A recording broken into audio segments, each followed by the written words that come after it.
Welcome to Moonlit Romance Library. Please follow for more stories. The day Aveline Ashwood's husband came home with a younger Luna, the entire North Hall smelled of roasted venison and betrayal.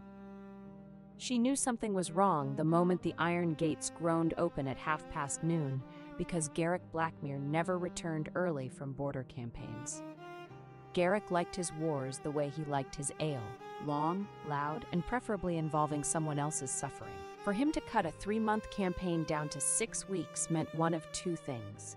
Either the Eastern Wolf clans had surrendered spectacularly, or Garrick had found something more interesting than fighting. Aveline stood at the top of the stone staircase in Ashenmoor Keep, her hands dusted with flour because she had been in the kitchens again. She was always in the kitchens, not because anyone expected the Luna of Blackmere pack to bake bread, but because Aveline had discovered years ago that the kitchen staff were the only people in this entire frozen fortress who did not look at her with pity.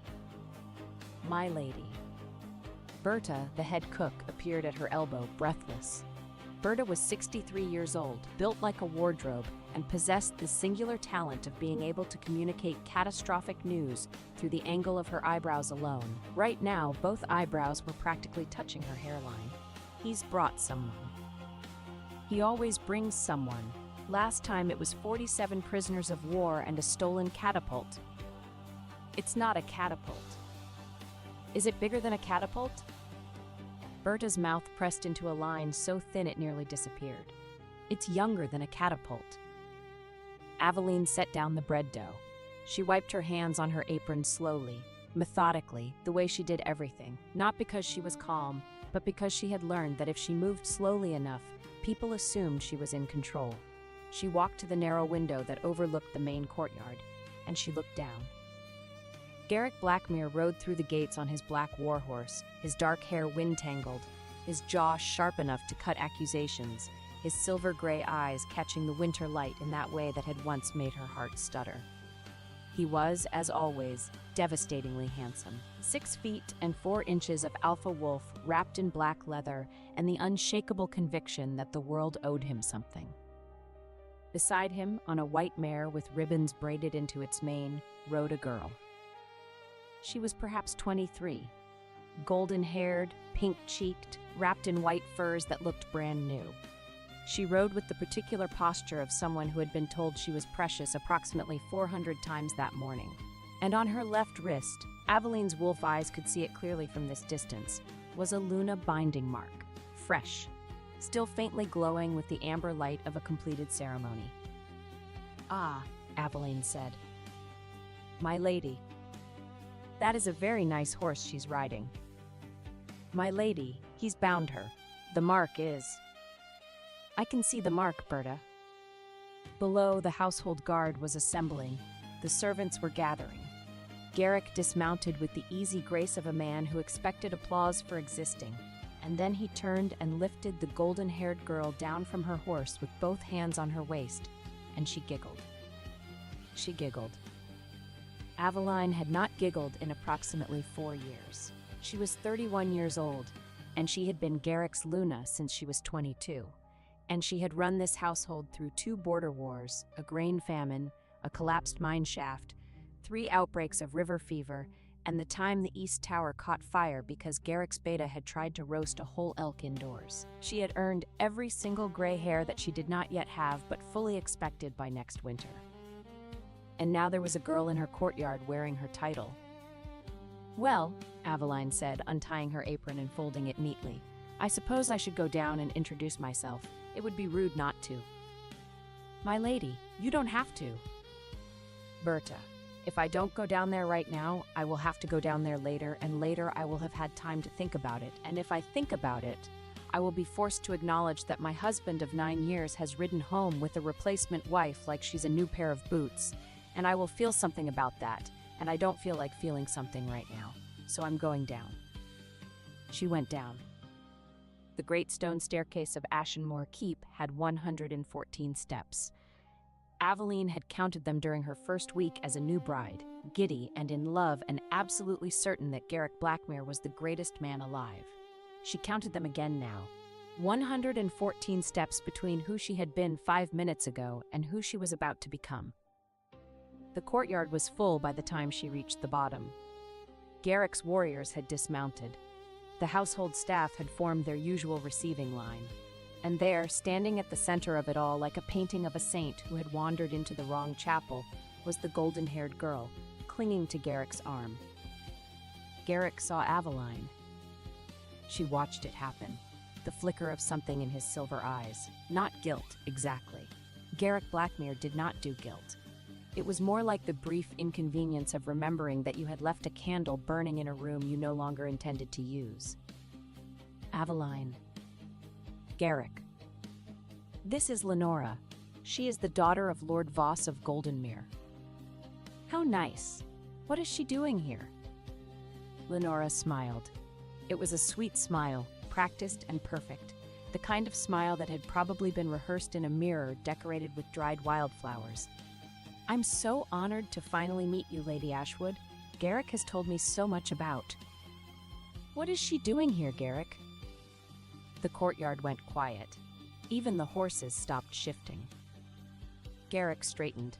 He was taller than Aveline by nearly a foot, and he used that height now the way he always did. Not as a weapon exactly, but as a fact. A reminder that the world was built for men of his size, and everyone else was just borrowing space. Lenora is my mate, he said, my true mate. The bond awakened during the Eastern Campaign. I have already completed the Luna binding. There it was. Spoken in front of 50 people, the household guard, the kitchen staff, 2 stable boys, and a pigeon that had been sitting on the gate and was now regarding the whole scene with visible judgment. Your true mate, Aveline repeated. The pull was undeniable. I resisted for weeks, but... Weeks? You resisted for weeks. I know this is difficult. You resisted for weeks. She let the words sit there. We were married for 9 years, Garrick. 9 years. And you resisted this girl for weeks. I'm genuinely impressed by your restraint. Lenora's smile wavered. She looked up at Garrick with wide, uncertain eyes. You said she would understand. She will understand, Garrick said, and his jaw tightened in that way that meant he had already decided how this conversation was going to end and was merely waiting for reality to catch up. Aveline looked at him, really looked at him, at the face she had kissed 10,000 times, at the hands she had held through nightmares, at the man she had believed was her home. She did not cry. She had cried exactly once in her marriage, the night their first and only pregnancy had ended at 3 months, and she had bled alone in their bed because Garrick had been at a council meeting and no one had wanted to interrupt him.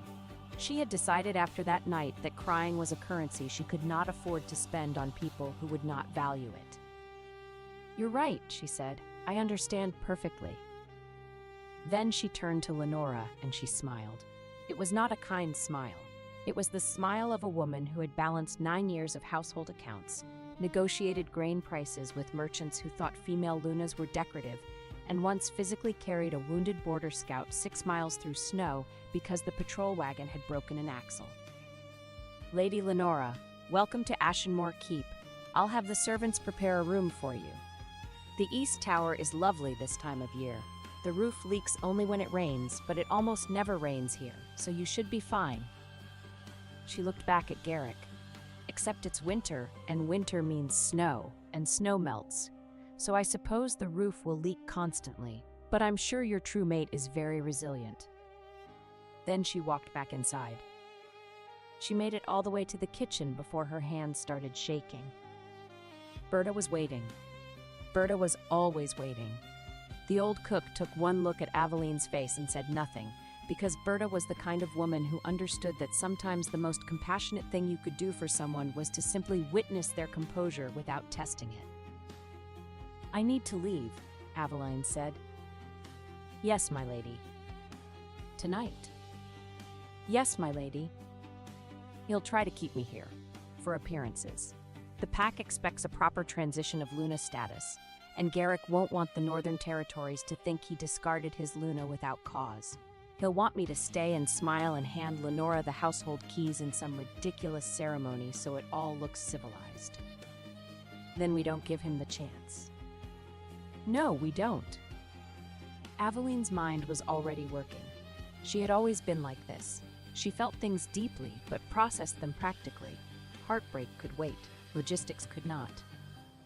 "I'm taking the ledgers," she said. "The household ledgers?" "All of them. 9 years of accounts, grain contracts, trade agreements, mine yields, border patrol rotations, and the tax reconciliation files. I wrote them. I organized them. They're in my handwriting because no one else in this keep bothered to learn double-entry bookkeeping. Without those ledgers, Garrick won't know how much grain is stored, how much is owed to Goldenmere, or when the next shipment of iron is due." Berta stared at her. Then a slow, magnificent grin spread across the cook's weathered face. "You brilliant girl. Also, I'm taking the spice cabinet. The saffron alone is worth more than Lenora's horse. I purchased every ounce of it with my personal dowry funds. It's mine." Berta laughed. It was a low, dangerous laugh, the laugh of a woman who had survived 3 husbands and trusted none of them.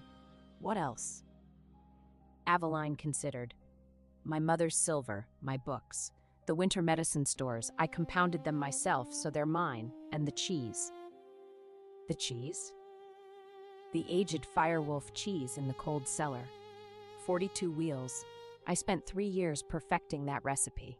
Garrick doesn't even like cheese.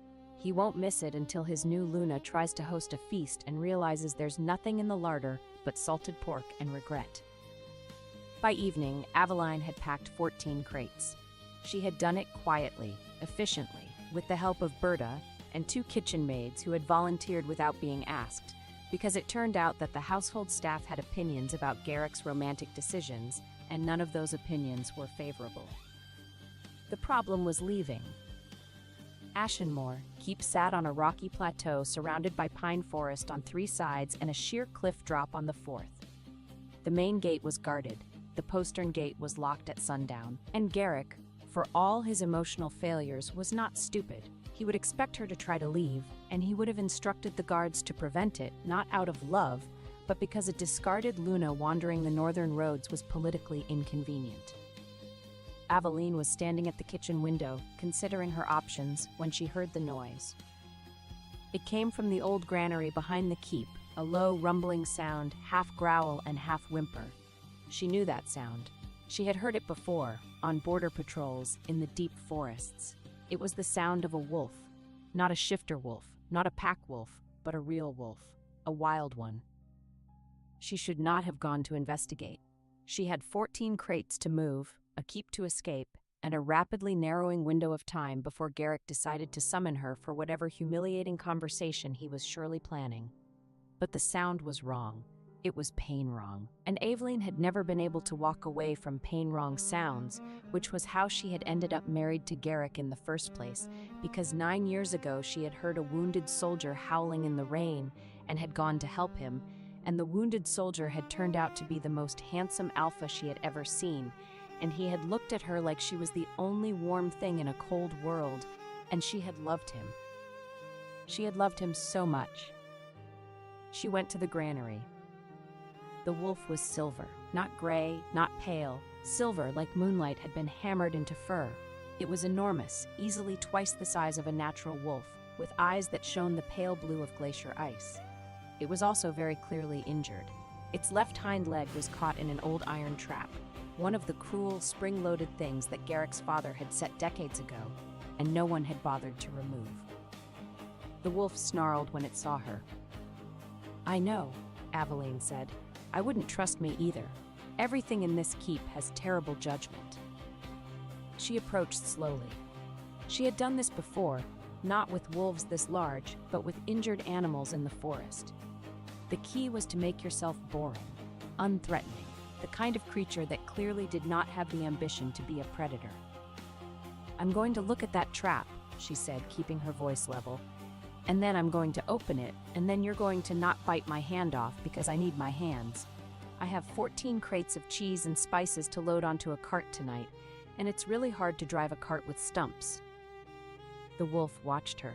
Its ice blue eyes tracked her every movement with an intelligence that was not entirely animal. Aveline knelt beside the trap. It was rusted, but still brutally functional. The iron jaws had bitten deep enough to draw blood, but not deep enough to break bone.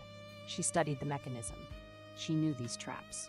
She had spent her first year as Luna systematically disarming them across Blackmere territory because she thought they were barbaric, and Garrick had let her because it had not seemed important enough to argue about. "This is going to hurt," she told the wolf. "I'm sorry." She pressed the release lever with both hands. The jaws opened. The wolf yelped, a sound that was far too dignified to be called a yelp, but there was no other word for it, and yanked its leg free. Then it just sat there, looking at her. "You're welcome," Aveline said. "Now please go away. I have a dramatic escape to execute, and I don't have time for a wildlife encounter." The wolf did not go away. It licked its injured paw, then stood, testing its weight. It limped, but it walked. It looked at Aveline with those impossible glacier eyes, and then it looked at the keep, and then it looked back at Aveline. Then it lay down across the granary doorway. "You're not helping." It yawned. Its teeth were very large. "Fine, guard the door. That's useful. I'm going to go be publicly humiliated now, and then I'm going to steal my own cheese and leave. If anyone asks, you didn't see me." She left the wolf in the granary. She had larger problems. The summons came at dusk.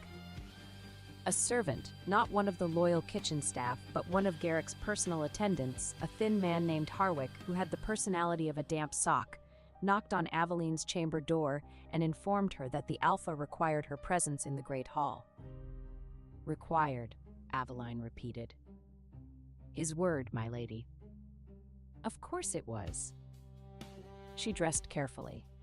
Not in the plain wool she usually wore for kitchen work, but in the one fine gown she owned, deep midnight blue with silver thread at the cuffs, the gown she had sewn herself for last winter's solstice feast. She braided her dark auburn hair and pinned it with her mother's silver combs.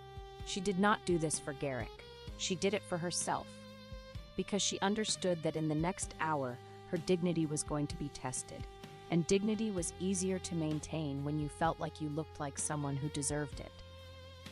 The Great Hall of Ashenmore Keep was a massive stone room with a vaulted ceiling supported by pillars carved to look like wolves standing on their hind legs. Garrick sat in the Alpha's chair on the raised dais at the far end, and Lenora sat beside him in a smaller chair that had been hastily draped with white silk. That chair had been Aveline's. She had sat in it for 9 years. She walked the length of the hall. Every step echoed.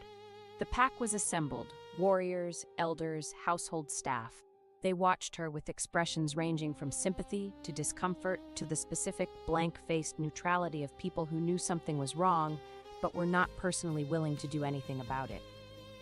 "Aveline," Garrick said, and he had the decency to look uncomfortable, though whether that was actual guilt or just the social inconvenience of explaining to a room full of people why he had replaced a perfectly functional wife, she could not tell. "Please sit." There was no chair for her. "Where?" she asked. The silence was surgical. Garrick's beta, a barrel-shaped man named Griff, who had the emotional intelligence of a fence post but at least the honesty of one, shifted his weight and muttered something that might have been a curse. "A chair," Garrick snapped at a servant. "Bring a chair." They brought a chair, a small wooden one, the kind used by scribes, and they set it below the dais, not on the platform. Below it. Below Garrick. Below Lenora. Aveline looked at the chair. She looked at Garrick. She did not sit. "You have something to say to me," she said. "Say it standing." A low male voice came from the Western delegation near the rear doors. "Then standing is the only honest position left in this hall." Aveline turned. 12 riders in silver-edged cloaks stood beneath the carved wolf pillars, road dust still whitening their boots. At their center was a black-haired man in a closed black coat, taller than Garrick and unnervingly still. He wore no crown and no pack crest, only a narrow silver clasp shaped like a wolf fang. He had arrived at noon as a Western road envoy, and until that moment he had said nothing. Garrick's expression hardened. "This is a private pack matter." You summoned the full household, 2 visiting lords and foreign witnesses, the stranger replied. His pale eyes moved once to the scribe's stool below the dais, then returned to Aveline. It stopped being private when you removed your Luna's chair. He did not step in front of her. He did not offer to speak for her. He merely stayed where she could see him, a silent witness whose attention held no pity. For the first time that evening, Aveline felt observed without feeling diminished. Garrick's jaw worked. She knew that look. It was the look he got when reality was not performing according to his expectations. The bond between Lenora and me is a true mate bond, he said. It cannot be denied. Pack law recognizes. I know what Pack law recognizes, Garrick. I rewrote half of it. That a true mate bond supersedes a ceremonial marriage. When confirmed by the Pack Elder Council, witnessed by 3 neutral alphas, and recorded in the Sovereignty Ledger, which I also maintain, none of which has happened. Garrick's eyes narrowed. It will happen. Then let it happen properly. But you didn't call me here to discuss procedure, did you? Lenora leaned forward.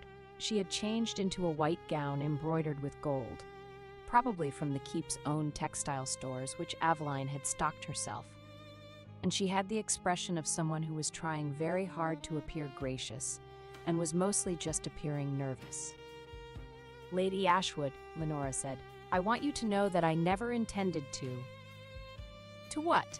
Take my husband? Take my title? Take my chair? I know this must be painful.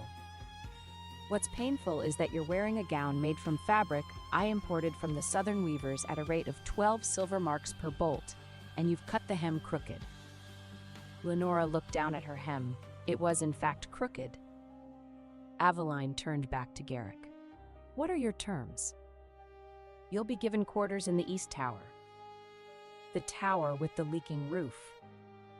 And you'll retain the courtesy title of Lady Ashwood. How generous, a leaking tower and a fake name.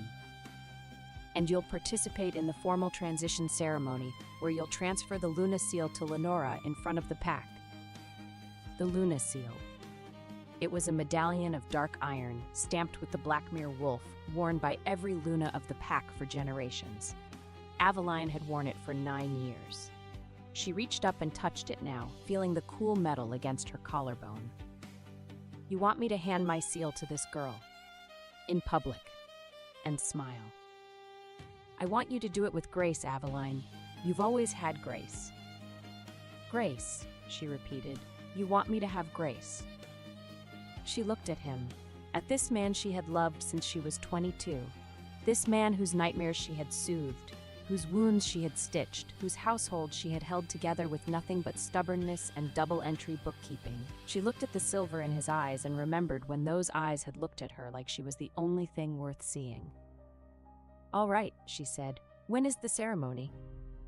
3 days. 3 days. Fine. She paused. But Garrick? Yes. You should know that I've taken the household ledgers. The room shifted. Garrick's expression changed. All of them, she continued. Grain stores, trade contracts, mine yields, tax reconciliations, patrol rotations, every record of how this keep functions. I wrote them. They're mine. Aveline. Also the spice cabinet and the aged Firewolf cheese. 42 wheels. I'd say I'm sorry, but I spent 3 years perfecting that recipe while you were off deciding which wars to start, so I'm not even a little bit sorry. Griff, the beta, made a choking sound that might have been a laugh. He turned it into a cough. You can't take the ledgers, Garrick said, standing. Those are Pack property. They're written in my personal cipher. Nobody else can read them, which means they're either my property or they're very expensive kindling. Your choice.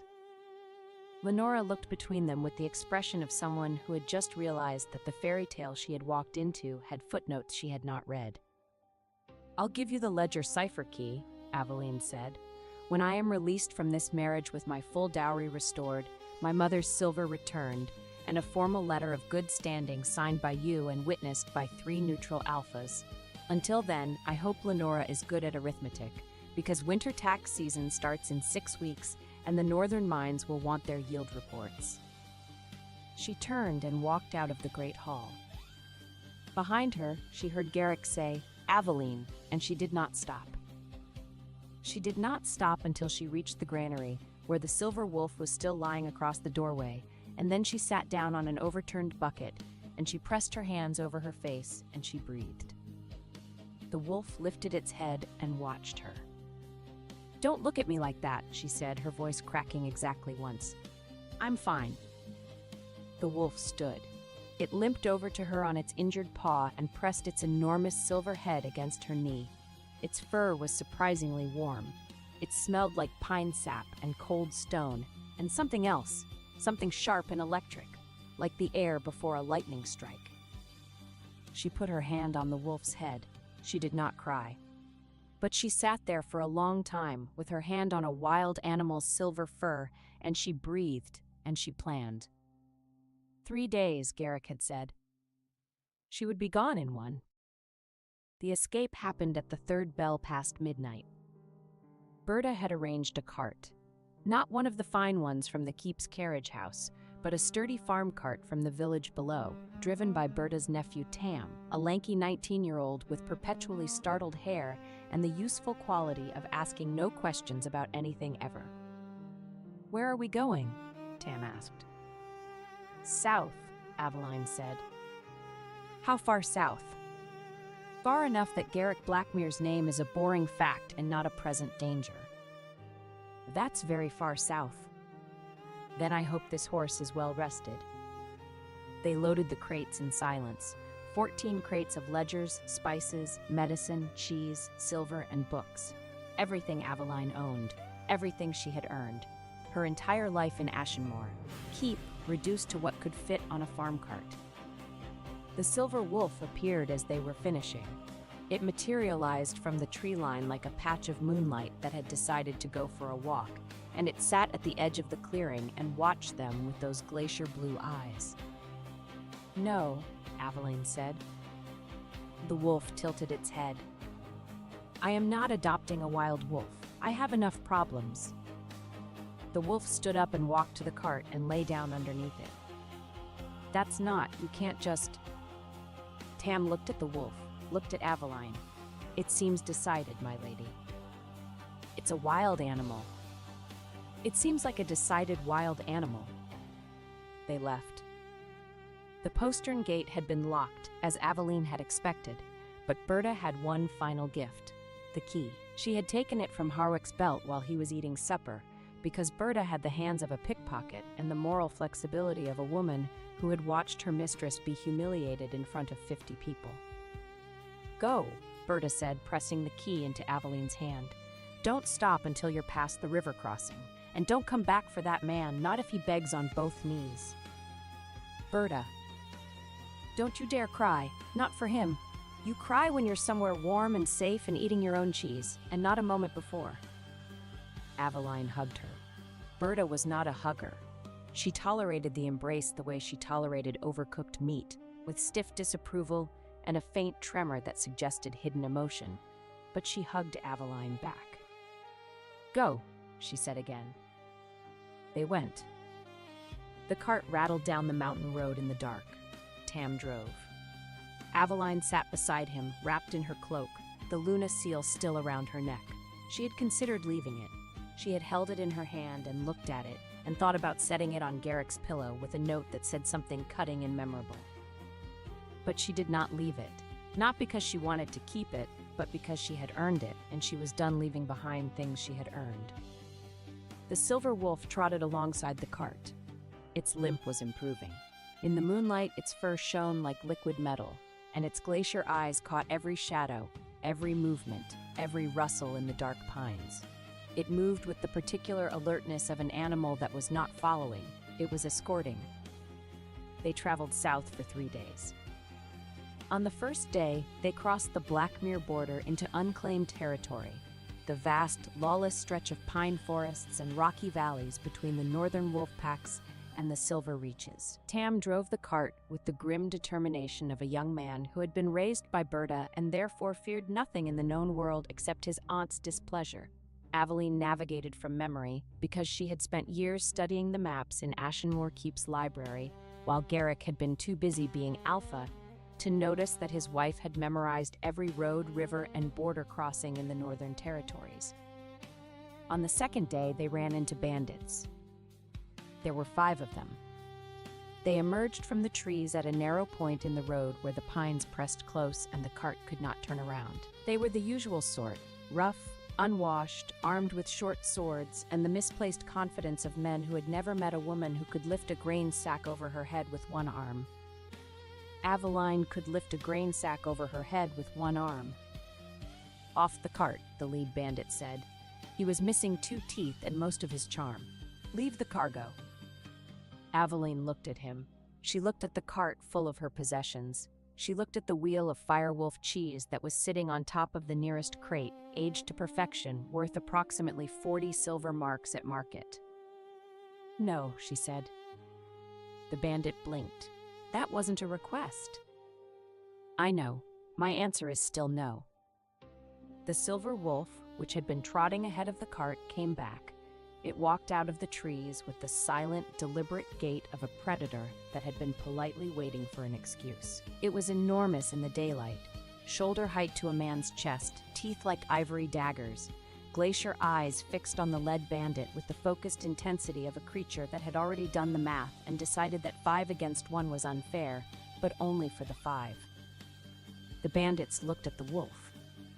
The wolf looked at the bandits.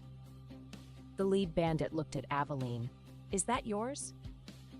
"I really couldn't say. It followed me home. I think it likes cheese." The wolf growled. It was not a dramatic growl. It was a low, continuous rumble like a mountain clearing its throat before an avalanche. The sound vibrated in the bones. The bandits left. They did not run, they were too proud for that, but they walked very quickly in the opposite direction, which was essentially the same thing with better posture. Tam exhaled. "My lady, your wolf just scared off 5 armed men." "It's not my wolf." The wolf walked back to the cart and lay down underneath it again. "It seems like your wolf." On the 3rd day, they reached Brindlewood. Brindlewood was not a town so much as a collection of buildings that had agreed to stand near each other. A trading post, a blacksmith, a tavern called the Crooked Antler, and a scattering of stone cottages clinging to the hillside like determined barnacles. It sat at the crossroads where the northern road met the old King's Highway, and it was the kind of place where people came to disappear. Aveline did not intend to disappear. She intended to regroup, resupply, and formulate a plan that extended beyond go south. But first, she needed information, and information lived in taverns. The Crooked Antler was warm, dim, and smelled of wood smoke and spilled ale. The proprietress was a tall, sharp-faced woman named Marin, who had the look of someone who had seen everything and was disappointed by most of it. "Looking for a room?" Marin asked, wiping down the bar with a cloth that had probably been white sometime during the previous century. "Looking for news," Aveline said. "What's happening in the territories? Any major pack movements?" Marin studied her. Aveline was still wearing her midnight blue gown, travel-stained now, and her mother's silver combs, and the Luna seal around her neck. She did not look like a refugee. She looked like a Luna who had decided to go for a very long walk. "You're from Blackmere," Marin said. "I was." "Heard something about that? Alpha Blackmere took a new Luna?" "News travels fast. Merchants talk, especially when they're drunk." Marin leaned on the bar. "Lot of unrest in the territories right now. The Silver Reaches have been quiet for years, but the new Silver Wolf King took his throne about 2 years back. He's been consolidating the Western packs. Rumor is he's building something. Army, alliance, nobody knows. But the Northern Alphas are nervous, Blackmere included." "The Silver Wolf King," Aveline repeated. She had heard the title. Everyone had. The Silver Reaches were a vast territory to the west, historically fractured, historically weak. But 2 years ago, a new king had emerged. A wolf of unknown lineage who had united the Western packs through a combination of military brilliance, political cunning, and what the rumors described as an unsettling amount of personal charisma.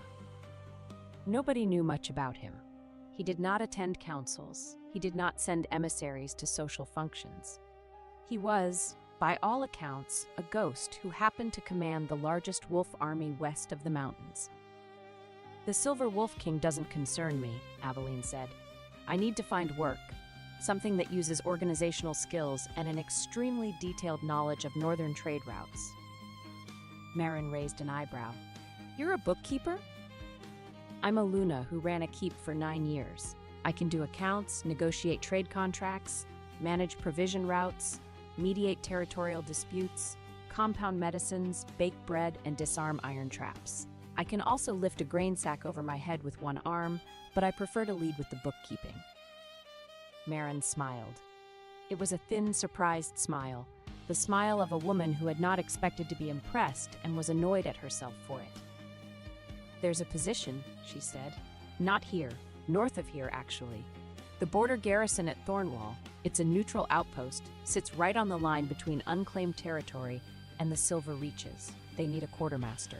The last one embezzled the supply funds and ran off with a traveling bard." A quartermaster position at a border garrison. It's not glamorous, but it's legitimate work, and the garrison commander doesn't care about pack politics. They just need someone who can count barrels and not steal from them. Aveline considered. A border garrison was not where she had imagined ending up, but it was work. It was far from Ashenmoor, and it was the kind of position where her skills would actually be valued rather than taken for granted. "I'll take it," she said. Everyone in the kingdom knew one rule: never, under any circumstance, touch the Dragon King. Not his hand, not his cloak, not even the air too close to his skin, because the moment flesh met flesh, it turned to ash.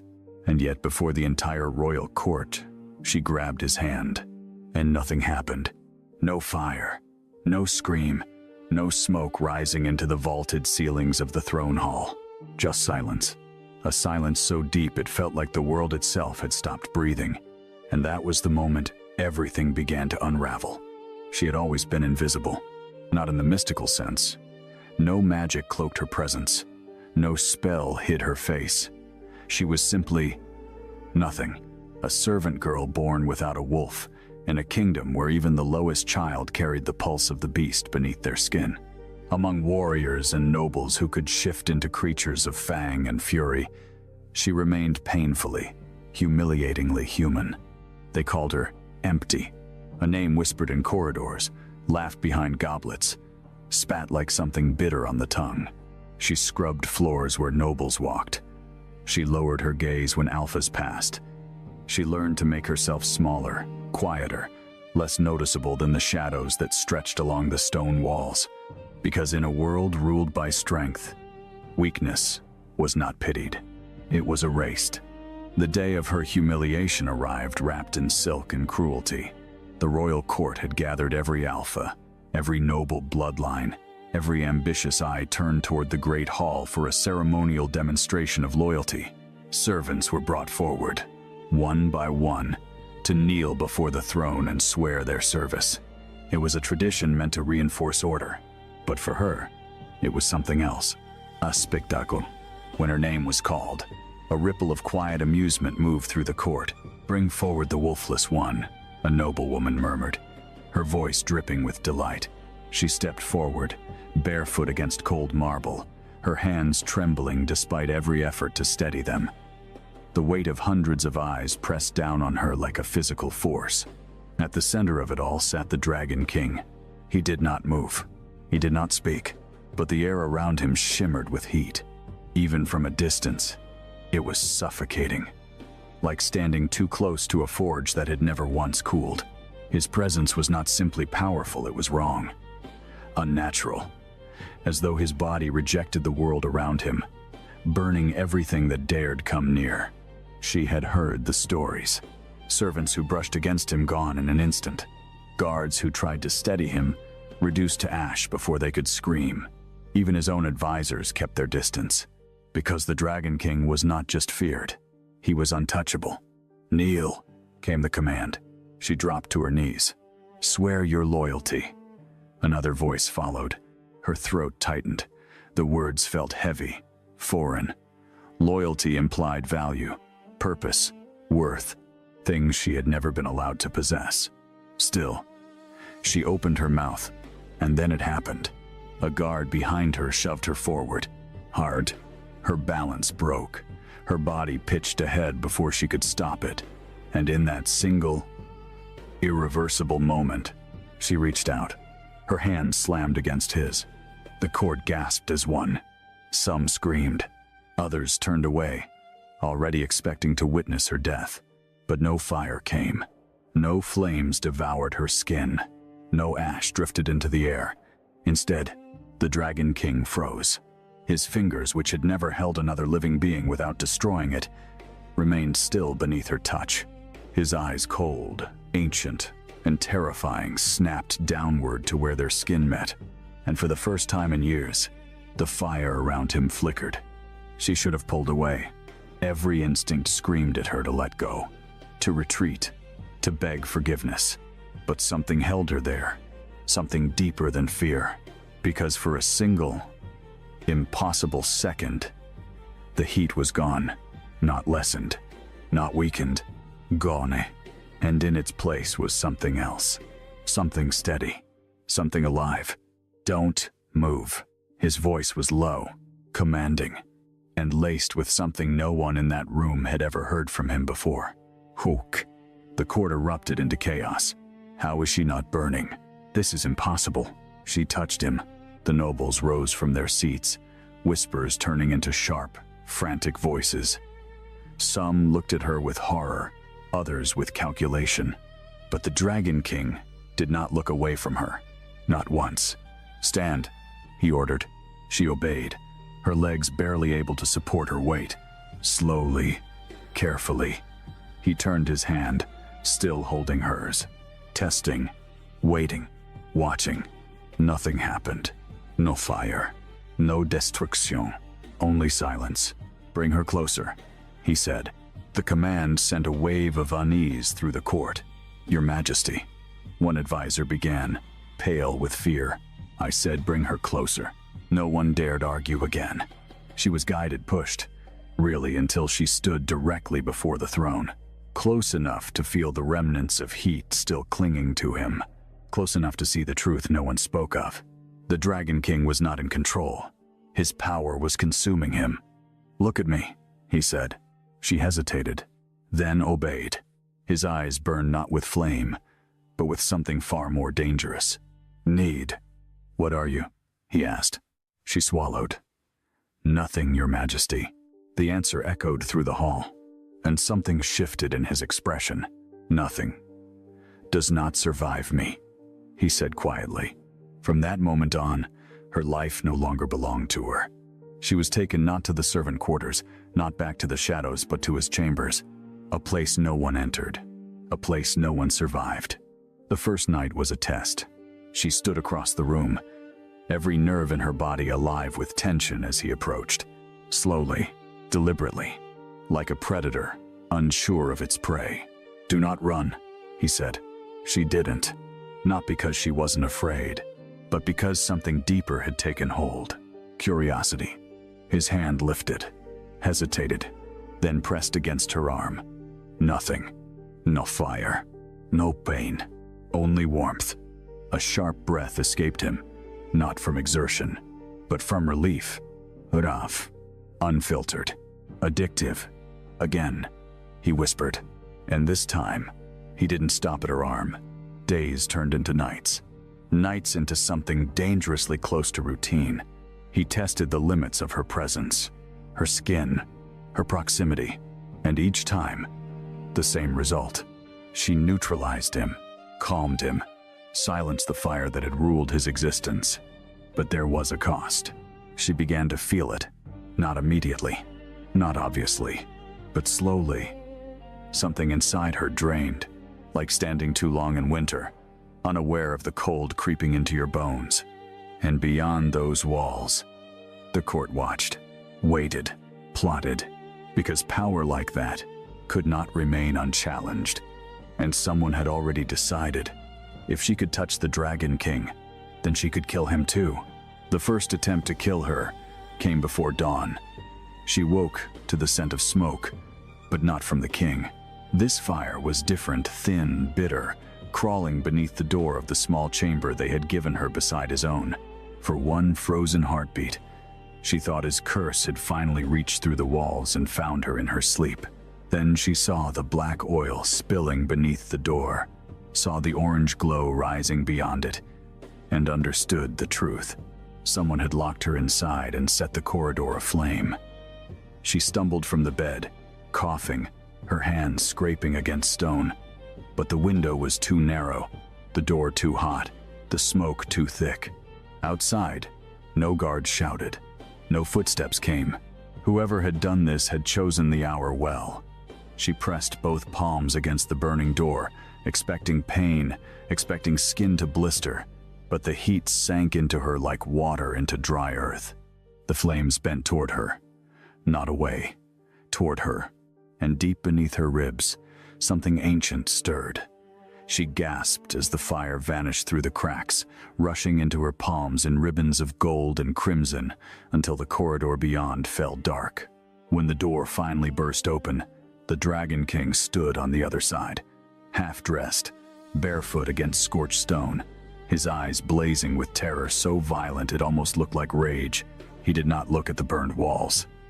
He looked only at her hands. "Who did this?" he asked. She opened her mouth, but no answer came, because behind him, standing among the guards with perfect calm, was Lady Seraphine, the noblewoman promised by blood treaty to become his queen. And she was smiling. From that morning onward, the palace changed. The servants no longer called her empty where the king could hear, but their silence became sharper than insults. The nobles lowered their voices when she passed. The royal council demanded answers the Dragon King refused to give. Seraphine, beautiful as polished ivory and cold as a blade left in winter, began visiting the throne hall every day, dressed in red silk as if she already wore his fire. She never accused the servant girl directly. She did not need to. She merely asked questions in front of the court. Why had a wolfless slave survived what every warrior could not? Why did the king summon her at night? Why had his fires weakened since she came near him? And most dangerous of all, was she saving him or slowly binding him? The council listened, and fear did what fear always does in royal courts. It gave cowardice the appearance of wisdom. The Dragon King grew more restless as the whispers spread. He called her to him more often, not only when the curse flared, not only when the flames crawled up his arms and cracked the stone beneath his feet, but when the silence inside him became unbearable. At first, he only took her hand. Then he began to keep her seated beside him during council meetings, where the nobles stared as though a servant on the king's right hand was a greater crime than murder. At night, when the fire beneath his skin raged hardest, he would stand in the dark and say nothing until she crossed the room to him. The first time she placed both hands against his chest, he trembled. The great Dragon King, conqueror of 7 wolf kingdoms, the man whose name made rival Alphas kneel, trembled beneath the touch of a girl who had once scrubbed ash from his hearth. "Does it hurt?" she whispered. His jaw tightened. "Always." And that single word broke something in her, because until then, she had believed monsters did not suffer. But each time she calmed him, she weakened. Her fingers turned cold after touching him. Strange gold marks appeared beneath her skin, faint at first, then brighter, like veins filled with sunlight. She hid them beneath sleeves, but the king noticed. Of course he noticed. He noticed everything about her now, the way she swayed after standing too long, the way her breath caught when his fire surged, the way she lied when he asked if she was well. One night, he caught her wrist before she could hide it. The gold lines glowed between them. His expression darkened. "You are paying for this." She tried to pull away. "It is nothing. Do not lie to me." His voice was quiet, but the room seemed to bow beneath it. "Everyone in this palace lies to me. You will not." She looked at him then, truly looked, and saw not the king, not the curse, not the living fire, but the man trapped inside it. "If I stop," she said, "you burn." His grip loosened, not because he wanted to release her, but because the truth had wounded him more deeply than any blade.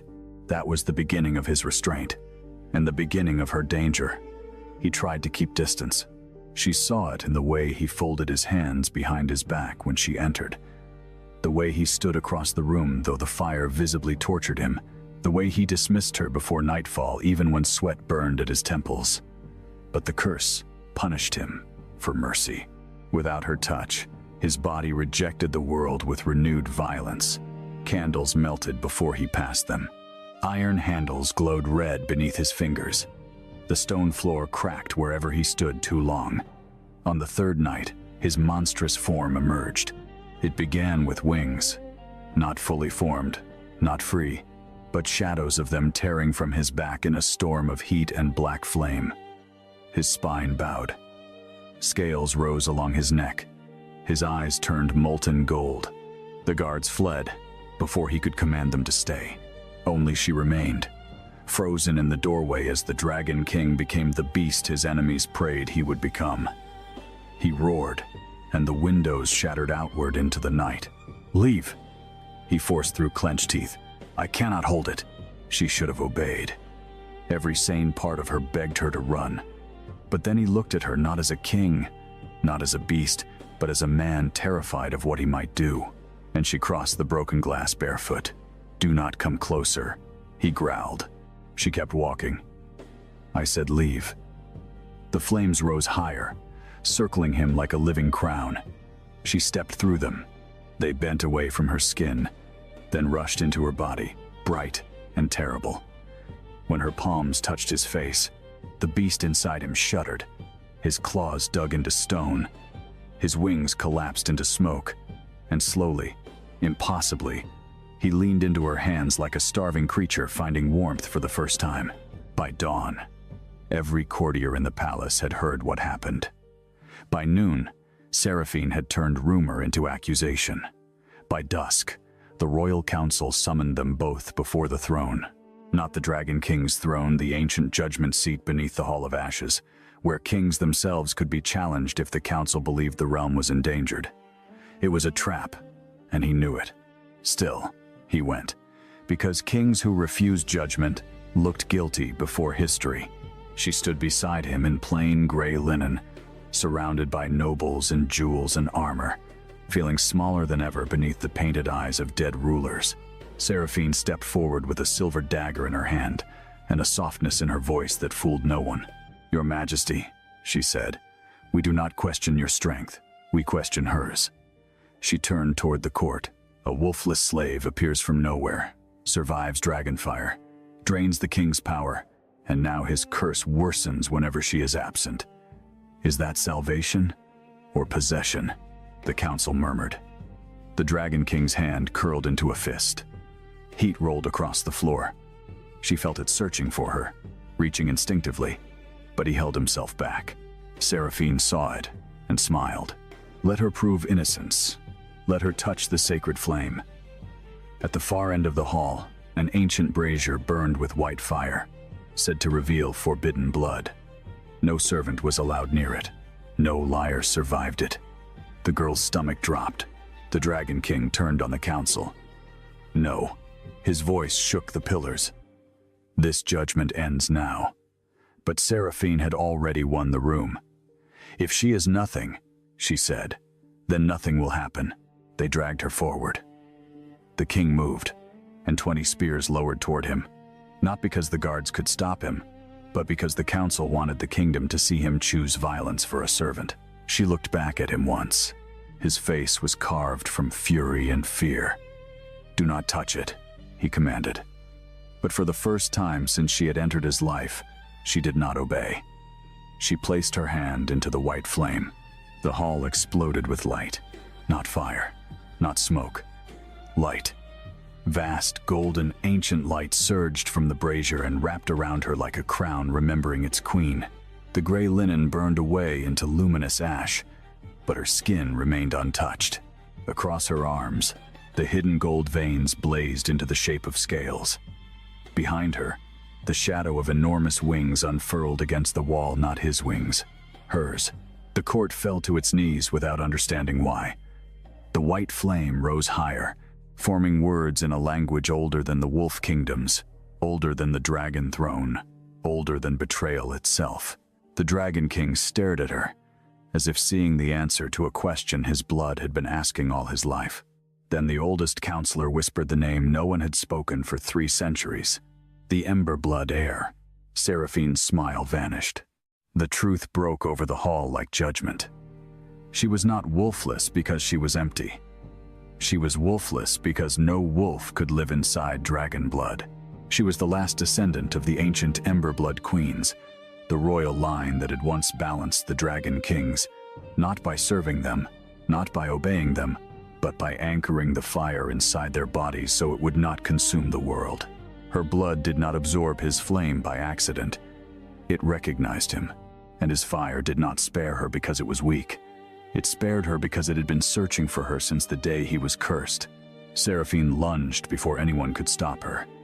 The silver dagger flashed toward the girl's heart, but the Dragon King moved faster than flame. He caught the blade in his bare hand. For one breath, the court expected the dagger to melt. Instead, blood ran down his palm. Real blood. Human blood. Because while she stood within the sacred flame, his curse was silent. For the first time in years, he could bleed instead of burn. He looked at the blood in wonder. Then he looked at Seraphine. "You tried to murder my queen." The word queen shattered the last illusion of order. Rival alphas rose. Seraphine screamed that the Ember bloodline was cursed, that the servant had bewitched him, that no court would bow to Ashborn blood. The traitorous commander of the royal guard drew his sword and declared the king unfit, claiming the council's authority to seize the throne before dragon madness destroyed them all. And then the war, hidden beneath courtly manners, finally revealed its teeth. Chaos consumed the Hall of Ashes. Wolves shifted between pillars, tearing silk and armor as they lunged. Flame spiraled from the ancient brazier. The Dragon King fought without unleashing the full curse, because she was still too close, still glowing, still draining herself to keep him whole. He saw her knees buckle, saw the light in her veins flicker, and for the first time, he chose not to take what she offered. He chose to give something back. He crossed the hall through blood and fire, seized her hand, and pressed it against his chest. "No more," he said. "You will not die keeping me alive." She looked up at him, trembling. "If I let go, you become the curse again." His eyes softened in the middle of battle, impossibly, painfully. "Then let the curse take me." But she understood then what he did not. The bond was not meant to be one way. She was not born to be consumed. She was born to command the balance. So when the commander raised a black iron spear forged to pierce dragon hearts and hurled it toward the king's back, she stepped in front of him. The spear struck the light around her and stopped inches from her chest. Her eyes ignited gold. Her voice, when it came, did not sound like the servant girl they had mocked. It sounded like a throne waking from a long sleep. "Kneel." Every flame in the hall obeyed. The sacred brazier, the torches, the burning banners, even the fire beneath the Dragon King's skin surged outward and bowed toward her. The wolves froze. The nobles dropped to the floor as pressure filled the hall, ancient and absolute. The commander screamed as his black spear melted into dust. Seraphine staggered backward, all her beauty stripped bare by terror. The girl looked at her and saw every corridor insult, every cruel smile, every hand that had shoved her toward death. But she did not burn her. She did something worse. She spared her before the entire court. "Let her live," she said, "so she remembers whom she called nothing." The Dragon King looked at the girl then, not with possession, not with hunger, not with the desperate need that had first chained them together, but with reverence. He lowered himself to one knee before her. The court gasped, because Dragon Kings did not kneel. Not to councils, not to gods, not to fate. Yet he knelt before the servant girl with ash on her feet and fire in her blood, and he placed his wounded hand over his heart. "I choose her," he said, his voice carrying through the ruined hall. Not because she saves me. Not because my curse demands her. I choose her. Because every soul in this kingdom saw her suffer and called it weakness, while she carried a power greater than all of us, and still chose mercy. The mate bond struck like thunder. It was not soft. It was not gentle. It was a collision of ancient fire and living blood, a force that cracked the white marble beneath them and sent golden flames spiraling into the broken roof. She felt him not only his power, but his loneliness, his agony, every year of untouchable silence. Every night he stood alone, afraid to breathe too near another living thing. And he felt her, the girl who had scrubbed floors while royal blood slept hidden in her veins. The child who had been called empty so often she nearly believed it. The woman who could have let the world burn, and instead chose to hold it together with her bare hands. When the light faded, the curse was changed. Not gone, not destroyed, transformed. The Dragon King's fire no longer lashed blindly at the world. It moved beneath his skin, like a sleeping beast answering to two hearts instead of one. He reached for her slowly, not because he feared burning her now, but because choice mattered. She gave him her hand. This time, the touch did not drain her. Warmth passed between them, equal and steady. His thumb brushed over the gold marks on her wrist, and they softened into delicate lines like a living crown beneath her skin. Seraphine and the traitorous commander were taken away before sunset. The corrupt council was stripped of authority, its eldest members forced to swear before the sacred flame they had tried to weaponize. The rival alphas who had come hoping to witness weakness bowed instead to a union older than their bloodlines. And the servant quarters, where she had once slept, nameless and cold, were opened by royal decree. No child born without a wolf would again be called empty in his kingdom. That night, she returned not to the small chamber beside his, but to the high balcony overlooking the Black Mountains, where dragon fire once lit the sky in lonely storms. The king stood beside her, no longer surrounded by unbearable heat. For the first time, snow began to fall over the volcanic peaks without melting before it touched the stone.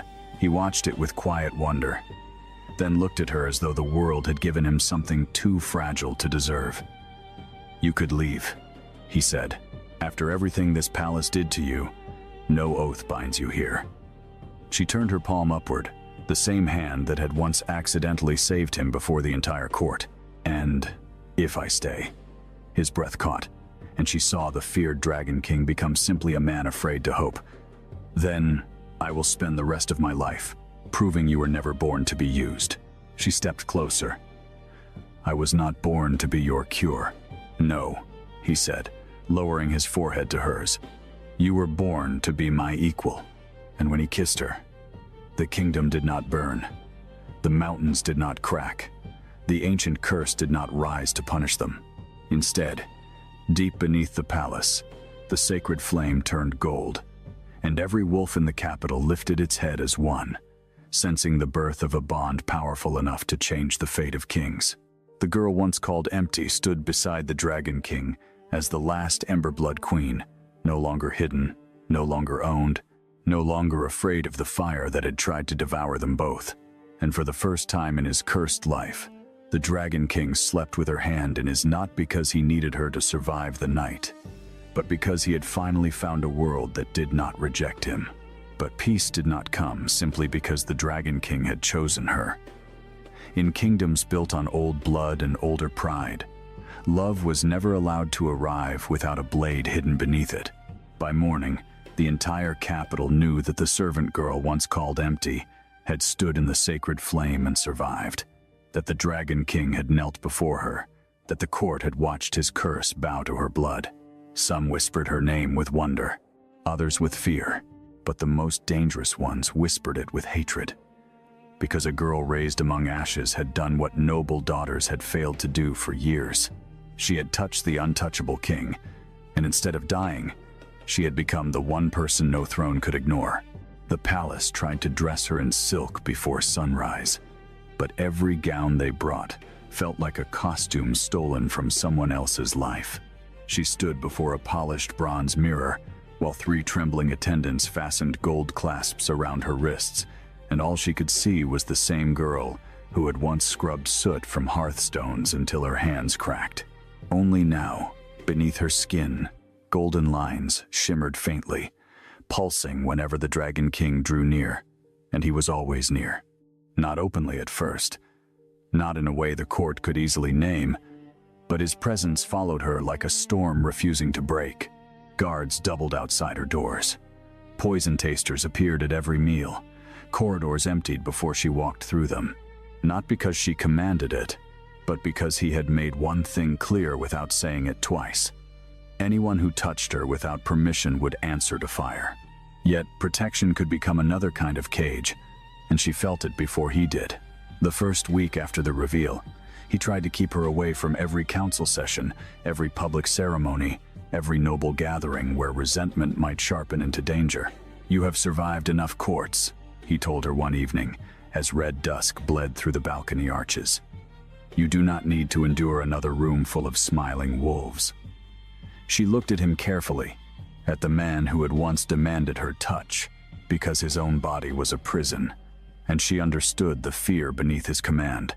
"If I hide now," she said, "they will say I am only powerful when you stand in front of me." His jaw tightened. "Let them say it. I have lived my whole life beneath names other people gave me." Her voice did not rise, but something in it made the torches flicker.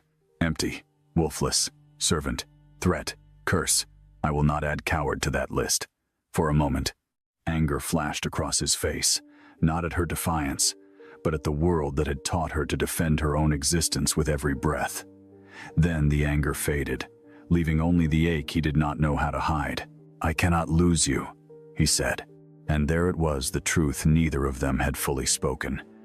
His need for her had begun as survival, but now it had become something far more dangerous, because a king could command armies, conquer borders, burn enemies from the earth, and still be helpless before the thought of one woman disappearing from his reach.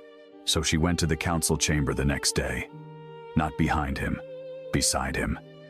The nobles watched her as though she were a flame brought indoors, beautiful, only until it spread. The remaining counselors bowed, but their eyes betrayed them. They saw the servant's posture beneath the new silk. They saw the faint gold under her skin. They saw the king's hand resting close to hers, not touching, but ready. The meeting began with land disputes from the northern wolf packs, tribute failures from border lords, and petitions from minor houses suddenly eager to prove loyalty. But beneath every word lay the same question. What was she now? A queen? A weapon? A cure? A threat? Then Lord Vare, an elderly alpha with silver hair and a voice like dry parchment, rose from his seat. "Your Majesty," he said, never once looking at her. "With respect to the old laws, no woman may sit beside the dragon throne until formally recognized by blood trial, council assent, and royal bond sealing." The chamber grew quiet. The Dragon King's eyes darkened. "Choose your next words with care." Lord Vare bowed his head just enough to avoid open rebellion. "I ask only for order. The girl's blood may be ancient, but it is unverified beyond spectacle. Sacred flame can be manipulated. Prophecy can be misread, and a mate bond, especially one formed under distress, may be a curse wearing the face of destiny." The words struck exactly where they were meant to. Her fingers went cold. A curse wearing the face of destiny. She had wondered the same thing in the darkest corner of her own heart. Did he want her? Or did his fire want her? Did she stay because she chose him? Or because her blood had been made for his? The Dragon King rose slowly, and heat rolled across the table. "You accuse your king of being bewitched. I accuse no one," Lord Vare said. "I ask for proof." Proof became the weapon they used against her. The council could not deny what the court had seen, so they demanded more. If she was truly Emberblood, she must enter the mirror crypt below the palace, where old queens had once faced the memories of their line. If she emerged with the ancestral mark, the court would recognize her claim. If she failed, the council would declare her an unstable magical anomaly and place her under royal confinement. For her own protection, the Dragon King refused at once. The mirror crypt had not been opened in 3 centuries. No one knew what waited beneath it, but the more he refused, the more the council looked at her as if she were a frightened servant hiding behind a monster. And so, before he could burn the chamber down with politics still inside it, she stood.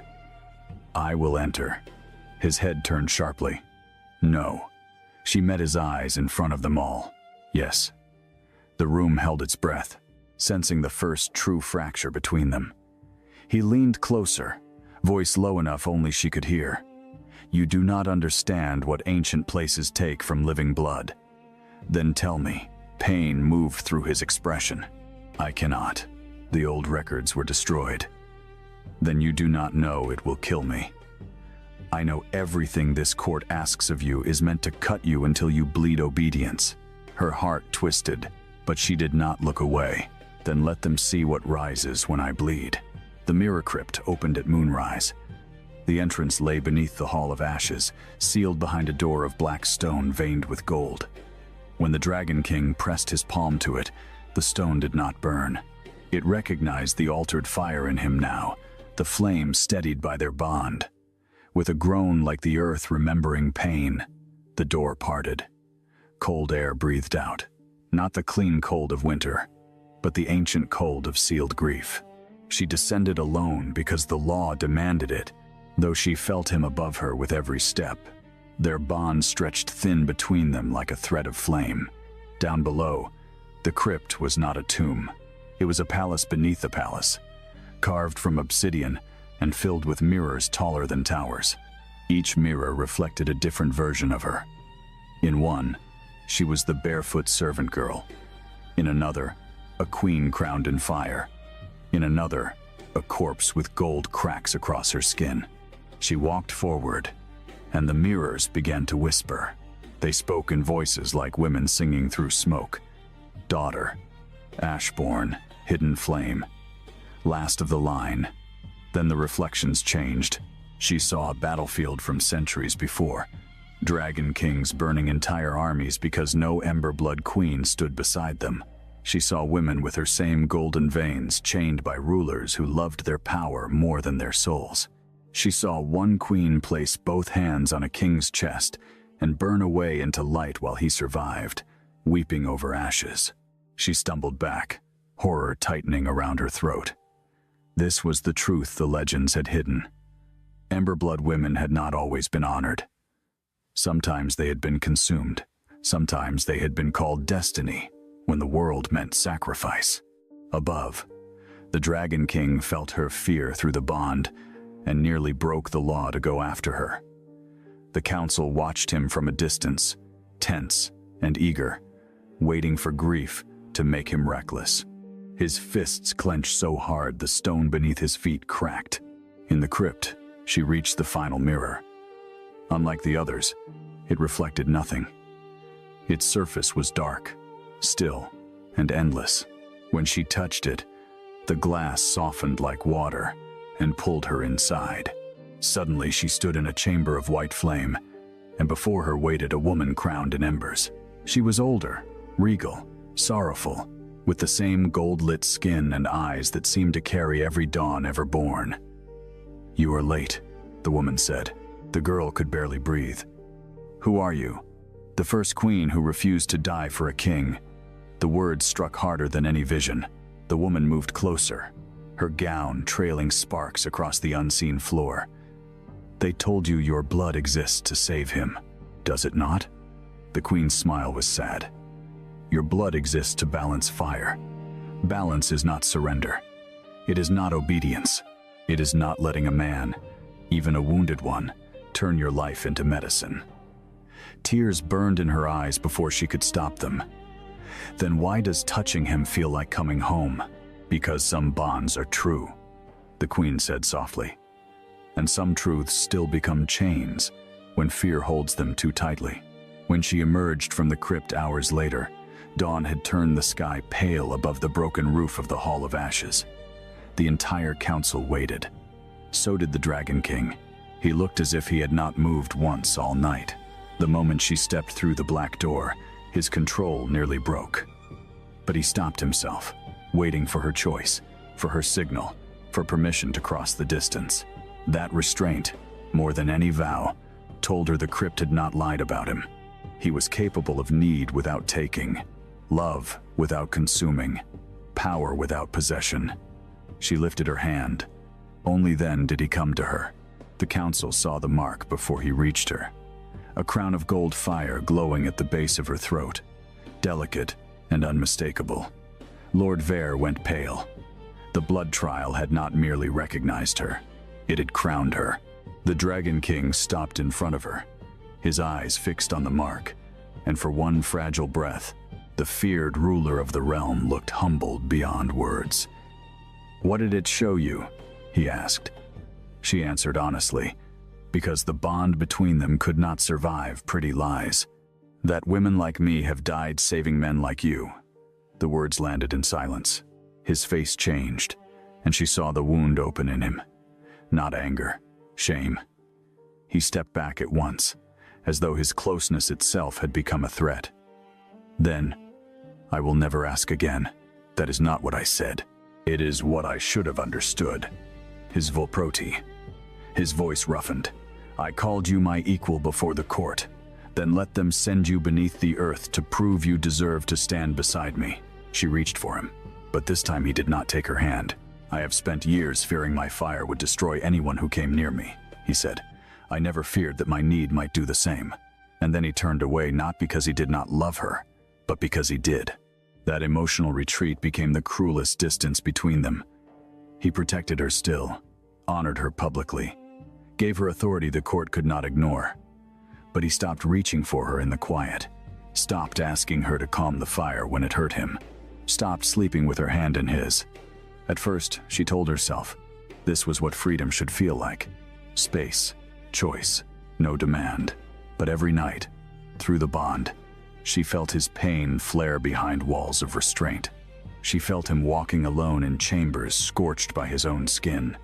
Felt him biting back roars until blood filled his mouth. Felt him choosing suffering because he had mistaken distance for respect.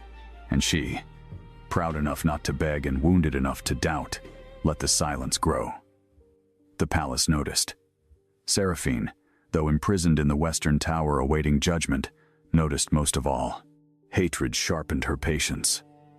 From behind iron bars, she began sending messages through servants still loyal to her house. If the Emberblood girl had created distance between herself and the king, then the curse could be turned again.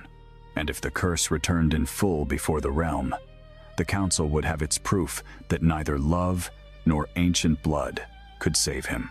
The attack came during the Moon Tribunal, a gathering of the werewolf kingdoms under the Dragon King's rule. Alphas from the Frost Packs, the River Clans, the Ironwood territories, and the Southern Red Wolves filled the great amphitheater beyond the palace walls. It was a night of public oaths, where each pack renewed allegiance beneath the full moon. She stood beside the throne in a gown of deep ember gold, her ancestral mark visible for all to see. The Dragon King stood apart from her by several steps, a distance no one else understood but everyone felt. Rival Alpha Kale of the Ironwood Pack watched that distance with predatory interest. He was broad, scarred, and ambitious, a ruler who had obeyed only because the Dragon King's curse made rebellion suicidal. But now, the curse had weakened, the king bled, the servant queen doubted, and men like Kale could smell fracture the way wolves smelled blood. When the sacred horn sounded, each alpha approached to kneel. Kyle came last. He bowed lower than required, then looked up with a smile that never reached his eyes. "Your Majesty," he said, "we are honored to see the realm steadied by your companion." The insult was wrapped in silk. The amphitheater chilled. The Dragon King's fire stirred, but he held it down. She stepped forward before he could speak. "You may address me as Emberblood." Kyle's gaze slid to her throat. Blood is easy to claim in times of fear. A murmur passed through the packs. Power is harder. Then he did the one thing no one expected. He drew a small silver chain from his cloak and threw it onto the moonlit stone between them. Attached to it was a collar blackened by dragonfire, her old servant collar. Gasps rippled outward. "I found this in the lower quarters," Chaol said, "a touching relic.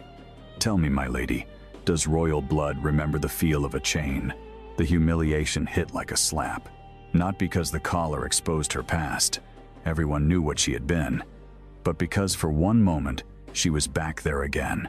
Barefoot, nameless, laughed at, by people who believed cruelty was proof of rank. The Dragon King moved. She felt his rage before the flames appeared. The air warped. Stone groaned. Chaol wanted exactly that. If the king unleashed fire before the assembled packs over an insult, he would look unstable, ruled by attachment, weakened by the woman he claimed as equal. She reached for him through the bond, not with magic, but with a single, silent plea. "Do not let him make me your wound." The flame stopped inches from the ground. The king's eyes burned white gold, but he did not strike. She bent, picked up the collar, and held it before the entire tribunal. Her voice carried across the amphitheater. "Yes," she said, "royal blood remembers the chain. It remembers who fastened it, who ignored it, who benefited from it, and who now fears the neck beneath it was never bowed, only waiting." Then she closed her fist. The collar melted not from his fire, but from hers. Golden flame poured between her fingers, clean and controlled. The packs went silent. Alpha Chaol's smile faded, but Seraphine's true plan had not been humiliation. It had been poison, not in wine, not in food, in the sacred horn itself. When it sounded again for the final oath, the note carried a forbidden resonance, an ancient anti-dragon spell hidden in music, designed to awaken the curse and sever any balancing bond. The sound ripped through the amphitheater. The Dragon King staggered. Fire burst from his skin in a violent ring. Wolf screamed as heat slammed into the stone seats. She rushed toward him, but the force threw her back. For the first time since the bond formed, his fire did not recognize her. His eyes turned molten and empty. Wings of black flame tore from his back. Scales climbed across his face. The monstrous form returned, larger and more terrible than before. The assembled alphas drew weapons. Chaol shouted, "Behold your king!" And the rebellion began. The amphitheater descended into war beneath the moon. Wolves shifted mid-leap, their bodies twisting into massive beasts that charged the throne. Dragon fire spiraled upward, uncontrolled, striking pillars and turning banners into suns. The Dragon King fought himself harder than he fought them, roaring as he tried to pull the flames inward before they reached her. She could feel him somewhere beneath the curse, trapped behind burning walls. She ran toward him again, but Alpha Chaol intercepted her in wolf form, a massive iron-gray beast with jaws wide enough to crush her spine. He lunged. She raised her hands, and golden fire formed a shield just as his claws struck. The impact drove her to her knees. Around her, loyal guards battled traitors, packs turned on packs, and above them all the Dragon King's monstrous shadow blotted out the moon. Chaol shifted back just enough to speak, blood on his teeth. "You are not his salvation," he snarled. "You are the leash, and I will free the realm from both of you." He struck again, and this time her shield cracked. She was still learning power that her ancestors had carried from birth. He was a war, Alpha, forged through decades of violence. He drove her backward across the broken stone until her shoulder slammed into the base of the throne. The Dragon King saw it, even through the curse, even through the spell tearing his mind apart. He saw Chaol standing over her. Something human awakened inside the beast. He roared Chaol's name with such fury that every wolf in the amphitheater froze. But when he tried to move toward her, the anti-dragon resonance twisted tighter around him, turning his own fire inward. Black cracks spread across his chest. He was burning from within. She understood then that Seraphine had not meant merely to expose him. She had meant to make him destroy himself before the realm. There are moments when fear ends not because courage arrives, but because love becomes more unbearable than death. She rose despite the blood at her temple, despite the trembling in her legs, despite the ancestral queen's warning that balance must never become sacrifice. This was not surrender. This was choice. She stepped past Kael and walked into the inferno surrounding the Dragon King. The flames struck her like 1,000 blades. Her skin lit gold. The Bond screamed. He saw her coming and fought to retreat, but chains of sound held him in place. "No," he growled, voice broken between man and beast. "Do not." She kept walking. "You told me I was your equal." "Yes, then stop deciding alone what I am allowed to risk." His monstrous eyes filled with pain. "I will kill you." She reached the center of the fire and placed both hands against his burning chest. This time, she did not absorb. She commanded, "Then find me before you do." The world vanished into flame. Inside the curse, she saw him. Not the king, not the beast, but the boy he had been before power became punishment. A child standing in a nursery of burning curtains while adults screamed beyond the door. A prince whose dragon blood awakened too early, too violently, incinerating the nurse who tried to comfort him. A young ruler taught never to touch, never to cry, never to desire closeness because desire made him dangerous. A man crowned, not by triumph, but by isolation. He had not rejected the world first. The world had recoiled from him until his body learned to do the same. She moved through that memory fire and found him kneeling in the center of it, hands covered in ash. "I am tired," he whispered. "I know," she said. "I have burned everything. Not me."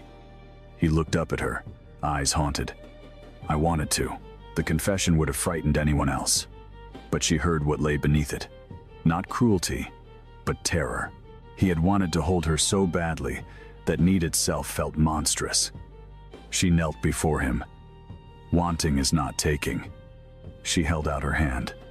"Come back." When they emerged from the flame, the amphitheater was silent. The Dragon King stood in human form, shaking, his face streaked with ash and tears. No one dared acknowledge.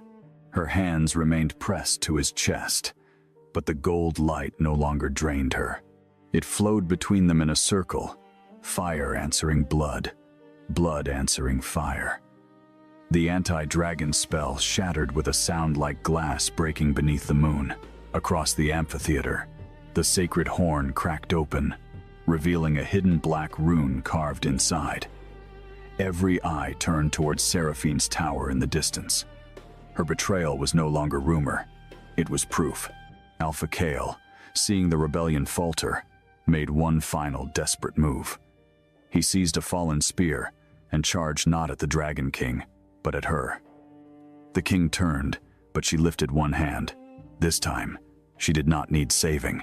The ground beneath Kael erupted with golden flame, not burning his flesh, but binding his shadow to the stone. He collapsed mid-stride, unable to move. She walked toward him slowly, the entire tribunal watching.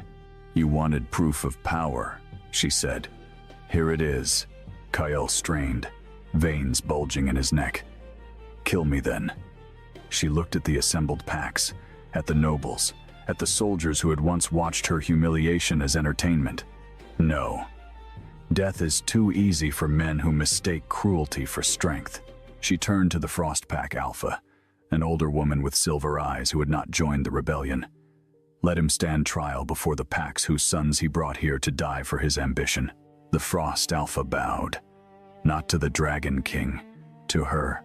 That bow changed everything. One by one, the loyal Alphas knelt, not from fear of dragonfire, not from obligation to the throne, but because they had seen the girl once mocked as wolfless stand between madness and massacre and choose justice over vengeance. The Dragon King watched them kneel before her, and no jealousy touched him, only pride. Fierce, quiet, devastating pride.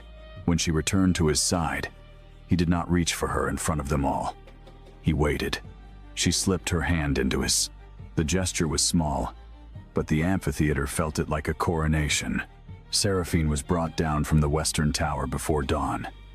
She had traded silk for prison gray, but even chained, she held herself like a woman who believed beauty could still command mercy.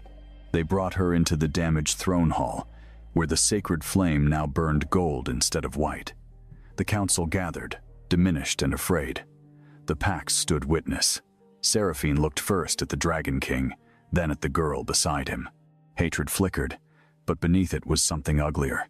Grief. "It should have been me," she said. Her voice was raw now, stripped of courtly music. "I was raised for him, trained for him, promised to him. Every lesson, every ritual, every breath of my life was shaped around becoming queen. Then, a servant touched his hand by accident, and destiny threw me away. For the first time, the girl saw not only the villain, but the wound that had fed her. It did not excuse the murders, the fire, the poison, the rebellion, but it made the cruelty human, and somehow that made it worse. The Dragon King's voice was cold. "You tried to burn her alive, because she took the only future I was allowed to want." Seraphine turned to her then. "Do you think mercy makes you better than me? You stand there with his hand in yours because fate chose your blood. Had it chosen mine, you would still be scrubbing floors." The words struck deep because part of them was true. Fate was not fairness. Blood was not virtue. Power did not make suffering meaningful. The girl stepped closer. "You are right about one thing," she said. "If my blood had never awakened, this court would have left me in chains." The hall stilled. "That is why the court must change." Seraphine blinked, thrown by the answer. "You expected me to deny it. I will not. This kingdom does not become just because I rose within it. It becomes just when no girl needs ancient blood to be treated as human." The sacred flame flared behind her, as if the old queens approved. Judgment was passed before sunset. Seraphine was stripped of title and sent to the northern monastery fortress. Not as a guest, not as a martyr, but as a prisoner under oath, where she would spend her life healing those burned by the wars her family had funded. Lord Vaer and the corrupt counselors were removed from office. Alpha Kael was delivered to the Pack Tribunal. The traitorous commander, who had survived the Hall of Ashes, confessed under sacred flame that half the rebellion had been planned months before the servant girl ever touched the king. They had always intended to overthrow him. She had merely become their excuse. That revelation spread across the kingdom faster than fear. People began to understand that the Dragon King's curse had not been the only danger in the realm. Men without fire had done just as much burning, but victory did not heal everything. In the days that followed, she struggled beneath the weight of her new name. Emberblood, Queen-marked, Flamebinder, Savior. The words changed depending on who spoke them, but each one tried to turn her into something larger than a person. In private, she still woke from dreams of the Mirror Crypt, seeing ancient queens vanish into the men they loved. Sometimes she pulled her hands away from the Dragon King before realizing she had done it. Sometimes he flinched from touching her, haunted by the same fear from the other side. Love had saved them in battle, but ordinary tenderness required a different courage. No prophecy could teach them how to sit together in silence without wondering who owed what to whom. One night, weeks after the rebellion, she found him in the old nursery of the East Wing. It had been sealed for years. The walls were still scarred by fire, though someone had tried to cover the damage with tapestries. He stood before a small blackened cradle, his face unreadable. She remained at the doorway. "Is this where it began?" He nodded. "I was 4. The number made her chest ache. 4 years old, and already treated as a disaster. They told me later I had killed a woman who loved me." His voice was steady, but she knew what steadiness cost him. After that, no one entered my room without gloves, chains, or fear. She crossed the room slowly and stood beside him. "You were a child. Children can still destroy." "Yes," she said softly, "but they should not be left alone with the ashes." He closed his eyes. For a long moment, neither spoke. Then he said, "When you first touched me in the throne hall, I wanted to lock every door in the palace and keep you where no one could take you. The confession hung between them, dark and honest. I know. I am ashamed of that. Good, she said, and his eyes opened in surprise. She smiled faintly, sadly. Shame means you know the difference between love and hunger. He looked at her then, as if she had placed a blade in his hand and trusted him not to use it. And do you trust me? She took time before answering, because the truth deserved more than comfort. I trust the man who fights his hunger. I do not trust fate blindly. I do not trust crowns. I do not trust need when it goes unnamed. She reached for him. But I trust what you choose after you name it. His hand trembled before he took hers. That night, he did not ask her to calm the fire. She did not offer to.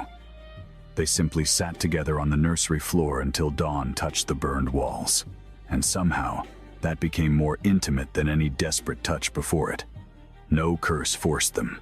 No court watched them. No prophecy demanded proof. When his fire stirred, he breathed through it. When her gold marks glowed, she let them fade naturally. They were two wounded creatures learning that love could be quiet and still be real. The coronation came at midsummer. Not a wedding first, though the court expected one. She insisted on recognition before romance, law before ceremony, change before celebration. The Dragon King agreed without hesitation, and that agreement did more to silence opposition than any threat could have. Before the gathered kingdom, he amended the old hierarchy. Wolfless children could no longer be enslaved by packhouses. Servant collars were outlawed in royal territories.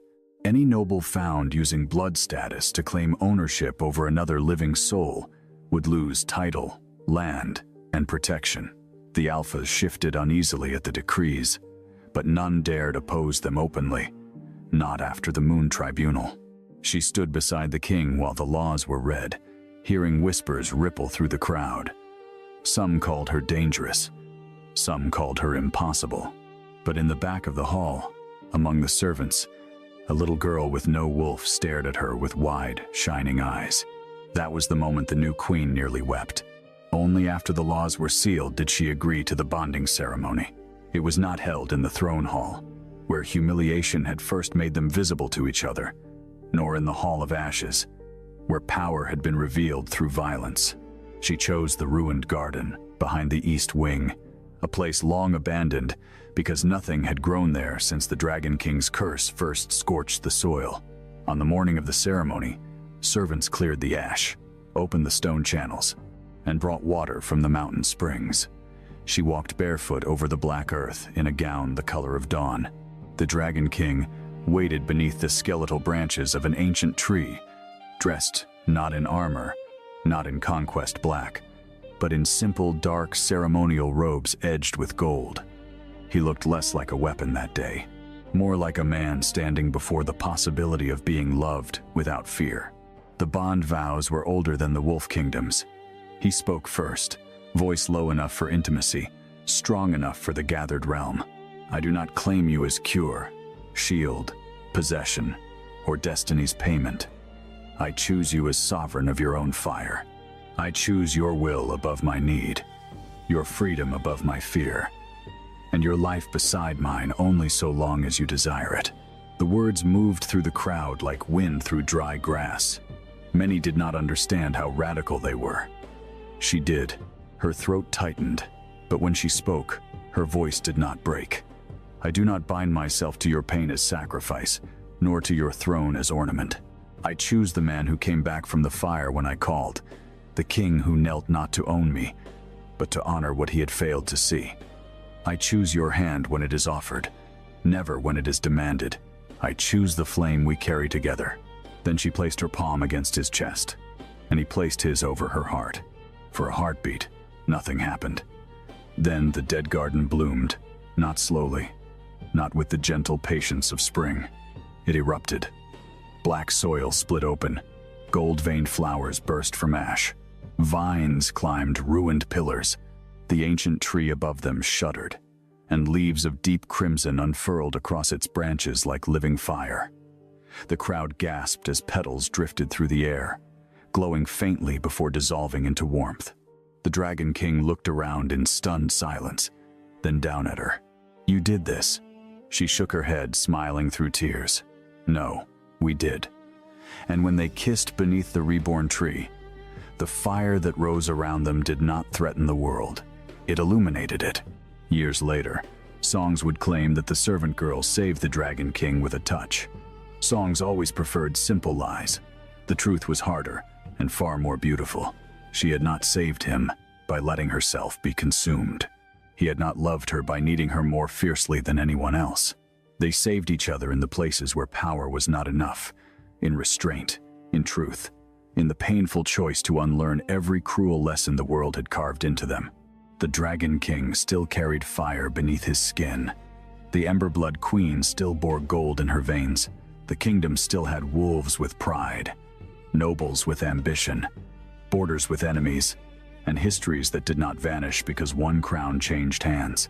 But in the palace where servants once lowered their eyes and no one dared touch the king, children now ran through the rebuilt garden, laughing beneath crimson leaves. Some had wolves, some did not. None wore collars. And on quiet nights, when snow fell over the volcanic mountains and the sacred flame burned low beneath the palace, the Dragon King would wake from dreams of ash to find her beside him, not as a cure, not as a chain, but as a choice renewed with every dawn.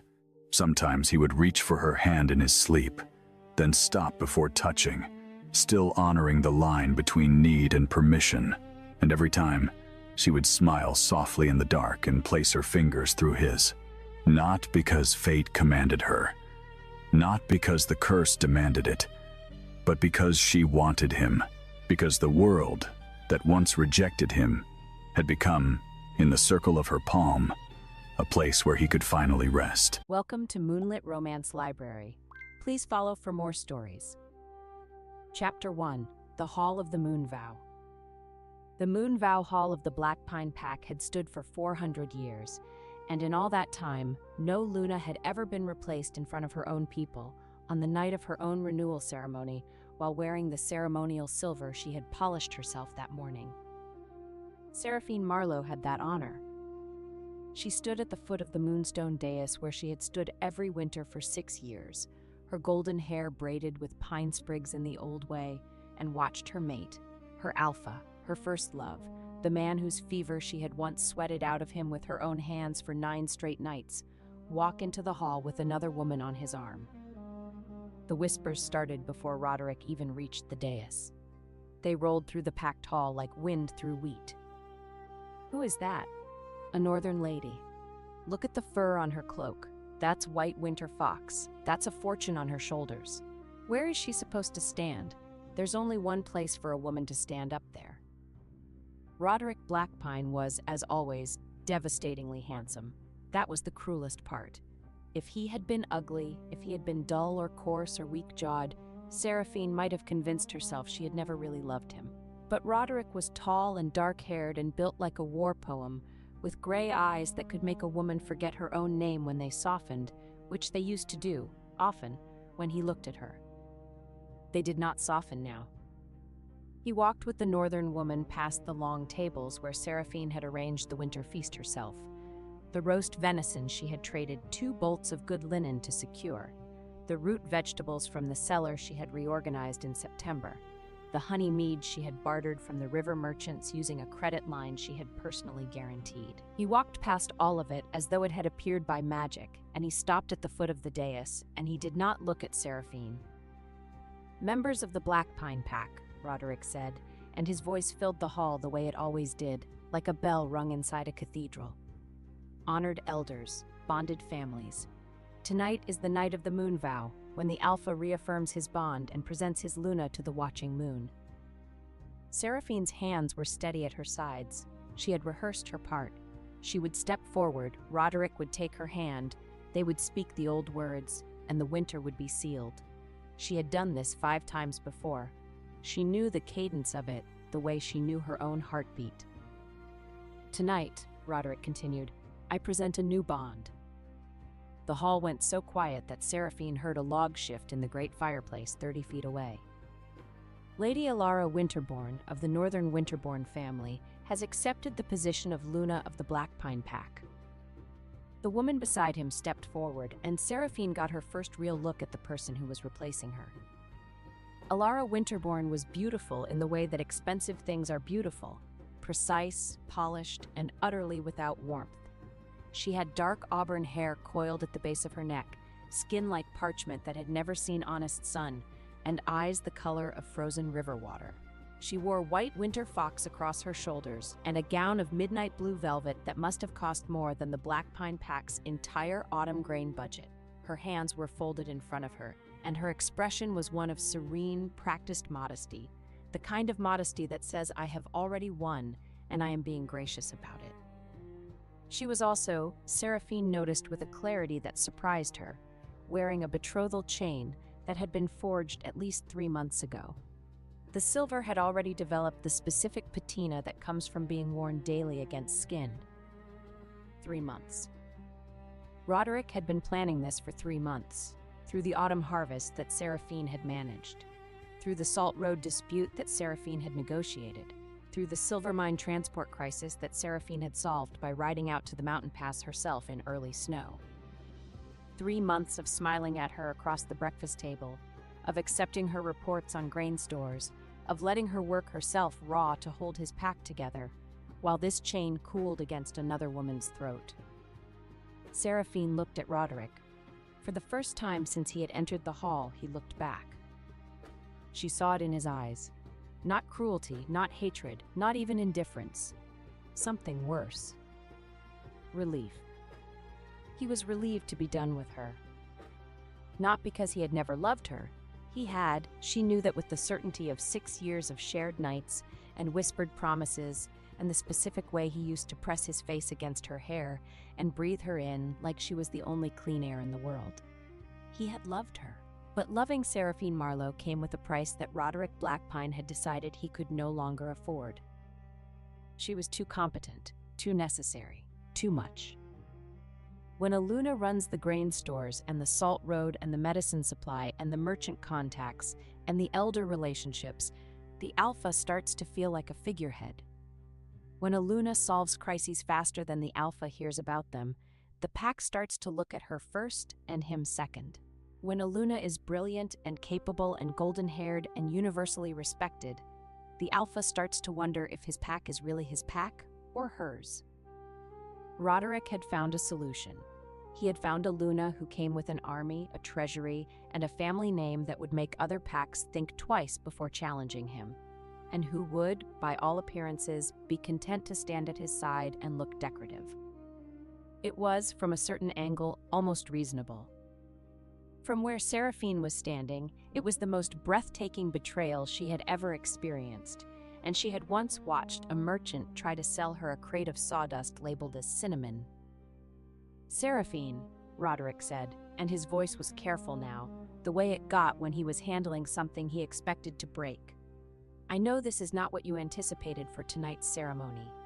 I want you to know that your years of service to this pack—" "Service," Seraphine repeated, and the word came out flat and precise, like a coin dropped on stone. "Are deeply valued. A home has been prepared for you at the eastern edge of the territory, near the border crossing. It's comfortable, warm.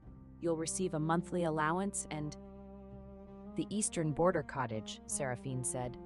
"The one with the leak in the north wall that I submitted a repair request for in August, which was denied because, and I am quoting your steward, there are higher priorities for the carpentry budget." A small, horrible silence. Elder Marin, seated at the front table, made a sound that was very carefully not a laugh. "The cottage has been repaired," Roderick said tightly. "How wonderful. It only took replacing your Luna to get a roof patched." Seraphine's voice was perfectly level. She was aware, with the strange, doubled vision that comes in moments of absolute crisis, that every person in this hall was watching her for the breakdown. They were waiting for tears, for begging, for the satisfying spectacle of a discarded woman falling apart in public so that everyone could feel sorry for her and then go back to their venison. she would not give them that. She would give them something much worse. You mentioned my years of service, Seraphine said, and she reached into the embroidered belt pouch at her waist. The one she had sewn herself, the one that contained the tools of every function she had performed for this pack for 6 years. Let me return what belongs to the position. She pulled out a heavy iron key on a leather cord. The granary key. Main store, reserve store, emergency winter reserve. She placed it on the edge of the dais. The river merchants renew the winter grain credit in 11 days. They renew it with me because I am the one who has paid them, fed their drivers, and kept their caravans safe for 6 years. If I am no longer Luna, 40% of your winter grain stops at the river. The hall went quiet enough for the fire to sound loud. She drew out a small leather medicine ledger. The Ashwick herb women supply our feverfew, willow bark, and wound seal poultice. Their payment is due in 6 days. They do not extend credit to men who remember sick rooms only when they need a heroic speech beside one. She set the ledger beside the key. Without this, the deep winter comes with no fever medicine and no wound treatment. Then came a wooden passage token stamped with pine and road. The Salt Road Agreement. Renewed 9 days ago in my name because Greymarch trusts the woman who actually sends the wagons on time. The token clicked against the stone. If I am removed, this token dies in 30 days. 3 objects. Grain, medicine, road. Even the oldest grandmother in the hall could count them, and every person understood what they meant. Food, survival, and a way out of winter. Seraphine left the rest in her pouch. The firewood contracts, the tallow notes, the cobbler favors, the elder grudges, the little human details that made a pack function. She would not drown the room in paper. She would let them discover those losses one by one when the first child needed boots and the first hearth ran cold. There, Seraphine said. The position of Luna returned in full. She looked at Alara Winterborn, who was standing very still, her pale eyes moving over the key, the medicine ledger, and the road token with an expression Seraphine recognized. The expression of a woman doing rapid mental arithmetic and not liking the sum.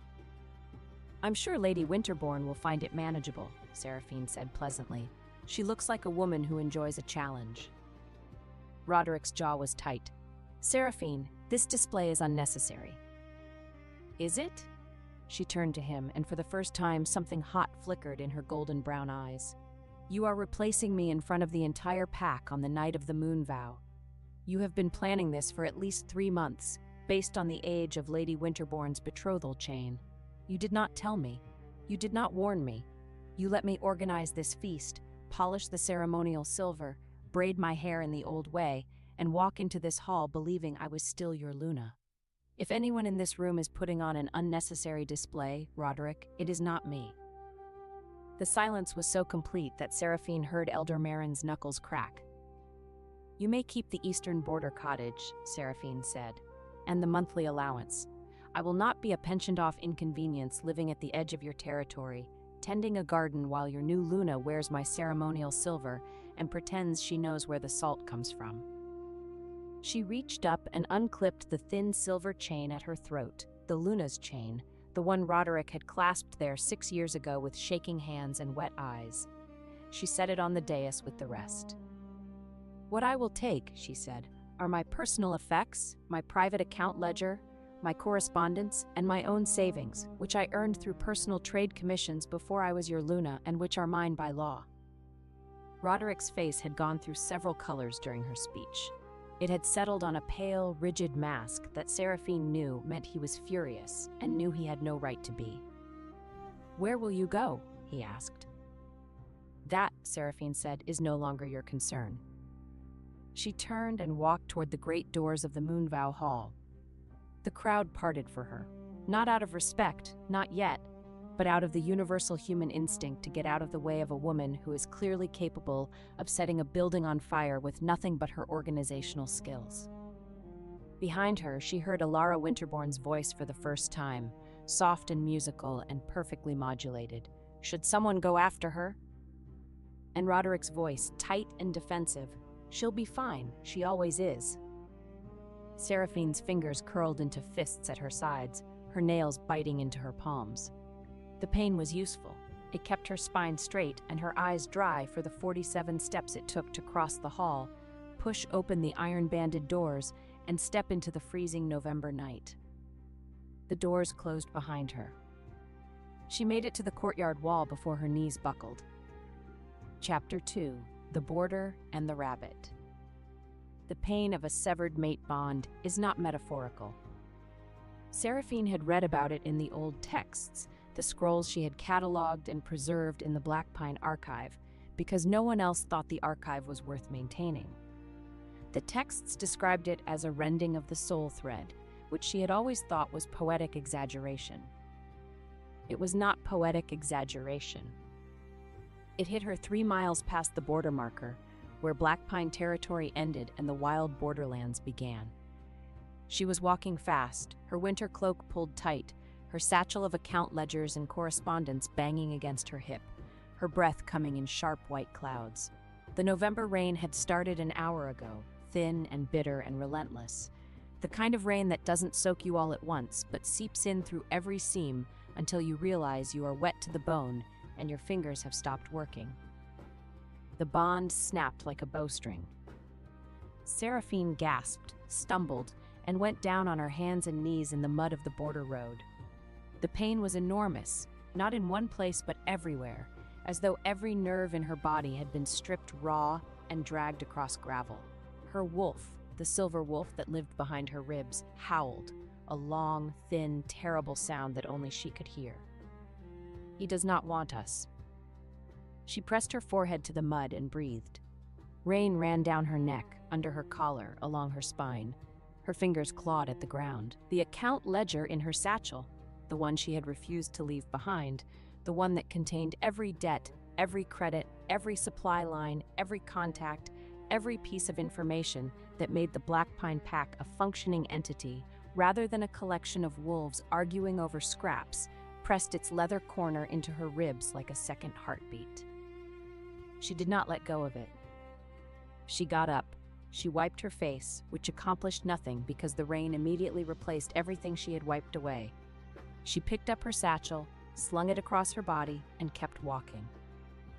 The borderway station appeared through the rain like a smudge of warm light, a low stone building with a thatched roof and a stable yard, sitting at the junction of the East Road and the old trade path that ran south to the river towns. It was not a grand building. It was the kind of place where traveling merchants, lone riders, and border wolves stopped for a hot meal and a dry corner before continuing into uncertain territory. Seraphine pushed open the door and was hit by the smell of wood smoke, mutton stew, and wet dog. The common room was half full. A few merchants hunched over their bowls, a pair of border guards playing dice, an old woman knitting in the chimney corner. No one looked up. In the borderlands, people minded their own business. It was safer that way. The innkeeper, a stout woman with arms like fence posts and a face that suggested she had once headbutted a mule and the mule had lost, looked Seraphine up and down. "Room? If you have one." "Last one on the left, upstairs. 3 coppers, suppers included. You look like you need it." Seraphine paid. Her fingers were shaking, but she counted the coins accurately. She would always count coins accurately. The world could end, and Seraphine Marlowe would die with her accounts balanced. She climbed the stairs, found the room, a narrow cell with a straw mattress, a woolen blanket, and a window that looked out onto the stable yard, and sat on the bed. She did not cry. She sat very still with her hands on her account ledger and waited for the trembling to stop. It did not stop. She went back downstairs. The kitchen was accessible through a side door that someone had left propped open with a brick. Seraphine told herself she was looking for hot water for her face, or perhaps a candle, or perhaps any small practical task that would give her hands something to do besides shake. What she found behind the kitchen's back door, in the narrow, muddy alley where the kitchen scraps were thrown, was a rabbit. It was small and white and round, with ears that were slightly too long for its body and eyes the color of dark cherries. It was sitting in the rain next to an overturned crate, and it was eating a cabbage leaf, or rather, It was clutching a cabbage leaf in its mouth with the grim, unshakable determination of a creature that had decided this cabbage leaf was the hill it would die on, while the kitchen boy, a lanky teenager with a dripping nose, tried to shoo it away with a broom. "Get off. That's not for you, you stupid. Go on, get." The boy swiped the broom at the rabbit. The rabbit did not move. It hunched lower over its cabbage leaf and chewed faster. "I said get." Another swipe. The rabbit dodged the broom with a small, indignant hop and resumed chewing. The cabbage leaf was now considerably smaller, but the rabbit showed no intention of surrendering what remained. "You little," the boy raised the broom higher. "Stop." Seraphine's voice came out sharper than she intended. The boy turned, saw a golden-haired woman standing in the kitchen doorway with rain in her hair and murder in her eyes, and prudently lowered the broom. "It's just a rabbit, miss. It keeps getting into the vegetable stores." "Then fix the latch on your vegetable stores." Seraphine walked past the boy, crouched in the mud. She was already so wet and filthy that a little more made no difference, and looked at the rabbit. The rabbit looked at her. It had stopped chewing. The cabbage leaf hung from its mouth like a limp green flag. Its dark cherry eyes were very round, and its nose was twitching in the rapid, assessing way that rabbits' noses twitch when they are deciding whether a new person is a threat, a friend, or irrelevant. Seraphine held out her hand, palm up, fingers relaxed. She did not move. She barely breathed. The rabbit considered her for a long moment. Then it hopped forward, one small, careful hop, and pressed its nose against her fingertips. Its nose was cold and wet and impossibly soft, and it twitched 3 times against her skin before the rabbit apparently decided that Seraphine was acceptable. It hopped into her lap. It was warm, absurdly warm the way small animals always are, as though they contain a furnace somewhere beneath their fur that is wildly out of proportion to their size. It settled against her stomach, tucked its feet underneath itself, and continued eating the cabbage leaf. Seraphine sat in the mud in the rain behind a border way station kitchen, holding a rabbit that had been thrown out of the only place it knew for the crime of trying to feed itself, and she thought, well, we match. She carried it inside. No one stopped her. The innkeeper looked at the rabbit, looked at Seraphine's face, and said nothing. There were some faces you did not argue with. Upstairs, Seraphine set the rabbit on the bed. It explored the blanket with the thorough, methodical intensity of a creature cataloging its new territory, circled 3 times, and flopped onto its side. Seraphine sat beside it, opened her account ledger, and began to read. The numbers were familiar, comforting. Every line in this ledger represented a relationship she had built, a deal she had struck, a crisis she had solved. The river merchants, the Salt Road Passage, the Heartwood Carriers Guild, the Herb Women of Ashwick, the quarterly grain deliveries, the winter tallow supply, the emergency credit line with the Greymark banking house. These were hers, not Roderick's, not the Blackpine Pack's, hers. She had built them with her own mind, her own hands, her own relentless competence. And when Roderick Blackpine stood in his Moonvow Hall with his beautiful northern bride and realized that his granary was emptying, his salt road was closing, his medicine supply was vanishing, his silver mine wagons were not arriving, and his elders were asking uncomfortable questions about where the woman who actually ran everything had gone, these relationships would still be hers. The rabbit nudged its nose against her ankle. She reached down and stroked its ears without looking, her eyes still on the ledger. "I'm going to need a name for you," she said. The rabbit thumped one hind leg against the mattress. A small, decisive thump, the sound a rabbit makes when it is either content or staking a claim. "Clover," Seraphine said, "because you are small, round, and apparently impossible to uproot." Clover thumped again and went to sleep. Chapter 3. The Border Wolf King. The rain stopped sometime before dawn. Seraphine knew this because she had not slept. The broken bond ached in her chest like a cracked rib, pulsing with every heartbeat, and she had heard every shift in the weather, every creak of the building, every snore from the common room below. She heard the riders arrive at first light. Not merchants. Merchants traveled in carts. These were mounted riders, heavy horses, moving in formation. She heard the jingle of tack, the low murmur of voices accustomed to command, and distantly, the whine of wolves. Border wolves, big ones, from the sound of their vocal range. Seraphine was dressed and packed in 3 minutes. She had not unpacked much. She was a woman who understood that situations could change quickly, and she kept her belongings in a state of permanent readiness. The only concession to the night was that Clover was now riding in the front fold of her cloak, a warm white lump against her collarbone, ears flat, nose twitching. She came down the stairs with her satchel on her hip, her golden hair in a single damp braid, her spine straight, and her face arranged in the polite, competent mask she had worn for 6 years of managing a pack that did not appreciate her. The common room was full of soldiers. Not soldiers in the ragged, improvised way that pack warriors sometimes were. These were uniformed, dark leather and gray wool, steel-reinforced bracers, weapons that were clean and oiled and clearly used regularly. They moved with the easy discipline of men who had been well-trained and well-fed, and who answered to someone they genuinely respected rather than merely feared. At the center of the room, seated at the largest table with a map spread before him and a cup of tea steaming at his elbow, was the most handsome man Seraphine had ever seen. She was irritated by this. She had just been publicly humiliated, thrown out of her home, and severed from her mate bond. Her clothes were mud-stained, her hair was a disaster, and she had a rabbit in her cloak.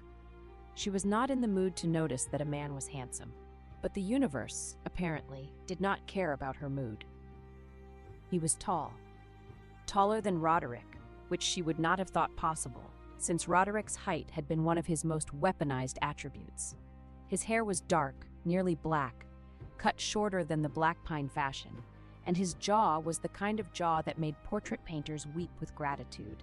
He had a scar that ran from his left temple to his cheekbone, not disfiguring, merely interesting, the kind of scar that suggested a story worth hearing.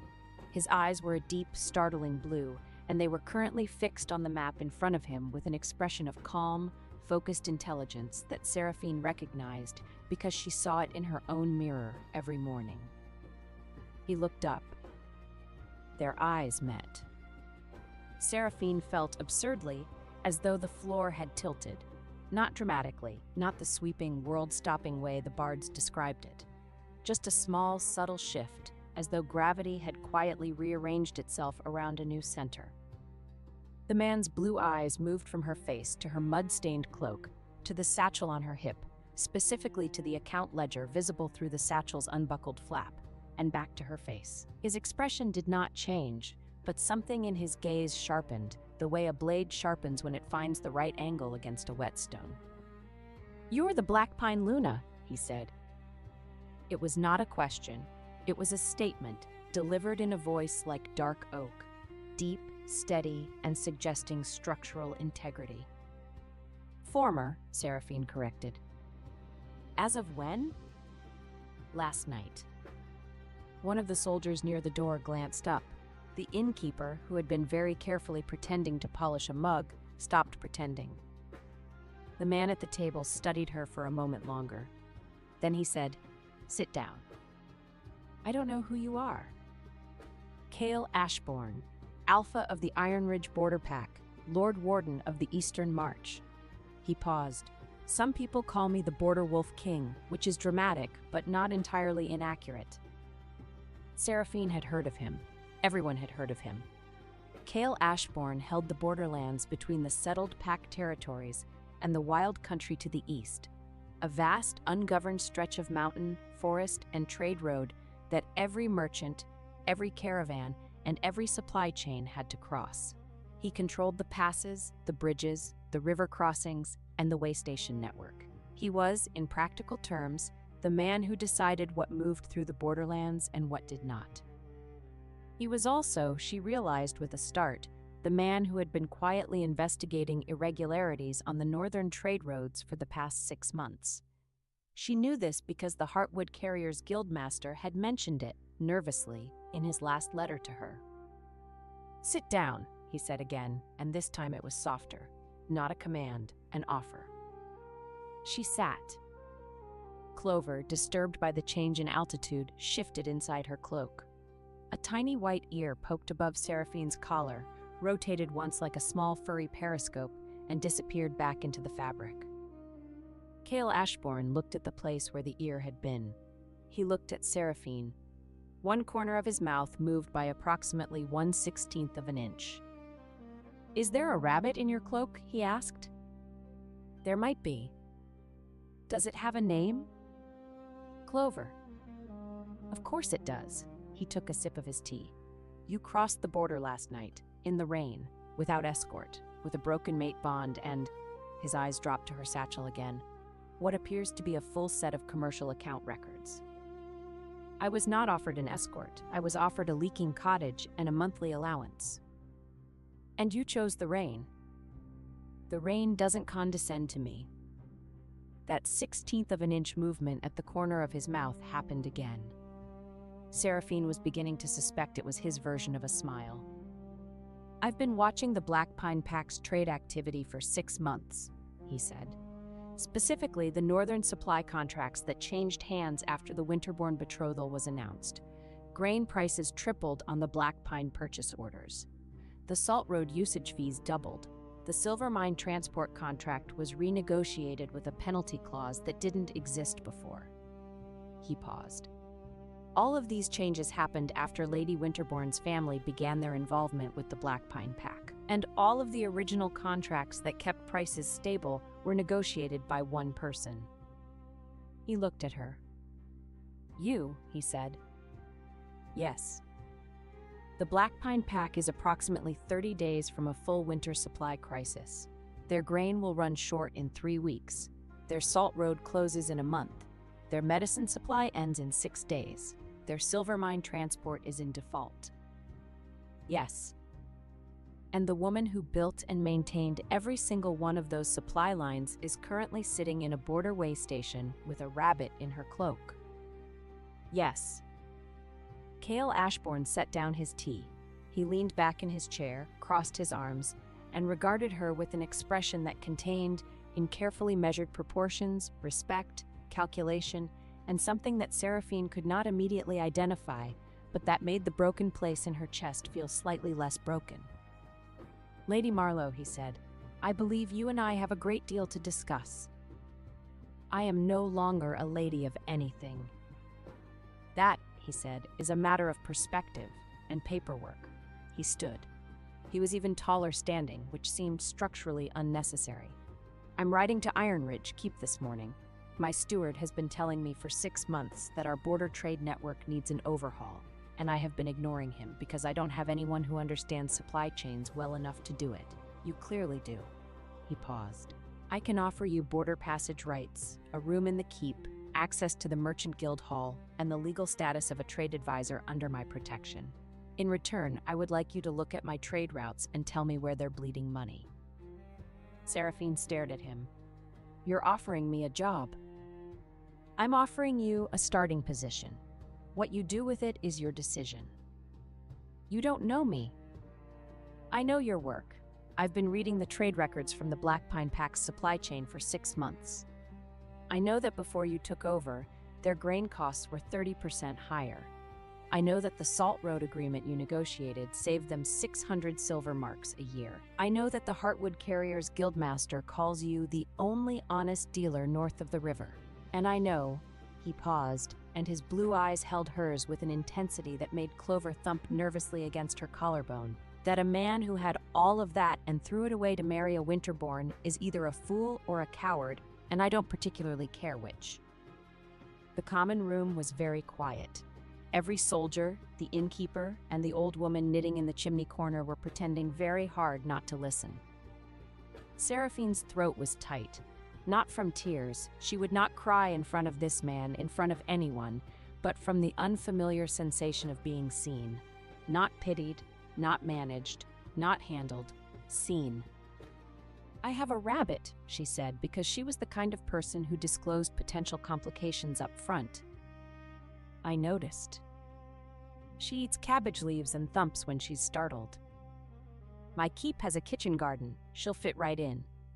He extended his hand, not to shake, to help her stand, the way a man offers his hand when he wants a woman to know that he considers her his equal, and that the hand is offered by choice, not obligation. Seraphine looked at his hand. It was large and scarred and steady. She took it. His grip was warm and firm and lasted exactly 1 second longer than strictly necessary. When he let go, his fingers brushed her palm in a way that could have been accidental but was not. Clover thumped. "Your rabbit approves," Cale said. "My rabbit approves of very little. She merely tolerates what she cannot kick." That 1/16 of an inch smile happened a third time, and Seraphine realized, with a sensation like stepping off a cliff into unexpectedly warm water, that she wanted to make it happen again. Chapter 4: Iron Ridge Keep. Iron Ridge Keep sat on a granite bluff above the Border River, where the old trade road forked, one branch running north to the settled Pack territories, the other running south to the river port towns and the merchant guilds beyond. It was not a beautiful building. It was a functional one: thick walls, deep cellars, wide gates designed for wagons, and a stable yard that could hold 50 horses. It looked like a building that had been designed by someone who valued efficiency over aesthetics, which was exactly the kind of building Seraphine felt most comfortable in. Cale Ashbourne had given her a room in the East Tower. Not the finest room in the keep, but a good one, with a window that overlooked the river and the trade road, a fireplace that drew properly, and a desk. The desk was large. Seraphine approved of large desks. She had spent 6 years managing the Black Pine Pack's entire commercial infrastructure from a writing table that was slightly too small because Roderick had never thought to ask if she needed a bigger one. Clover was given the run of the kitchen garden, which she investigated with the methodical intensity of a land surveyor, and from which she returned each evening with dirt on her nose and an expression of profound satisfaction. Within 3 days, Seraphine had mapped the Iron Ridge trade network. Within a week, she had found where it was bleeding money. The border trade routes were a mess, not from corruption but from neglect. Cale Ashbourne was a superb military commander and a respected alpha, but he had the commercial instincts of a brick. His steward, a well-meaning man named Aldrich, had been doing his best, but his best involved paying whatever price the merchants quoted and hoping for the best. Seraphine did not hope for the best. Seraphine negotiated. She started with the grain merchants. The Iron Ridge Pack was buying winter grain from 3 separate suppliers at 3 different prices, none of which had been compared or renegotiated in 2 years. Seraphine sat in the Merchant Guild Hall, a drafty stone building in the border town below the keep, and invited all 3 suppliers to the same meeting. "Gentlemen," she said with Clover tucked invisibly under her heavy wool skirt, "I notice that you are each charging the Iron Ridge Pack a different price for the same grade of grain.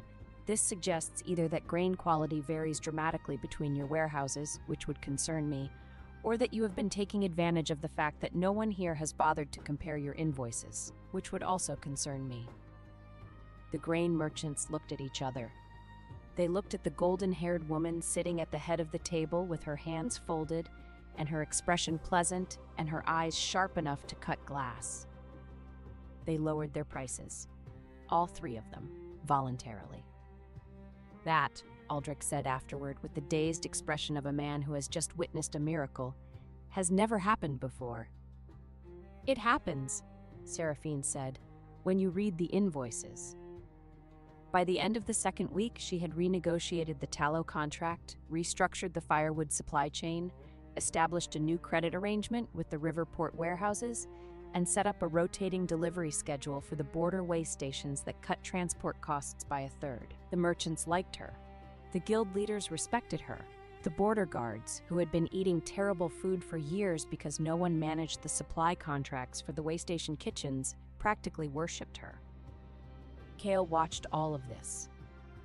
He watched from the doorways of meeting rooms, from the upper gallery of the guild hall, from the parapet of his keep where he stood in the mornings with his tea and his maps and his scar catching the winter light. He watched Seraphine Marlowe walk into rooms full of men who had been cheating his pack for years and walk out with better terms, fair prices, and signed agreements. He watched her crouch in the kitchen garden to let Clover climb into her hands, her golden hair falling over her shoulder. her face soft in a way it never was when other people were looking. He watched, and he said very little, because Cale Ashbourne was a man who understood that some things are better observed than discussed. But his soldiers noticed, Aldrich noticed, the cook noticed, the stable master noticed. Everyone in Iron Ridge Keep noticed that their alpha, who had never in anyone's memory shown personal interest in any woman, tracked Seraphine Marlowe's movements through the keep like a compass needle finding north. Chapter 5. The First Cloak. The first ambiguity-destroying moment happened 16 days after Seraphine's arrival, on the night of the first real snowstorm. She had been in the guild hall until well past dark, finalizing a salt contract with a coastal trader who had the negotiating style of a weasel and the attention span of a gnat. The deal was done. Favorable terms, reliable delivery, penalty clause for late shipments that Seraphine had insisted on because she had once waited 3 weeks for a late salt delivery and had no intention of ever doing so again, and she was walking back to the keep through the narrow streets of the border town. The snow came suddenly, as border snowstorms do. Not a gentle beginning, but a wall of white, horizontal, and blinding, driven by a wind that turned the air into knives. Seraphine, who had been too focused on the salt contract to check the sky before leaving the guild hall, found herself blind and freezing in a street she barely knew. Clover, who had been riding under her skirt hem, her preferred mode of transport in cold weather, pressed against Seraphine's ankle like a warm, furry boot, began thumping. Not the small, conversational thump of contentment, the rapid, staccato thump of alarm. Thump, thump, thump. Seraphine could feel the vibration through the sole of her boot. "I know," she muttered, pressing against a building wall. "I know. I can't see either." The wind screamed. Snow plastered her hair to her face, found every gap in her cloak, bit through her gloves. The broken bond in her chest throbbed. It always throbbed more in the cold, as though the severed thread was trying to pull her back to a warmth that no longer existed. And then a cloak dropped over her shoulders. Not thrown, placed. With precision, with weight, with the careful deliberateness of a man who had practiced moving in darkness and bad weather until it was as natural to him as breathing. The cloak was enormous. Heavy, dark wool lined with fur, still warm from the body that had been wearing it, and it smelled of pine smoke and cold steel and something underneath both of those things that was simply, unmistakably, him. "The guild hall closed an hour ago," Cale said, and his voice was very close, cutting through the wind from directly above her left ear. "I sent Aldrich to walk you back. He said you were still arguing about penalty clauses."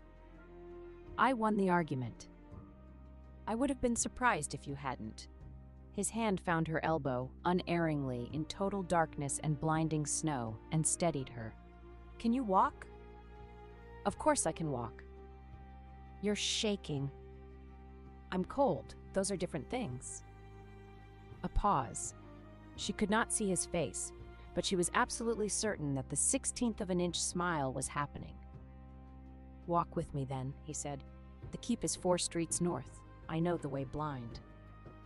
"You came out in a blizzard to find me." "I came out in a blizzard to check the border watch. Finding you was coincidence." "You're not wearing a cloak." "I have a thick constitution." "You're standing in a blizzard in a shirt." "A heavy shirt." Seraphine wanted to argue further, but the wind chose that moment to gust so hard that she staggered, and Cale's hand on her elbow tightened, and she found herself pressed against his side, his very solid, very warm, very shirt-clad side, and his arm came around her shoulders to hold the cloak closed against the wind, and she discovered that the warmth of a large man in a snowstorm is a profoundly convincing argument against further protest. They walked. His arm stayed. Clover, from her position under Seraphine's skirt hem, produced a single, contented thump. Halfway to the keep, Seraphine became aware that Cale was shielding her from the wind with his body. Not obviously, not dramatically, but with the quiet, automatic precision of a man for whom protecting others was as reflexive as breathing. He had positioned himself on her windward side. His arm across her shoulders was angled to block the snow from hitting her face. He was, she realized, freezing. "You should take your cloak back," she said. "No. You'll get frostbite. I'll get warm by the fire. You are the most stubborn." This, from a woman who argued about penalty clauses for 3 hours in a room with a dying fire. The fire was adequate. The fire was 2 embers and an optimistic stick. She laughed. It was a small, involuntary sound, startled out of her by the sheer absurdity of standing in a blizzard, arguing about fire quality with a man who had given her his cloak and was pretending he wasn't cold. It was the first time she had laughed since the Moonvow Hall, and the sound of it surprised her so much that she stopped walking. Cale stopped too. In the narrow space between snow gusts, she caught a glimpse of his face, snow in his dark hair, ice on his scar, and his blue eyes looking at her with an expression that was not the 16th of an inch smile. It was something larger, something unguarded, something that he shut down almost immediately, but not quite fast enough. He had been looking at her the way Roderick used to look at her, except that Roderick's version of that look had always contained, underneath the warmth, a flicker of something wary, a man admiring a fire that he feared might burn him. Cale's version contained no fear at all. "We should keep walking," he said, and his voice was perfectly steady, because Cale Ashbourne could control his voice the way other men controlled their sword arms. They kept walking. His arms stayed around her shoulders. The cloak smelled like pine smoke and cold steel in him, and Seraphine stored that information in the same part of her mind where she kept her most important accounts, the things too valuable to write down, in case someone tried to take them away. Chapter 6: The Rotting Pack. While Seraphine was building trade routes and accepting cloaks from blue-eyed border kings, the Black Pine Pack was dying. Not literally, not yet, but the slow, grinding death of a community that has lost its infrastructure and doesn't realize it until the food runs out. The grain ran short in the 3rd week, exactly as Seraphine had predicted. The river merchants declined to renew the credit arrangement without Seraphine's personal guarantee, exactly as she had warned. The Salt Road closed when the Greymark elders received no renewal request from anyone they recognized, and the medicine supply from the Ashwick herb women ended when the payment was 6 days late. The silver mine wagons stopped coming on the 22nd day. Roderick Blackpine discovered, in the sharp and unforgiving classroom of consequence, that running a pack required more than being tall, handsome, and commanding. It required knowing where the food came from. It required knowing who to pay and when and how much. It required knowing that the cobbler who made boots for the pack's children at cost did so because someone delivered his wife's cheese to market, and that if the cheese deliveries stopped, the boots stopped, and if the boots stopped, children walked barefoot in snow. It required, in short, Seraphine Marlowe. And Seraphine Marlowe was gone. Alara Winterbourne, to her credit, was not entirely useless. She was, in fact, much more capable than Roderick had expected, but her capabilities lay in a direction that made his blood run cold as the winter deepened. She began with the pack's debts. "The Black Pine Pack owes 2,000 silver marks to the Heartwood Carriers Guild," she told Roderick on the 4th morning, her voice soft and measured, her pale eyes scanning a ledger that she had produced from her own traveling case. "And 1,400 marks to the river merchants, and 800 to the Salt Road Licensing Authority. Total outstanding obligations, 4,200 marks. Roderick stared at her. "I didn't know." "Your former Luna managed these debts personally. She kept them rolling through a combination of personal guarantees, bartered services, and partial payments timed to cash flow projections." Alara set the ledger down. She was, I must admit, remarkably skilled. "Can you do the same?" "I could," she folded her hands. "But it would be simpler to consolidate." "Consolidate how?" "My family's banking house can purchase the outstanding debts from the individual creditors.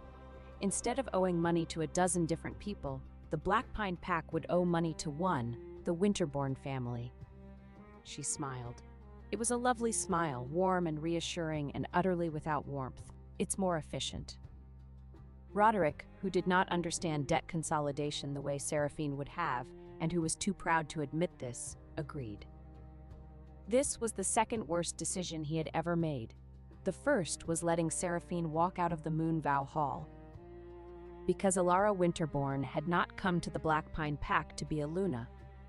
She had come to be a locksmith, fitting the tumblers of debt and dependency into place until the entire pack was a door that her family could open at will. Within 2 weeks, the Winterborn family held every major debt the Blackpine Pack owed. The grain supply was rerouted through Winterborn warehouses at prices that were technically fair but practically ruinous. The pack's guard rotation was supplemented by Northern soldiers for the pack's protection during this difficult transition, who answered to Alara's family steward, not to Roderick. The pack's treasury key, which Roderick had always carried, was placed in a lockbox to which Alara held the second key as a precaution against the debts. She was absorbing the pack, piece by piece, contract by contract, coin by coin, and she was doing it with such impeccable courtesy, such flawless legal justification, and such a beautifully concerned expression that Roderick did not fully understand what was happening until the day he tried to authorize a firewood purchase and was told by his own steward that the purchase needed Lady Winterborn's countersignature. "She controls the countersignature?" Roderick said, and his voice was very quiet. His steward, a nervous man who had replaced the previous steward, who had been loyal to Seraphine and had been reassigned to stable duty by Alara's suggestion, nodded miserably. Roderick sat in his study, which had once been Seraphine's study before it was his, and which still smelled faintly of the lavender sachet she had kept in the desk drawer, and he thought about what he had done. He had traded a woman who loved his pack for a woman who was buying it. Chapter 7. The Stone Keep Accounts. The fourth week brought 2 things to Ironridge Keep, the first snow thaw and the old Blackpine records keeper. His name was Osric, and he was 73 years old, and he had served the Blackpine Pack for 50 of those years as historian, archivist, and keeper of the ancient pack charter. He arrived at Ironridge on a mule, wearing a coat that had been patched so many times it resembled a quilt with aspirations, and carrying a leather case that he held against his chest as though it contained his own heart. "Lady Marlowe," he said when Seraphine met him in the keep's great hall, and his old voice cracked on her name. "I'm not Lady Marlowe anymore, Osric." You are, because he never filed the severance." Seraphine went very still. "What?" Osric opened the leather case with trembling fingers and pulled out a sheet of parchment. Old, official, bearing the Blackpine Pack's seal. When an alpha dissolves a mate bond and removes a Luna from her position, the ancient charter requires a formal severance to be recorded by the pack historian and witnessed by 3 elders. The alpha must sign it. The historian must seal it. Until this is done, the former Luna retains her legal standing as a member of the pack. He held up the parchment. It was blank, unsigned, unsealed. "He forgot," Osric said. "He was so busy with the new Luna and the northern contracts and the spectacle of it all that he forgot to complete the severance. I waited. I prepared the document. He never came to sign it." Seraphine's mind was doing what it always did in moments of crisis, running calculations at a speed that would have made an abacus weep. If the severance was never completed, she was still, legally, under the ancient Blackpine Charter, a member of the pack, not Luna. She had publicly relinquished the title, but a member. With membership came certain rights, including the right to invoke the Charter's most ancient and least used provision, the right of stewardship.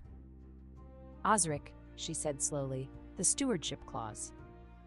The old man's eyes lit up. Chapter 7, Article 3. When the Alpha's governance endangers the pack's survival through debt, famine, or loss of sovereign territory, any full member of the pack may petition for temporary stewardship, provided they can demonstrate both the means and the intent to restore the pack to solvency. And if the Alpha has incurred debts that threaten to transfer pack lands to an outside family, the stewardship petitioner may acquire those debts and present them as evidence of the Alpha's unfitness, triggering a public tribunal. Seraphine looked at the unsigned severance document. She looked at Osric. She looked at the account ledger in her satchel, which contained every debt, every credit, every supply line, and every contact she had built over 6 years. "Osric," she said, "I need you to tell me the exact amount of every debt the Winterbourne family has purchased from the Blackpine Pack's creditors." Osric told her. Seraphine sat down at her large, beautiful desk in Ironridge Keep, opened her account ledger, and began to plan. That night, she was still working when Cale found her. The account room in the East Tower was lit by 4 candles and a fire that had burned low. Seraphine was surrounded by papers, debt records, charter copies, trade route maps, supply calculations. Her golden hair had come loose from its braid and was falling across the ledger she was writing in, and she was so absorbed that she did not hear Cale enter until he set a cup of tea on the desk beside her. She startled. Clover, who had been sleeping under the desk in a nest of discarded draft paper, thumped once. "It's past midnight," Cale said. "I'm aware. You've been in here since supper. You didn't eat supper." "I ate bread." "A bread crust does not constitute supper. It constitutes bread, which is a component of supper." He pulled a chair from the corner, set it beside hers, close but not touching, and sat. He looked at the papers spread across the desk, and Seraphine watched his blue eyes move over the numbers, the contracts, the charter language, with the quick, sharp comprehension of a man who might not love commerce but understood power. "You're buying the Blackpine debts," he said. "I'm considering it." "With what funds?" "My personal savings, my trade commissions from the past 6 years, and," she hesitated, "a loan." "From?" "I don't know yet." Cale was quiet for a moment. Then he said, "I'll fund it." Seraphine turned to look at him. They were very close. Close enough that she could see the individual threads of silver in his blue eyes, close enough to smell the pine smoke on his shirt, close enough that when he shifted his weight, his knee brushed hers under the desk. "I can't accept that," she said. "Why not?" "Because it would make me beholden to you. And I have spent 6 years being beholden to a man who used my competence and discarded my person, and I will not. It's not a gift, it's an investment." His voice was steady. "I invest in the Blackpine debt acquisition. When you take stewardship of the pack, you fold the Blackpine trade routes into the border network, which benefits my territory. I get a return on my investment through reduced trade costs and increased traffic. It's business." Seraphine stared at him. She knew it was not entirely business. She could see it in the set of his jaw, in the way his hand rested on the desk near hers, not touching, but close, as though it was taking conscious effort to maintain the distance. "And if I fail?" she asked. "You won't." "You don't know that." "I know you argued about salt contract penalty clauses for 3 hours with a dying fire. You don't fail. You outlast." From under the desk, Clover thumped. Then, slowly, she hopped out from her paper nest, crossed the cold stone floor, and climbed onto Cale's boot. He looked down. Clover looked up. She was sitting on his boot like a small, furry auditor, her dark cherry eyes fixed on his face, her nose twitching. She thumped once, not the alarm thump, not the contentment thump. The assessment thump, the thump that said, "I am evaluating you, and you should be aware that my standards are high." Cale, slowly and carefully, reached down and offered his hand, palm up. Clover sniffed his fingers. She sniffed for a long time, an unreasonably long time, as though she were conducting a thorough olfactory background check. Then she pressed her nose against his knuckle and hopped off his boot. "She approves," Seraphine said, and her voice was softer than she had intended. "Does her approval matter?" "It does to me." They looked at each other across the desk. The fire crackled, the candles flickered, the papers rustled in a draft from the window, and outside, the border wind carried the sound of the river and the distant howl of wolves in the wild country. "Take the loan," Cale said. "On what terms?" "Standard interest. 1-year repayment, no personal obligations." He paused. "I won't use money to own you, Seraphine. No one will ever use anything to own you again." It was the first time he had used her given name. It sounded different in his voice, not smaller the way it had sometimes sounded in Roderick's mouth, as though he were trying to contain it, but larger, expansive, like a name that had room to grow. "All right," she said. "All right? I accept the loan, standard terms, and I want the interest rate in writing before dawn." The 16th of an inch smile became, for the first time, a full smile. It transformed his face. It made him look younger, warmer, and so devastatingly handsome that Seraphine's stomach did something structurally inadvisable. "I'll have it drafted," he said, and stood, and his hand brushed her shoulder as he passed, the lightest possible touch, barely there, a whisper of warmth through her wool sleeve. She did not sleep that night, but the reason had changed. Chapter 8. The Salt Road Gambit.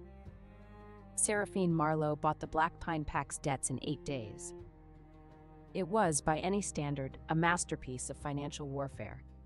She approached each creditor personally: the Heartwood Carriers Guild, the River Merchants, the Salt Road Authority, the medicine suppliers, and purchased their claims on the Black Pine Pack at a discount. The creditors were happy to sell. They had no confidence in Roderick Blackpine's ability to pay. They had no relationship with Alara Winterbourne, and they trusted Seraphine implicitly. The total cost was 3,600 marks, less than the face value of the debts, because Seraphine negotiated discounts with the same ruthless efficiency she applied to grain contracts. Kale's loan covered the bulk of it. Her personal savings covered the rest. When it was done, Seraphine held every debt that Alara Winterbourne had purchased from the original creditors. Because Alara had bought the debts from the same people Seraphine had relationships with, and Seraphine had simply offered to buy the debts from Alara's family at a price slightly higher than what the Winterbournes had paid, making it look like a profitable exit rather than a strategic defeat. The Winterbournes, who thought in terms of interest rates rather than relationships, accepted the buyout. They did not realize until later that they had just sold their entire leverage over the Black Pine Pack to the woman the pack had thrown away. "You bought our own debts out from under us?" Alara's steward said, staring at the signed transfer documents that Seraphine's courier had delivered to the Black Pine Pack Hall. "I bought them from your family, yes. At a profit to your family. Your Lord Father should be pleased." The steward was not pleased. Alara Winterbourne, when she heard, was significantly less pleased. And Lord Aldous Winterbourne, the patriarch of the Northern family, who had spent 3 months engineering the perfect acquisition of a vulnerable pack in its territory, was so profoundly displeased that he broke a quill and had to sit down. But the documents were signed. The law was clear. The debts belonged to Seraphine Marlowe. While the debt acquisition was unfolding, 2 women arrived at Ironridge Keep. The first was Marta, the former warehouse keeper of the Black Pine Pack's central grain store. She was a broad-shouldered woman in her 40s with calloused hands and a face like a friendly boulder. She had managed the Black Pine granary for 15 years, knew every sack of grain by weight and origin, and had been dismissed by Alara Winterbourne and replaced with a northern-appointed manager who didn't know the difference between winter wheat and spring barley. "They fired me," Marta said, standing in Seraphine's account room with her hat in her hands and her chin trembling. "After 15 years. The northern woman said they were restructuring warehouse operations, which apparently means replacing everyone who knows anything with people who don't, but who answer to her." "How bad is the granary?" Seraphine asked. 2 weeks of supplies, maybe less. The northern grain shipments are coming, but they're delayed and the quality is poor. I saw the manifests before they locked me out. Half of it is feed grain, not milling grain. The pack will have bread, but it'll be the kind of bread that breaks teeth. The second arrival was Brenna, a widow from the border town who ran a small caravan operation, 3 wagons, 5 drivers, and a reputation for delivering anything, anywhere, in any weather. She was 50 years old, had 4 arms like a blacksmith, and had been trying to get a trade license from the Iron Ridge Border Authority for 2 years. "I heard you're the woman who's reorganizing the border trade," Brenna said, standing in the guild hall with her arms crossed and her gray hair pulled back in a no-nonsense knot. "I also heard you're the woman the Black Pine Alpha threw out on her ear at the Moon Vow, which makes you either the unluckiest woman in the Borderlands or the most interesting. I'm betting on interesting. Seraphine liked her immediately. I need a grain run, Seraphine said. Fast, reliable, and quiet. 40 wagons of good grain from the Riverport warehouses to a staging point on the Black Pine border. Can you do it? 40 wagons? Brenna's eyebrows rose. That's a full winter supply for a medium pack. Yes. When? Before the tribunal. Brenna grinned. It was the grin of a woman who had been waiting her entire life for someone to ask her to do something this ambitious. I'll do it in 12 days, she said, but I want the trade license. Done. Brenna left. Marta stayed, and Seraphine put her to work organizing the grain logistics, purchase orders, quality checks, wagon assignments, delivery schedules. Marta was thrilled. She had not been this useful since being fired, and usefulness was the air she breathed. It's like old times, Marta said, sorting manifests with the speed of a woman who dreamed in inventory counts, except better, because this time the person I'm working for actually knows what she's doing and appreciates it. Seraphine looked up from her ledger. Roderick appreciated your work. Roderick didn't know I existed until the granary was empty. You knew my name on your second day. Marta paused. That's the difference, Lady Marlowe. You see the people who keep things running. He only saw the things. Chapter 9, The Riding Lesson. On the 29th day, Cale took Seraphine to inspect the southern trade route.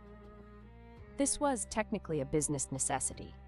The southern route ran through a mountain pass that was critical to the grain shipments Brenna was organizing, and Seraphine needed to see the terrain, the bridge conditions, and the way station capacity. It was also less technically the first time they had been alone together outside the keep since the night of the blizzard cloak.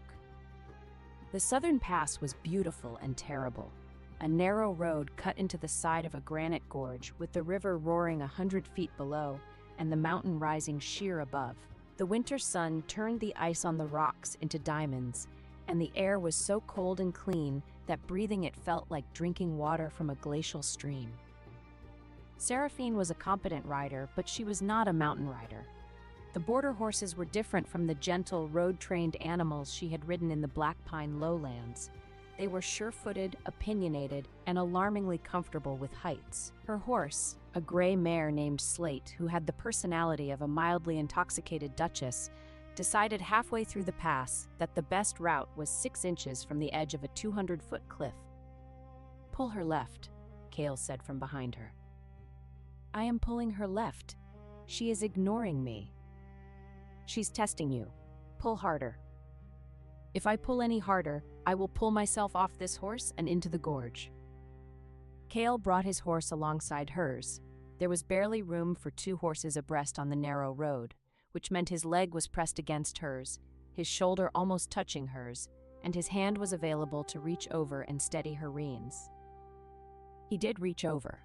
His hand closed over hers on the reins, large and warm and absolutely steady, and he guided the mare away from the edge with a calm, practiced pressure that the horse immediately respected.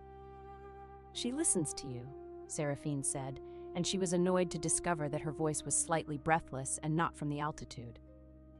She listens to confidence. Horses and wolves are the same. They follow the person who believes they know where they're going. I know where I'm going. I know you do. His hand was still on hers. The reins were steady. The horse was walking calmly. There was no practical reason for his hand to remain. It remained. You can let go, Seraphine said. I could. The horse is fine. The horse is fine. Then why? Because your hand is cold and mine is warm, and I am choosing to interpret this as a practical concern rather than an emotional one. Seraphine turned her head to look at him. He was very close, close enough that she could count the shades of blue in his eyes, close enough to see the way the winter light caught on the fine scar across his cheekbone. He was looking at her with that expression again, the one from the blizzard, the one that contained no fear. Is it a practical concern? She asked. Absolutely. Frostbitten fingers cannot sign contracts, and you have a tribunal to prepare for. That is the most unromantic thing anyone has ever said to me. I am a deeply unromantic man. His thumb moved across the back of her hand. Once, slowly. Ask anyone. From beneath Seraphine's heavy riding skirt, there was a soft, rapid thumping. Thump, thump, thump. Clover had strong opinions about the current situation. Cale looked at Seraphine's skirt. He looked at Seraphine. The full smile appeared again, the one that transformed his entire face and made Seraphine's internal organs rearrange themselves. "Your chaperone disapproves," he said. "My chaperone approves. That's the approval thump." "How many thumps does she have?" 7. I have a chart. He laughed. It was the first time she had heard him laugh, a real laugh, deep and warm, caught off guard by a woman with a rabbit under her skirt and a chart of rabbit thumps. The sound echoed off the granite walls of the gorge and came back to them like a gift. They rode the rest of the pass in silence, but his hand did not leave hers until they reached the valley floor, and when it finally did, she felt its absence like a change in temperature. Chapter 10. The Unwelcome Visitor. On the 33rd day, Roderick Blackpine came to Iron Ridge. He came alone, which was either brave or stupid, riding a horse that was too thin for the border roads and wearing clothes that were too fine for the weather. He looked, Seraphine thought when she saw him from her tower window, like a painting of a hero that had been left in the rain. Still beautiful, still technically impressive, but slightly running at the edges. He asked to see her. He was told by Aldrich that Lady Marlowe was in a meeting with the Merchant Guild. He waited in the Great Hall for 2 hours, during which he was offered tea, adequate, bread, good, and the company of 3 border guards who knew exactly who he was, exactly what he had done, and who spent the entire 2 hours playing dice and pretending he did not exist. When Seraphine finally came to the Great Hall, she found Roderick standing by the fire with his hands behind his back and his jaw set in the expression she recognized as his "I am about to do something difficult, and I need you to make it easy for me" face. She had seen this face before negotiations, before elder meetings, before every hard conversation in 6 years of partnership. She had always made it easy for him before. She would not be doing that today. Seraphine. Alpha Blackpine. The formality hit him like a slap. She saw it in the way his gray eyes flinched. If you came to ask me to return, save your breath. If you came to deliver the severance document, I should tell you that I'm aware it was never completed, and I intend to use that." Roderick's face went pale, then red, then pale again, which was a meteorologically impressive sequence of color changes. "How did you—" "Osric. That old man had no right." Osric is the pack historian. Maintaining the charter records is literally his right and his duty. If you'd bothered to talk to him at any point in the last 3 months, instead of being distracted by northern fur and winterborn flattery, you would know that. "Seraphine, I didn't come here to fight." "Then what did you come here for?" He looked at her, really looked at her, the way he used to look at her in the early years when they were young and in love, and he hadn't yet started resenting her for being better at his job than he was. His gray eyes were soft and pained and, damn him, honest. "The pack is falling apart," he said. "The grain is running out. The northern contracts are strangling us. Ilara's family I think they're trying to take our lands. Our people are cold and scared, and they're asking for you. Not me. You. They want to know where Lady Marlowe is, and when she's coming back, and whether she knows that the children don't have boots." Seraphine's chest constricted. The children who had always come to her when they needed things, boots, medicine, a story before bed, someone to listen when they were scared. "The children should have boots," she said, and her voice was not entirely steady. "Come back," Roderick said. "Come back and fix it. I'll give you whatever authority you need. Full control of the supplies, the trade routes, everything. Just come back." "And Lady Winterborn?" "Ilara stays. The marriage it's done. But you can be co-Luna, or—" "Co-Luna?" Seraphine's voice could have frozen the river. You want me to come back and do all the work of running your pack while your wife sits in the Luna's chair and her family continues to drain your treasury. You want me to save you and remain subordinate to the woman who replaced me. It's not like that. It is exactly like that. It is, in fact, so precisely like that I am impressed you managed to describe it without realizing what you were describing. Sera? Do not call me that. The old name, the private name, the one he had whispered against her hair in their bed, the one he had called her when they were alone and happy, and the world was small enough to fit between them, hung in the air between them like a ghost. You don't get to use that name anymore, Seraphine said. You gave up that name when you paraded another woman into our hall on our night and told our people that I was being retired to a leaking cottage. You gave it up, Roderick, and you cannot have it back. The doors at the far end of the great hall opened and Cale Ashbourne walked in. He was wearing his border commander's coat, dark leather, gray fur collar, steel-reinforced bracers. He had clearly come from the training yard. There was a fine sheen of sweat on his temple, and his dark hair was pushed back from his face in a way that made the scar on his cheekbone catch the firelight. He looked, Seraphine thought, with a completely unhelpful surge of awareness, like a man who had been carved by a sculptor with a very generous imagination and a deep understanding of shoulder-to-waist ratios. He assessed the scene in approximately 2 seconds. Roderick Blackpine, standing by the fire, tall and handsome and visibly desperate. Seraphine, standing 10 feet away, golden-haired and furious and shaking slightly. The charged, painful air between them. Cale walked to Seraphine's side and stopped. He did not touch her. He did not speak. He simply stood beside her, close enough that his sleeve brushed hers, and looked at Roderick with an expression of calm, complete, and devastating indifference. Roderick looked at Cale. Cale looked at Roderick. The two men were roughly the same height, but the comparison ended there. Roderick was a regional alpha clinging to a pack he was losing. Cale was a border king with an army, a trade network, and the quiet confidence of a man who had never needed to prove his power, because no one had ever seriously questioned it. You must be the former alpha, Cale said. His tone was pleasant, as though he were commenting on the weather. I am the current alpha of the Blackpine pack. For now, Cale turned to Seraphine. The guildmaster has confirmed the grain shipment schedule. Brenna's wagons leave the river port tomorrow. You'll have 40 wagons of good grain at the border staging point in 12 days. Thank you, Seraphine said. You should eat supper tonight, a full supper, not bread. I had bread and cheese. Adding cheese does not make bread into supper. Roderick watched this exchange with the expression of a man watching his own house burn down from across a field, helpless, horrified, and beginning to understand that he had left the stove unattended. Cale was not touching Seraphine. He was not holding her hand, not putting his arm around her, not making any overt claim. He was simply there, solid, warm, calm, and so obviously oriented toward her that the entire room rearranged itself around the two of them like iron filings around a magnet. And Seraphine, for the first time since the Moonvow Hall, looked comfortable.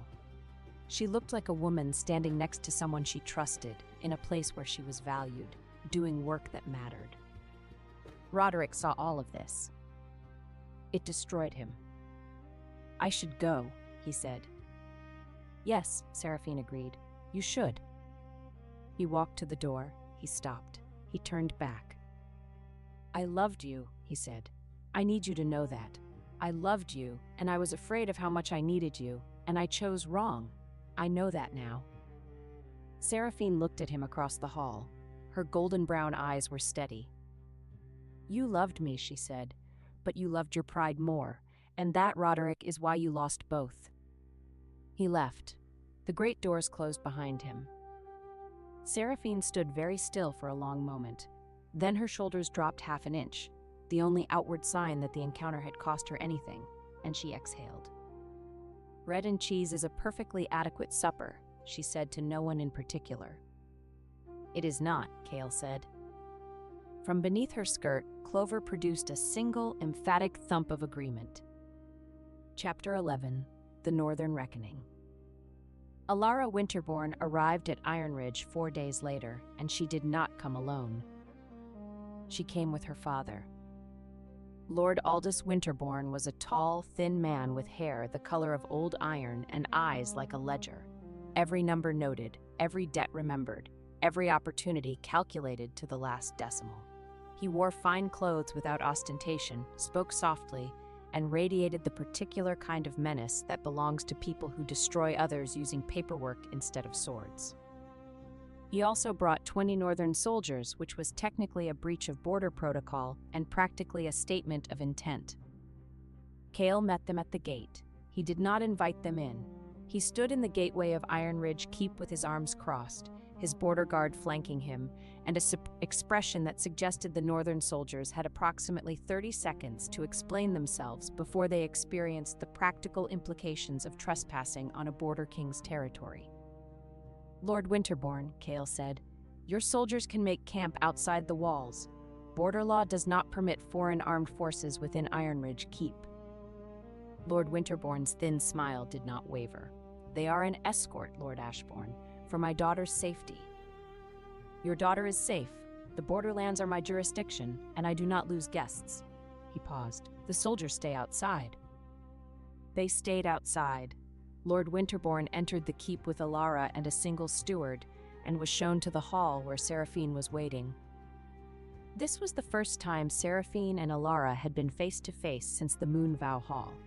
Seraphine had spent the intervening weeks building a trade empire, acquiring debts, organizing grain shipments, and falling reluctantly but thoroughly in love with a Border King. Alara had spent the same weeks managing a dying pack, executing her father's acquisition strategy, and slowly discovering that being a tool was lonelier than being a person. They looked at each other across the hall. "Lady Marlowe," Alara said. Her voice was as musical and measured as it had been in the Moonvow Hall, but there were shadows under her pale eyes that had not been there before. "Lady Winterbourne, I understand you've purchased our family's debt holdings on the Blackpine Pack." "I have. At a profit to my family. At a fair price to your family. I don't operate through deception, Lady Winterbourne. I find it inefficient." Alara's jaw tightened. The barb had landed, because her father's entire strategy had been built on deception. The deception of a marriage disguised as an alliance, debts disguised as assistance, absorption disguised as generosity. Lord Winterbourne stepped forward. "Lady Marlowe, my family has invested considerable resources in the Blackpine Pack's recovery. We have supplied grain, soldiers, and administrative support during a time of crisis. The debts you purchased represent a fraction of our total commitment. I propose a discussion about—" "Lord Winterbourne," Seraphine said, "I don't negotiate with men who use their daughters as financial instruments." The hall went silent. Lord Winterbourne's thin smile froze. Alara beside him went very still, but not with anger, with something else, something that looked for one unguarded instant like recognition. "I beg your pardon?" Lord Winterbourne said. "Your daughter was sent to the Blackpine Pack with a betrothal chain, a set of debt contracts, and instructions to convert a marriage into an acquisition. The grain you supplied was feed quality, not milling quality. The soldiers you sent answered to your steward, not to the Alpha. The administrative support involved replacing every pack official who might resist your control with Northern appointees." Seraphine opened her account ledger. "I have the manifests, the contracts, the personnel records, and the correspondence between your steward and your banking house. I obtained them from sources within the Blackpine Pack who were loyal to me, who are still loyal to me, because loyalty is not something you can purchase at a discount." She set the ledger on the table.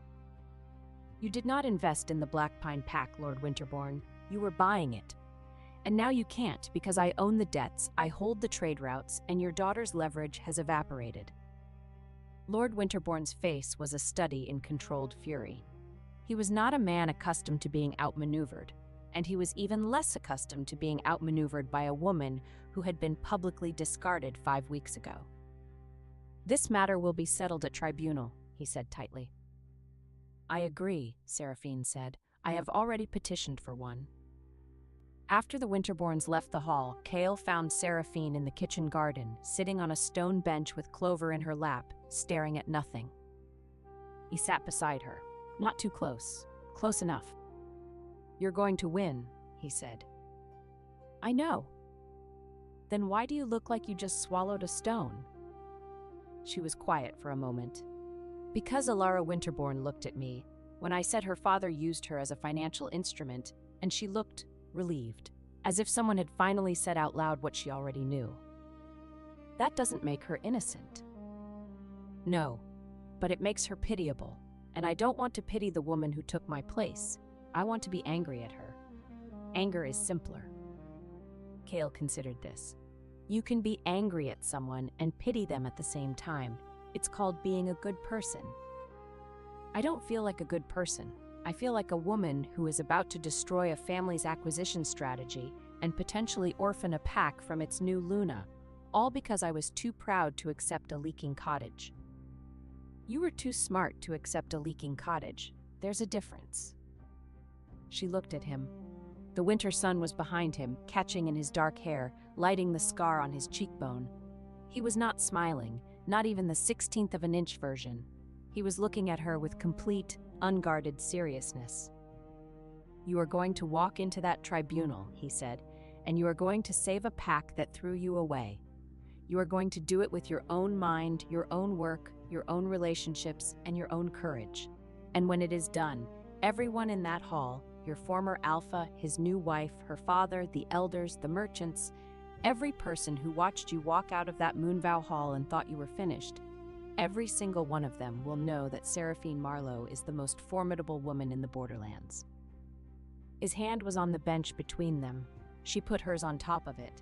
His fingers curled around hers, warm, steady, certain. "Stay with me," she said. "At the tribunal. I don't need you to fight for me, but I need you beside me." "I was always going to be beside you," he said. "You just hadn't asked." Clover from Seraphine's lap thumped once. The approval thump. The real one. Chapter 12. The Second Flash of White Lightning. The incident happened 3 days before the tribunal, and it remains the single funniest thing that anyone in Iron Ridge Keep has ever witnessed.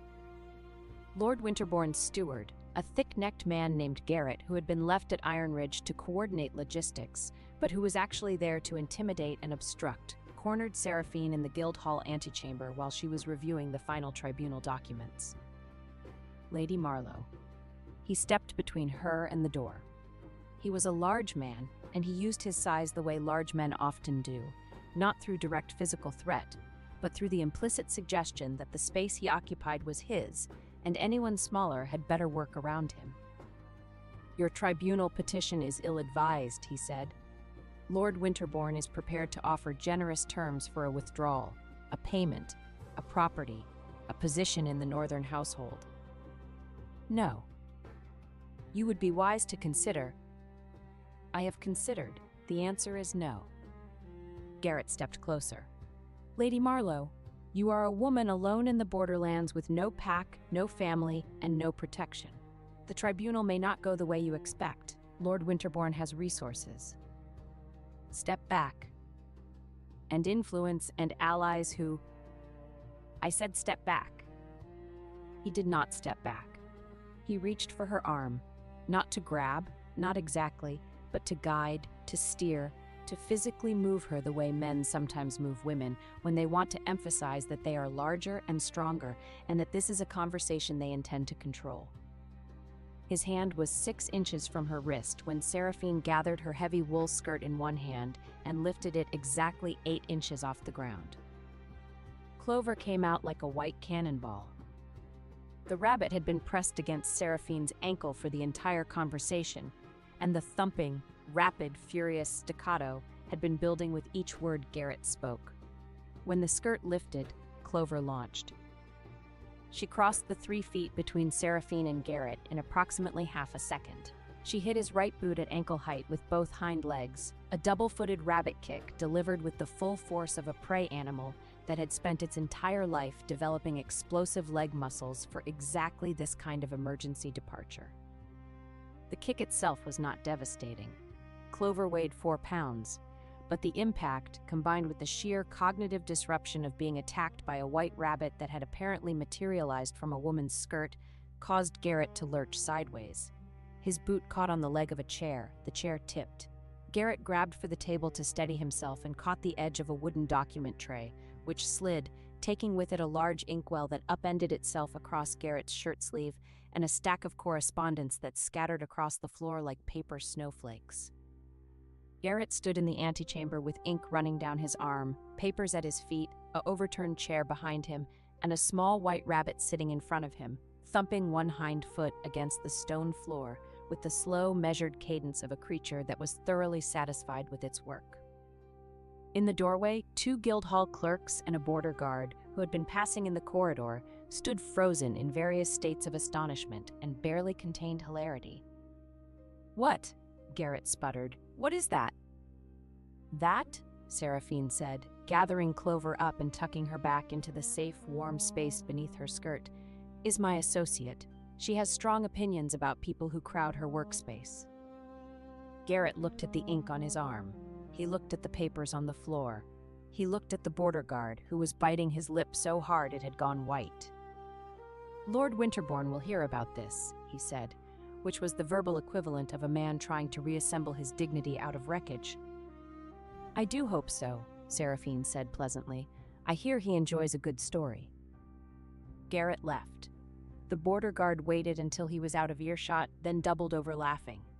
The story was all over the keep by sundown, and by the following morning, the kitchen staff were leaving extra cabbage leaves outside Seraphine's door. Chapter 13. The Night Before the Tribunal. The night before the tribunal, Seraphine could not sleep.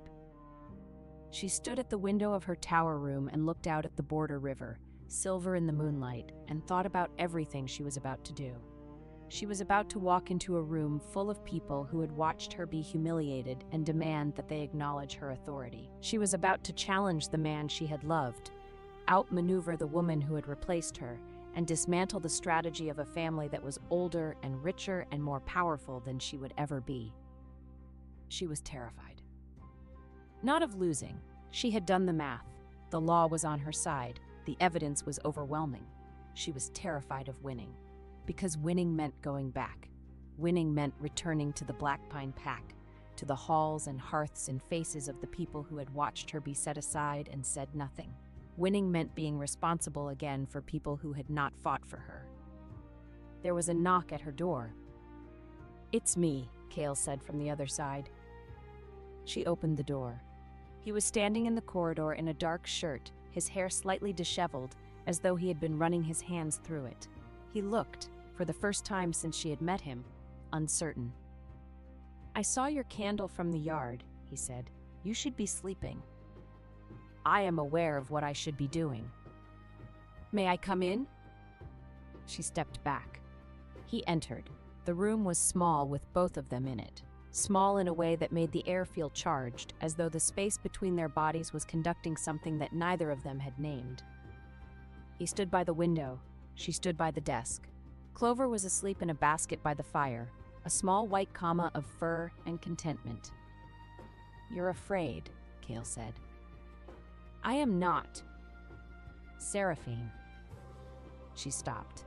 He never used her name as a weapon.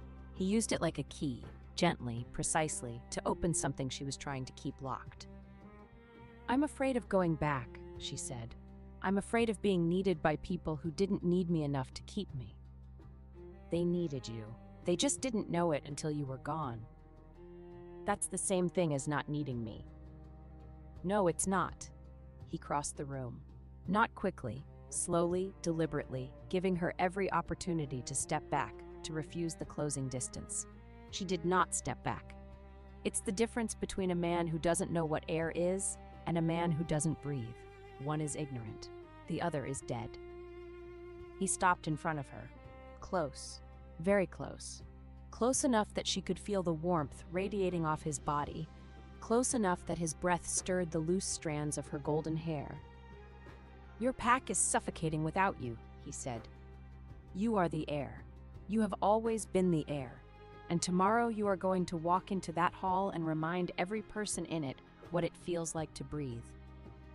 She looked up at him. He was looking down at her with such focus, such intensity, such barely contained want that the air between them felt like it was burning. "And after the tribunal," she asked, "if I go back to the Black Pine Pack, if I take stewardship, I'll be there and you'll be here. I'll be wherever you need me to be." "That's not an answer." "It's the only answer I have." His hand came up slowly, and his fingers brushed her jaw, a touch so light it was barely there, so careful it was almost reverent. "I will not make demands of you, Seraphine. Not tonight, not ever. You have had enough of men who demand things." "What if I want you to demand something?" The question fell between them like a lit match. Cale's blue eyes darkened. His fingers, still against her jaw, trembled. The first time she had ever seen him shake, and the knowledge that her words had caused it made her feel powerful in a way that had nothing to do with debts or trade routes or pack politics. "Then I would demand," he said, his voice low and rough, "that you eat a full supper every day, including vegetables, and that you stop staying up past midnight with your account ledger, and that you—" "Cale." "Let me stand next to you, not behind you, not in front of you, next to you, for as long as you'll have me." The fire crackled. Clover stirred in her basket, thumped once, the soft, sleepy thump that meant all was well in the world, and resettled. Seraphine lifted her hand and placed it flat against Cale's chest. His heartbeat was rapid beneath her palm, rapid, strong, and completely at odds with his controlled exterior. He was as terrified as she was, she realized. He was the Border Wolf King, commander of armies and master of trade routes, and he was standing in a tower room with his heart hammering because a golden-haired woman with a rabbit and a ledger had put her hand on his chest. "Next to me," she said. "Yes. Starting tomorrow. Starting now. Starting always. Starting every day from now until the borderlands crumble into the sea." She almost laughed. That was romantic. "I told you, deeply unromantic man. The most unromantic declaration I have ever received. I can do worse. Would you like to hear my opinions on grain tariffs?"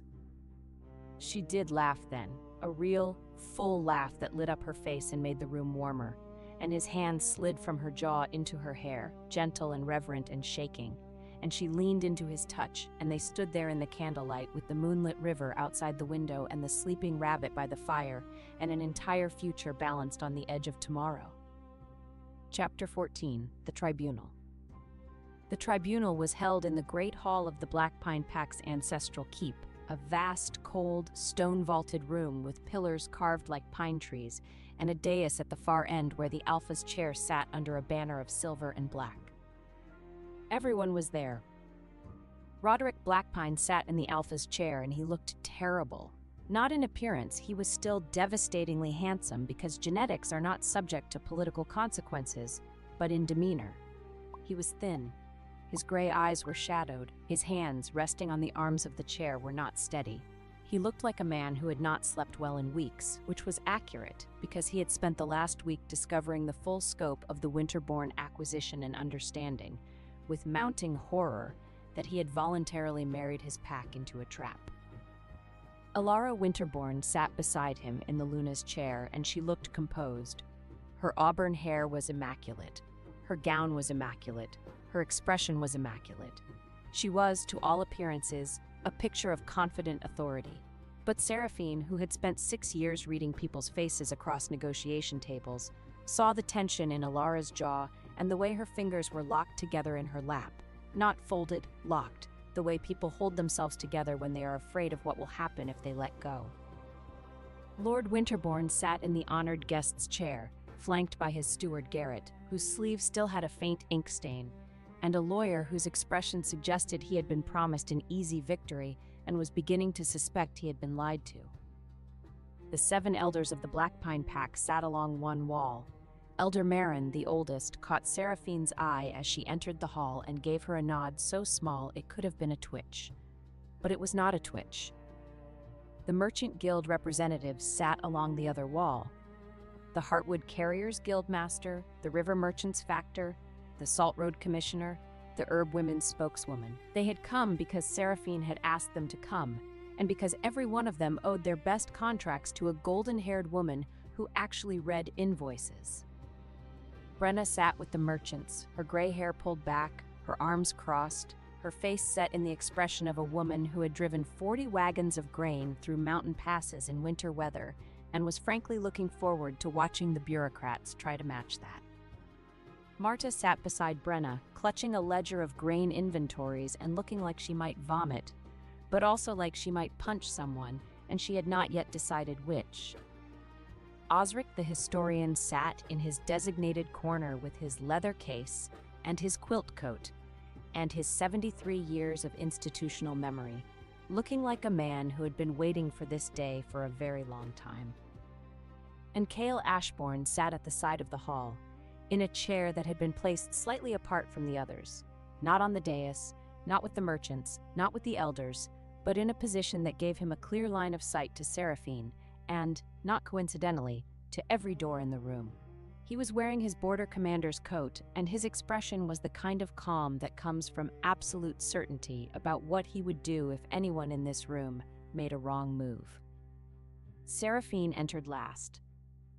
She walked through the great doors of the hall in a gown of deep gold wool, not black pine colors, not Winterbourne colors, but her own, with her golden hair loose over her shoulders and her account ledger in her hand and Clover invisible under the heavy folds of her skirt. She walked down the center of the hall, past the elders, past the merchants, past Roderick and Alara and Lord Winterbourne, and she stopped at the foot of the dais.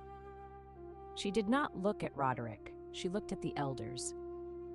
"I am Seraphine Marlowe," she said, and her voice carried the way voices carry in stone halls, clean, clear, and impossible to ignore. "I am a member of the Black Pine Pack by formal bond, which has never been legally dissolved. I am here to invoke the Stewardship Clause of the Black Pine Pack Charter, Chapter 7, Article 3, on the grounds that the current Alpha's governance has endangered the Pack's survival through debt, famine, and the imminent loss of sovereign territory." The hall erupted. Not literally, no one screamed or threw furniture, but the quality of the silence changed. It went from attentive to electric. Every elder leaned forward. Every merchant straightened. Lord Winterbourne's lawyer began writing furiously.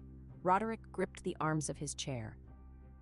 "You have no standing," Lord Winterbourne began. "I have full standing." Seraphine opened her ledger. "Osric, please confirm for the tribunal that Alpha Blackpine never completed the formal severance of my bond or my membership." Osric stood, opened his leather case, and held up the blank severance document. The severance was prepared on the night of the moon vow ceremony. It was never signed by Alpha Blackpine. It was never sealed by the pack historian. Under the charter, Lady Marlowe remains a full member of the Blackpine Pack. Roderick's face went white. He looked at the unsigned document, and Seraphine watched him realize, watched the understanding cross his face like a shadow, that his own carelessness, his own distraction, his own failure to complete a single piece of paperwork had given the woman he had discarded the legal right to challenge him. "That is an administrative oversight," Lord Winterbourne's lawyer said. "It is a legal reality," Seraphine said, "and here is why the Stewardship Clause applies." She laid out her case the way she laid out trade negotiations, clearly, precisely, devastatingly. The debts, the grain crisis, the Salt Road closure, the medicine shortage, the silver mine default, the Northern soldiers stationed in a pack that had not requested them, the Northern appointed officials who had replaced loyal pack members, the feed-quality grain shipped at milling grain prices, the Treasury lockbox with 2 keys, one of which was held by a woman whose family was systematically stripping the pack's assets. She presented manifests, contracts, correspondence between Lord Winterbourne's banking house and his steward, letters from Northern officials that discussed the Black Pine Pack not as an ally but as an acquisition target and a territory in transition. She presented the debt transfer documents, the legal proof that she now held every debt the Winterbourne family had purchased. "The Black Pine Pack owes 4,200 marks," she said. "It owes them to me. I am not here to collect. I am here to forgive these debts in exchange for stewardship." because the purpose of stewardship is not profit, it is survival. Lord Winterbourne's lawyer was no longer writing. He was staring at the documents with the expression of a man who has just discovered that the ground he was standing on was never solid. These transfers are legally binding, signed by Lord Winterbourne's own financial officers, checked by the Merchant Guild's independent auditors, sealed by the Border Trade Authority under Lord Ashbourne's jurisdiction. She paused. You are welcome to examine them. He examined them. He examined them for a long time. When he looked up, his face told Lord Winterbourne everything. The transfers are valid, he said. Lord Winterbourne stood. His composure was cracking, not dramatically, but in the small ways that composure cracks in men who have always controlled every room they entered. A tightening of the jaw, a flattening of the eyes, a voice that was a shade too controlled. This tribunal has no authority to dissolve a marriage alliance or to interfere with inter-pact trade agreements. I am not dissolving your daughter's marriage, Seraphine said. Alpha Blackpine chose Lady Winterbourne. That choice stands.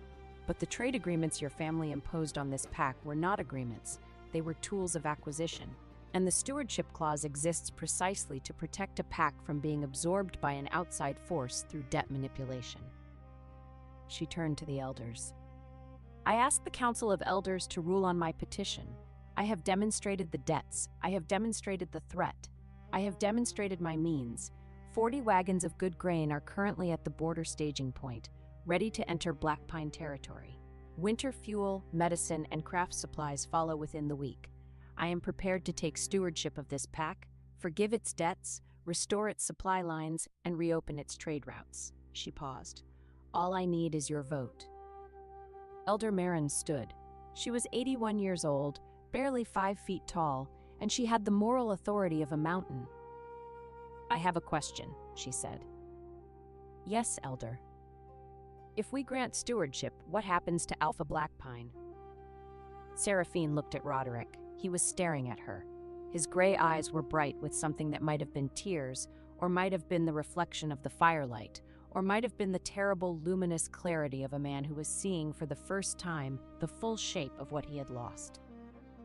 Alpha Blackpine retains his membership in the pack, Seraphine said. He retains his home. He retains his wolf. But the stewardship clause suspends his governance authority until the pack is restored to stability. He will be assigned duties appropriate to his abilities. He can work. He can serve. He can rebuild trust. She paused. He cannot lead. Not until he learns what leadership actually costs. Roderick flinched as though she had struck him, but he did not protest. He sat in his Alpha's chair and he looked at the woman he had thrown away, and for the first time in his life he did not try to argue or charm or command his way out of a situation. He simply nodded. And the Winterbourne family's involvement? Elder Marin asked. The Winterbourne family's debts are forgiven. Their trade contracts are voided. Their soldiers leave Blackpine territory by sunrise. Their appointed officials are replaced by the original pack members who were dismissed. Seraphine looked at Lord Winterbourne. Your family entered this pack through a marriage. You may maintain the marriage, but the acquisition is over. And because your escort entered sovereign territory under false commercial papers, Elder Marin added, the Winterbourne Guard will unload and inventory every sealed weapons chest before they leave. Lord Winterbourne will stand in the yard and sign each count himself. By noon, the northern lord who had arrived wrapped in white fox uncertainty would be ankle-deep in black slush beside a wagon line, holding a clipboard with numb fingers, while border guards opened chest after chest of illegal blades. It was not blood. It was worse for a man like him. It was public labor, public mud, and public proof that his beautiful invasion had become paperwork in the snow. Lord Winterbourne's thin face was rigid. You will regret this. I regret many things, Lord Winterbourne. This will not be one of them. And then, because fate has a sense of timing that borders on theatrical, the moment broke. Roderick, in one last reflexive assertion of the authority he was losing, stood from his chair and let his Alpha presence roll through the hall. It was not an attack. It was instinct, the desperate, cornered instinct of a wolf who feels his territory slipping away. The pressure wave hit every person in the room, a heavy, suffocating weight of dominance that pushed at the chest and thickened the air. Seraphine felt it. She braced against it. She did not buckle. But under her skirt, Clover felt it too. The thumping started. Soft at first, then faster, then furious. Thump, thump, thump, thump, thump, thump, thump, thump, thump. The sound echoed off the stone floor. In the pressured silence of the hall, it was clearly audible, a rapid, insistent percussion that seemed to come from the base of the dais, from the ground, from the very foundations of the building. Every head turned. Lord Winterbourne's lawyer looked at the floor. Garrett, the steward, looked at the floor. Elder Marin looked at Seraphine's skirt with narrowed eyes. Roderick stared, his alpha presence faltering in confusion. Thump, thump, thump, thump, hump. "What is that sound?" Lord Winterbourne demanded. Seraphine looked down at her skirt. She looked at the tribunal. She looked at Roderick, who was still standing, still radiating dominance, still trying to hold on to something that had already slipped through his fingers. She gathered her skirt in one hand. She lifted the hem 8 inches off the stone floor. Clover exploded outward. The rabbit, small, white, furious, and absolutely done with the pressure in the air, burst from beneath Seraphine's skirt with the trajectory of a startled snowball.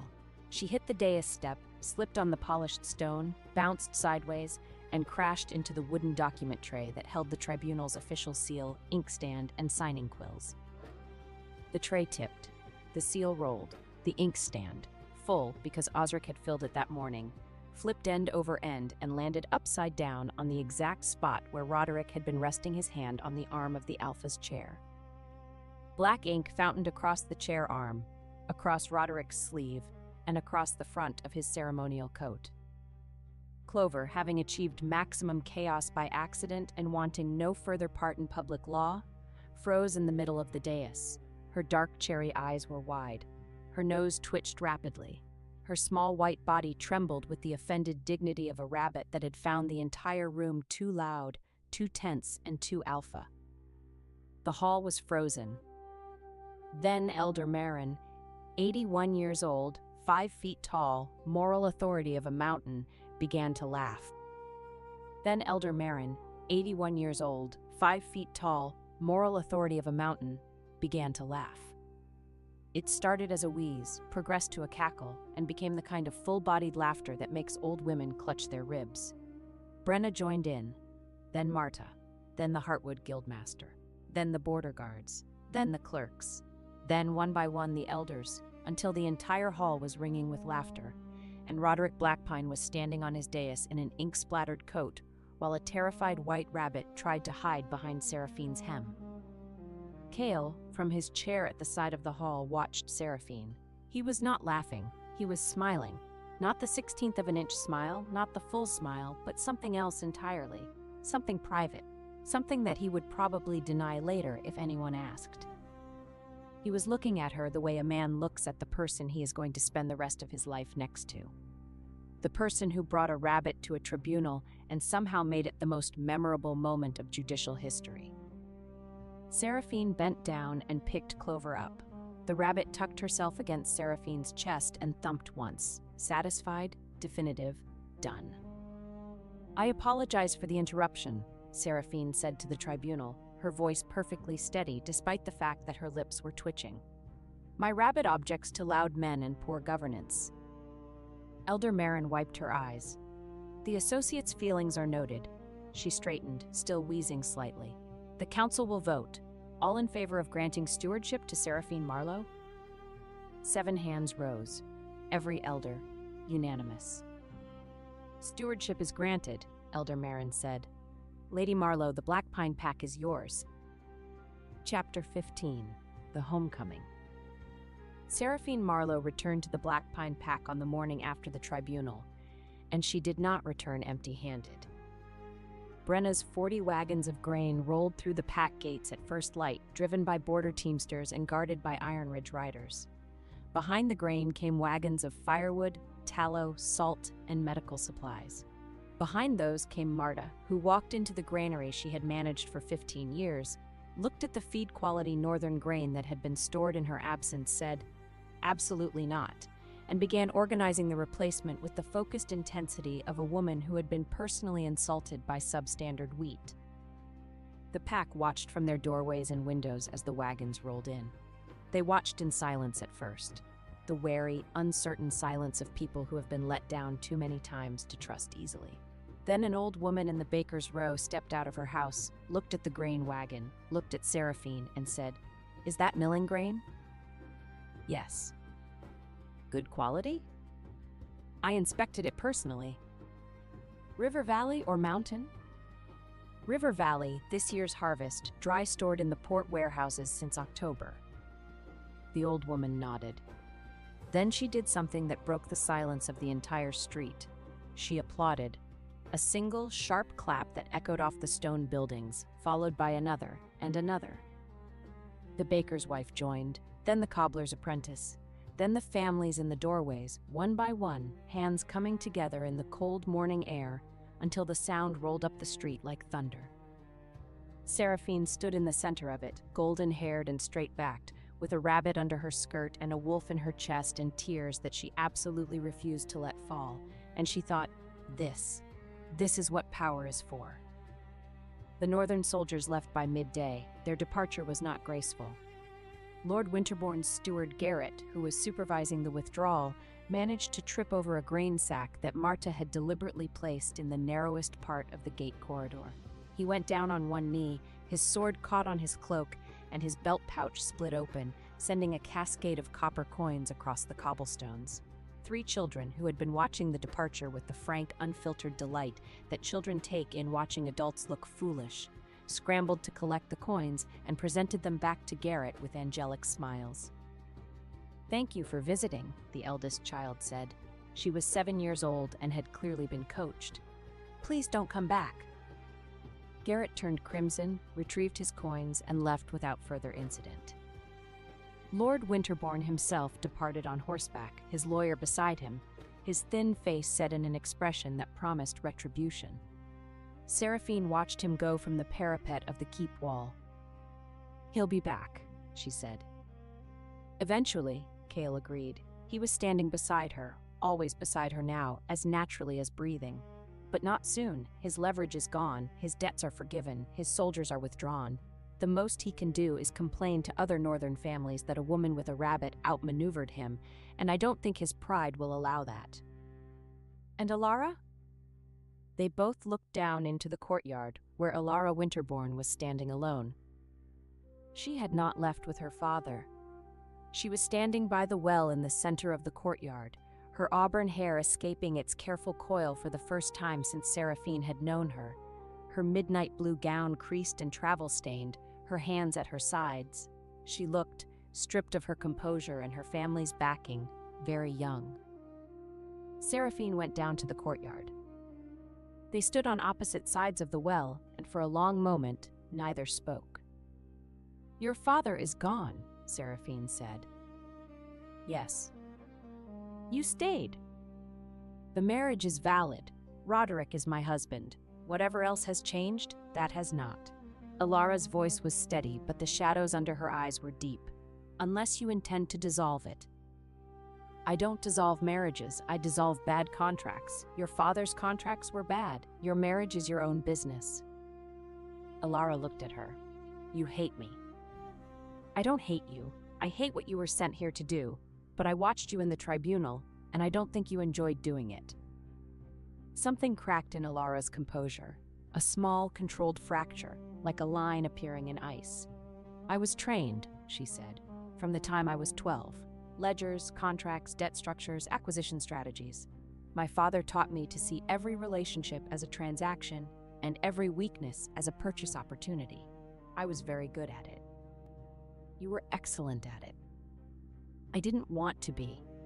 The words came out fast, as though she had been holding them for a long time. "I wanted to, I don't know, I wanted to be good at something that didn't require making people vulnerable. But my father said that was soft. He said softness was a luxury our family couldn't afford." Seraphine studied the woman who had replaced her. She saw the precision, the training, the cold competence. She also saw the exhaustion underneath it.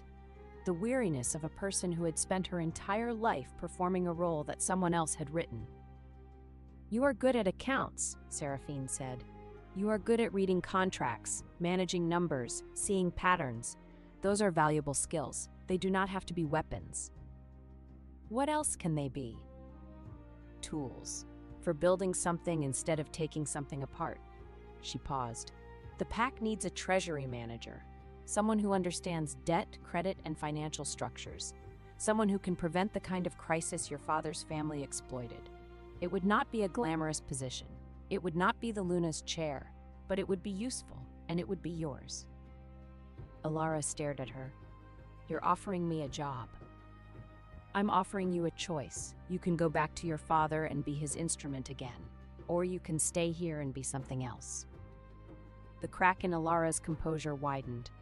Her pale eyes filled, not quite with tears, but with the precursor to tears. The bright, painful pressure that comes when a person is offered something they did not expect and are not sure they deserve. "I'll stay," she said. Seraphine nodded. "Good. Your first task is to audit the northern grain that was delivered during your tenure.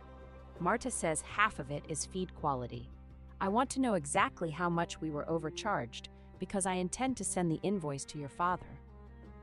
Despite everything, despite the wreckage of her plans, the humiliation of the tribunal, the collapse of her family's strategy, Alara Winterbourne laughed. It was a small, startled, genuine sound, and it made her look, for the first time, like a woman rather than a strategy. "I deserved that," she said. "You did. But you also deserved a choice, and now you have one." Seraphine extended her hand. "Welcome to the Black Pine Pack, Lady Winterbourne, the real one." Alara took her hand. Chapter 16. The Reckoning of the Alpha. Roderick Blackpine's punishment was not dramatic. There was no public flogging, no chains, no exile. Seraphine understood, had always understood better than Roderick himself, that the most devastating thing you could do to a proud man was not to hurt him, but to make him useful.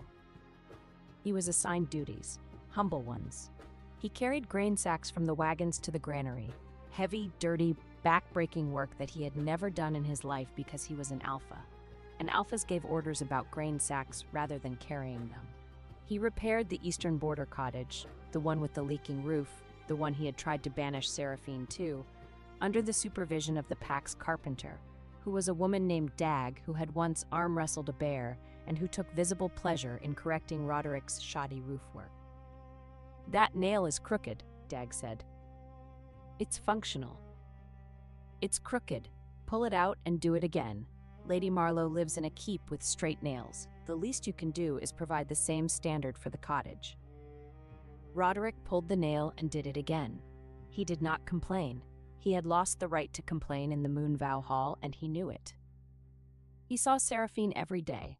She was everywhere, in the granary checking stores, in the guild hall negotiating contracts, in the elders' meeting room discussing winter preparations, in the kitchen garden where Clover had established a small but resolute empire among the remaining cabbage plants. She was golden-haired and efficient and calm, and she was building something extraordinary out of the wreckage he had created. And every day the distance between them grew, because he could see her, and she no longer looked at him. On the 5th day of his penance, he was stacking firewood in the courtyard when Seraphine walked past with Kale. They were discussing trade route adjustments, the kind of practical, detailed conversation that Roderick had always found tedious and that Seraphine made sound like poetry. Kale was listening to her the way Roderick had never listened, with full attention, genuine interest, and the quiet, absolute focus of a man who understood that the woman beside him was extraordinary and who had no intention of taking that for granted. Seraphine said something about Salt Road tariff structures, and Kale said something back that made her laugh, a real laugh, bright and warm, the laugh that Roderick had not heard in years because he had stopped making her laugh long before he stopped being her mate. And then Kale's hand settled on the small of her back as they walked through a doorway, an easy, natural touch, the touch of a man who was allowed to touch and who touched not to claim but to connect. and Seraphine leaned into it, just slightly, just for a moment, a movement so small that no one but Roderick would have noticed. But Roderick noticed. He stood in the courtyard with an armload of firewood and watched the woman he had loved walk away with a man who was better than him in every way that mattered, and the wood was heavy, and the air was cold, and the fire in his chest was the kind that burned without warmth. He had loved her. He had loved her, and he had been afraid of her strength. And he had chosen a woman who came wrapped in the illusion of softness and the reality of steel. And now the woman he had loved was laughing in another man's keep and leaning into another man's hand and building an empire out of the rubble of his mistakes. He put the firewood down. He drove the nails straight. He did not complain. It was, Seraphine noted with a detachment that was mostly genuine, a start. Chapter 17. The Moonbound Queen. The coronation, if it could be called a coronation, technically it was a confirmation of stewardship, but everyone, including the person who drafted the official documents, understood that it was a coronation, took place on the winter solstice in the Moonvow Hall where everything had begun. The hall looked different. Seraphine had not changed the architecture. The stone pillars still rose like pine trees. The moonstone dais still gleamed at the far end. But the hall was warm because the firewood supply was restored. It was bright because new candles filled every bracket. It was full because the pack had come. Every family, every elder, every child, every person who had watched Seraphine walk out of this hall 6 weeks ago with her spine straight and her future unknown. They had come to watch her walk back in. The merchants were there, the Heartwood Guildmaster, the River Factor, the Salt Road Commissioner, all of them people who had done business with Seraphine for years and who had come to see her formally recognized.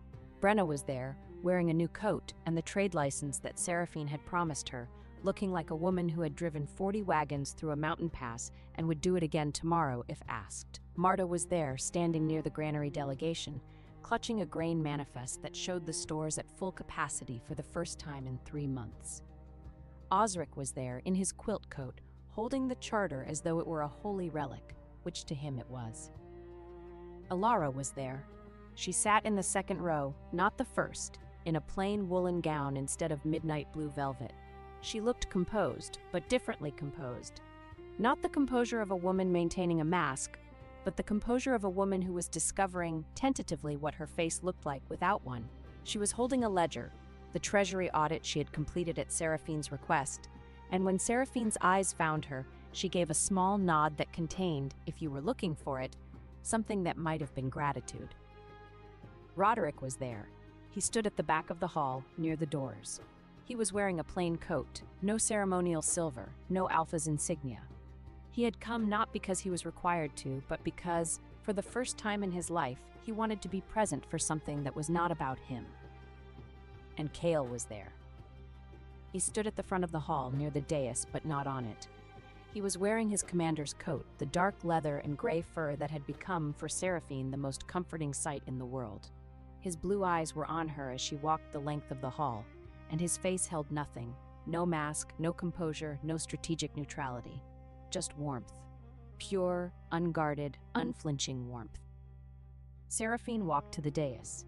Elder Marin met her there, holding the old silver circlet of the Black Pine Pack's ruling authority, the same circlet that had been worn by every leader since the pack's founding, simple and ancient and heavy with history. Seraphine Marlowe, Elder Marin said, and her old voice carried to every corner of the hall. You left this pack with nothing but your ledger, your savings, and your word. You returned with grain for our granary, medicine for our sick, fuel for our fires, and hope for our future. You purchased our debts and forgave them. You uncovered the threat to our lands and defeated it. You did all of this not with armies or wealth or family name, but with the intelligence, the relationships, and the relentless competence that this pack took for granted and very nearly lost. The hall was silent. Absolutely, profoundly silent.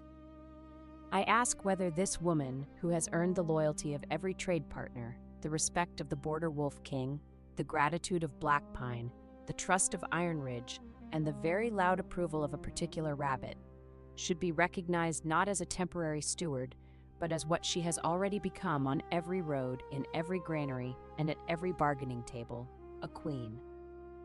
She held up the circlet. I ask whether this woman, who has earned the loyalty of every trade partner, the respect of the border king, the gratitude of her people, and the trust of a very particular rabbit, should be recognized not as a steward, but as what she has always been, a queen. The response was not a vote, it was a roar. The pack rose to its feet. The merchants rose. The border guards rose. Brenna stamped her boots on the stone floor so hard that the sound echoed like thunder. Marta clapped until her calloused hands were red. The children in the front row cheered with the unself-conscious delight of people who did not understand politics, but understood that the nice lady who remembered their names was in charge now, and things were going to be better. Elder Marin placed the circlet on Seraphine's golden hair, and Seraphine closed her eyes for 1 second, one single second of pure, private feeling, and then opened them. I accept, she said, not because I wanted this, but because this pack deserves someone who will choose its people over her pride. I will rebuild what was broken. I will protect what is ours, and I will never, ever let anyone use our vulnerabilities against us again. She turned to face the hall, and the hall looked back at her, and what they saw was not a discarded Luna, or a scorned woman, or a convenient administrator. They saw a queen. The moonbound queen of Blackpine, Iron Ridge, and the eastern trade roads. Under her skirt, Clover thumped once, soft, certain, final. The reception after the coronation was chaotic and joyous and involved a great deal of good milling quality bread, the first the pack had tasted in weeks. Marta had personally supervised the baking, and she stood near the bread table with an expression of fierce maternal pride, as though each loaf were a child she had raised from dough. Brenna cornered the Heartwood Guildmaster and negotiated a reduced transport rate for spring deliveries, while he was distracted by Honeymead. The Guildmaster agreed to terms he would later describe as generous and possibly the result of mild inebriation. But by then the contract was signed. Osric sat in his corner and cried quietly into his quilt coat, which was the happiest Seraphine had ever seen him. One of the younger border guards, a sandy-haired man named Finn, who had been assigned to Seraphine's escort during the grain runs, brought her a cup of mead and said with the earnest directness of a 23-year-old who had been thoroughly smitten for weeks, "My lady, if there is ever anything you need, anything at all, I am entirely at your service." "Thank you, Finn." "Anything, day or night, rain or shine, I mean that quite seriously." "I know you do." Kale, who had appeared at Seraphine's shoulder with the silent, lethal efficiency of a man who had a sixth sense for when younger men were being too attentive to the woman beside him, said, "Finn." "My lord?" "The Eastern Watchtower needs a night patrol." "Now, my lord." "Now, Finn." Finn left, looking slightly dazed but fundamentally unharmed. Seraphine looked at Kale. Kale looked at his mead. "That was unnecessary," she said. "The Eastern Watchtower is chronically understaffed. You're jealous. I am strategically allocating personnel. You are jealous, and you are bad at hiding it. I am the Border Wolf King. I do not get jealous. I get territorial." He paused. "There is a significant difference." "Is there?" "Jealousy is irrational. Territoriality is biological." "And which biological impulse prompted you to send a 23-year-old to a watchtower in the middle of winter?" "The one that responds to men who say day or night, rain or shine to women who are not their mates." He took a sip of mead. "I can recall him if you found his attention flattering." "I found his attention sweet." "Sweet." The word came out as though it had personally offended him. "I will endeavor to be sweet. Would you like me to bring you mead and make earnest declarations? I can attempt an expression of youthful devotion. I should warn you, my face may not cooperate." Seraphine laughed. She laughed so hard she had to put down her own cup. And when she straightened, Kale was looking at her with that expression, the one that was not the 16th of an inch smile or the full smile, but something else, something that he had stopped trying to hide. "Come outside," she said. They went to the courtyard. It was cold and clear, and the moon was full, an enormous luminous moon that turned the snow on the mountains into silver and made the world look like it had been painted in light. They stood side by side, the way they had been standing for weeks, always side by side, always close enough to touch, always just barely not touching. "I have something to ask you," Seraphine said. "Ask." "I am the queen of the Black Pine Pack. My territory borders yours. Our trade routes are interconnected. Our supply chains are integrated. From a strategic perspective, an alliance between our packs would be mutually beneficial." "From a strategic perspective," Kale repeated. "Yes, and from a personal perspective," she turned to face him, "I would very much like to stop pretending that I am not in love with you." The moonlight caught his face, the scar, the blue eyes, the jaw, the expression that was no longer guarded, no longer measured, no longer anything other than what it was. A man looking at the woman he loved with the relieved, wondering joy of someone who had been waiting for permission to stop holding his breath. "I was not pretending," he said. "You were a little bit pretending." "I was strategically managing my emotions." "You were pretending." "I was. All right, I was pretending." He took her hand. Both hands. He held them the way he had held them on the mountain pass, warm, steady, certain. "I have been pretending since the moment I saw you in that way station, covered in mud, clutching an account ledger, with a rabbit in your cloak and your spine straighter than my sword. I have been pretending through every meeting, every trade negotiation, every blizzard cloak and mountain pass and midnight account session. I have been pretending because you had just been betrayed by a man who used love as leverage, and I would rather have pretended for the rest of my life than make you feel that my love came with a price." "It doesn't come with a price?" "It comes with a standing interest rate, an annual review, and a penalty clause for insufficient vegetable consumption at supper." She hit his shoulder. He caught her hand and held it against his chest, where his heart was beating fast and hard beneath the leather and fur and the warm solidity of him. "Seraphine Marlowe," he said, "Moonbound Queen, most formidable woman in the Borderlands. Will you choose me? Not because you need me. Not because I am useful. Not because my territory borders yours or my trade routes complement yours. But because I am the man who walked into a blizzard without a cloak to find you, and I would do it again every night for the rest of my life, and I would like the opportunity to also argue about supper. You are the most unromantic man I have ever met. You have mentioned this. I love you." "I know. Your rabbit told me." She kissed him. Or he kissed her. It was difficult to determine who moved first because they had been moving toward each other since the way station, since the blizzard, since the moment their eyes met across a common room full of soldiers, and neither of them had looked away. The moonlight was on them, the snow was on the mountains, the wind was cold, and his arms were warm, and somewhere inside Iron Ridge Keep, a white rabbit thumped once in her basket by the fire and went to sleep.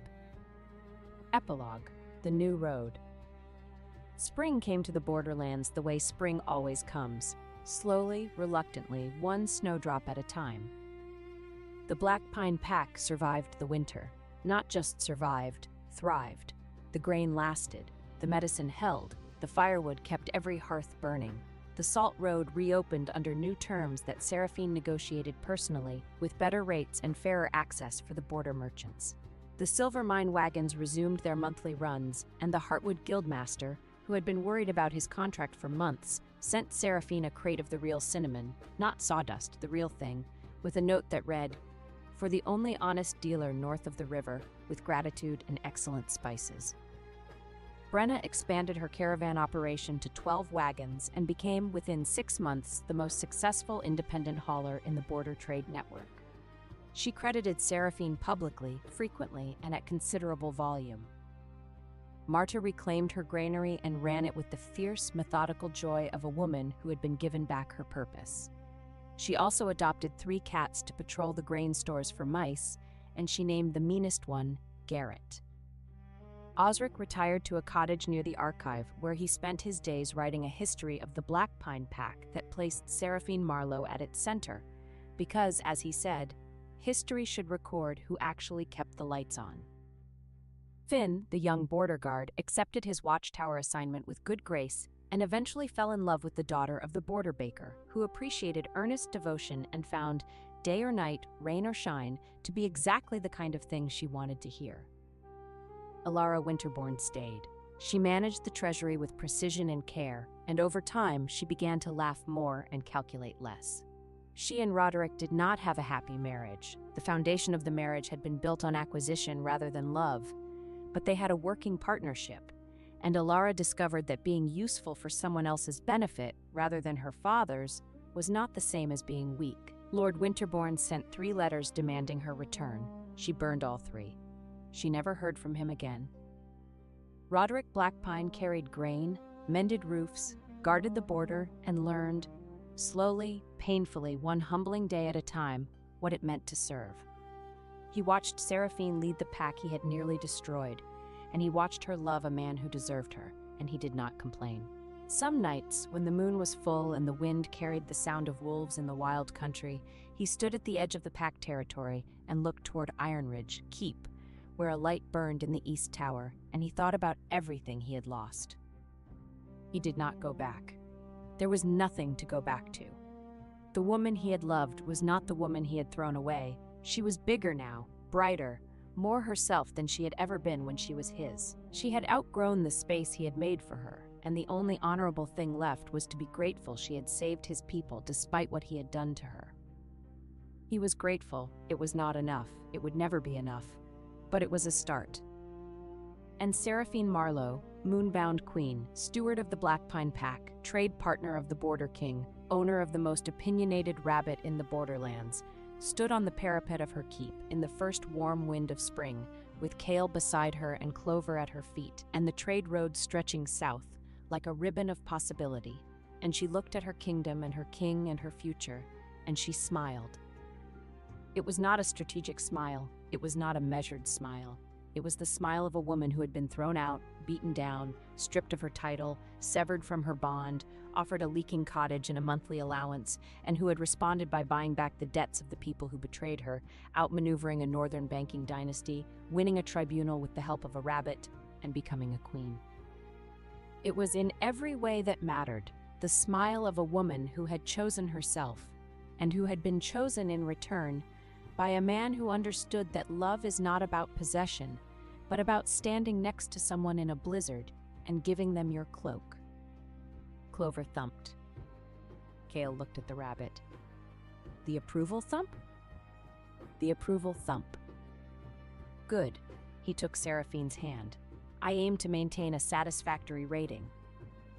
Your rating is under annual review. I look forward to the performance evaluation.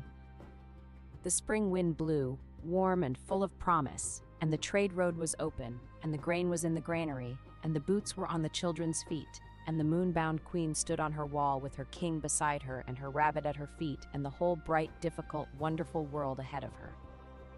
And somewhere in the borderlands, a waystation innkeeper told a traveler the story of a golden-haired woman who walked out of a wolf pack with nothing but an account ledger and a rabbit and came back as a queen. And the traveler said, "That can't be true." And the innkeeper said, "Every word." I poured her first cup of tea. And the wind carried the story south, down the trade road, past the river towns and the merchant guilds and the coastal ports, until it reached the kind of people who needed to hear it. The overlooked, the undervalued, the women who kept everything running and received no credit, the ones who had been offered leaking cottages and monthly allowances and told they should be grateful. And those women heard the story of Seraphine Marlowe, and they looked at their ledgers, and they looked at their supply lines, and they looked at the small, warm, stubborn creatures that followed them through their days, the cats and rabbits and stubborn goats and loyal dogs, and they thought, if she could do it with nothing but a ledger and a rabbit and a spine made of silver, then so can I. Thank you for listening. Please follow Moonlit Romance Library for more Rejected Mate, Alpha Regret, and Chosen Love werewolf romances.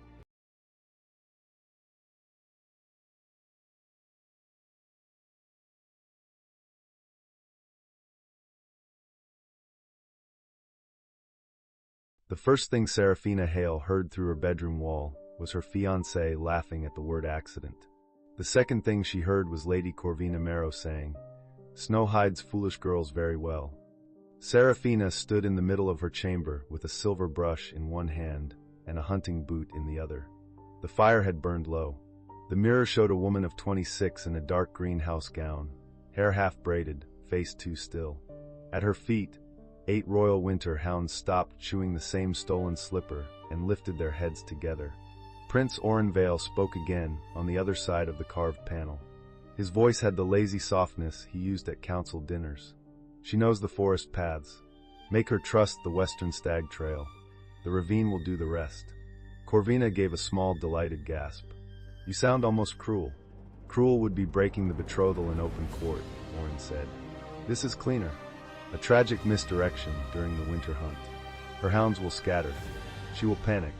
By sunset, father will need a new bride for the border alliance." Serafina lowered the boot.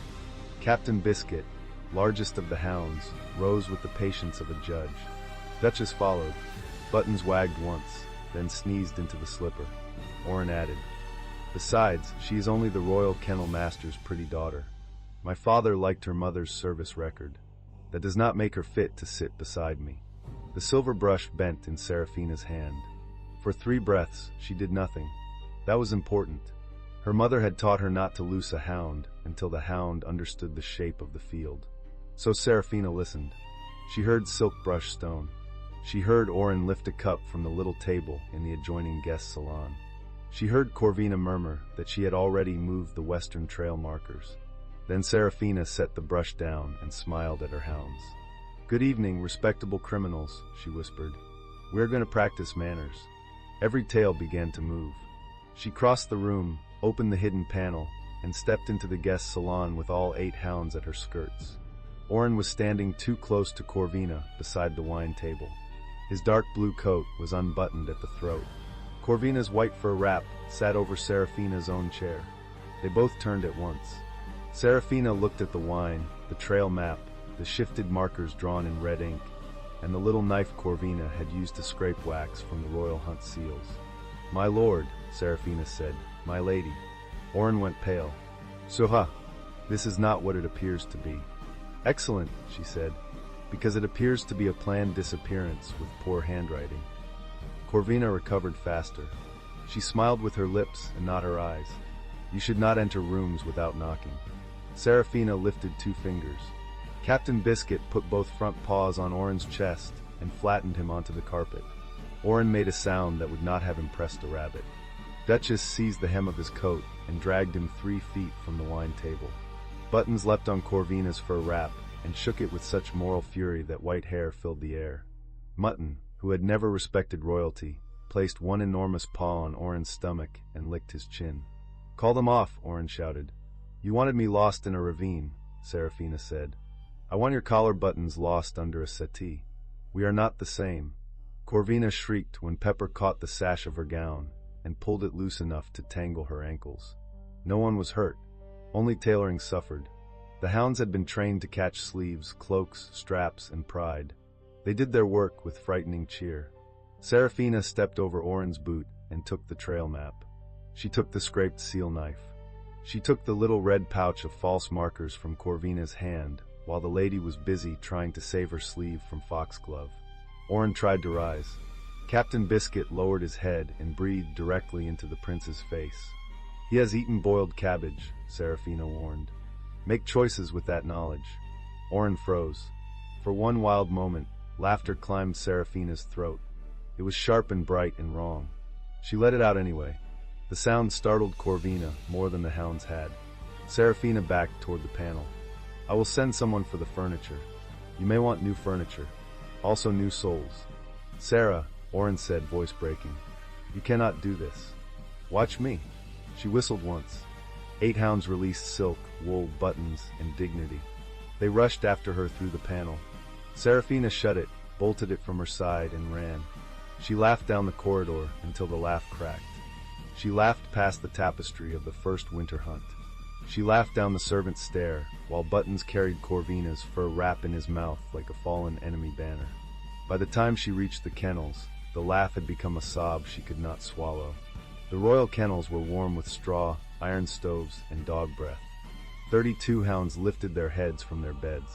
The youngest pups tumbled over each other to reach her.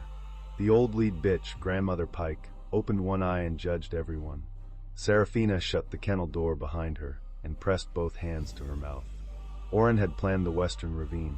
Corvina had moved the markers. The prince had said only the kennel master's daughter. Only pretty, only useful until a cleaner bride appeared. Her knees weakened. Captain Biscuit leaned his weight against her thigh. Duchess pushed her head under Serafina's hand. Buttons dropped the fur wrap and sat on it, proud and unhelpful. Serafina allowed herself 12 breaths. On the 13th, she stood. Crying was permitted. Collapse was not. She crossed to the tack room and lit 2 lamps. The kennel ledgers waited in their cabinet. She pulled the winter feed book, the hunt route register, the injury log, and the sealed copy of the hound master's oath. Her mother had made 3 rules for a woman cornered by a noble house. First, leave with proof. Second, leave with witnesses. Third, leave loudly enough that silence becomes suspicious. Serafina took all 3 rules personally. She packed the ledgers in oilcloth. She strapped grain pouches to 6 sled harnesses. She opened the iron cage where the hunt whistles hung and took the black horn whistle that had belonged to her mother. Then she paused at the smallest hook. A child's whistle hung there on a frayed blue cord. It was plain bone, carved with a crooked moon. A boy had given it to her in a snowstorm when she was 8. He had found her crying under a pine before she ever came to the palace. He had wrapped his own scarf around her and said, very severely, that brave girls were still allowed to ask for help before freezing to death. She had never learned his name. Serafina put the old whistle around her neck. The hounds watched with bright eyes. "We are not sneaking away," she told them. "We are conducting a professional relocation." Grandmother Pike groaned. "Do not take that tone." 1 hour later, the eastern kennel gate opened on a sight the palace would discuss for years. Serafina Hale walked out under a hard white moon wearing her training coat, tall boots, and a belt full of whistles. Behind her came 32 royal winter hounds in travel harness. 6 dragged sleds of ledgers, feed, medicines, blankets, and 1 stolen white fur wrap that Buttons refused to surrender. At the front, Captain Biscuit carried Oren's torn collar in his mouth. Serafina stopped at the public hunt board in the stable court. She pinned the red pouch of false trail markers beside the royal map. Under it she wrote, in the bold hand her mother had beaten into her, "The Western Trail was tampered with. Ask Prince Oren why." After a moment, she added, "Do not feed traitors to the hounds. It upsets the hounds." The stable boys read it twice. One of them whispered, "Mistress Hale, where are you going?" "To the border," Serafina said. "The hounds require fresher company." Captain Biscuit wagged. No one stopped her. By dawn, the palace bells were behind them. The city road lay buried under clean snow, and Serafina had cried enough to leave salt on her scarf. Her hounds moved around her in disciplined waves. Some ran ahead to read the wind. Some guarded the sleds. Buttons kept trying to wear Corvina's fur wrap and falling sideways into drifts. Serafina should have gone south to her mother's cousin. She should have sought a magistrate. She should have stayed in the palace and forced a hearing before Oren could prepare his lies. Instead, she had chosen the border road. The border was where grain shortages were whispered about in the palace kitchens. It was where soldiers wrote complaints that disappeared inside sealed offices. It was where her mother had once said truth traveled faster because hungry men had less patience for court perfume. It was also the road Oren would least expect a kennel woman to take with 32 hounds and several sleds of incriminating paper. At mid-morning, Grandmother Pike stopped beside a frozen ditch and growled. Serafina raised a fist. Every hound halted. The road ahead curved through black firs. Beyond the firs came the low iron sound of horses moving under armor. Not palace riders. The rhythm was heavier, colder, controlled by people who expected ambush and had survived many. Captain Biscuit moved in front of Serafina. "Easy," she said. The first rider appeared between the trees. He was tall even on a tall black horse. A charcoal cloak hung from shoulders built for war rather than court. His hair was black, wind-torn, and swept back from a face cut with hard lines. A scar crossed the edge of his jaw. His eyes were the pale steel gold of an alpha who had stopped asking rooms for permission years ago. Behind him rode 20 border soldiers, all lean, all cold, all watching the hounds with the same wary calculation. The lead rider reined in. Serafina looked up at him. He looked down at her sleds, her hounds, her red eyes, and the stolen fur wrap currently wrapped around Button's middle. "Is this a rebellion?" he asked, "or a kennel exercise with poor paperwork?" Serafina wiped her face with the back of one glove. "That depends who is asking. General Rurik Voss of the Frost March." She stiffened. Every servant in the palace knew that name. The border alpha general was called cold-blooded by people who had never spent a winter without firewood. He had broken raider sieges, dragged 3 corrupt quartermasters to judgment, and once refused to bow to Oren at a feast until the prince apologized to a wounded soldier. Rurik's gaze moved over the hounds again. "And you are?" "Serafina Hale, Royal Hound Trainer. Former fiancée of Prince Oren, unless he has developed courage during breakfast." One of the soldiers coughed. Rurik did not blink. "Former? He planned to lose me in a ravine during the winter hunt. I objected with dogs." The general's horse shifted. Rurik's gloved hand tightened on the reins. "Did you kill him?" he asked. "No." "Did the dogs?" "Also no. They mauled his tailoring." A second soldier turned his face away. Rurik leaned slightly forward. Snow dusted the black sweep of his hair. "You left the palace with every royal hound." "Not every hound," Serafina said. "I left 3 elderly spaniels. They are politically unreliable." For a moment, his mouth changed. It was not a smile. It was the memory of one. Then a cartwheel cracked behind his line. A grain wagon lurched sideways in the road. 2 soldiers jumped down to steady it. One sack fell from the back, burst against a stone, and spilled pale kernels across the snow. Serafina smelled the problem before anyone spoke. The hounds smelled it too. Grandmother Pike lowered her nose. Captain Biscuit sneezed and looked offended. Rurik turned in the saddle. "Hold that sack." Serafina walked past him without asking. A border sergeant moved to block her, then stopped when 32 hounds politely considered removing him from the path. She crouched beside the torn sack. Wheat should smell dry, grassy, faintly sweet. This smelled of cellar mold, river silt, and something sharp that belonged in mortar. She pushed her fingers into the grain and rubbed. Grit scratched her glove. "Sand," she said. Rurik dismounted in one smooth motion. He landed close enough that she felt the impact through the frozen road. "How much?" Serafina lifted a handful. Grain and pale grit slid between her fingers. "Enough to cheat a scale. Enough to break teeth. Enough to starve a keep while the ledger says you were fed." The nearest soldiers went very still. Rurik crouched beside her. His shoulder nearly brushed hers. He smelled of cold leather, pine smoke, and iron discipline. Up close, his face looked younger than the stories and more tired than the scar allowed. "Can your hounds track where the sand entered the sacks?" he asked. Serafina glanced at the torn seal. The wax mark was royal blue, but the press had slipped. Her kennel ledgers tracked feed shipments by scent for the hunt dogs. Grain theft always left a trail if someone cared to put a nose to it. "Yes," she said, "if you stop breathing down my collar." His eyes lowered to the space between them. Serafina realized his gloved hand was braced on the snow beside hers. Their fingers were close enough for the heat of him to reach her through winter air. Her heart, treacherous animal, struck once against her ribs. Rurik did not move away. "I breathe where the evidence is," he said. "Then the evidence is about to file a complaint." A hound sneezed directly into the spilled grain. Serafina closed her eyes. "That is Mutton. He has strong views on fraud." Rurik looked at the hound, then back at Serafina. "Mistress Hale, I was riding to the capital to demand the grain owed to my garrisons. It appears the capital has sent me sand and a witness." "I am not capital property." "I did not say you were." His answer came too fast for courtesy. It landed between them with a weight she felt. Serafina stood. He stood with her. Because he was very tall and too close, she had to tilt her head back. Oren had used height as decoration. Rurik wore it like a wall built in a blizzard. "I can help you test the wagons," she said. "Then I keep moving." "Where?" "Away from ravines. The road ahead is borderland.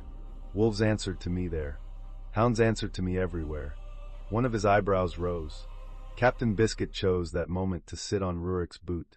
The general looked down. Serafina folded her arms. He is negotiating. For what? Possibly your boot. Possibly your soul. He is ambitious. Rurik's gaze returned to her face. The hard line of his mouth shifted again. This time the smile almost survived. Then we should draft terms, he said. The first test took place in the lee of the firs. Serafina cut open 6 sacks from 3 wagons. Rurik watched in silence while she separated wheat, grit, chaff, and seal threads on a square of dark cloth. His soldiers watched her hands with the hungry attention of men whose supper depended on facts. The result was worse than she expected. Every sack held sand. Some held more sand than grain. The mold hid at the center, where a careless inspector would miss it. 2 sacks had dead beetles. One had a pebble stamped with blue quarry dust from the capital's North Chapel works. Serafina held that pebble in her palm. "This is not border sand," she said. "This came from the Palace District." Rurik's jaw tightened. The quartermaster swore the wagons were sealed at the royal granary. He may have sworn truthfully. Someone could have filled false sacks before sealing, or changed them in a holding yard. "Can your ledgers prove that?" "My ledgers prove what the kennels received. They include cent notes for hound feed and hunt grain stores. My mother believed numbers lied less when dogs checked them. Your mother was sensible. She was terrifying." "Good." Serafina looked up. Rurik's face had gone flat again, but his eyes were on her fingers. She realized she had rubbed the pebble so hard that grit had cut through her glove. A thin red line marked her thumb. Before she could hide it, he caught her wrist. The contact was careful. It still sent heat up her arm. His hand circled her wrist with complete control and no effort.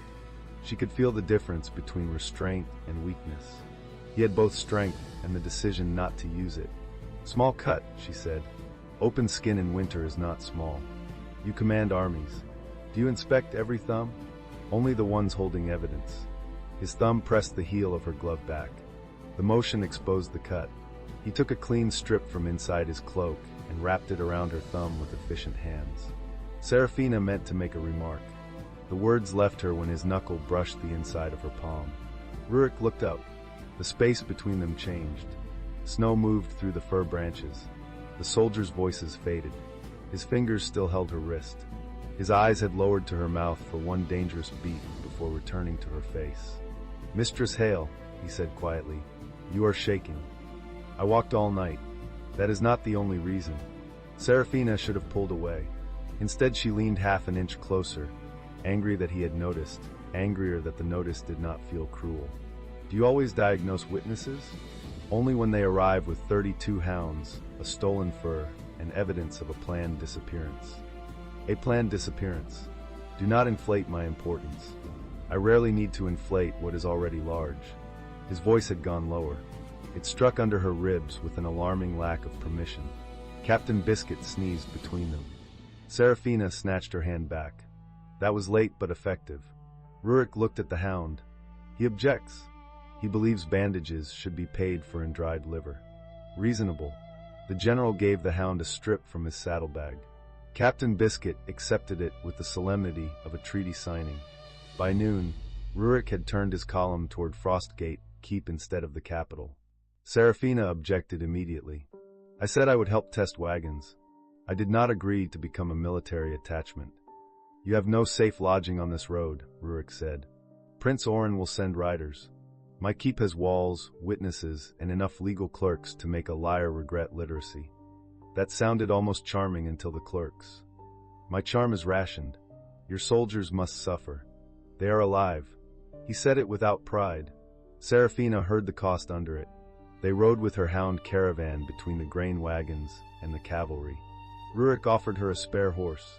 She refused and walked beside the sleds until the road iced over near a narrow bridge. Buttons slipped first. The sled lurched. Serafina grabbed the trace line, lost her footing, and slid toward the bridge rail. Rurik reached her before the hounds could. One arm locked around her waist and pulled her back against his chest. His other hand caught the sled rope. The motion stopped her hard enough to knock breath from her lungs. For one suspended second, Serafina stood pressed against him from shoulder to hip. His cloak wrapped around her side. His body was winter hard and living hot. She felt his breath at her hairline. Still objecting to military attachment? He asked against her ear. Her pulse did something humiliating. I object to bridges that betray women in public. The bridge will be disciplined. Severely? Without mercy. She looked down at his hand spread over her waist. He released the sled rope, but not her. His thumb had landed over the seam of her coat. Through wool and leather, she still felt the pressure of it. "General," she said. "Yes. Your soldiers are watching. They have been ordered to survive worse."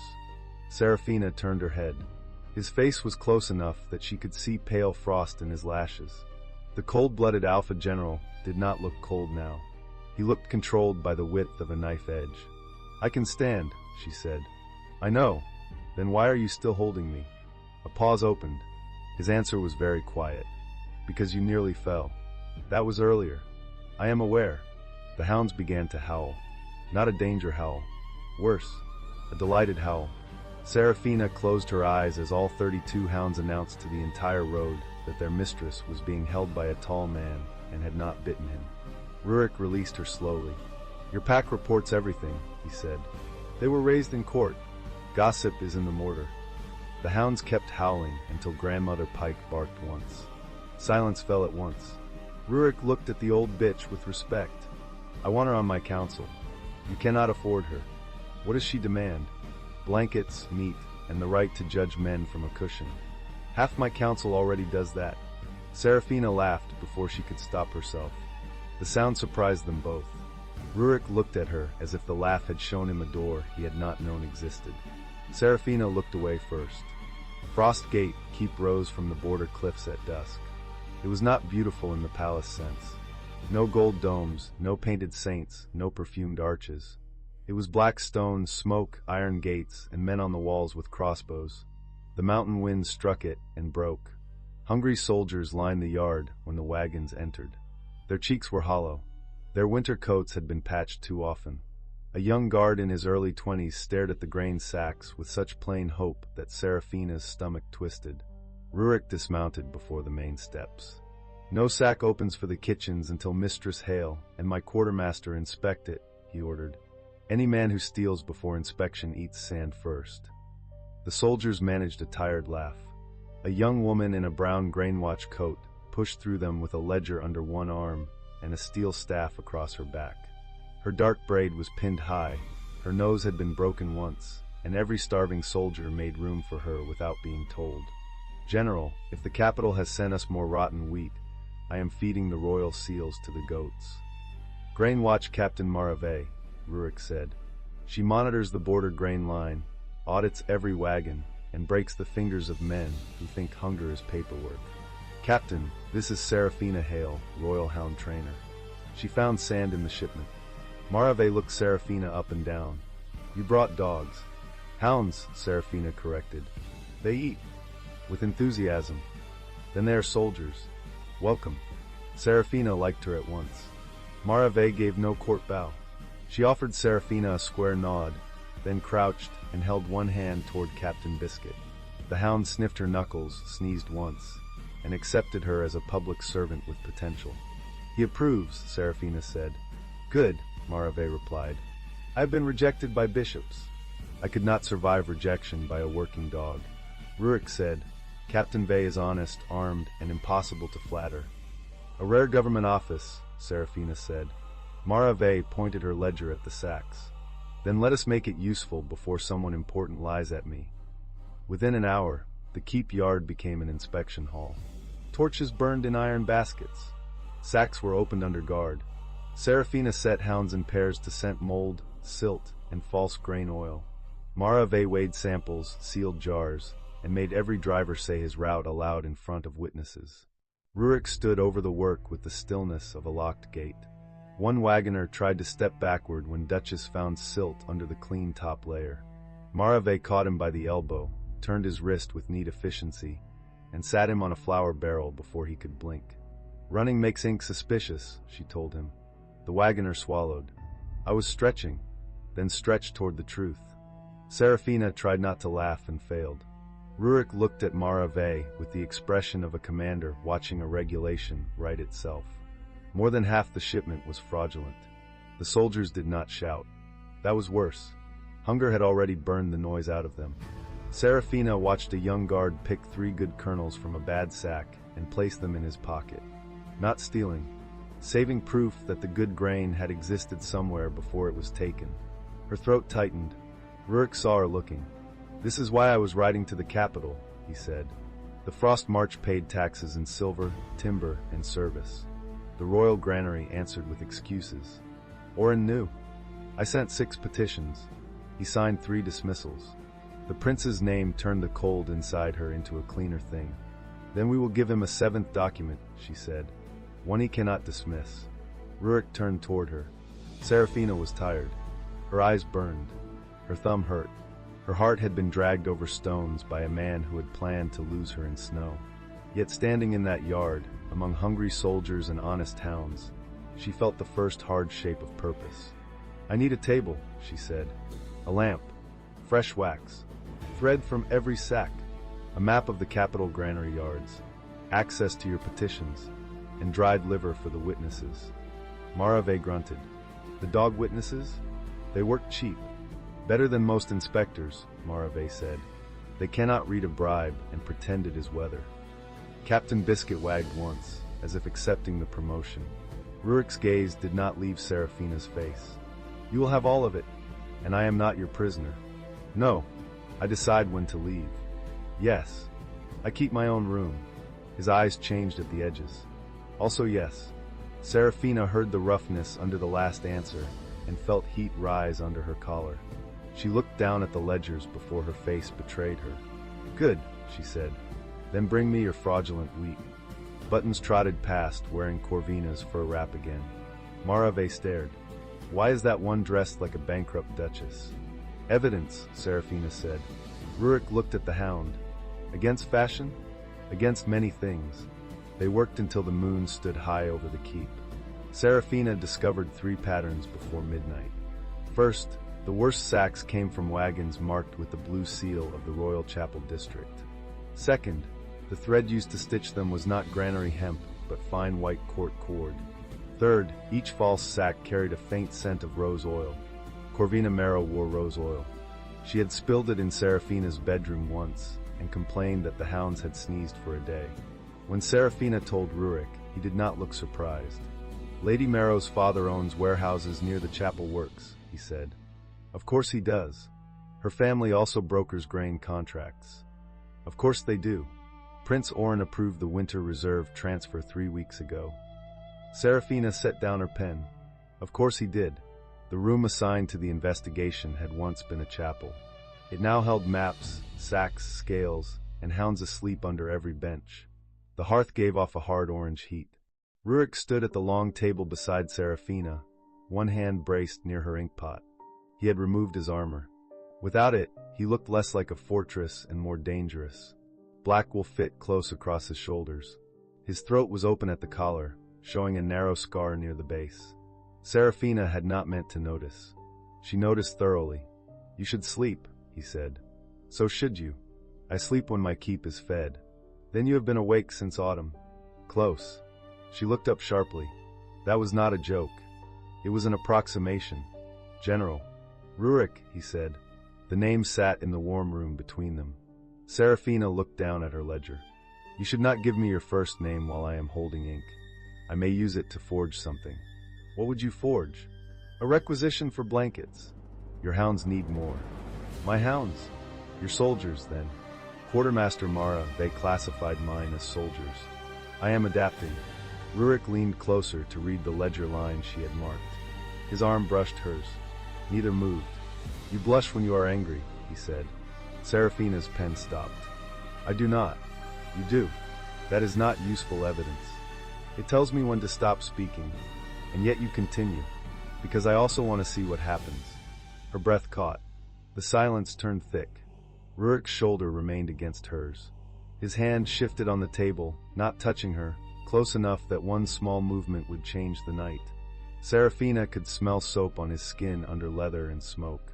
She could see a tiny line of exhaustion beside his mouth. "What happens," she said very quietly, "is that I remember I was betrayed this morning." His face changed at once. He drew back by half a step, not in rejection but in discipline. Then I stop. The loss of heat annoyed her. The gentleness annoyed her more. Serafina turned toward him. I did not ask you to freeze. Rurik looked at her for a long moment. Tell me where the line is. I will stand on the correct side. That sounds very noble. It is practical. I do not want to become another man who takes your choices. Her anger softened before she could protect it. The line moves, she said. Today it is somewhere between being held on a bridge and being kissed over forged grain reports. His eyes lowered to her mouth. That is a narrow border, he said. You command borders. Not that one. For 3 breaths, neither of them moved. Then Buttons rolled under the table in his sleep, kicked both hind legs, and struck Rurik's boot with a thud. Serafina exhaled a laugh. Rurik looked down at the hound with calm betrayal. He has opinions, she said. He has terrible timing. No, that was good timing. Terrible timing would have been 2 breaths later. Rurik's gaze returned to her so fast her stomach dipped. Then I owe him dried liver, he said. She did not sleep much that night. Her room was small, clean, and plainly prepared by soldiers who had no idea what women needed but respected blankets. Someone had placed 4 on the bed, 2 on the chair, 1 over the washstand, and 1 on the floor where Captain Biscuit immediately lay down. Serafina took off her boots and sat on the edge of the bed. The old bone whistle rested against her throat. Oren's voice kept returning. Only. The word had teeth. She pressed both fists into the blanket. The tears came without drama this time. They came because she had once wanted a husband who laughed with her at morning hound chaos. She had once imagined Oren watching her train pups and saying he was proud. She had spent years turning his distracted affection into proof of a future. Now that future lay on a salon carpet under Captain Biscuit's paws. The door creaked. Serafina wiped her face. If you are a soldier, retreat. If you are a hound, enter quietly. Grandmother Pike pushed the door open with her nose. Behind her stood Rurik holding a covered cup. Serafina sat straighter. You are not a hound. I brought one as a credential. Grandmother Pike walked in and took the rug. Rurik remained outside the threshold. Marave makes a winter herb drink. It tastes like boiled pine in punishment. It helps with shock. You're selling it poorly. I am honest about beverages. She stood and crossed to the door. He handed her the cup without stepping inside. Steam curled between them. Thank you, she said. His gaze moved over her face. He saw the tears. He did not mention them. There will be riders from the capital by morning, he said. Oren will call you unstable. He will call the hound stolen property. He may claim you attacked him without cause. I left the trail markers on the hunt board. Good. I took the knife. Better. I made his collar a dog toy. This time Rurik did smile. It was small, brief, and devastating. Necessary, he said. Serafina looked down at the cup because looking at him became difficult. I am not unstable, she said. I know. I am angry and embarrassed and apparently wanted dead, but I am not unstable. I know. Do you say anything else? When required. She drank. The herb brew did taste like pine and punishment. She grimaced. Rurik watched her mouth again, then looked away as if the wall required military attention. General, she said. Rurik. Rurik. His name changed the air a second time. Serafina lifted the cup. Thank you for stopping at my door. Thank you for not entering without permission. And thank you for looking at the wall as if it insulted your ancestors. It did. What did it say? That I have poor judgment. Does it often tell the truth? His eyes came back to hers. Tonight, yes. The cup warmed her fingers. His voice warmed everything else. Serafina should have closed the door. Instead, she let herself stand there with one bare foot on cold stone and one hound snoring behind her. Rurik's shadow filled the threshold without crossing it. Sleep, Serafina, he said. The way he said her name made it feel less damaged. You too. I will try. That was not an agreement. No. She narrowed her eyes. You are difficult. I have references. She closed the door before she smiled too much. Morning at Frostgate Keep began with a horn, a curse, and a hound stealing a sausage from a lieutenant's hand. Serafina woke before the second horn. Habit pulled her from bed while the sky was still iron gray. At the palace, This was the hour she crossed the kennel yard with warm mash, brushed snow from every muzzle, and greeted each hound by title. The ritual had survived fevers, royal inspections, Oren's board visits, and one unfortunate spring when Buttons fell in love with a laundry basket. She found the Frostgate hounds, her own hounds, and 4 suspicious border mutts gathered in the lower yard around a cook who looked prepared to resign from life. Serafina put 2 fingers to her mouth and whistled. Every dog sat. The cook almost dropped the sausage pan. Rurik stood near the armory steps with a mug in hand. He wore no cloak despite the cold. His black training shirt clung to his shoulders, and his hair was still damp from washing. Serafina's brain, usually competent before breakfast, mislaid several useful thoughts. He watched her line the hounds in rows. "Good morning, honorable criminals," she said. 36 tails moved. "Captain Biscuit, you look innocent. That means you are guilty. Duchess, stop judging the cook. He has suffered enough. Mutton, remove your paw from that boot. It still contains a lieutenant. Buttons, if you are wearing stolen fur before sunrise, you must at least stand straight." The soldiers gathered on the steps began to grin. Serafina moved down the line, touching each nose. Every hound gave a different greeting. Captain Biscuit pressed his forehead into her palm. Duchess offered one paw. Mutton leaned so hard she had to brace. Grandmother Pike allowed one royal tap, and then looked away in contempt. When Serafina reached the young pups, she crouched. "And good morning to the tiny disasters. Did we dream of eating glove leather? We did. Did we repent? We did not." A laugh broke from the soldiers. Rurik's mug had stopped halfway to his mouth. Serafina straightened and caught him looking. For once, the general did not hide it. "What?" she asked. "I have watched men confess under interrogation with less discipline than those pups show for you. Pups respond to consistency, food, and being told when they are ridiculous. Men are less advanced." The soldiers laughed harder. Rurik's gaze warmed. "You may brief my officers after breakfast. On grain fraud. On being less advanced than pups." She pointed at him. "Do not tempt me before tea." Breakfast became a council because Frostgate had no talent for leisure. They gathered in the old chapel room again. Marave brought porridge thinned beyond pride. Rurik's captains brought maps, petitions, and a stack of replies from the capital. Serafina read them with growing rage. The palace had dismissed every complaint as border exaggeration. The Crown Office claimed weather delays. The Granary Office claimed rodent loss. Oren had signed one note in his own hand. General Voss must learn that hunger makes wolves dramatic. Serafina stared at that line until the ink blurred. Ulrich sat beside hit. His knee brushed hers under the table. It might have been accidental. It did not move. "He wrote this while my men were cutting mold from bread," Rurik said. "He wrote it because he has never watched a young border guard save 3 kernels in his pocket," she answered. A captain with a scarred cheek looked up. "You saw Tobin do that?" "Yes." The room quieted. Serafina closed the letter. "We need more than proof of bad grain. We need proof of intent, profit, and chain of custody. If this is only incompetence, Oren will blame a clerk. If it is theft, he will blame a dead clerk.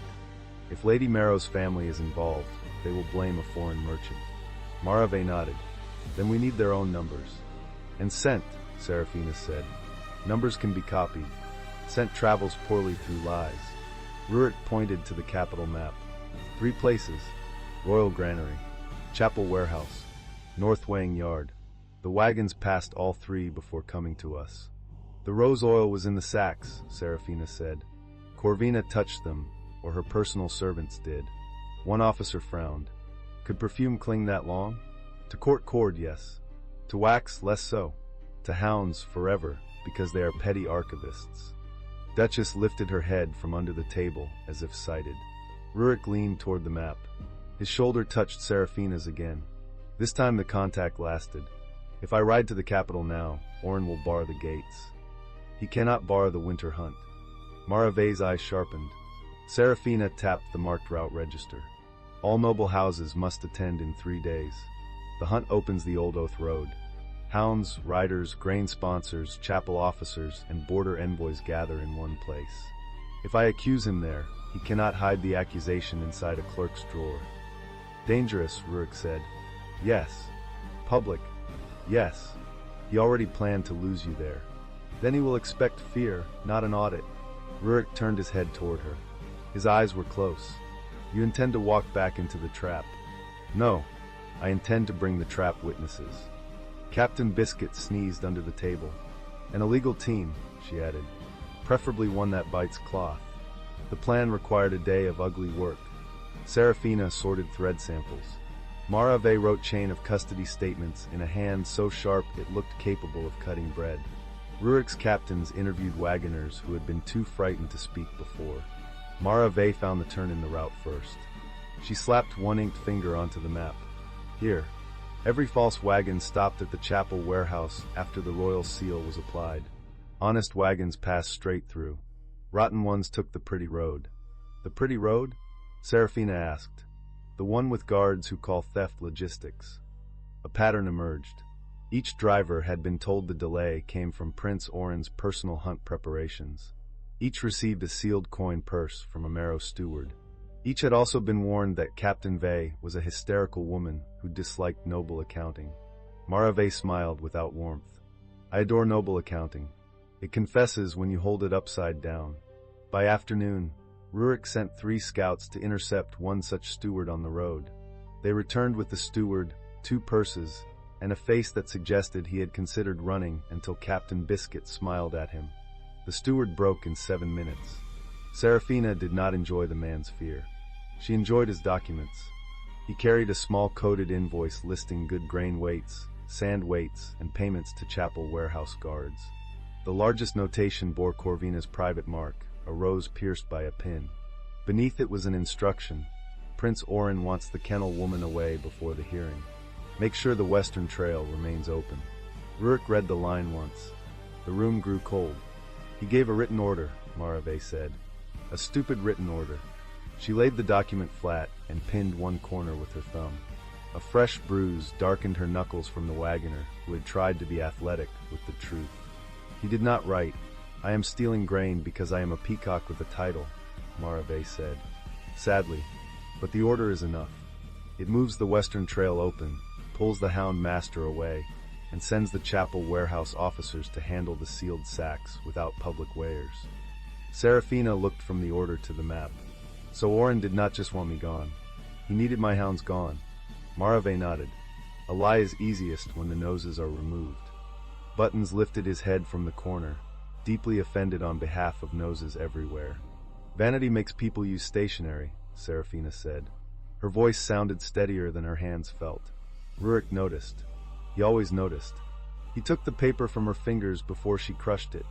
Walk with me, he said. It was not a request, but it was not a command either. It was a rope thrown before she sank. They left the chapel room through a side door and stepped into the wall walk. The wind hit hard. Below, the hounds chased one another between snow piles while soldiers pretended not to watch. Beyond the keep, the border forest stretched dark and white toward the old hunt road. Serafina gripped the stone parapet. I wanted to humiliate him. I wanted his buttons scattered. I wanted him frightened for 1/10 of the time he meant me to be frightened. You did humiliate him. Not enough. Rurik stood beside her, close enough to block part of the wind. No, not enough. The agreement loosened something in her chest. People keep expecting me to be sad in a quiet way, she said. I am sad, but I also want to knock his teeth loose with a ledger. A heavy ledger? The feed register from last winter. 400 pages. Excellent spine. Practical. She looked at him. Rurik's face remained serious, but his eyes were not. That nearly undid her. Serafina laughed once, then covered her mouth. The laugh shook into a sob. She hated that. She hated him witnessing it. She hated that he did not look away in embarrassment or step forward to smother her in comfort she had not requested. He simply opened his cloak. Not his arms. His cloak. The offer was absurdly formal and dangerously intimate. That is not a military tactic, she said. It is shelter. Shelter often becomes tactic in male hands. Then take the cloak, not the man. She looked at the black wool hanging open. He was letting cold into his own shirt. The wind cut across the wall and lifted her hair from its braid. She stepped closer before courage could cool. Rurik wrapped the cloak around her shoulders. For a while neither spoke. She stood against his chest, facing the forest. His arms held the cloak around her, not trapping, not loose either. The warmth was immediate and unfair. Seraphina's cheek brushed his shirt. His heart beat slow under her ear, though she could feel how much of that steadiness was work. "You are very warm for someone called cold-blooded," she said. The title was assigned by idiots. Many titles are. His chin almost touched her hair. "What title would you choose?" "For you. For yourself." She went still. Only the kennel master's daughter. Only pretty. The wind dragged snow along the parapet. "I do not know any more," she said. His arms tightened by a fraction. "Then do not let him name you while you are still bleeding." The words entered quietly and stayed. Seraphina turned inside the cloak. They were too close. Her hands landed against his chest to steady herself. Muscles shifted under her palms. Rurik looked down at her hands first, then her face. "There," she said, softer than she meant. "That sounded wise. Are you ill? Severely? Symptoms?" "Poor judgment." Wall confirmed it. She smiled. His gaze dropped to that smile. The air between them tightened again. This time no hound stood near enough to save them. Rurik lifted one hand slowly, giving her time to step back. She did not. His fingers touched a loose strand of hair at her cheek and drew it away from her mouth. Seraphina forgot the wind. "This is near the line," he said. "Yes." "Has it moved?" "A little." "Which direction?" She rose on her toes and kissed the corner of his mouth. It was brief. Barely a kiss. Still, it struck through both of them. Rurik inhaled once, sharply. His hand moved to the back of her neck, then stopped before pressure became demand. Seraphina felt that restraint. She liked it. She resented it. She wanted to test it with scientific cruelty. "That was not forged grain reports," she whispered. "No." It was also not quite a kiss. His thumb brushed the hair below her ear. "Do you require accuracy?" "In all investigations." Rurik bent his head. Captain Biscuit barked from the yard below. A soldier shouted. "General," the steward fainted again. Rurik closed his eyes. Seraphina dropped her forehead against his chest and began to laugh. 2 breaths later, she said, "I am going to promote that dog to enemy command." "You cannot. He already holds a senior office." The laughter lasted longer than it should have. When it ended, the grief had not vanished. Nothing so convenient happened, but grief no longer held the only chair inside her. That evening, a palace rider reached Frostgate with a sealed order. Rurik received him in the keep hall with Seraphina at his right and 32 hounds occupying the lower steps. The rider's face twitched when Buttons sniffed his boot. The order accused Seraphina Hale of theft, assault, and emotional volatility. It demanded the immediate return of the royal hounds, the stolen hunt ledgers, and Lady Marrow's white fur wrap. It described Prince Oren's injuries as severe humiliation, though the scribe had crossed out humiliation and replaced it with bruising. Seraphina appreciated the first draft. Rurik read the letter aloud without expression. Then he looked at the rider. "Reply," he said. "The hounds are material witnesses in a grain fraud investigation. The ledgers are evidence. The fur wrap is being held by a dog of uncertain allegiance. Prince Oren may petition the Winter Hunt Tribunal if he wishes to dispute custody." The rider swallowed. "My general, His Highness, also says Mistress Hale is not to attend the hunt." Seraphina stepped forward. "How thoughtful. Did he mention the ravine?" The rider looked away too fast. Rurik saw it. So did every soldier in the hall. "Ask him," Seraphina said pleasantly, "whether he wants me to bring the red trail markers, or whether he prefers to identify them from memory." The rider left at speed. The next day passed in preparation. Seraphina trained the hounds to identify 3 scents: chapel quarry dust, rose oil, and mold hidden under clean grain. Rurik assigned soldiers to carry evidence chests and protect witnesses. Marave prepared duplicate ledgers, so no one could steal the only proof. Near noon, Rurik found Seraphina in the lower yard teaching border soldiers how to work with the hounds. "Do not shout," she told them. "A hound hears better than your conscience. Keep your hand low. Offer scent cloth flat. Do not wave it in his face unless you want him to think you are the clue." A broad soldier named Jory held out a cloth to Duchess. Duchess sniffed, turned, and sat in front of Rurik. The yard went quiet. Seraphina covered her smile. "Interesting." Rurik looked at the hound. Explain. Duchess found the scent on you. What scent? Serafina took the cloth from Jory. It held pine soap, smoke, and the faint iron tang of Rurik's armor oil. Apparently the exercise cloth was not grain fraud, she said. It was you. Jory looked horrified. General, I did not mean to imply you were evidence. Everyone is evidence eventually, Rurik said. Serafina liked that too much. Rurik walked toward her. The soldiers suddenly found reasons to adjust straps, examine snow, and become furniture. He stopped close enough that Duchess, still seated, had to lean against both their legs. You are enjoying this, he said. Immensely. At my expense. Your expense appears durable. His mouth curved. What is the correction? For a false alert? The handler apologizes to the hound, resets the scent, and praises the correct behavior. Then apologize. I am not the handler. You are always the handler. That should not have sounded intimate. It did. Serafina held his gaze. Fine. Duchess, I apologize for asking you to identify fraud when General Voss was standing nearby being suspiciously scented. Duchess wagged once. Rurik bent, took the scent cloth, and held it out again.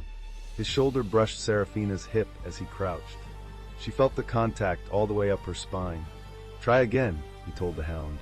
Duchess sniffed the corrected cloth, crossed the yard, and put her nose on a marked sand sack.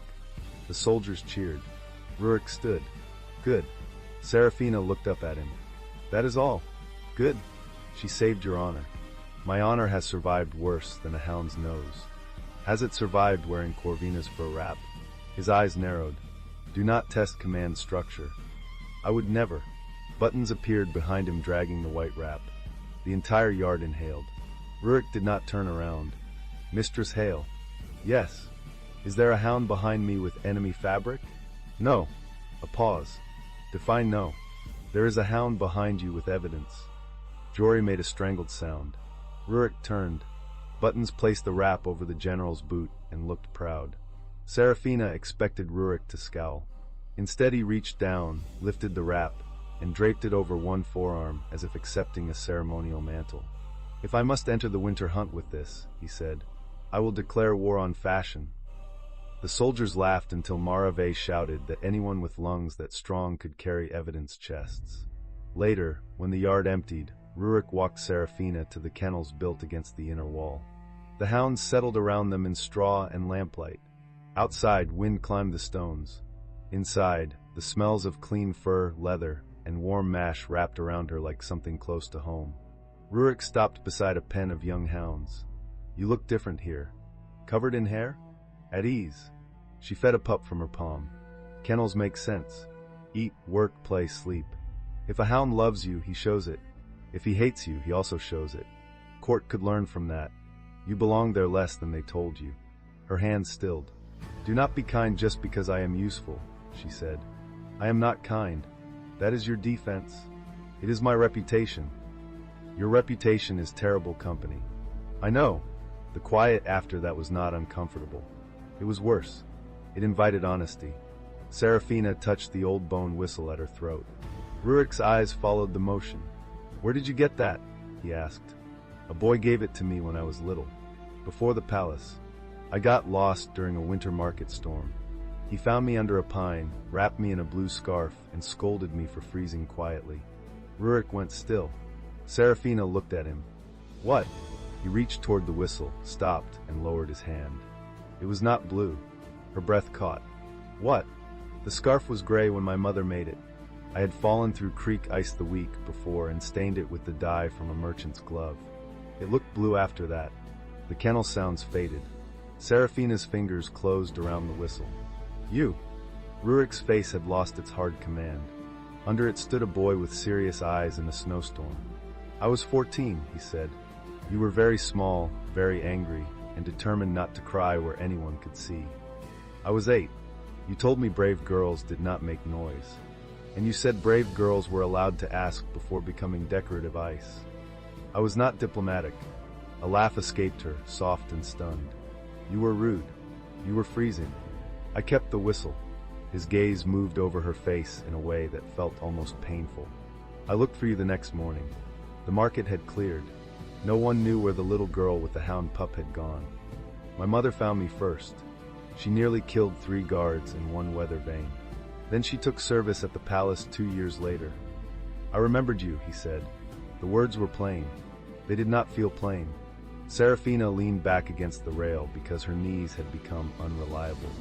You remembered a lost child? I remembered a girl who corrected my knot while shivering. I tied the scarf badly. You were offended. It was a terrible knot. I improved.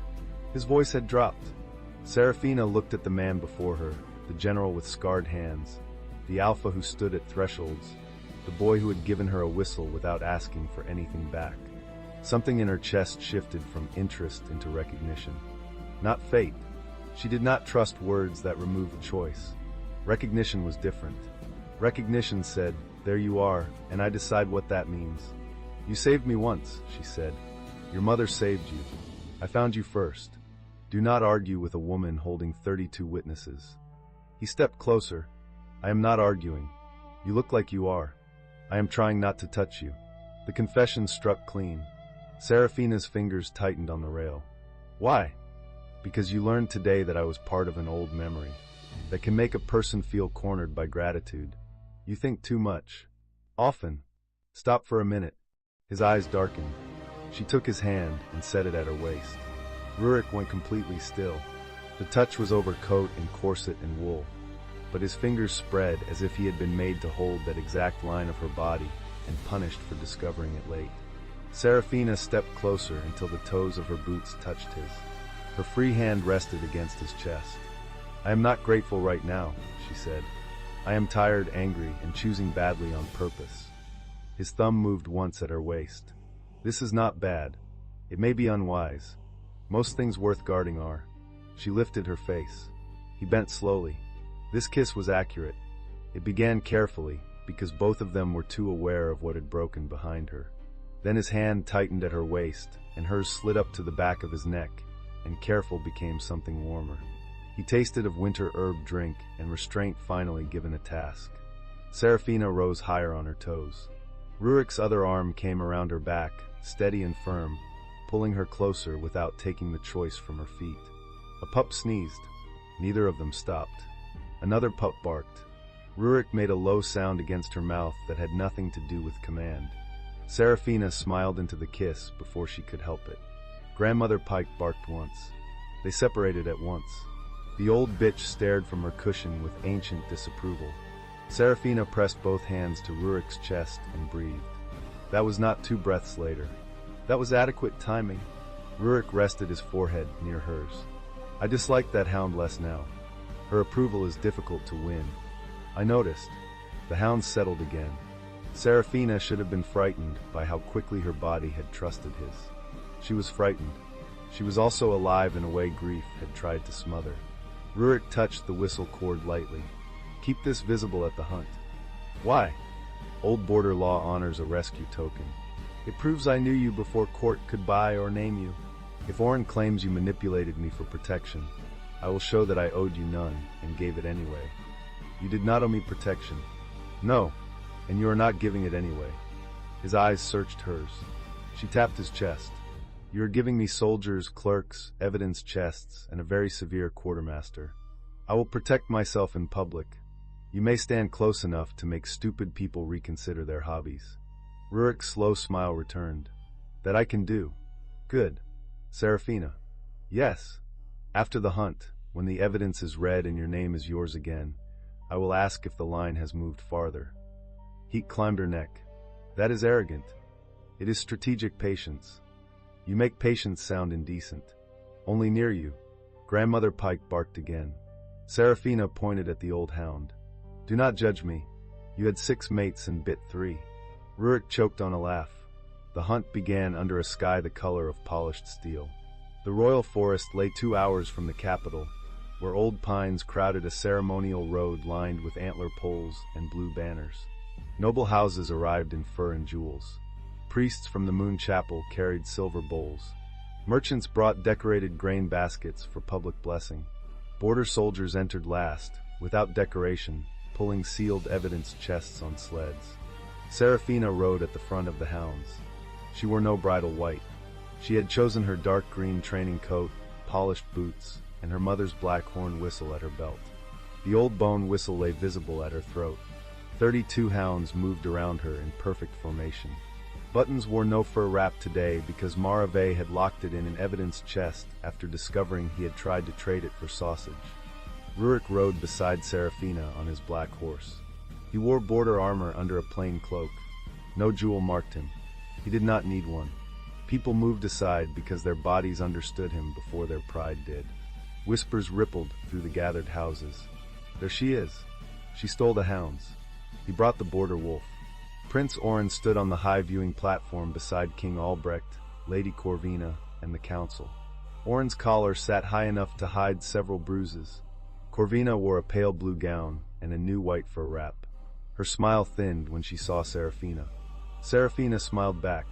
Captain Biscuit showed his teeth in what might have been joy. The master of ceremonies lifted a staff. By royal command, the winter hunt opens with the prince's first trail. Objection, Serafina said. Her voice carried because she had trained hounds across wind for 10 years. The staff faltered. Oren leaned forward. Mistress Hale has no standing to interrupt royal ceremony. She is under accusation for theft and assault. Serafina rode closer to the platform. Rurik stayed at her shoulder, silent and immense. I have standing under the Hound Master's oath, she said. If the hunt trail is tampered with, the trainer may halt the hunt before the first horn. If royal hounds are used to conceal a crime, the trainer may demand witness track before all packs. A murmur moved through the old nobles. They knew the law. They had forgotten it because kennel people rarely had enough power to use it. King Albrecht frowned. He was a broad man with tired eyes and a crown too heavy for his neck. Serafina, child, this is not the time. She flinched at child, then steadied. Your Majesty, Prince Oren and Lady Corvina planned to send me down the western ravine during this hunt. Lady Corvina moved trail markers. Prince Oren approved it. I have the markers, the map, the seal knife, and witnesses. Oren laughed. It sounded practiced. Witnesses? Dogs. Yes, Serafina said. They are less corrupt than men. A dangerous amount of the crowd agreed out loud. Corvina stepped forward. This is a hysterical performance. She attacked us with animals because she could not accept that the prince preferred a more suitable bride. The old wound opened. Serafina let the crowd see it for one heartbeat. Then she closed her hand around the reins. A more suitable bride would not need a ravine. Laughter broke from the lower ranks. Corvina's face tightened. Rurik spoke for the first time. The Frost March also enters accusation. The royal grain sent to my garrisons was cut with sand, mold, and false weight. Evidence links the fraud to chapel warehouses controlled by House Marrow and authorized under the prince's winter reserve order. Oren's gaze snapped to him. General Voss, you overstep. I underfed my temper for 3 months, Rurik said. Do not call that overstep. The border soldiers struck spear, but against the snow. King Albrecht lifted a hand. Enough. These are grave claims. They will be heard after the hunt. Serafina's stomach dropped. After the hunt meant time to hide evidence, silence witnesses, and trigger the same trap under ceremony. She raised the blackhorn whistle.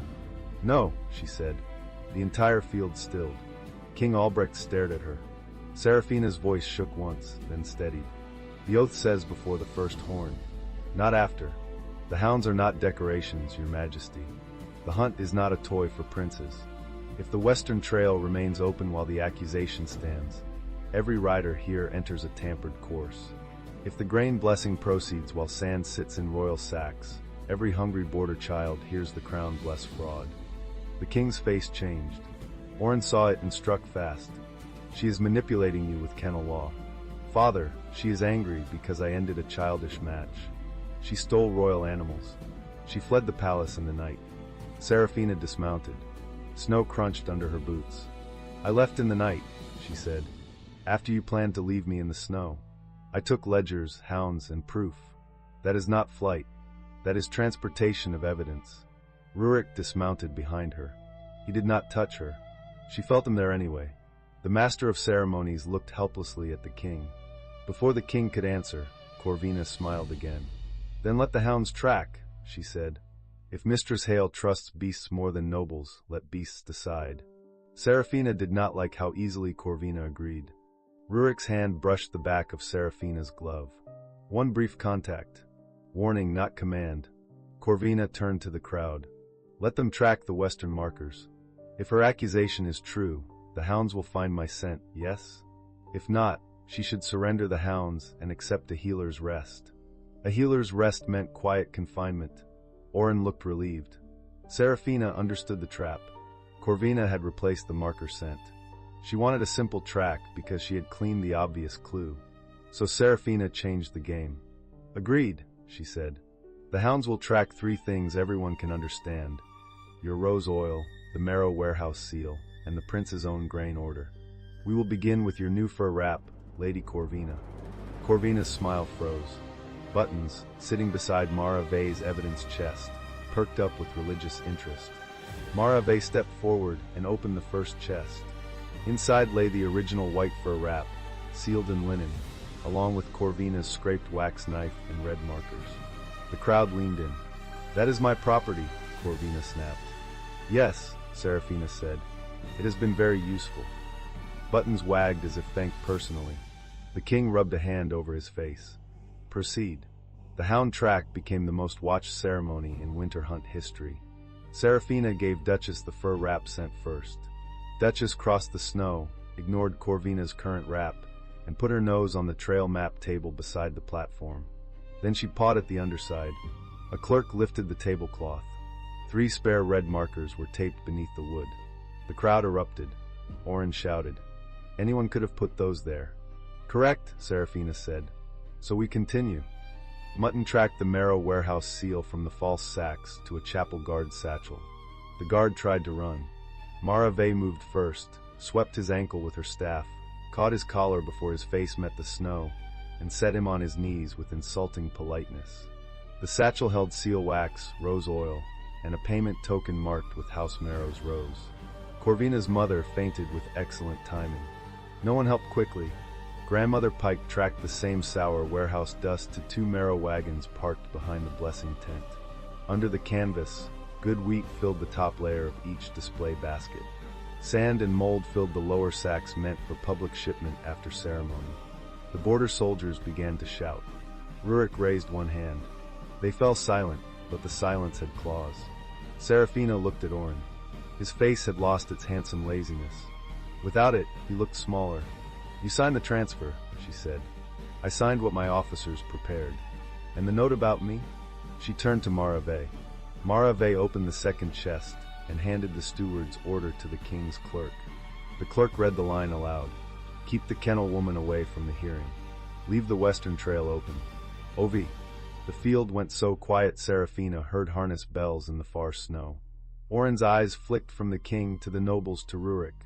Then they landed on Serafina and filled with a hatred that finally looked honest. You should have stayed grateful, he said. The words carried. Rurik moved. Serafina caught his wrist before he crossed the space. His whole body stopped under her hand. The power in that pause shook her more than movement would have. Mine, she said quietly. This part is mine. Rurik's eyes burned down into hers. Then he stepped back. Serafina faced Oren. I was grateful, she said. For work. For a place in the kennels. For my mother's oath being honored. You mistook gratitude for ownership because no one taught you to see women who arrive with useful hands. Oren's mouth twisted. You think a few dogs and a border brute make you powerful? Captain Biscuit growled. Rurik did not. That was more frightening. Corvina seized the moment. She lifted a silver whistle from her sleeve and blew 3 sharp notes. The sound cut through the field. Several strange wolves burst from the tree line. They were not palace hounds. They were paid winter riders in white hunting wraps, hidden low among the trees. They ran for the evidence chests, not the crowd. Serafina understood the trick at once.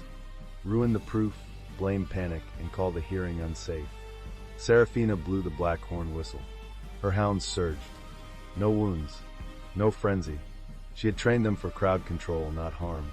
Captain Biscuit hit the first attacker in the chest and drove him into a snowbank. Duchess caught a white cloth sleeve and spun another rider sideways. Mutton seized a satchel strap and dragged its owner in a circle until the man begged for stillness. Border soldiers closed around the evidence chests. Oren grabbed Seraphina from behind. His arm locked across her shoulders. The silver edge of a ceremonial hunt knife flashed near her collar, too close for comfort. The crowd recoiled. Rurik froze 10 steps away. Seraphina felt Oren shaking. "Call them off," he hissed. "Call them off, or I will make this ugly." Fear flashed through her body, bright and old. Snow. Ravine. Only. Then Captain Biscuit saw the blade and lunged. "Stay," Seraphina shouted. The hound stopped mid-charge, claws tearing lines through snow. The command rippled outward. Every hound froze. Every border wolf turned. Oren laughed against her ear. "There. That is what you are. A trainer. A servant with tricks." Something opened under Seraphina's skin. It was not gentle. It was not a pretty glow from a tail. It felt like winter cracking a locked river. Her mother's black whistle burned at her belt. The bone whistle at her throat turned cold enough to bite. Every wolf sound in the clearing struck her blood as language. She heard panic, hunger, shame, rage, obedience forced through bad orders. She heard Rurik's wolf as a low thunder held behind iron, furious because she had told him not to move. Seraphina drew one breath. The old oath rose in her memory. Her mother had made her repeat it every winter before the first hunt. The hounds do not belong to the crown. The crown belongs to the one who keeps the pack alive. Oren's grip tightened. Seraphina spoke, and her voice carried over the entire field without strain. "Kneel." Every wolf in the clearing went to one knee. Not the humans, not the hounds, the wolves. The hired shifters collapsed first. Then the palace wolf guards. Then 3 noble alphas who had been standing near the platform, faces white with shock. At last, Rurik's knee struck the snow. His eyes stayed on Seraphina.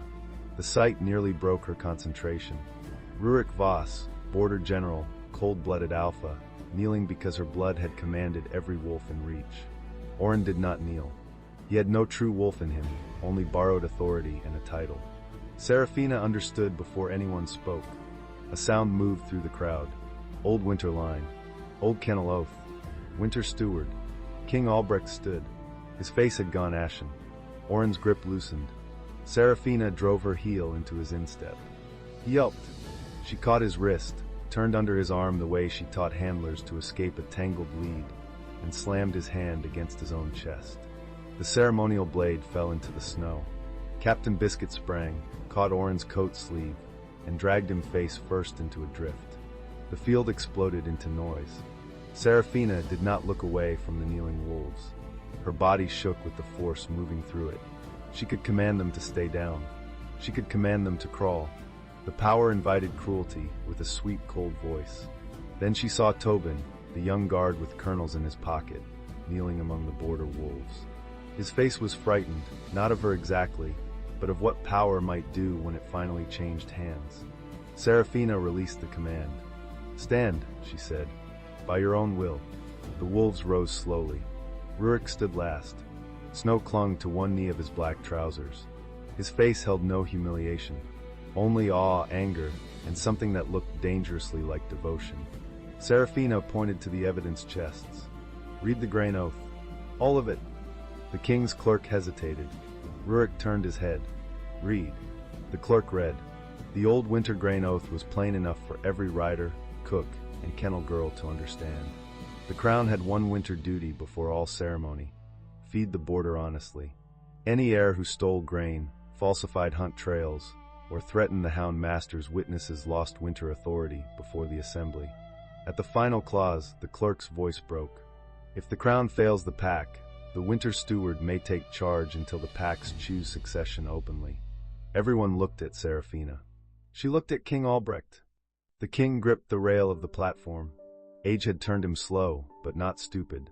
His eyes moved from the fraudulent sacks to the kneeling wolves, to Oren spitting snow while Captain Biscuit sat on his back, to Corvina trying to edge behind her mother. "Your mother," he said to Seraphina, voice rough. "Leora Hale. She was not only kennel master." Seraphina's throat tightened. "No," the king said. "She was my cousin's child, born of the old winter line. She refused court. I gave her service because she demanded work instead of empty honors." Seraphina heard whispers become a roar. Not a hidden princess in silk. Not a girl raised for a throne. A kennel woman's daughter with an old winter claim, public evidence, and 32 hounds who had better manners than the royal heir. Oren lifted his snow-covered head. "Father, you cannot be serious. She is a servant." King Albrecht looked at him. Something in the old man's face hardened at last. "You are stripped of hunt command," he said. "You are stripped of winter reserve authority. You will be confined pending full council judgment.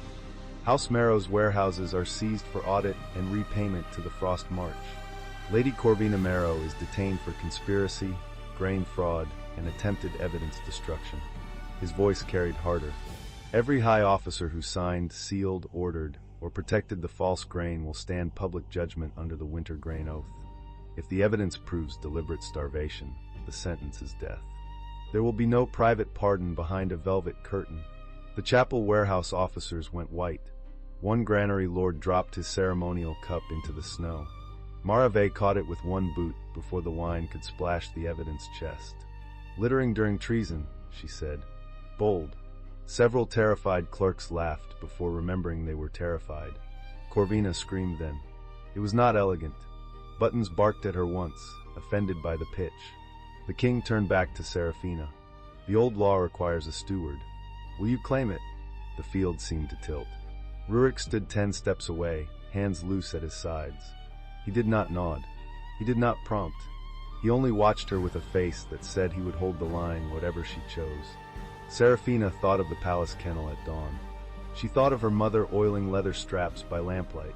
She thought of hungry soldiers, false sacks, a boy saving 3 colonels, Oren's hand at her collar, and wolves kneeling because power had finally answered the wrong person in the field. She also thought of the danger. Power did not become clean because it changed hands. Someone had to scrub it daily. Serafina lifted her chin. "I will claim stewardship," she said.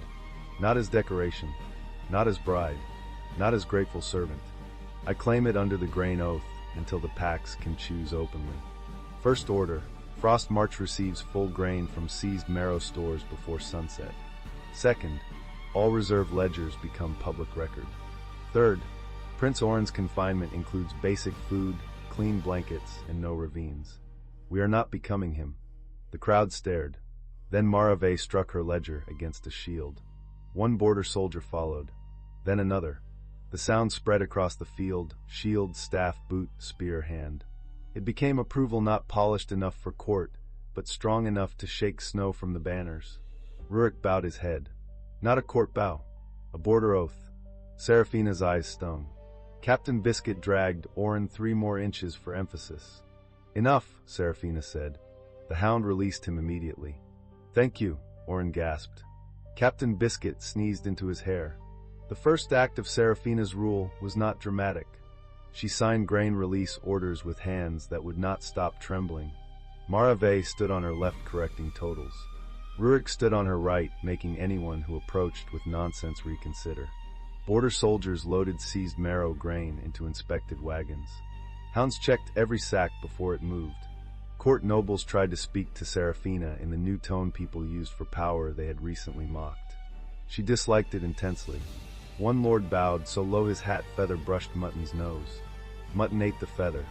Serafina signed another order. "Put that on the evidence list." Rurik leaned closer. "Feather theft? Feather redistribution. A promising policy." She looked up at him. The day had left lines of strain around his eyes. Snow had melted in his hair. One knee of his trousers remained wet from kneeling under her command. Guilt pricked. "About the field. I did not mean to force you down." "I know. I hated seeing it. I know. Stop saying that as if it fixes things." Rurik took the signed order from her and passed it to Marave. Then he turned Serafina gently by the elbow, guiding her behind a banner pole where the crowd could not read her mouth. His touch was light. It steadied anyway. "Listen to me," he said. "You stopped hired wolves without bloodshed. You released the command when fear would have made many keep it. You gave Oren blankets in the same breath you took his power.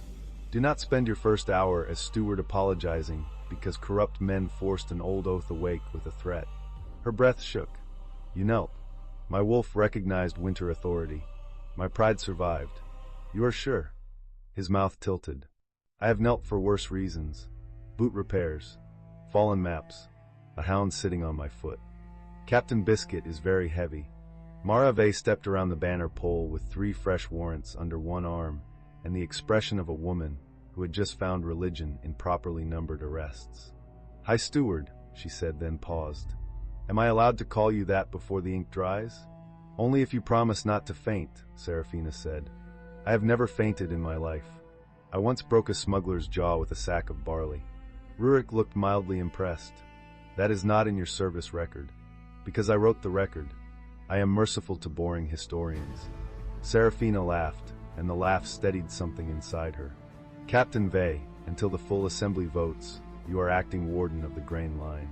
Independent authority. Public ledgers. Armed escort. No noble private access to sealed grain." Marave's face changed once. "Not much. Enough." The young officer swallowed, then struck her fist to her heart. "Then I will make hunger afraid of paperwork," she said. "Good," Serafina replied. "Make it terrified. A heavy tyrant." She laughed, then pressed a hand over her eyes. Rurik took that hand and pulled it down. Not roughly, not softly enough to be dismissed. His fingers wrapped around hers. "Look at me." She did. "I am not less because your power answered," he said. "If anything, I am relieved. I have carried too much alone because the crown preferred hungry wolves to inconvenient reports. If you mean to scrub power daily, I will hand you brushes." That struck deeper than any pretty vow could have. That may be the least romantic sentence ever spoken. "I can do better later." "Later?" His thumb moved over her knuckles. "When you are not signing food orders and trying not to faint from bloodline politics." "I am not trying to faint." "Good. Because if you fall, I will catch you, and every hound will howl again." As if summoned by prophecy, Captain Biscuit howled from across the field. Serafina lowered her head to their joined hands. "I am going to outlaw timing. Ambitious first decree. Do not mock your steward." "I would not dare." He absolutely would. By nightfall, Frostgate wagons rolled north loaded with clean grain. Marrow warehouses sat under seal. Oren and Corvino were transported separately under guard, both furious, both alive, both facing public judgment. King Albrecht issued a proclamation naming Serafina winter steward until the full pack assembly convened in 30 days. The title felt too large. The work did not. Work began immediately. Serafina returned not to the palace bridal wing, but to the old council residence beside the Hound Yards. She refused the queen's apartments. She also refused 3 ladies who arrived to dress her in silver before breakfast.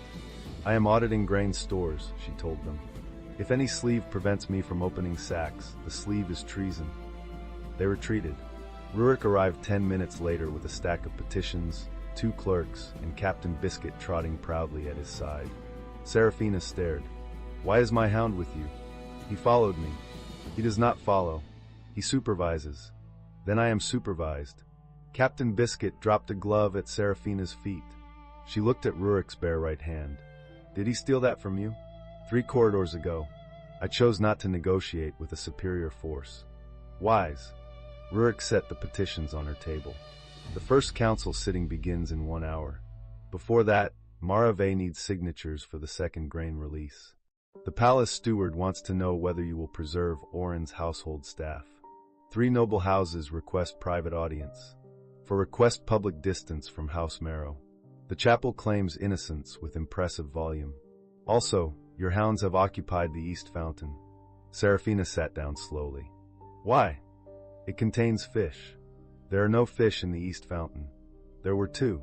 She covered her face. "I have been steward for less than a day." Rurik came around the table and crouched in front of her chair. The position made her look down at him. After the field, that should have been strange. Instead, it felt like a private correction to public power. He placed both hands on the arms of her chair and held her gaze. "One order at a time," he said. "I know. One liar at a time. I know. One hound-related disaster at a time." Her mouth trembled. "That may be impossible."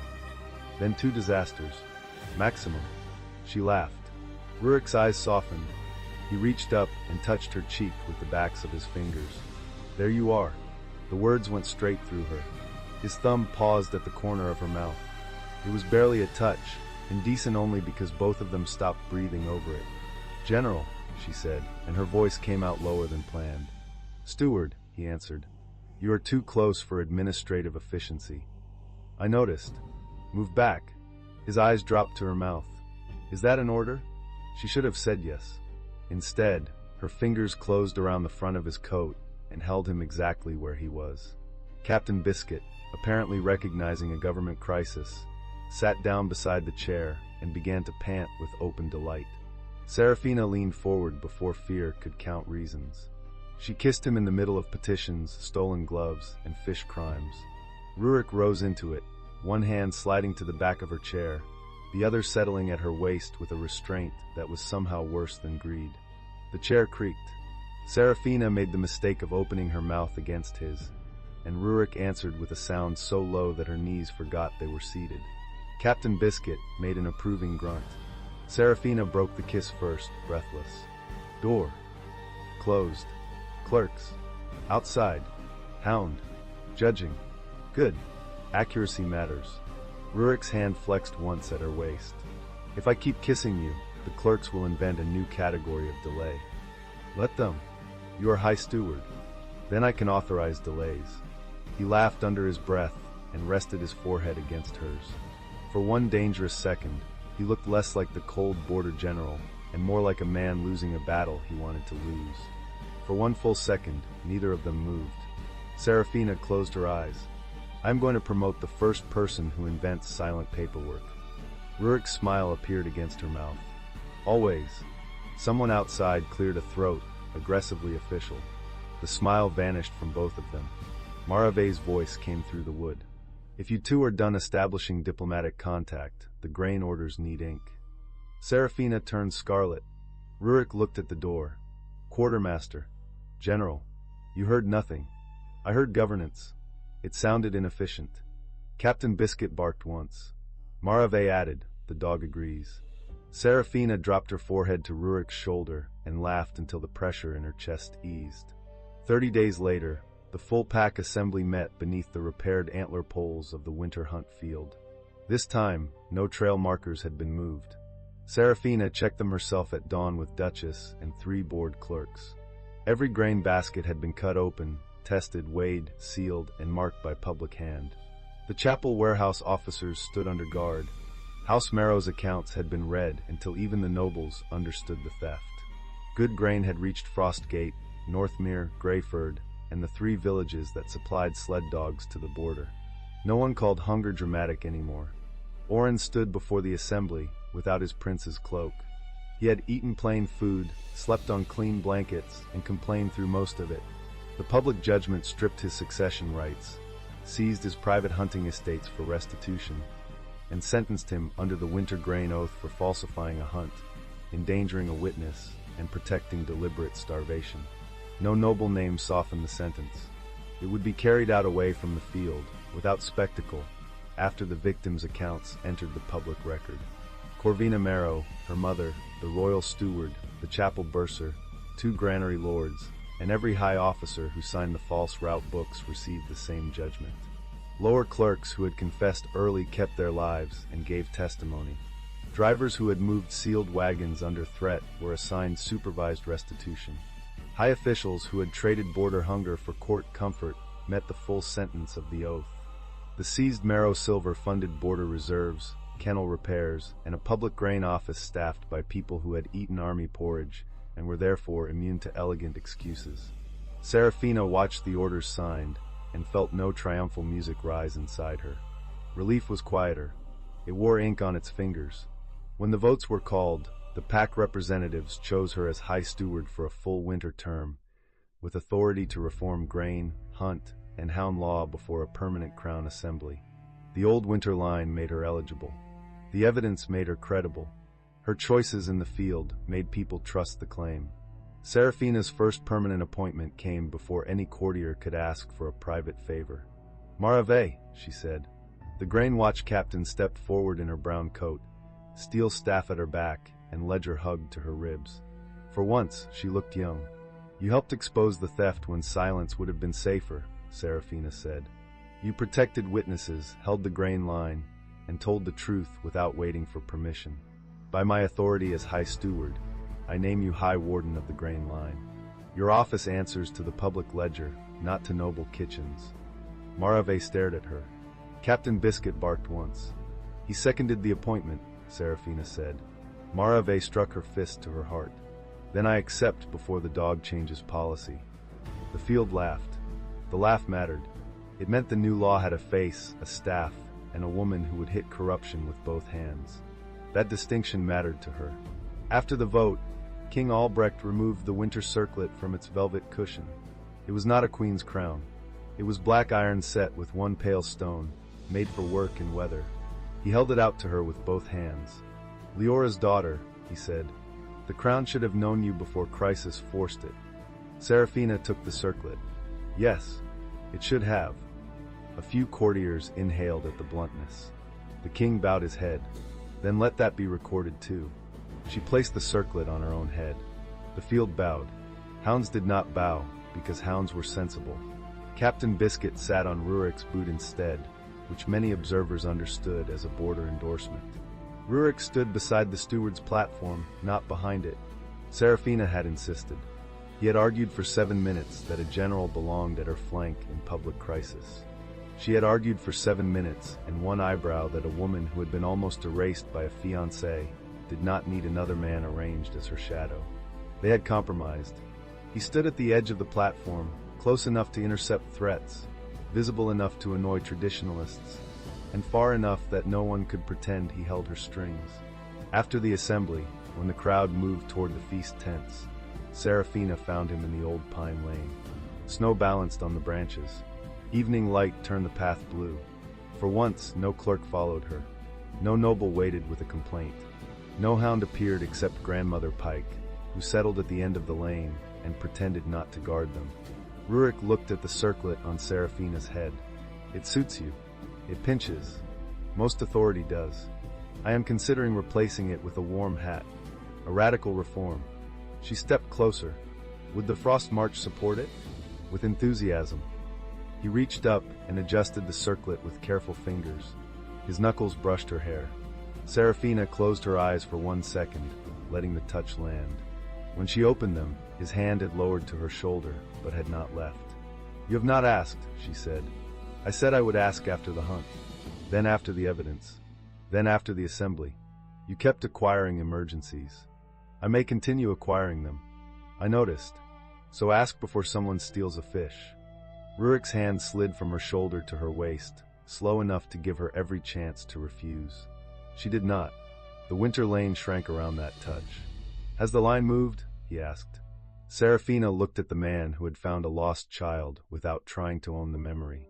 The man who had knelt under her power and risen without resentment. The man who brought petitions, blankets, military patience, and the worst romantic sentences in the kingdom. The man whose hand at her waist made her feel steadier and less tame at the same time. "Yes," she said. His eyes darkened. "How far?" She set both hands on his chest and pushed him back against the pine trunk. Surprise flashed across his face. It was brief. Pleasure followed. His hand settled on her hips, firm and warm through her coat. "That far," she said. Rurik looked down at her mouth. "A useful measurement. Do you need confirmation?" His hands had not moved higher than her waist. That almost made it worse. Rurik held her as if he had memorized the exact line between protection and hunger and intended to suffer there with military discipline. Serafina, who had survived betrayal, grain fraud, and 32 hounds with opinions, found his restraint personally insulting. "You are thinking too loudly," she said. "I am trying to be honorable. Try being interesting." Rurik's laugh was quiet and rough enough to warm her ears. In all investigations, she kissed him. This time, no grief stood between them. No one had just read an ugly order. No threat waited at her collar. The kiss was not careful in the same way. It was still controlled, because Rurik's control seemed built into his bones, but heat moved through it. His arm wrapped around her waist and drew her close. Her fingers slid into the black hair at his nape. He made that low sound again, the one that turned her knees into poor advisors. Grandmother Pike waited until Rurik's hand had fully tightened at Serafina's waist, until Serafina had made one helpless sound into his mouth, and then barked once from the lane. Serafina did not stop. Rurik smiled against her mouth. Your chaperone objects. She objects to weak follow-through. Then I must respect command. He kissed her again, and for several excellent breaths, governance waited. When they returned to the feast, Marave gave them both a look that could curdle milk. The new High Steward has pine needles in her hair, she said. Serafina removed one. Administrative burden. Rurik removed another from his own collar. Forestry consultation. Captain Biscuit stole a roll from the table and dropped it at Serafina's feet. And what is that? Marave asked. Serafina picked up the roll. A tribute from the food office. That dog is going to have a title by spring. He already has one. Rurik looked resigned. Minister of Stolen Bread? Deputy Minister, Serafina said. Grandmother Pike outranks him. The feast laughed around them. Not court laughter, better laughter. Soldiers, kennel girls, clerks, village delegates, and nobles who had learned quickly all shared tables under frost lanterns. The grain bread was coarse and honest. The stew held real meat. Hounds slept under benches with full bellies. At midnight, Serafina slipped from the tent and walked to the kennels prepared for the royal pack. The hounds rose one by one. Captain Biscuit came first, then Duchess, Mutton, Buttons, Foxglove, Pepper, Ash, and all the rest. Grandmother Pike remained lying down, but opened one eye. Serafina crouched in the straw. Good evening, honorable criminals, she whispered. We survive politics. Tomorrow we improve it. Buttons licked her chin. Behind her, the kennel door opened. Rurik entered with 2 bowls of stew and a blanket over one arm. You missed the council toast, he said. Was it good? Terrible. I improved it by leaving. He sat beside her in the straw without complaint. Captain Biscuit immediately put his head in Rurik's lap. Rurik looked down at him. This is an abuse of office. You are learning government. Serafina took 1 bowl. Rurik spread the blanket over her knees, then over his, making no attempt to hide that he wanted the shared warmth. She let him. More than that, she leaned into his side. For a while, they ate in the kennels while the new government danced without them. You will be busy, Rurik said. You will be unbearable. Likely. You will tell me when my counsel is lying. Yes. You will not decide for me. No. You will stand close enough to make stupid people reconsider their hobbies. With pleasure. She looked up, and when I am tired, his arm came around her shoulders. He pulled her into his warmth, not as a rescue, not as a claim, but as a place she had chosen and could choose again. Then I will bring stew, he said, and blankets, and petitions in the morning, after you sleep. Still not romantic. He bent and kissed the corner of her mouth. I love you, Serafina Hale. I am trying not to make that sound like a supply order. Her heart stopped, then restarted with a force that made her laugh softly. You failed, she said, but I love you too.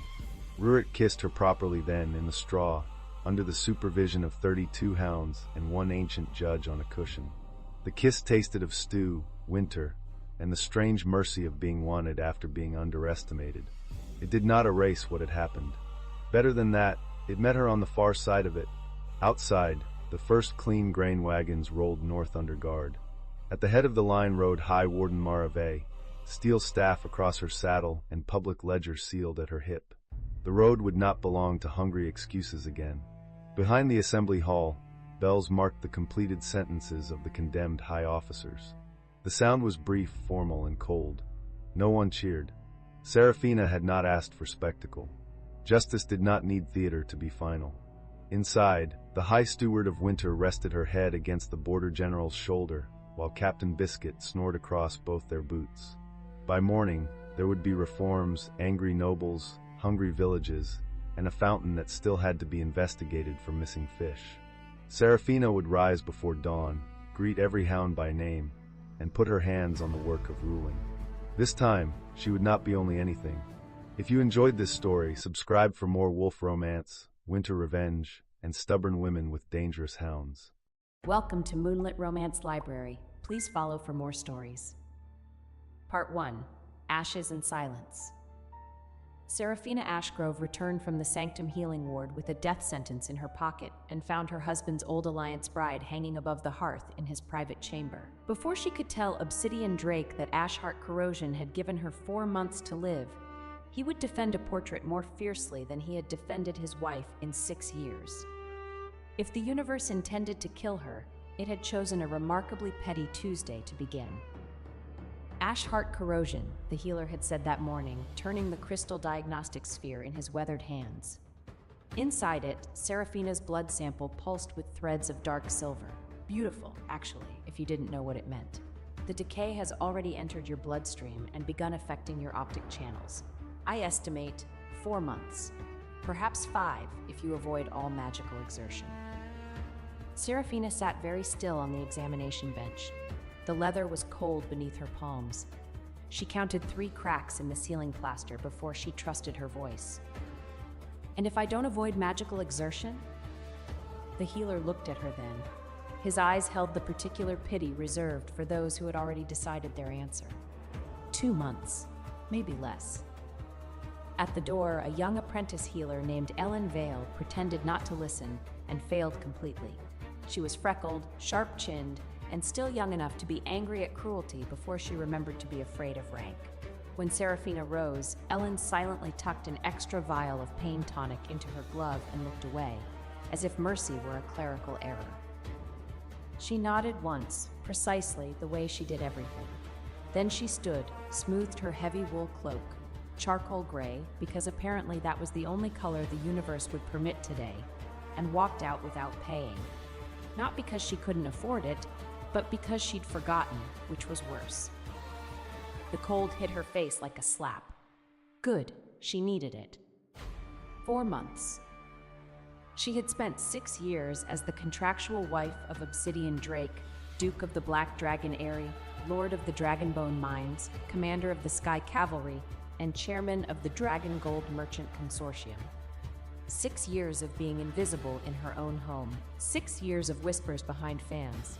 Poor thing, married above her station. He never touches her. Did you see the way she sat alone at the midwinter feast? 6 years of watching her husband look through her as if she were made of glass too thin to bother seeing. The cruelest part was that it had not begun as a prison. In the first winter after their contract, Obsidian had once stepped between her and a courtier's insult with such fierce, awkward tenderness that Seraphina had believed he might love her as she loved him. He had looked at her then as if no other woman in the world had ever mattered. That memory was why the betrayal still had teeth. She had spent 6 years, and the universe had decided that was enough. Fine. But she would tell him first. Not because she expected comfort, she had stopped expecting that approximately 4 years ago, but because there were practical matters. The marriage contract had clauses about illness, about inheritance, about the disposition of assets. She was, despite everything, a woman who believed in clean paperwork. The Black Dragon Eyrie sat atop Iron Vein Mountain like a crown of obsidian and dragonbone, its towers carved from the living rock, its halls heated by veins of dragonfire that ran beneath the floors like molten blood. It was beautiful in the way that prisons could be beautiful, all sharp edges and expensive silence. Seraphina passed through the lower gates without challenge. The guards barely glanced at her. She had learned, in 6 years, to move through the Eyrie like smoke, present enough to avoid being locked out, absent enough to avoid being noticed. It was a skill that had served her well in her other life, the one nobody here knew about. The one that was killing her. She climbed the central staircase to the Duke's private wing, her boots leaving wet prints on the dragonbone steps. The halls were quiet at this hour. Most of the Eyrie's residents were at the evening meal in the Great Hall, which Seraphina had stopped attending 2 years ago after the incident with the soup. The soup had been poisoned, mildly. She had noticed before drinking it. Nobody had believed her. The door to the Duke's bedchamber was ajar. She pushed it open. The room was vast, all dark stone and black silk, heated by a fireplace large enough to roast a horse. Above the fireplace hung a portrait she had never seen before, or rather, a portrait that had been moved from storage to this most prominent position. It showed a woman, golden hair like sunlight through honey, blue eyes wide and dewy, lips curved in a smile so gentle it looked almost apologetic for existing. She wore white, naturally, because women like that always wore white. Celestine Brightmore. The Duke's former betrothed. the woman his family had once displayed as the perfect future duchess before the alliance dissolved. The one whose painted perfection had haunted their marriage bed more effectively than any actual ghost could have managed. Serafina stared at the portrait. Something cold and sharp pressed behind her sternum. Not grief, not jealousy, just the bone-deep exhaustion of a woman who had walked into yet another room that wasn't really hers. She should not have touched the frame. She knew that. But her vision flickered, just for a moment, the edges going gray, and she reached out to steady herself, and her fingers brushed the gilded edge of the portrait. "Don't." The voice came from behind her. Low, cold, resonant, the kind of voice that made lesser nobles stammer and serving girls drop their trays. Obsidian Drake stood in the doorway of his private bath, his dark hair damp, a high-collared black shirt fastened at his throat, his silver-gray eyes fixed on her hand with an expression that might have been anger or might have been contempt. With him, they often looked the same. He was beautiful. She had never denied that. Tall and broad-shouldered, with the sharp bone structure of old dragonblood aristocracy and the particular grace of a man who could shift into something enormous and winged. His jaw was cut glass. His cheekbones could slice paper. Even after 6 years of marriage to him, Serafina occasionally caught herself thinking what a waste before her rational mind caught up. "I wasn't," she began. "Touching her portrait with your grubby little fingers?" He crossed the room in 3 long strides, took her wrist, and moved her hand away from the frame. His grip was not gentle. "I had it restored. The oils on skin can damage the pigment." Serafina looked at her hand. It was perfectly clean. She had scrubbed it raw in the sanctum washroom after the diagnosis, a compulsive habit she'd developed to hide the faint gray discoloration that Ashheart corrosion left on the fingertips. "I came to talk to you," she said. Her voice was steady. She was proud of that. "About what?" He released her wrist and turned away, adjusting his cuffs with the precise irritation of a man interrupted during his evening routine. "If this is about the household budget again..." "I'm ill." He paused, for exactly 1 second. Then he continued adjusting his cuffs. "You're always claiming some ailment or another. Last month it was headaches, the month before fatigue. If you want attention, Serafina, there are less tedious ways to get it." The cold thing behind her sternum pressed harder. "This isn't..." "Is this because of the portrait?" He turned to face her, and now his expression was clear. Contempt, edged with something almost like satisfaction. "You saw Celestine's portrait and decided to manufacture an illness for sympathy? How predictable." "Obsidian. It's your grace in this wing." His silver eyes were flat. "We discussed this." They had not discussed it. He had decreed it. 3 years ago, after she had made the mistake of calling him by name at a banquet, and he had looked at her as if she had publicly urinated on the tablecloth. Serafina drew a breath. The air tasted faintly metallic, her own blood, she realized. The corrosion was active today. She swallowed it. "Your Grace," she said, and the words tasted like copper and ash. "I have been diagnosed with Ashheart corrosion. The decay has entered my blood and my optic channels. I have approximately 4 months." Silence. Obsidian studied her face the way one studies an insect that has landed on one's sleeve, with mild interest and absolute indifference to its survival. "Ashheart corrosion," he repeated. "A disease of runesmiths and sealcasters, which you are not." She said nothing. "Unless you've been secretly practicing forbidden magic behind my back. Have you?" His voice sharpened. "Have you been dabbling in things beyond your station again?" Beyond her station. She was the last living heir of the Ashgrove rune line, a bloodline so ancient it predated the Dragon Aeries themselves. She could trace, cast, and break dragon rune contracts that would make his court smiths weep with inadequacy. She had single-handedly saved his empire 6 years ago. But he didn't know that. And she was not going to tell him today. "Never mind," she said quietly. "I apologize for disturbing your evening." She turned to leave, made it 3 steps before. "Serafina." She stopped, did not turn. "If you're going to be ill," he said, his tone as casual as discussing weather, Do it in the East Wing. I have guests arriving tomorrow, and I don't need you looking pathetic in the main halls." She left without another word. The guests arrived not the next day, but that very night, a dramatic entrance through the Ares sky gates that woke half the household. Serafina, lying awake in her cold corner chamber in the East Wing, heard the commotion through the walls. Running feet, excited whispers, the heavy beat of wings in the landing courtyard. By morning, the entire Eyrie was buzzing. Celestine Brightmore had returned. Not alone. She came with a child, a small boy of perhaps 4 years, with silver blonde hair and wide blue eyes, and this was the detail that had set every tongue in the Eyrie wagging, the ability to produce a flicker of blue dragon flame from his tiny palms. Serafina heard about it from her maid, Marta, the only servant still assigned to her wing, a sturdy woman of 50 who disapproved of everything equally, and therefore couldn't be called biased. "Claims the boy is his Grace's blood," Marta said, setting down a tray of toast and weak tea with rather more force than necessary. "Born after she left, she says. Raised in secret to protect him from enemies, she says," she sniffed. "If you ask me, which nobody does, a woman who hides a child for 4 years has more to hide than a child." Serafina did not eat the toast. Her appetite had been failing for weeks, another symptom she had been carefully hiding. She drank the tea, which tasted like nothing. Where is the boy now? Main nursery. Already been given the blue silk suite, a personal nurse, and 3 new outfits from the Duke's own tailor. Marta's mouth was a thin line. "You, meanwhile, have 1 maid and a leaking ceiling." "The ceiling isn't leaking." "It will be. I've seen the stain. Give it 2 weeks." Serafina dressed carefully. Heavy charcoal wool, high collar, long sleeves.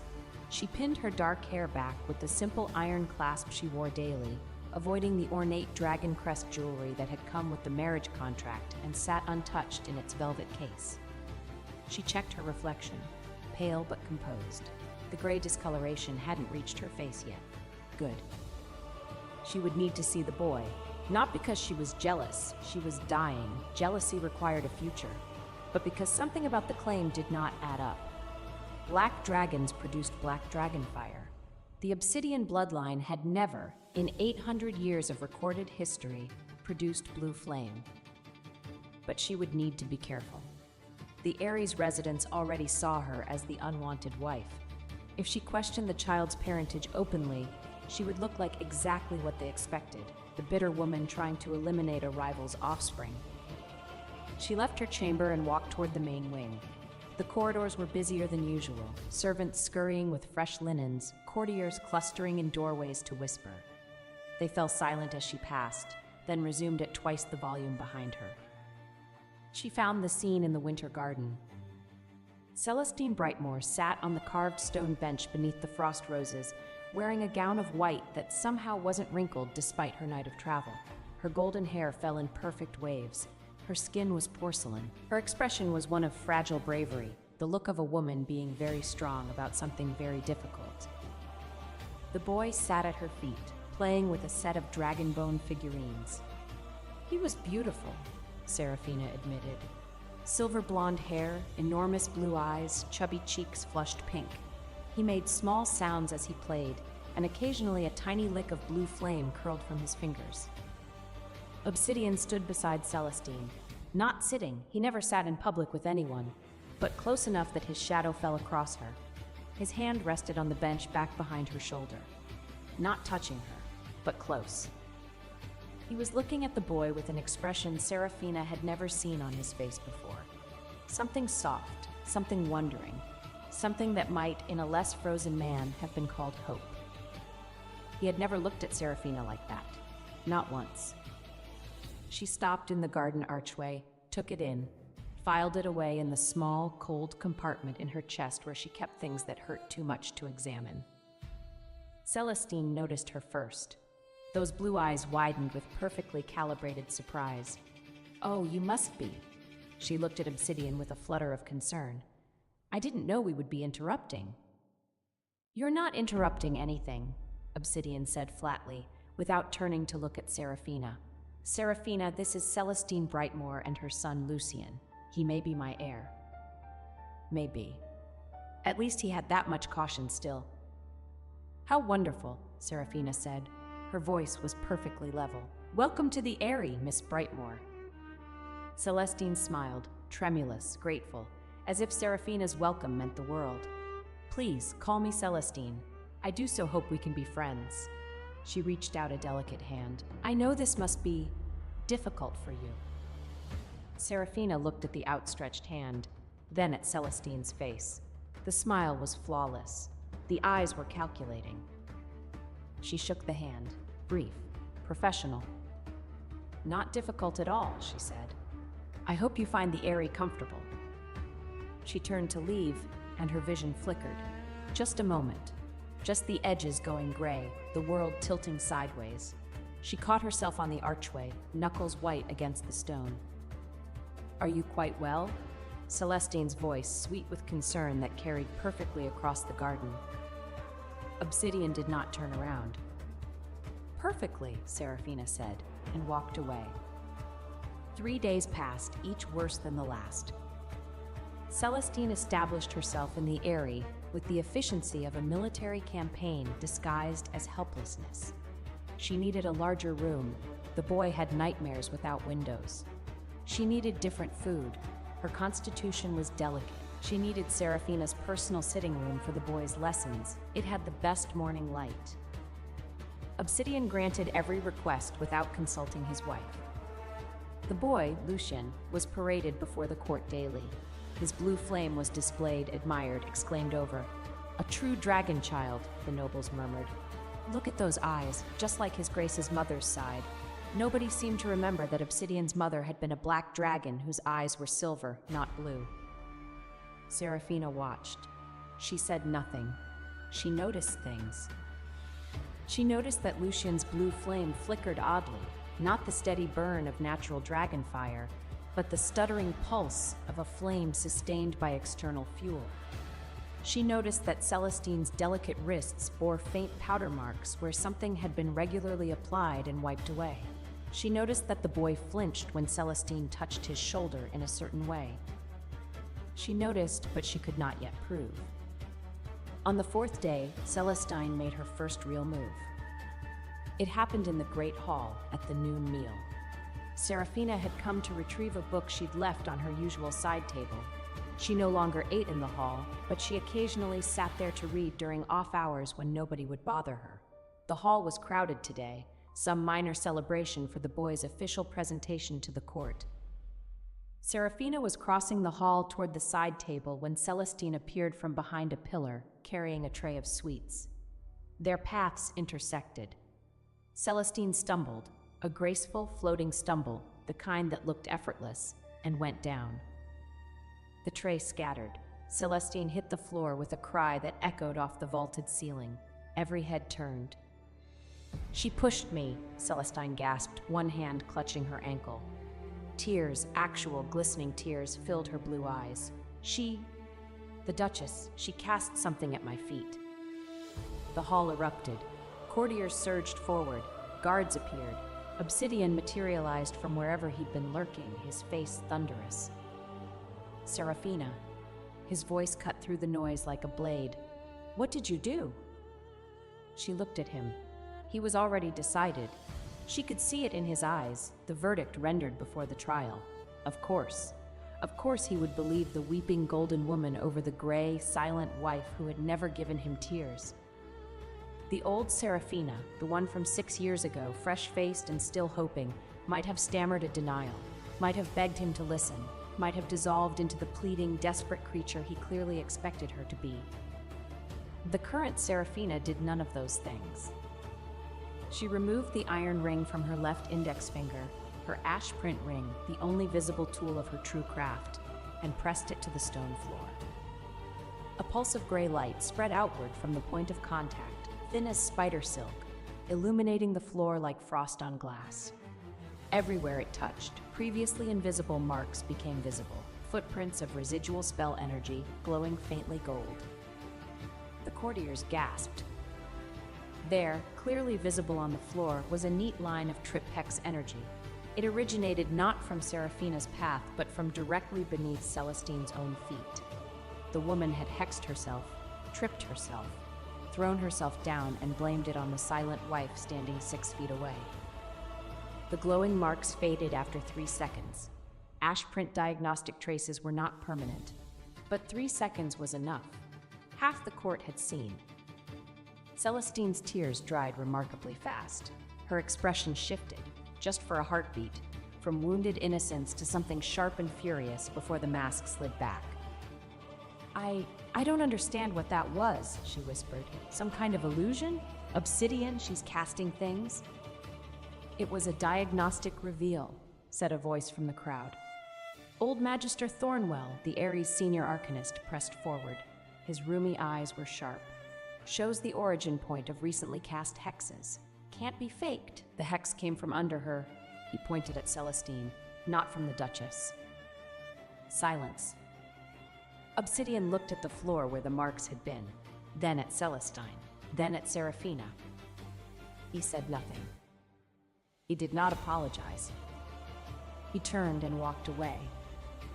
Celestine was helped up by her supporters. She still had plenty, and whisked off to her rooms with much fluttering concern.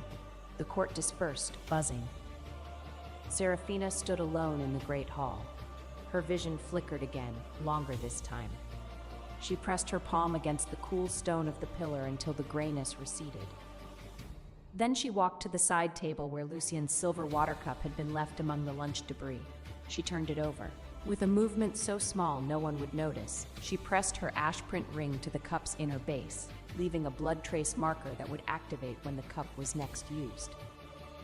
The marker would read the child's blood composition through any liquid he drank from it. In 3 days, it would have enough data to determine exactly whose bloodline Lucien carried. She set the cup back, walked away. Let the blood speak for itself. Part 2. Dead Eggs and Living Things. The snow began that evening, heavy, wet, blanketing the mountain in white that turned the Ares black stone dramatic. Seraphina left through the servants' gate at dusk, pulling her hood low. She had an appointment at the Sanctum Healing Ward for a follow-up examination, and she was not going to let anyone see her go. The path down from the Eyrie to the city was treacherous in snow, but she knew every step. 6 years of lonely walks had made her an expert on this particular mountain. She moved quickly, her boots finding purchase on the icy stones by memory more than sight. Her right eye had developed a persistent gray haze that no amount of blinking could clear. The appointment was brief and brutal. The corrosion had advanced since Tuesday. The healer adjusted his estimate downward, 3 months, perhaps 3.5. Is there anything? Seraphina began. The only known treatment requires a source of white gold dragonfire, the healer said gently, which, as I'm sure you know, has been extinct for over a century. I'm sorry, Your Grace. She nodded, thanked him, left. The snow had thickened while she was inside. The streets were almost empty, merchants packing up early, lanterns sputtering in the wet wind. Seraphina pulled her cloak tighter and turned toward the mountain path. She almost missed it. A pile of refuse beside a merchant's cart. Broken crates, soiled straw, the usual detritus of market day. But something in the pile caught the fading lantern light. A curve. A smooth, oval shape, gray and dull, half buried in dirty snow. An egg. Seraphina stopped. It was large, roughly the size of a melon, and completely unremarkable. Gray shell, hairline cracks webbing its surface, no luminescence, no warmth, no sign of the inner fire that marked a living dragon egg. A dead egg. Worthless. That's why the merchant had tossed it with the trash. She should keep walking. She had 3 months to live, a marriage to dissolve, a secret identity to protect, and absolutely no time for. Thump. She felt it through her ashprint ring. Not heard, felt. A vibration so faint it was barely distinguishable from her own heartbeat. But there, undeniably there. A heartbeat, inside the egg. Tiny, struggling, almost gone. Oh, Seraphina pressed her hand to her face. No, absolutely not. Thump, thump. I am dying. I don't have time to...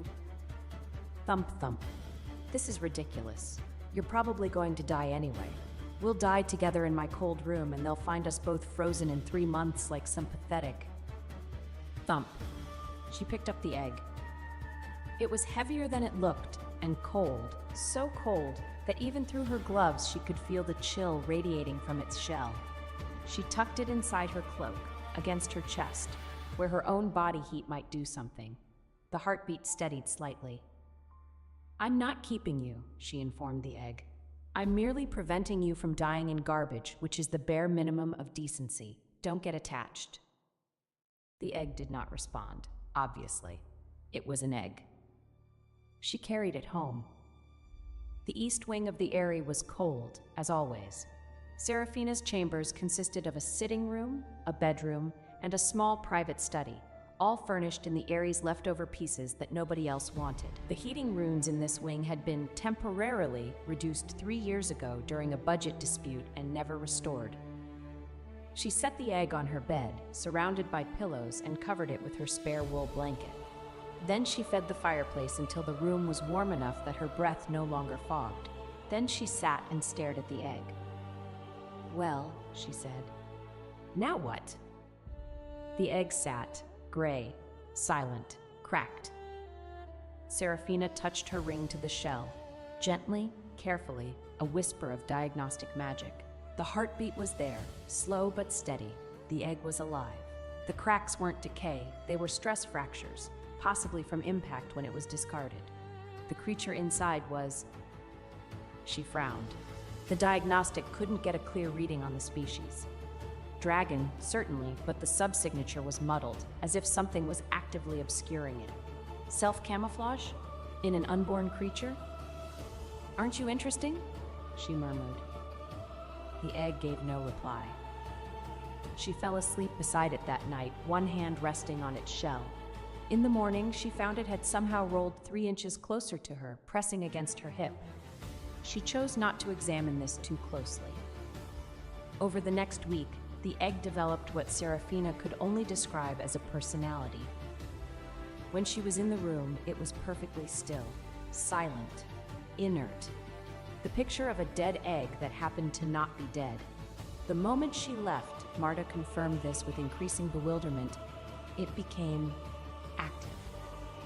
It was vibrating when I came in to change the linens, Marta reported, arms crossed. And it had rolled off the bed entirely, found it in the wash basin. The wash basin? In a nest of your clean small clothes, which it had apparently knocked off the shelf. The next day, Serafina returned from a walk to find the egg had somehow shoved itself into her medicine box, displacing 3 bottles of the pain tonic she was supposed to take daily. The bottles were lined up on the bedside table in a neat row, as if arranged by invisible hands, or by an egg repeatedly butting them into position. Are you reminding me to take my medicine? Serafina asked it, feeling only slightly insane. The egg was perfectly still, perfectly innocent, not at all alive. She took the medicine. On the 3rd day, she returned to find a small package from Obsidian on her bureau, a guilt gift, probably. Some trivial trinket sent by a secretary to maintain appearances. She hadn't opened it before she left. When she came back, the package was under the bed, far under the bed, pushed into the dustiest corner against the wall. The egg sat on the bureau in the package's place, serene as a church. Did you... Serafina looked at the egg, looked under the bed, looked back at the egg. How do you even move? You don't have legs. The egg did not dignify this with a response. On the 5th day, something remarkable happened. Celestine sent one of her maids to Serafina's wing, ostensibly to deliver an invitation to tea, actually to snoop. Serafina was out. Marta was in the laundry. The maid entered freely and began opening drawers. According to Marta, who returned partway through, the egg began vibrating so violently that it bounced off the bed, rolled across the floor at alarming speed, and struck the maid's ankle with sufficient force to send her stumbling backward into the doorframe. The maid fled. The egg rolled itself back to the bed and settled into its pillow nest with the air of a job well done. Your egg, Marta said that evening, is possessed. It's not my egg. It pushed a grown woman out of your room. It's slightly my egg. On the 7th day, the cracks in the shell shifted. Serafina didn't notice at first. She was reviewing the blood trace data from Lucien's cup, which was yielding increasingly interesting results. But when she glanced over, the hairline fractures had rearranged themselves. They formed unmistakably a pattern, an expression. Specifically, the dragon rune symbol for eye-rolling contempt. Serafina stared at it for a long time. "Were you making a face at something specific?" she asked slowly. "Or is this a general commentary?" The cracks shifted. Now they formed, she was not imagining this, a pattern that loosely resembled droopy eyelids and a curled mouth, like a miniature sneer. From the corridor outside, Serafina could hear the distant sound of Celestine's tinkling laugh. "Ah," Serafina said, "the laugh." The egg cracks formed something that might have been a nod. "I agree," Serafina said. "It is insufferable." She went back to her data. The egg settled smugly in its pillows. Obsidian found out about the egg 9 days after its arrival.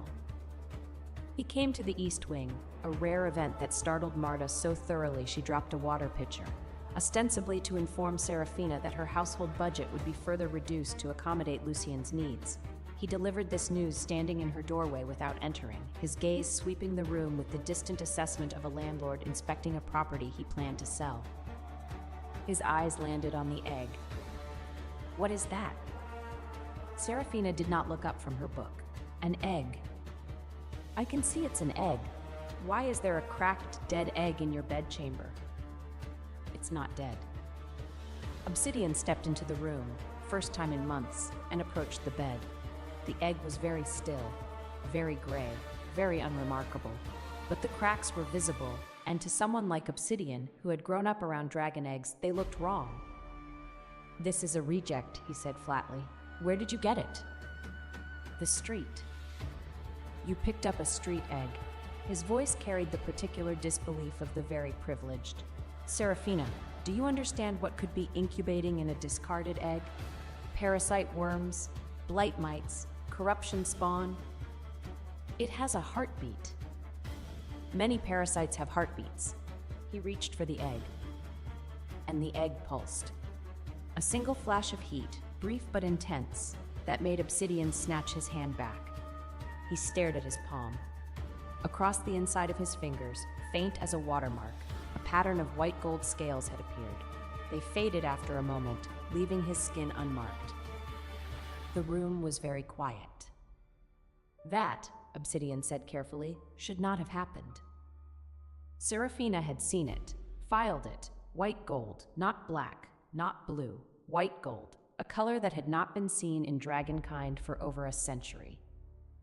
"It's just an egg," she said mildly.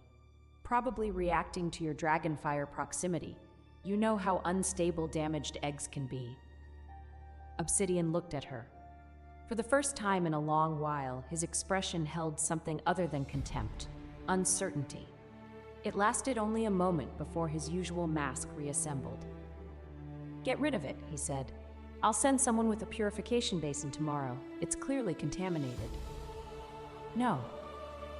The word dropped like a stone into still water. Obsidian's eyes narrowed. "No?" "No." Serafina set down her book, stood. She was a tall woman, not as tall as him, but enough that she didn't have to crane her neck when they were this close. "You will not touch this egg. It is a potential threat to the Eyrie. It is a potential life that someone threw away because they couldn't be bothered to look closer." Her voice was level, but something in it had shifted. An edge, a hardness she usually kept hidden. "I'm familiar with the experience." A muscle in Obsidian's jaw tightened. "If you're implying..." "I'm not implying anything. I'm telling you, this egg stays. If your purification squad comes near it, they'll lose the use of their hands for a week." "Is that a threat?" "It's a promise." She held his gaze, steady, unflinching. "You have your heir now, don't you?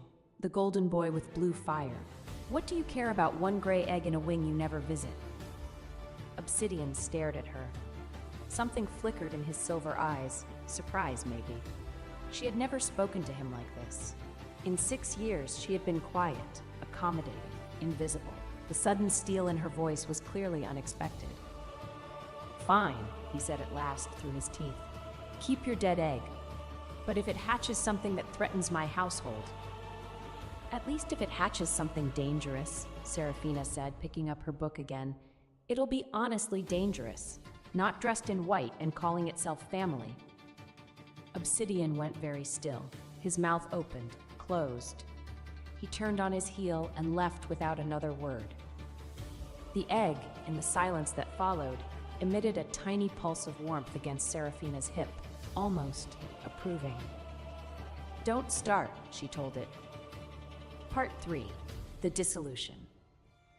2 weeks after Celestine's arrival, Seraphina finished her preparations. The blood trace data from Lucien's cup was complete. The results were exactly what she'd suspected. The boy's dragon flame signature bore 0 compatibility with the Obsidian bloodline. Not partial, 0. Whatever lineage Lucien carried, it was not Obsidian Drake's. But she did not reveal this immediately. She was not stupid, and she was not impulsive. If she made the accusation now, it would look like jealousy, like desperation, like the unwanted wife trying to eliminate her replacement. Instead, she sealed the data into the cup's base, a self-activating ash print that would release its findings when examined by the Ares matriarch, Old Lady Obsidian Drake the Elder. The matriarch was many things, imperious, traditional, occasionally cruel, but she was not stupid, and she would not ignore blood evidence. Seraphina placed the cup in a velvet pouch and locked it in her desk. Then she took out the document she had been drafting for 3 days. A petition for dissolution of the Dragon Blood marriage contract. In the dragon aristocracy, marriage contracts were not simple unions. They were binding magical agreements sealed in the contract flame basin, enforceable by ancient dragon law. Breaking one required either mutual consent or proof of irreparable breach. Seraphina had spent 6 years gathering evidence of breach. She had enough. She reviewed the document one final time. It asked for no wealth, no property, no title, no compensation, just freedom. She signed it with her blood name, the real one, not the diminished version on the public marriage contract, and sealed it with her ash print ring. Then she went to find Obsidian. He was in his study. Celestine was there too, of course, curled in the window seat with Lucien, reading to him in her soft golden voice. The picture they made was deliberately beautiful. The family unit, the future, the life Obsidian could have if not for the inconvenient existing wife. Seraphina knocked, entered without waiting for permission. I need 5 minutes of your time, she said, alone. Obsidian looked up from his desk with visible irritation. Whatever it is, it can wait. It cannot. She held up the document. This is a formal petition for dissolution of our marriage contract. It requires your acknowledgement. The room went silent. Celestine's reading stopped. Lucien looked up with wide eyes. Obsidian set down his pen very slowly. Leave us, he said to Celestine. His voice was flat. Celestine gathered Lucien with visible reluctance and visible satisfaction barely hidden, and swept out, closing the door behind her with a soft click. Obsidian stood, came around the desk, took the document from Seraphina's hand and read it in silence. You're asking for nothing, he said at last. Correct. No settlement, no property, no ongoing support. I want freedom, not money. He looked at her. His expression was strange, not angry, which she'd expected. Something else, something almost like insult. This is about Celestine, he said, not a question. It is about the 6 years preceding Celestine. You're jealous. You've been jealous since she arrived, and now you're using a dissolution petition as, what? Leverage? A threat? You think if you wave this in my face, I'll send her away? Seraphina took a slow breath. The gray was creeping at the edges of her vision again. I am not asking you to send anyone away. I am asking you to let me leave. No, he tossed the document onto his desk. I'm not playing this game. It isn't. You married into the Eyrie. You took my name. You benefit from my protection, my wealth, my... Your protection?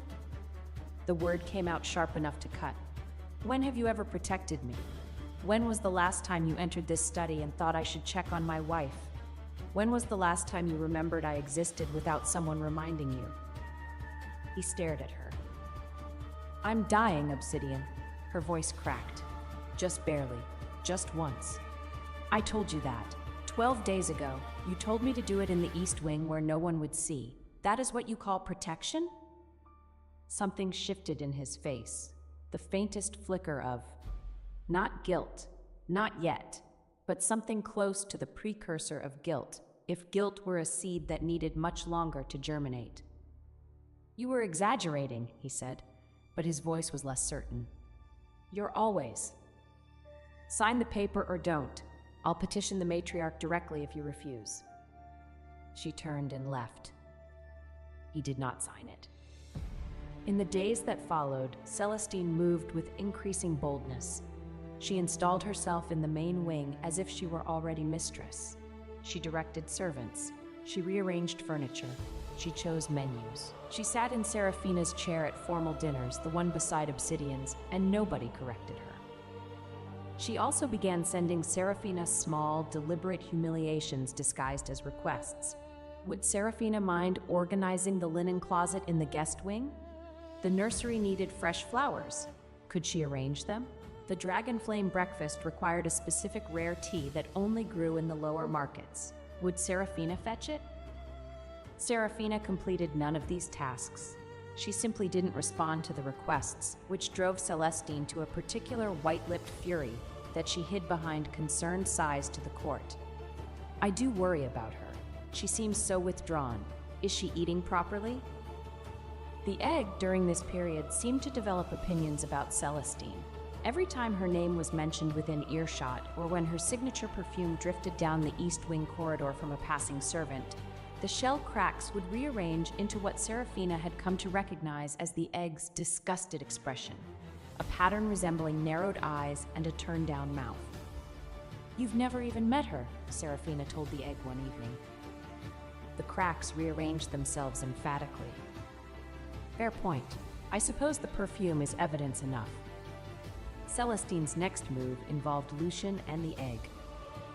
It happened on a day when Seraphina was reviewing trade reports in her study, a habit she maintained despite having no official role in the Eyrie's finances. She liked to know things. Knowledge was armor. The door burst open. Lucian ran in, small and blue-eyed and propelled by the particular momentum of a 4-year-old who has been aimed at a target. Behind him came Celestine, breathless and performatively worried. Lucian, no, darling, come back. She grabbed the doorframe, one hand pressed to her heart. I'm so sorry, Duchess. He just ran off. He wanted to see your chambers. Children are so curious. Lucian, oblivious to the script, had already spotted the egg. His eyes went round. Egg! He tottered toward the bed with arms outstretched. Pretty egg. Can I hold it? Seraphina stood. Careful. It's... But Lucian had already grabbed the egg with both hands. And... nothing happened.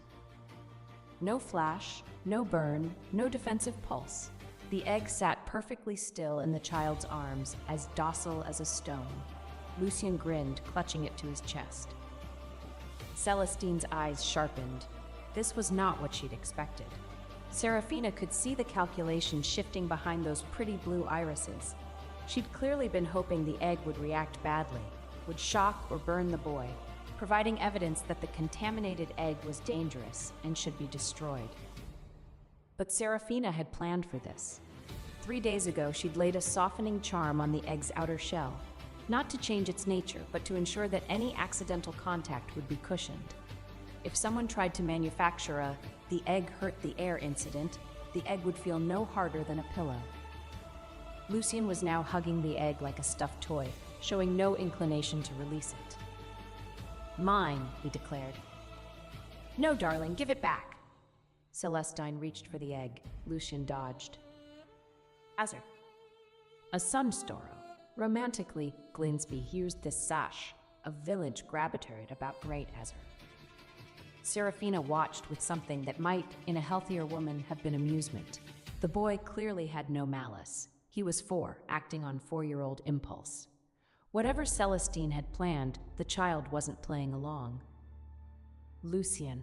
Seraphina crouched to his level. The egg needs to stay warm. Would you put it back on the bed for me?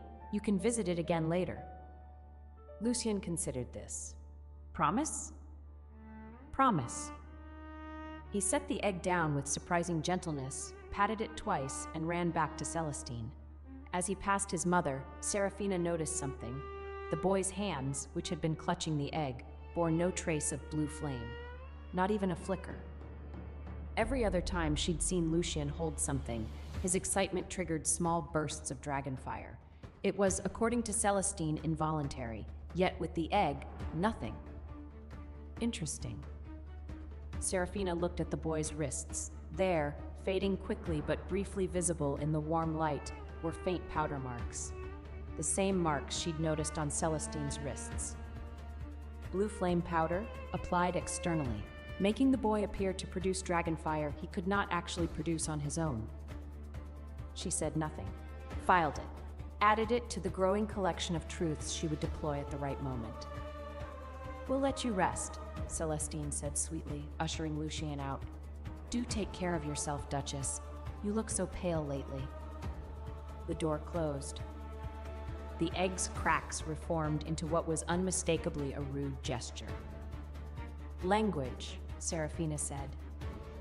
Part 4. Hatching. The night the egg broke open, Seraphina was dying. Not metaphorically, not slowly. Dying right then in the sharp and immediate sense, her vision gone entirely gray, her chest filled with the grinding pressure of ash-heart corrosion in full attack, her body curled on the cold floor of her bedchamber because she hadn't made it back to the bed. She'd been fine at dinner, or as fine as she ever was. Then the pain hit like a hammer between her shoulder blades, and her legs gave out, and she'd gone down hard enough to bruise her knees on the stone floor. The egg was screaming. Not literally, eggs couldn't scream, but it was producing a vibration so intense that the water glass on the bedside table had shattered.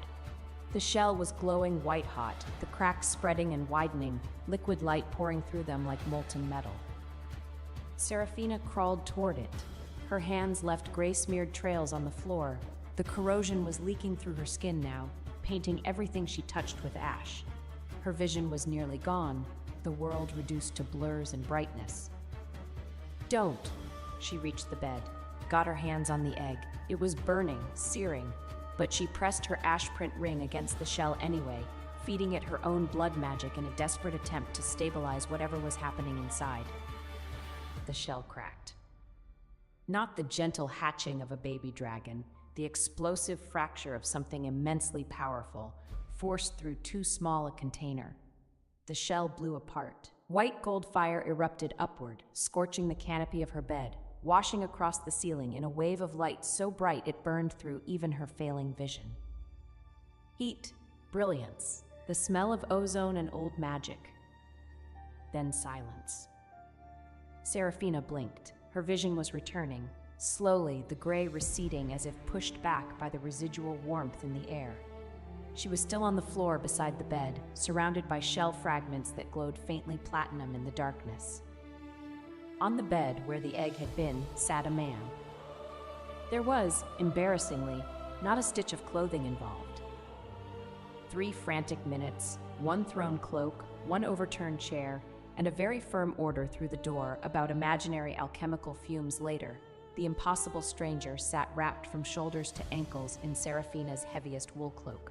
His hair was pale as moonlit ash, his eyes opened gold, and his first hoarse words were, "You're the heartbeat." "You were the egg," Seraphina said flatly. "I was in the egg," he corrected. "The egg was merely temporary housing." "For how long?" He tilted his head. That movement, the slight angle, the faintly curious regard, was so like the egg's habit of rolling toward interesting sounds that Serafina felt a strange jolt of recognition. "A while," he said. "Time is difficult to track when you're busy not dying." She should ask more questions. She should demand explanations. She should probably be terrified. A strange, impossibly beautiful man had just materialized in her bedroom from an egg she'd been sleeping next to for weeks. Instead, what she said was, "Are you going to die if I stop looking at you for 30 seconds? Because I need to find you clothes."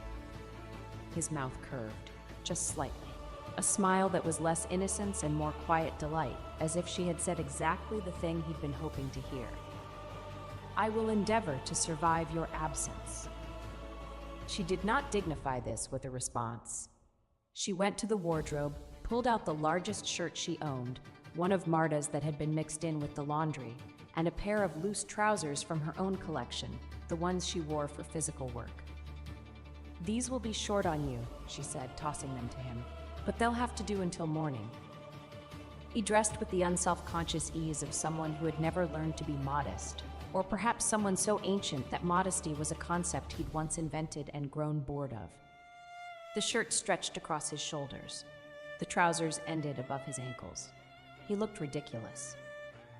He also looked like something out of a legend. Even in borrowed, ill-fitting clothes, wrapped in a too-small cloak, with shell dust still in his hair, he radiated a quiet, devastating presence that made the air in the room feel heavier. Serafina crossed her arms. "Name." "Ah," he looked at her. Something cautious entered those gold eyes, the first hint that behind the bemusement there was calculation. "You may call me Seren. It's close enough." "Close enough to what?" "To what I once was." "That's not an answer." "No," he agreed pleasantly. "It isn't." She studied him. He met her gaze without flinching, without the defensive bravado that usually accompanied secrets, or the evasive dart of someone constructing a lie. He simply looked at her, gold eyes steady, and allowed her to look back. "Fine," she said at last. "Seren, you hatched in my room. That makes you my responsibility until I decide otherwise. You will sleep." She pointed to the window seat, which was padded but narrow. "There. You will not leave this room until I determine that you're safe to be around. You will answer my questions when I ask them, and you will never appear improperly dressed in my presence again." He considered the window seat, looked at her, looked at the window seat again. "It seems," he began. "It seems perfectly adequate for someone who spent the last several weeks as a 9-inch egg." Another curve of his mouth. "Fair." He settled himself on the window seat with fluid grace, pulling the cloak around himself like a blanket. He was too long for it. His feet hung off the end, but he curled without complaint, making himself small. "Thank you," he said quietly, "for keeping me warm." Serafina turned off the remaining lamp. In the darkness, she could still see the faint glow of white gold from his skin, like moonlight captured in flesh. "Don't thank me yet," she said. "Tomorrow we'll have problems." "We already have problems," he said, "but yours are worse than mine, and you haven't told me about them." She was silent for a long moment. "Good night, Seren." "Good night, heartbeat." She did not sleep, but she did, for the first time in weeks, feel like the room contained something alive besides her own slow decay. Part 5. The Mask of Weakness. The first 3 days with Seren in the East Wing were an exercise in controlled chaos. He was, on the surface, everything a displaced, newly hatched person should be: confused, grateful, compliant. He wore the borrowed clothes without complaint. He ate the food Marta brought without asking for better. He slept on the window seat without mentioning that it was 3 feet too short. He said please and thank you, and I don't want to be a burden with such consistent sweetness that even Marta, immune to all charm, occasionally brought him an extra bread roll. It was, Serafina reflected, an absolutely masterful performance. Because she noticed things. She noticed that his confusion was selective. He was baffled by modern cutlery, but instantly understood the defensive runework on her door. She noticed that his compliance was strategic. He deferred to her on every decision, but somehow always ended up positioned between her and the window, the most defensible spot in the room. She noticed that when guards passed in the corridor, his gold eyes tracked their footsteps, cataloging them, and noted the family crests embroidered on the one guard's collar when the door briefly opened for Marta. She noticed that he was not weak, not confused, not harmless. But she also noticed that he had not, in 3 days, made a single move that could threaten her. His performance was aimed outward, at the household, at the situation, at the careful maintenance of being too pathetic to threaten. With her, when they were alone, the mask thinned, not vanished, thinned. "You're watching me figure you out," she said on the third evening, not looking up from her book. He was on the window seat, ostensibly dozing, his eyes opened, gold, clear, not at all sleepy. "Is it working?" he asked. "The helpless act?" "The letting you feel safe act." She set the book down. "I felt safe before. You were an egg. Eggs are inherently non-threatening. And now? Now you're a 6-foot-something man with reflexes that suggest military training, eyes that catalog every person who enters this corridor, and a magical signature I cannot read even with direct diagnostic contact." She folded her arms. "So I feel intrigued and cautious, but not unsafe." Something shifted in his expression. The faint amusement that was his default melted into something more genuine, something closer to surprise. "You're not afraid of me," he said. "Not a question." "Should I be?" He was quiet for a moment. Then, "No, but most people would be. Most people didn't spend 6 years married to a man who can turn into a 12-ton flying lizard. My threshold for intimidating is calibrated differently." He laughed, quiet, unexpected, genuine, a sound that seemed to surprise even him, as if he hadn't made it in a very long time. "I like you," he said, simply, directly, as if stating a fact about the weather. Serafina felt heat rise to her face. This was absurd. She was dying. She was 31. She had been married for 6 years to a glacier in man form, and she was blushing because a pretty creature said, "I like you," with the directness of a child. "Go to sleep, Siren." "As you wish, heartbeat." On the 4th day, the Aerie discovered his existence. It was inevitable. The explosion of light during his hatching had been seen, and while Serafina's dropped lamp excuse had bought time, the servants talked. Rumors spread. A strange man in the Duchess's chambers, a flash of white fire, sounds in the night. By noon, the whispers had reached Obsidian. He came to the East Wing with 2 guards and the expression of a man who has been personally insulted by the universe. Serafina opened the door before he could knock. She'd heard his footsteps on the stairs. "What?" Obsidian said, looking past her into the room where Siren sat on the window seat in his 2 small clothes. "Is that?" "A guest," Serafina said. "A guest." Obsidian pushed past her. The guards followed. Siren looked up with an expression of wide-eyed uncertainty, the helpless mask sliding into place so smoothly it was almost undetectable. "Where did he come from?" Obsidian demanded. "The egg." Silence. "The egg," Obsidian repeated. "Yes, it hatched. He was inside, as eggs do." Obsidian turned to stare at Siren. Siren stared back with precisely calibrated vulnerability, a young man alone in a strange place, wearing borrowed clothes, clearly malnourished, obviously helpless. "That's impossible," Obsidian said. "Dragon eggs don't produce." He gestured vaguely at Siren's very human-looking form. "Some do," Serafina said. "Ancient bloodlines sometimes." "I don't know what I am," Siren said softly. His voice trembled, exactly the right amount. "I don't remember much. Before the shell, it's all dark. I just know she..." He looked at Serafina with an expression of such transparent gratitude that Marta, standing by the door, actually softened. "She kept me warm. She kept me alive." Obsidian's jaw tightened. He looked at Serafina. "How convenient. A mysterious man emerges from your mysterious egg just as you file for dissolution. You expect me to believe this isn't staged? I expect nothing from you, Serafina said. I stopped expecting things from you years ago. A muscle jumped in Obsidian's cheek. He'll be questioned, Obsidian said. The court arcanist will examine him. If he's a threat. He is my guest. Serafina's voice went flat, hard. He is under my protection. If you want him examined, you will ask my permission first.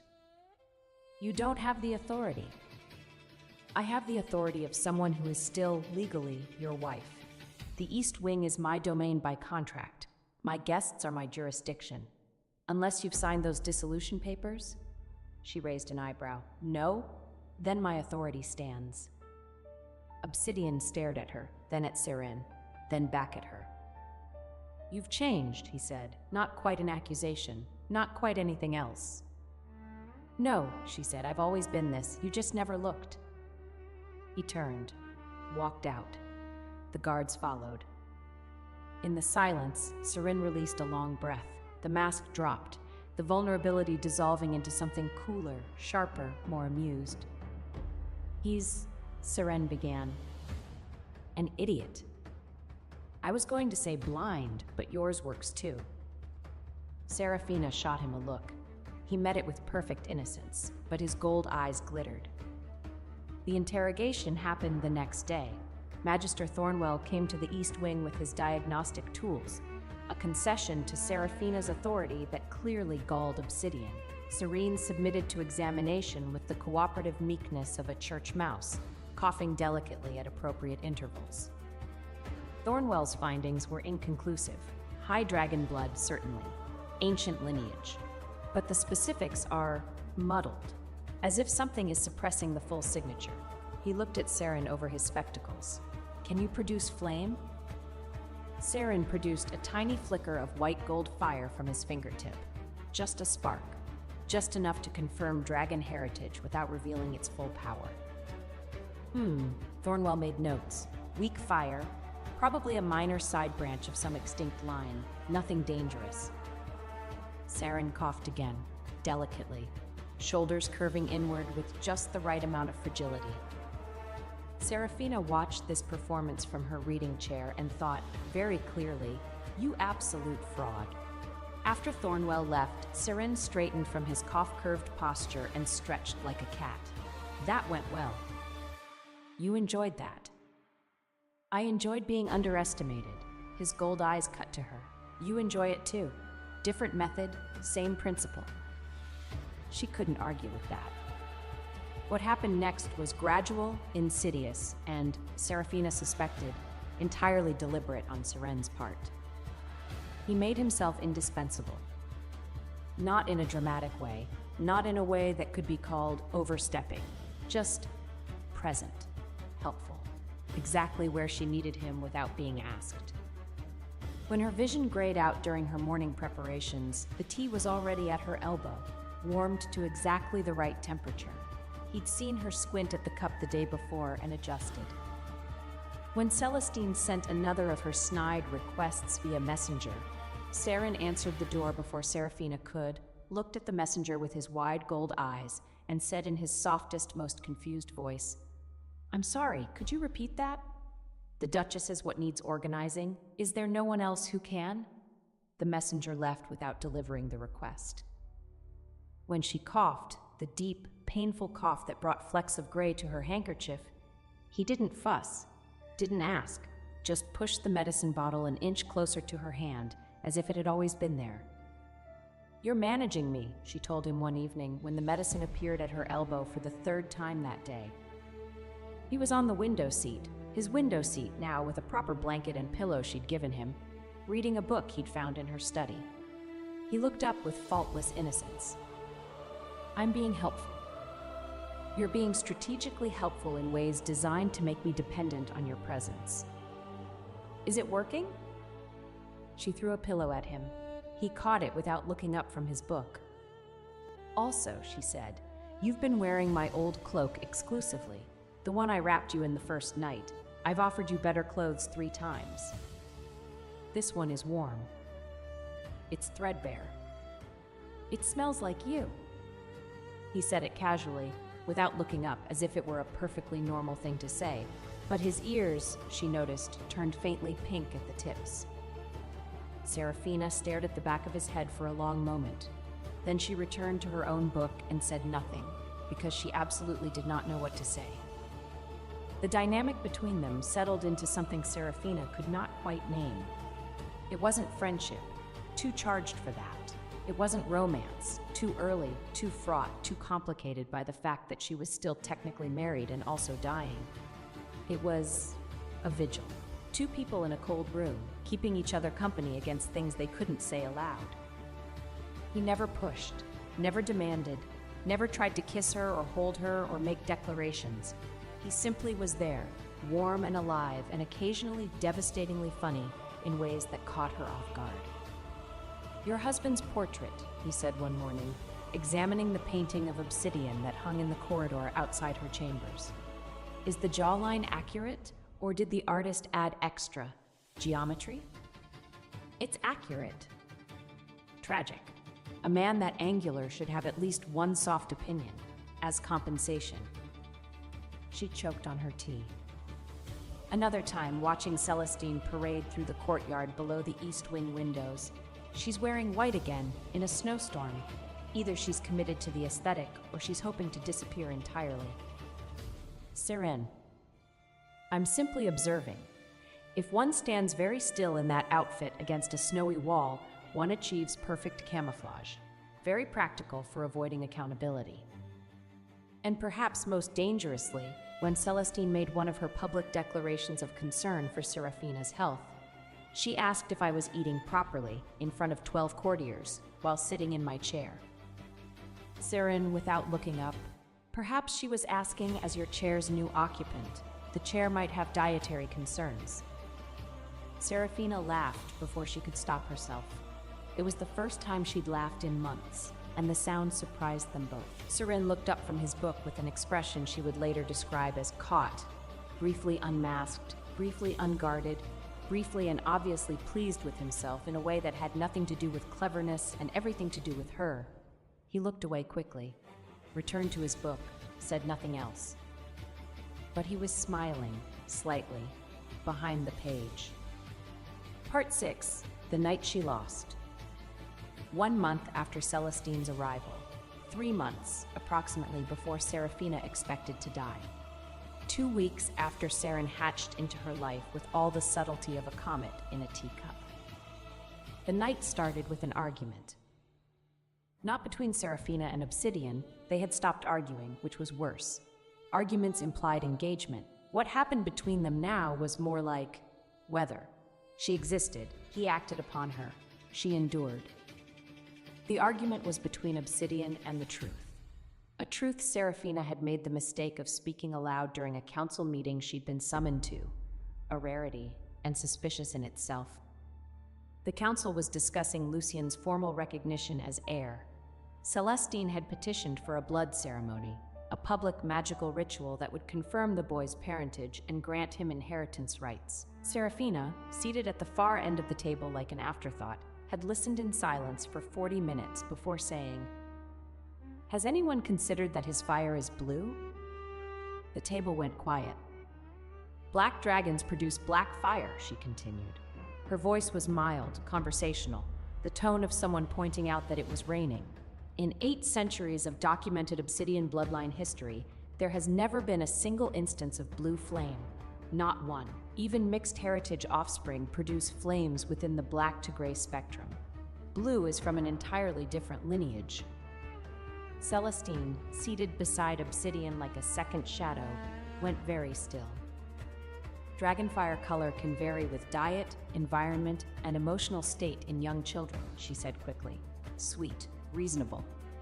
The healers confirmed. "Which healers?" Serafina asked. "The Ares or ones you brought with you?" "Serafina," Obsidian's voice cut across the table. "Enough. I'm raising a valid concern about... You're raising a jealous objection to a child's right to know his father." His silver eyes were cold. "This isn't the time or place for your personal grievances." she held his gaze. The gray was creeping again. Her right eye was nearly useless now in dim light, but she kept her face perfectly still. "As you wish, Your Grace." The council continued. The blood ceremony was scheduled for the following week. After the meeting, Obsidian intercepted her in the corridor. His face was thunderous. "What are you doing?" he demanded. "Questioning the boy's blood in front of the entire council?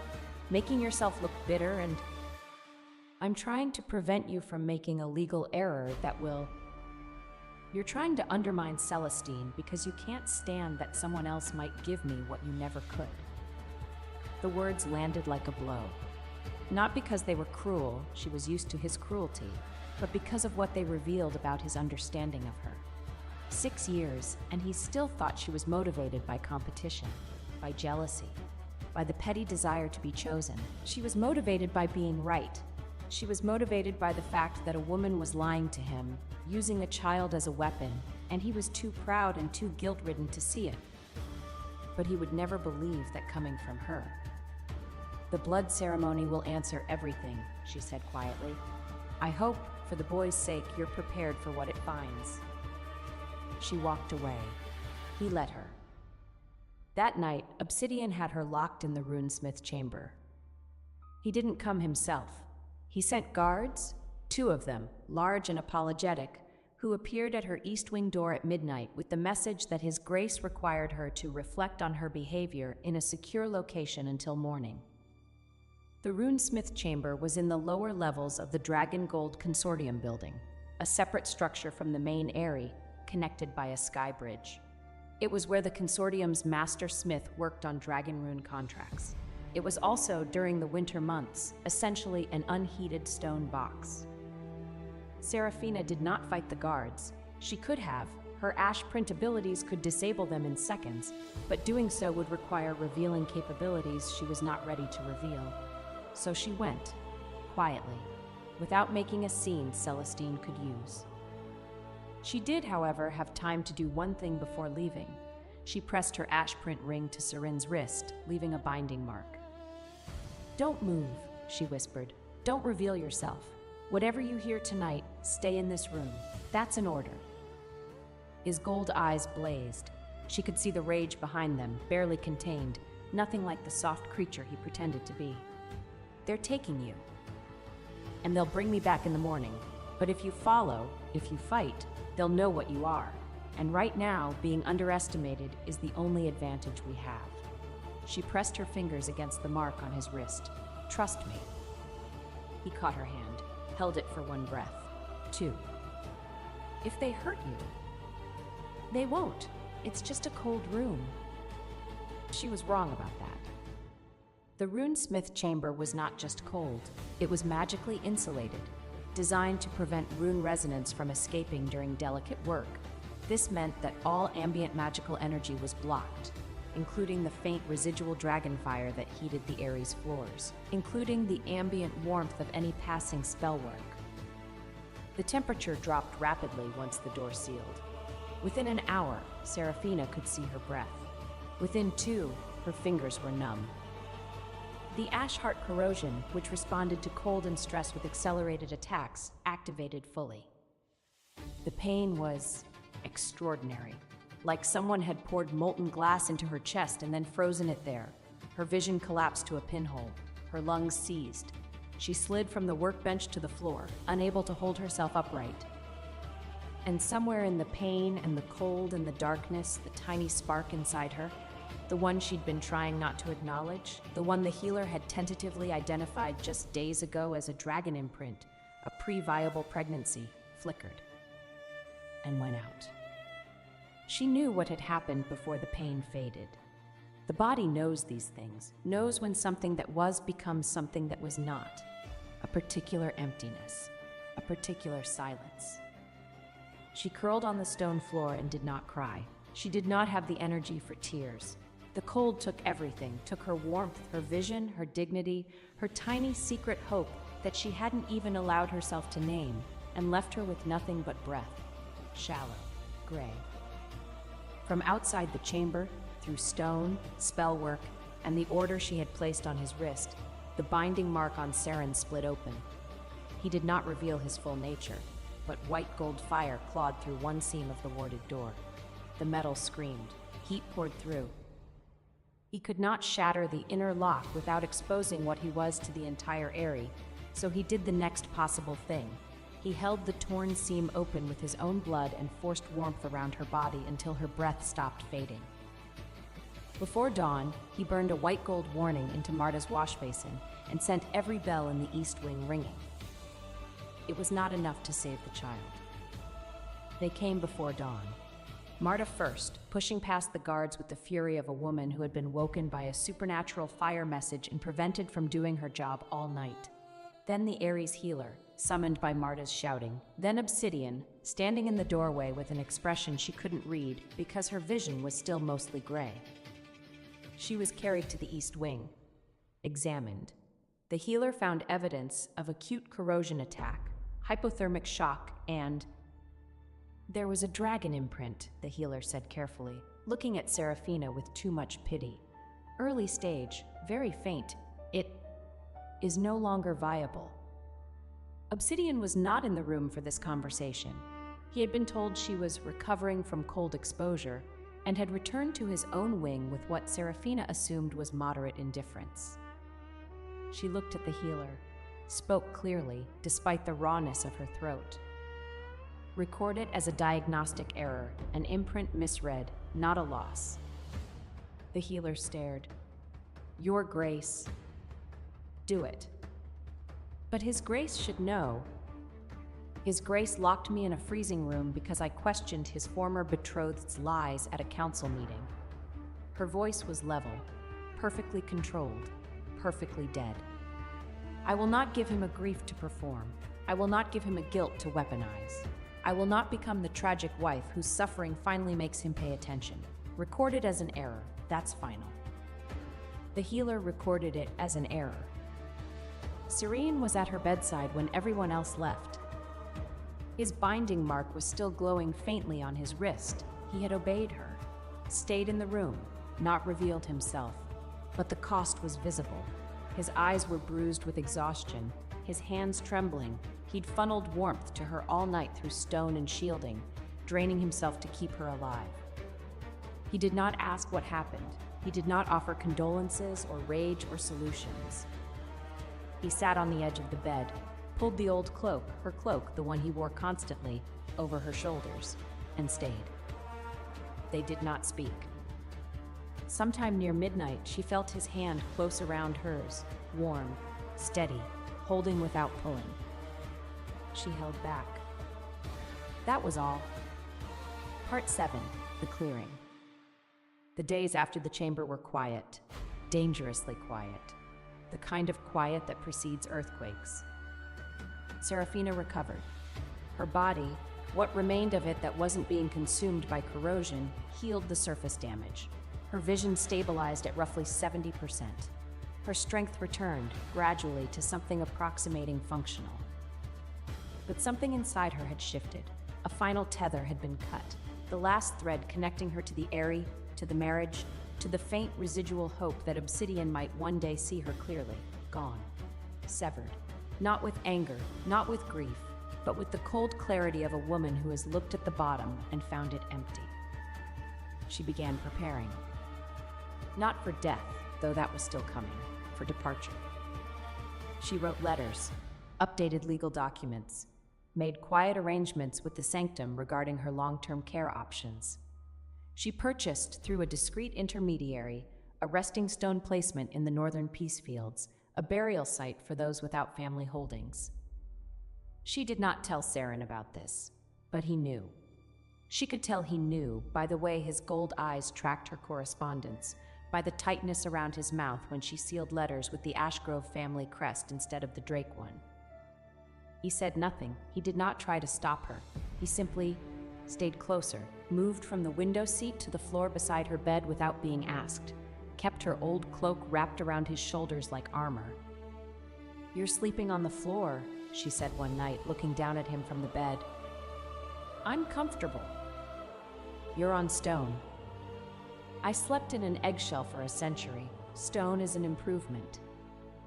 A century? He looked up at her. Those gold eyes in the firelight were impossible to look away from. Give or take. What are you, really? He was quiet for a long time. Then, what do you need me to be? That's not an answer. No, but the real answer is complicated. And if I tell you now, it changes things. It puts pressure on decisions that should be entirely yours. He sat up, bringing his face closer to level with hers. His expression was the most serious she'd seen it, stripped of performance, stripped of playfulness, stripped of everything but sincerity. I want you to leave this place because you choose to, not because of what I am. She studied him. His face was very close. His breath was warm. When I leave, she said carefully, will you come with me? You haven't asked. I'm asking now. Something broke open behind his eyes, something enormous and barely contained that he'd been holding back since the night he hatched. He closed his eyes, opened them. They were brighter. Yes, he said, anywhere, always. She reached out and touched the edge of his jaw, just the lightest contact, her fingertips against the faint white gold scales at his jawline. He went perfectly still. Then I'll leave soon, she said, and you'll come. Yes. She withdrew her hand. He released a breath he'd clearly been holding for a very long time. Neither of them slept that night, but they were, for the first time, not alone in their wakefulness. Part 8. The Departure. Serafina chose the noon meal. Not because she was dramatic, she was, somewhat, but that wasn't the reason. She chose it because the noon meal was the daily gathering of the entire Eyrie court. Nobles, merchants, officers, servants, everyone present, everyone watching. She wore her ash print battle dress. Heavy charcoal wool reinforced with dragonbone stays, silver embroidery tracing the old Ashgrove rune patterns along the hems. It was the formal attire of a runesmith going into battle. Not physical battle, but the kind where every gesture was a statement and every silence was a weapon. She had not worn it since her wedding day.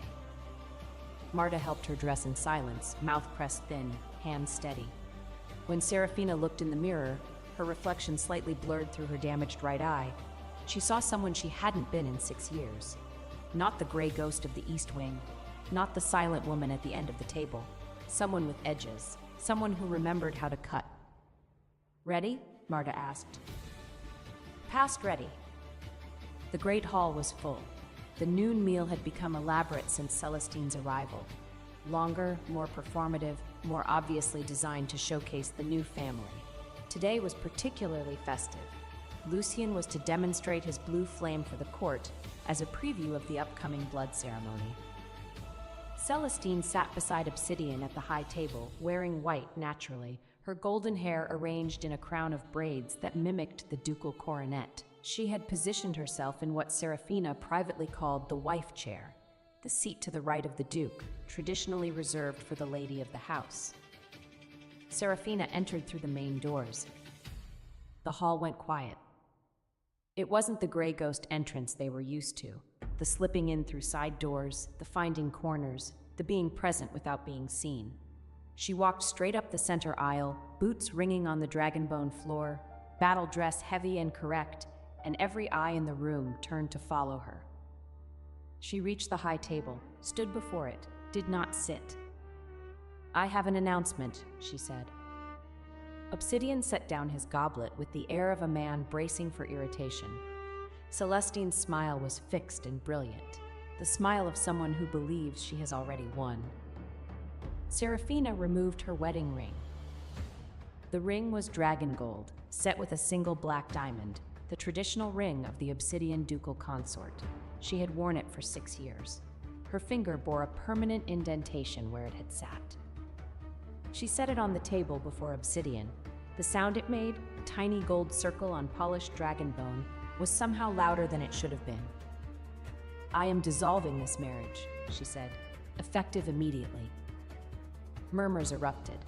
Obsidian's face went blank, the particular blankness of someone taken genuinely by surprise. You can't, he began. I can. She produced the dissolution document from inside her battle dress, the one she'd filed weeks ago, the one he'd refused to sign. I've exercised the unilateral dissolution clause, Article 17 of our marriage contract. A spouse may terminate without mutual consent if they can demonstrate 6 months of unreciprocated contractual obligation. She met his eyes. I have 6 years. This isn't legally. I've already filed with the matriarch's office. The paperwork is processed. This announcement is a courtesy. Obsidian stood, his chair scraped back. Serafina. She pulled the second document from her dress. The marriage contract itself, her copy, the original, with both their blood signatures. She held it over the contract flame basin, the ceremonial fire pit set into the high table, used for contract sealing and oath binding. I am returning this to the flame, she said, as is my right. She dropped it. The basin flared, but instead of simply consuming the paper, the fire blazed, higher, brighter, turning from its usual red gold to a furious white. The flames licked up and outward, and across the surface of the fire, glowing symbols appeared, runes, contract runes, marking every instance of breach, every broken promise, every obligation unfulfilled. There were hundreds of them. They clustered on Obsidian's side of the contract like a disease. Each one a time he had failed to protect, to honor, to treat his contractual wife as anything more than furniture. The court stared. The runes were damning, visible, undeniable, recorded by the basin's impartial magic. Celestine's eyes widened. She had not expected this. Serafina was not finished. She removed the ducal coronet, the small, elegant crown she wore at formal occasions, the symbol of her position as Duchess. She walked to the side of the hall where the Ares treasury vault was set into the wall, visible but sealed, its lock requiring the Duchess's blood key. She hung the coronet on the treasury door handle, then she pressed her ash print ring to the lock. "True name seal," she said clearly. "Activated." The lock glowed gray, then went dark. Obsidian stared. "What did you—" "I've sealed the main treasury with my true name," Serafina said, turning back to face the hall. "That vault contains the core assets of the Dragon Gold Consortium. My seal cannot be broken by force, by runesmiths, or by your court arcanist. It can only be opened if the Duke of Obsidian Eyrie publicly acknowledges the true identity of the Consortium's master runesmith." She paused. "Let it land. The one who saved your empire 6 years ago." Dead silence. Nobody in the hall understood what she meant. Not yet. But Obsidian's face, she watched it change. A crack in the mask. The faintest dawn of suspicion. Finally, she took the velvet pouch from her belt, the one containing Lucien's blood trace cup. She walked to the matriarch's seat, old Lady Drake, silver-haired and sharp-eyed, watching this entire spectacle with the expression of a hawk who has spotted interesting prey. "For you," Serafina said, placing the cup before the old woman. "A gift. Examine the base at your leisure. I think you'll find the blood ceremony quite unnecessary after you see what's recorded there." Lady Drake took the cup, said nothing, but her ancient eyes gleamed. Serafina turned back to the hall, to Obsidian, who was standing behind the high table with an expression she had never seen before. Not anger, not contempt, but something raw and unfinished, like the first page of a grief he hadn't known was coming. "That concludes my business here," she said. Celestine stirred. "You can't simply— This is Obsidian. Stop her. She's clearly unwell." Celestine began to rise and made the mistake of swaying. A calculated sway, the beginning of a dramatic feint designed to refocus all attention. She never completed it. From the back of the hall, a voice, low, pleasant, perfectly timed. "Oh, are we fainting now? I thought that was a second act move." Serene stood by the main doors. He was wearing Serafina's old cloak over borrowed clothes that still didn't fit properly, his platinum hair loose and slightly tangled, his gold eyes half-lidded with an expression of polite disinterest. He looked frail, decorative, completely harmless. Every woman in the hall looked at him. Every woman in the hall kept looking. Because despite the ill-fitting clothes and the performative fragility, Surin was, objectively, unmistakably, devastatingly, the most beautiful person any of them had ever seen. The bones of his face caught the light like they'd been carved by a sculptor having the best day of his life. His eyes were gold in the way that sunlight through stained glass was gold. He moved like water, like music, like something that had never needed to hurry in its entire ancient existence. Celestine's sway froze mid-execution. "Who?" she began. Surin drifted forward. His eyes touched Celestine, briefly, dismissively, then moved to Seraphina with something much warmer. "I believe," he said to Seraphina. "You mentioned you were leaving?" "I am." "Then I'm coming with you." He said it simply, as he said all important things. "If you'll have me." "I'll have you. Get your things." "I don't have things. I have your cloak." He plucked at the worn charcoal fabric. "Will you want it back?" "Keep it. You've ruined it anyway with all that." She gestured vaguely at his general existence. "Pine tree heat and egg dust." He smiled. The full version, not the half smile, not the careful curve. A real smile that transformed his face from beautiful to incandescent. Obsidian moved. He came around the table fast, not toward Seraphina, toward Surin. "You, stay where you are. You're not leaving this area until I know what you." Seraphina drew her ash-print short blade and placed herself between them. The hall collectively inhaled. 6 years, she said, her voice carrying clearly. "You never once protected me from insult, cold, hunger, isolation, or your golden guest schemes. But the moment I try to take something with me, the moment something exists that I chose and you didn't provide, now you care." She raised the blade. Not threatening, just present. "He's mine. I found him. I warmed him. I named him. If you want him, go find your own egg on a snowy street corner." Obsidian stared at the blade, at her face, at the absolute certainty in her eyes.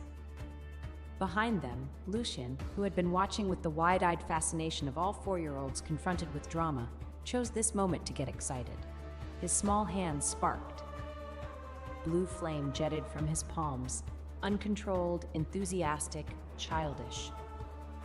The flame hit Celestine's sleeve. Specifically, it hit the concealed pocket in her sleeve, the one containing the blue flame powder she used to fake the boy's dragon fire. The powder ignited. Celestine shrieked, batting at her arm.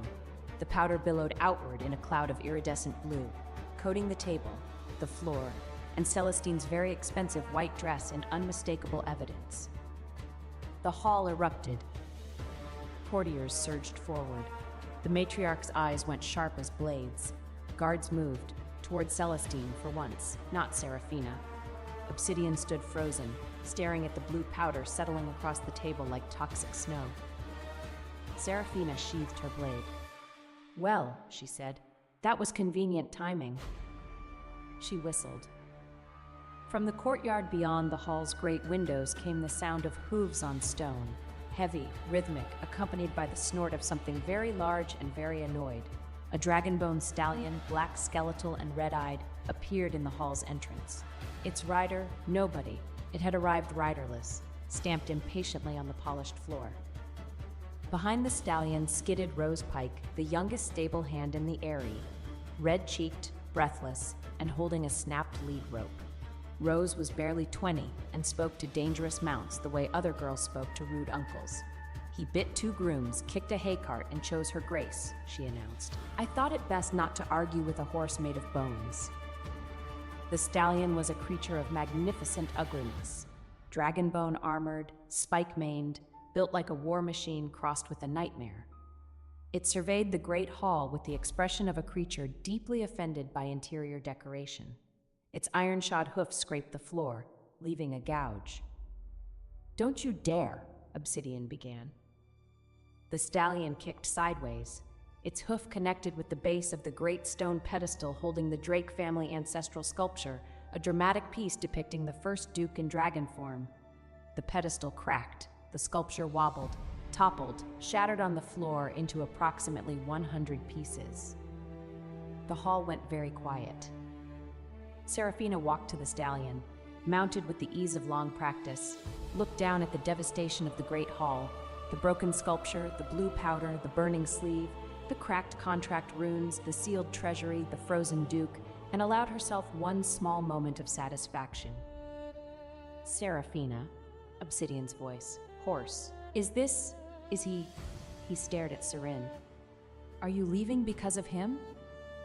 Serene had moved to stand beside the stallion, one hand resting on its shoulder with the casual authority of someone very comfortable with large, dangerous animals.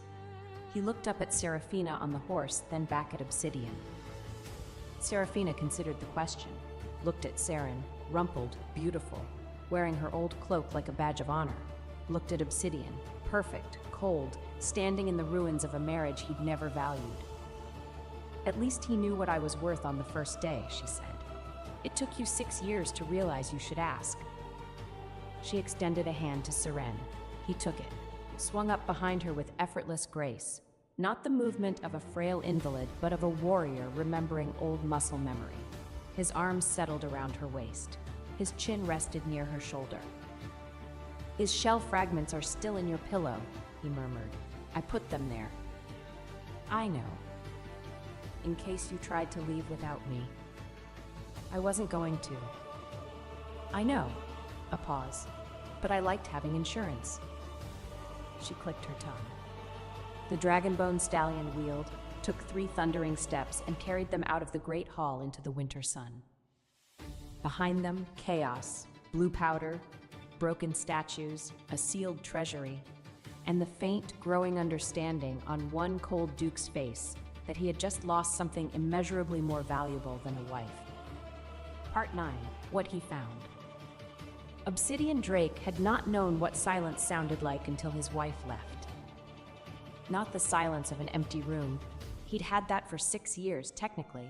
She was always so quiet, he often forgot she was there. This was different. This was the silence of systems breaking down, of things that had worked seamlessly for years suddenly, catastrophically stopping. It started with the treasury. His steward came to him within hours of Serafina's departure, sweating, pale, holding a sheaf of documents. Your Grace, the main vault, the true name seal, we can't override it. The Arcanists have tried. Magister Thornwell has tried. It's locked with something none of them can identify. It's a lock, Obsidian said. Break it. Sir, we've tried. The seal responds to attempts at force with counter-rune burns. 2 Arcanists are in the healing ward. The Dragon Gold Consortium's operating funds were in that vault. Trade contracts, guild agreements, payroll records, ship manifests.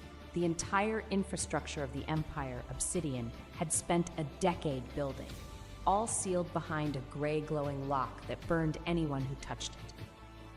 Then came the matriarch. Lady Drake the Elder summoned Obsidian to her chambers 3 days after Serafina's departure. She was sitting in her iron-backed chair, the blood trace cup open on the table before her, its base glowing with activated ash print data. Sit down, she said. He sat. This cup, the matriarch said, contains a blood resonance record of Lucien's true lineage. She folded her liver-spotted hands. The boy carries the bloodline of House Valcrest, minor dragon nobility from the eastern shores, specifically the bloodline of one Roland Valcrest, Celestine's former companion from before she ever met you. Obsidian said nothing. The boy is not yours, the matriarch continued. He was never yours. His blue flame was artificial, produced by a powder applied to his skin, which ignites on contact with ambient magic. Without the powder, the child has no dragon fire at all. He is not even fully dragon-blooded. Obsidian said nothing. Celestine Brightmoor used your guilt and your vanity to install a false heir in your house. She intended to secure inheritance rights, which would have given her legal access to the Drake fortune, and to the consortium funds your wife sealed behind a lock you cannot open. Obsidian said nothing, but something behind his eyes was cracking, like ice in spring, not melting, just breaking apart into pieces too sharp to hold. I have ordered Celestine confined to the lower quarters pending a formal hearing, the matriarch said. She attempted to claim innocence. The contract flame basin disagreed. What do you mean? She tried to swear an oath of truthfulness. The basin rejected it, branded her. The matriarch's voice was dry as bone. She now bears the Oathbreaker's mark on her forearm. It will not fade. She will never again be permitted to enter a Dragonblood household or approach Dragonflame in any form. A fitting punishment. Permanent, visible, inescapable. Celestine's beauty would remain, but anyone who saw the mark would know what she was. Obsidian sat in his mother's chamber and felt the first real emotion he'd allowed himself in weeks. Not guilt, not yet. Just the cold, creeping awareness of a man realizing the floor beneath him has been hollow all along. The second revelation came from his records clerk. The man appeared at Obsidian's study door 1 week after Seraphina left, nervous, twisting his hat, clearly terrified. "Spit it out," Obsidian said. The consortium, sir. The core Dragon Rune contracts, the ones that keep everything working.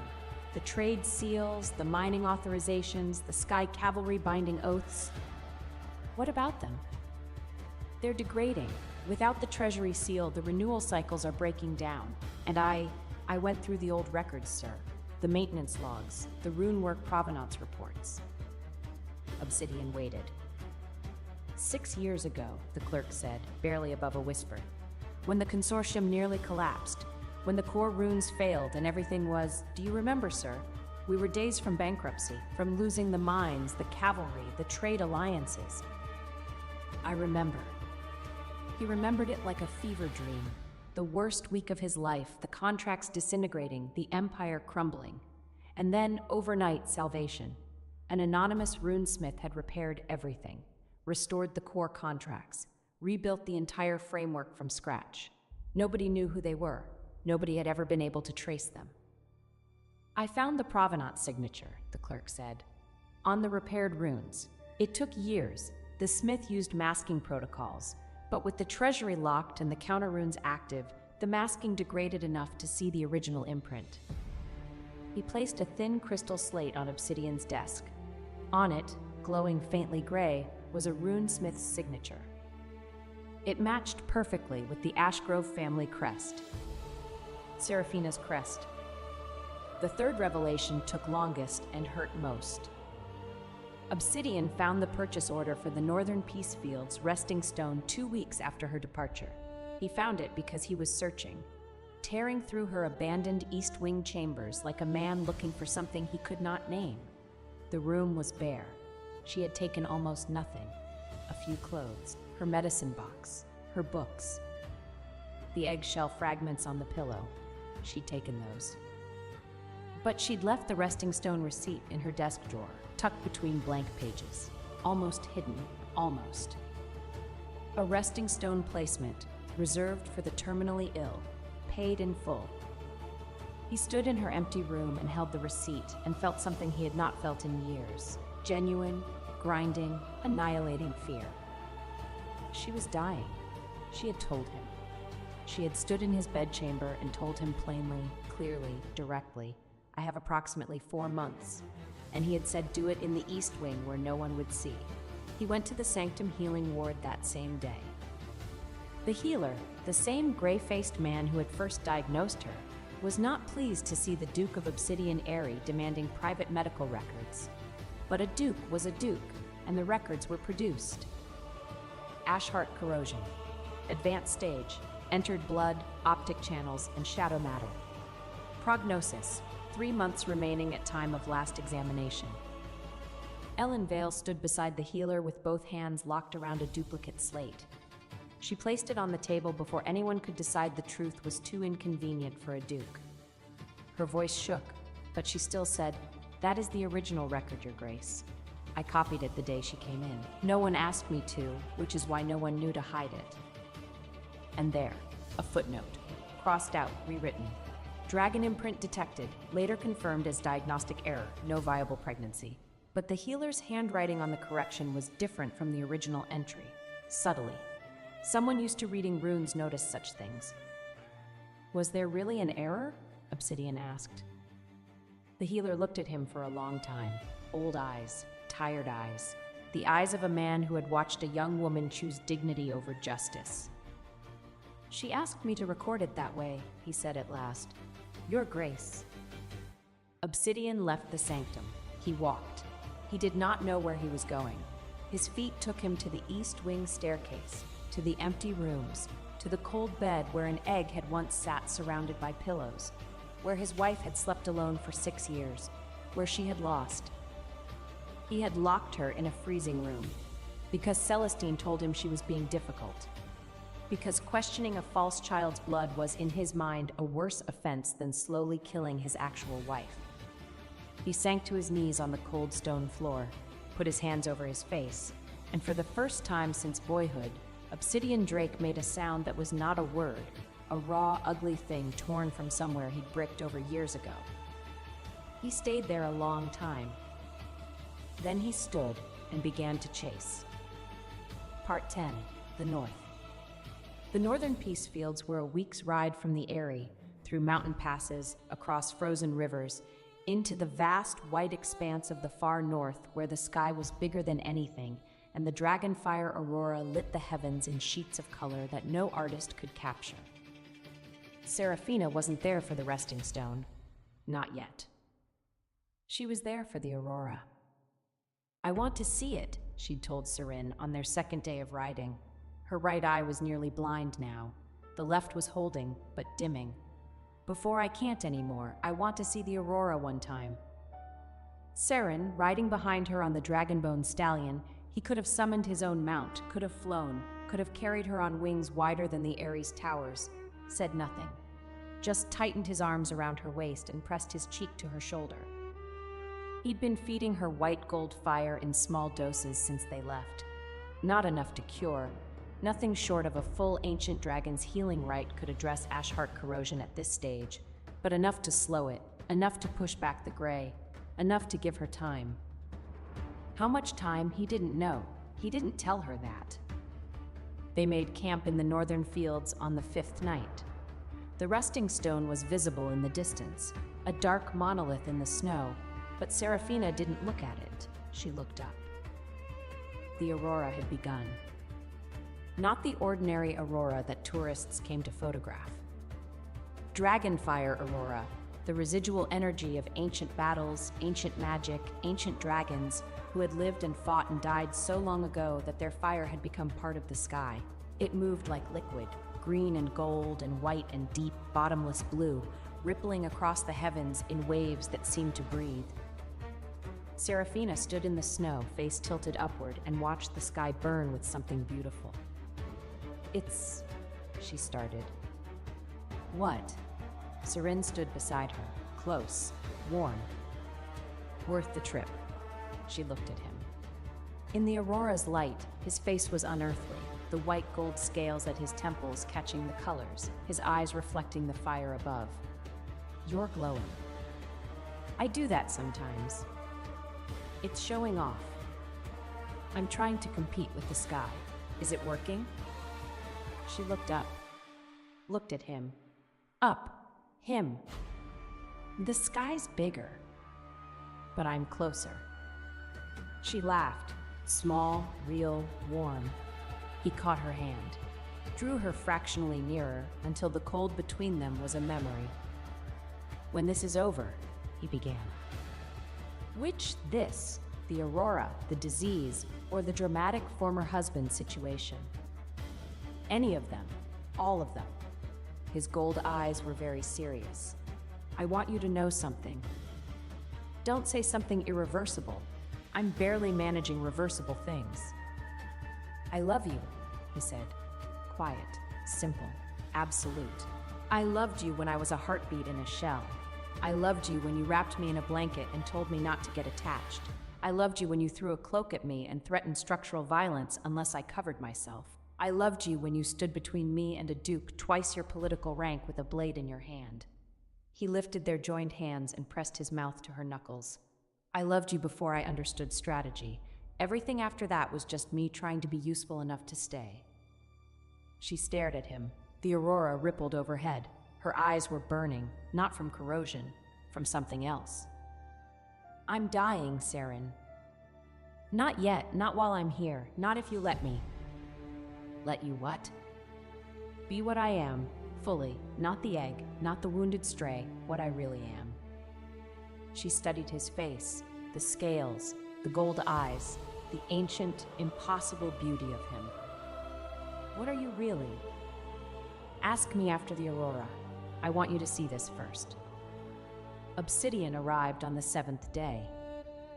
He came with a retinue, Sky Cavalry officers, personal guards, a healer. He came in his full ducal armor, dragon scale black and silver, riding a war dragon that landed in the snowfield with a thunderous beat of wings.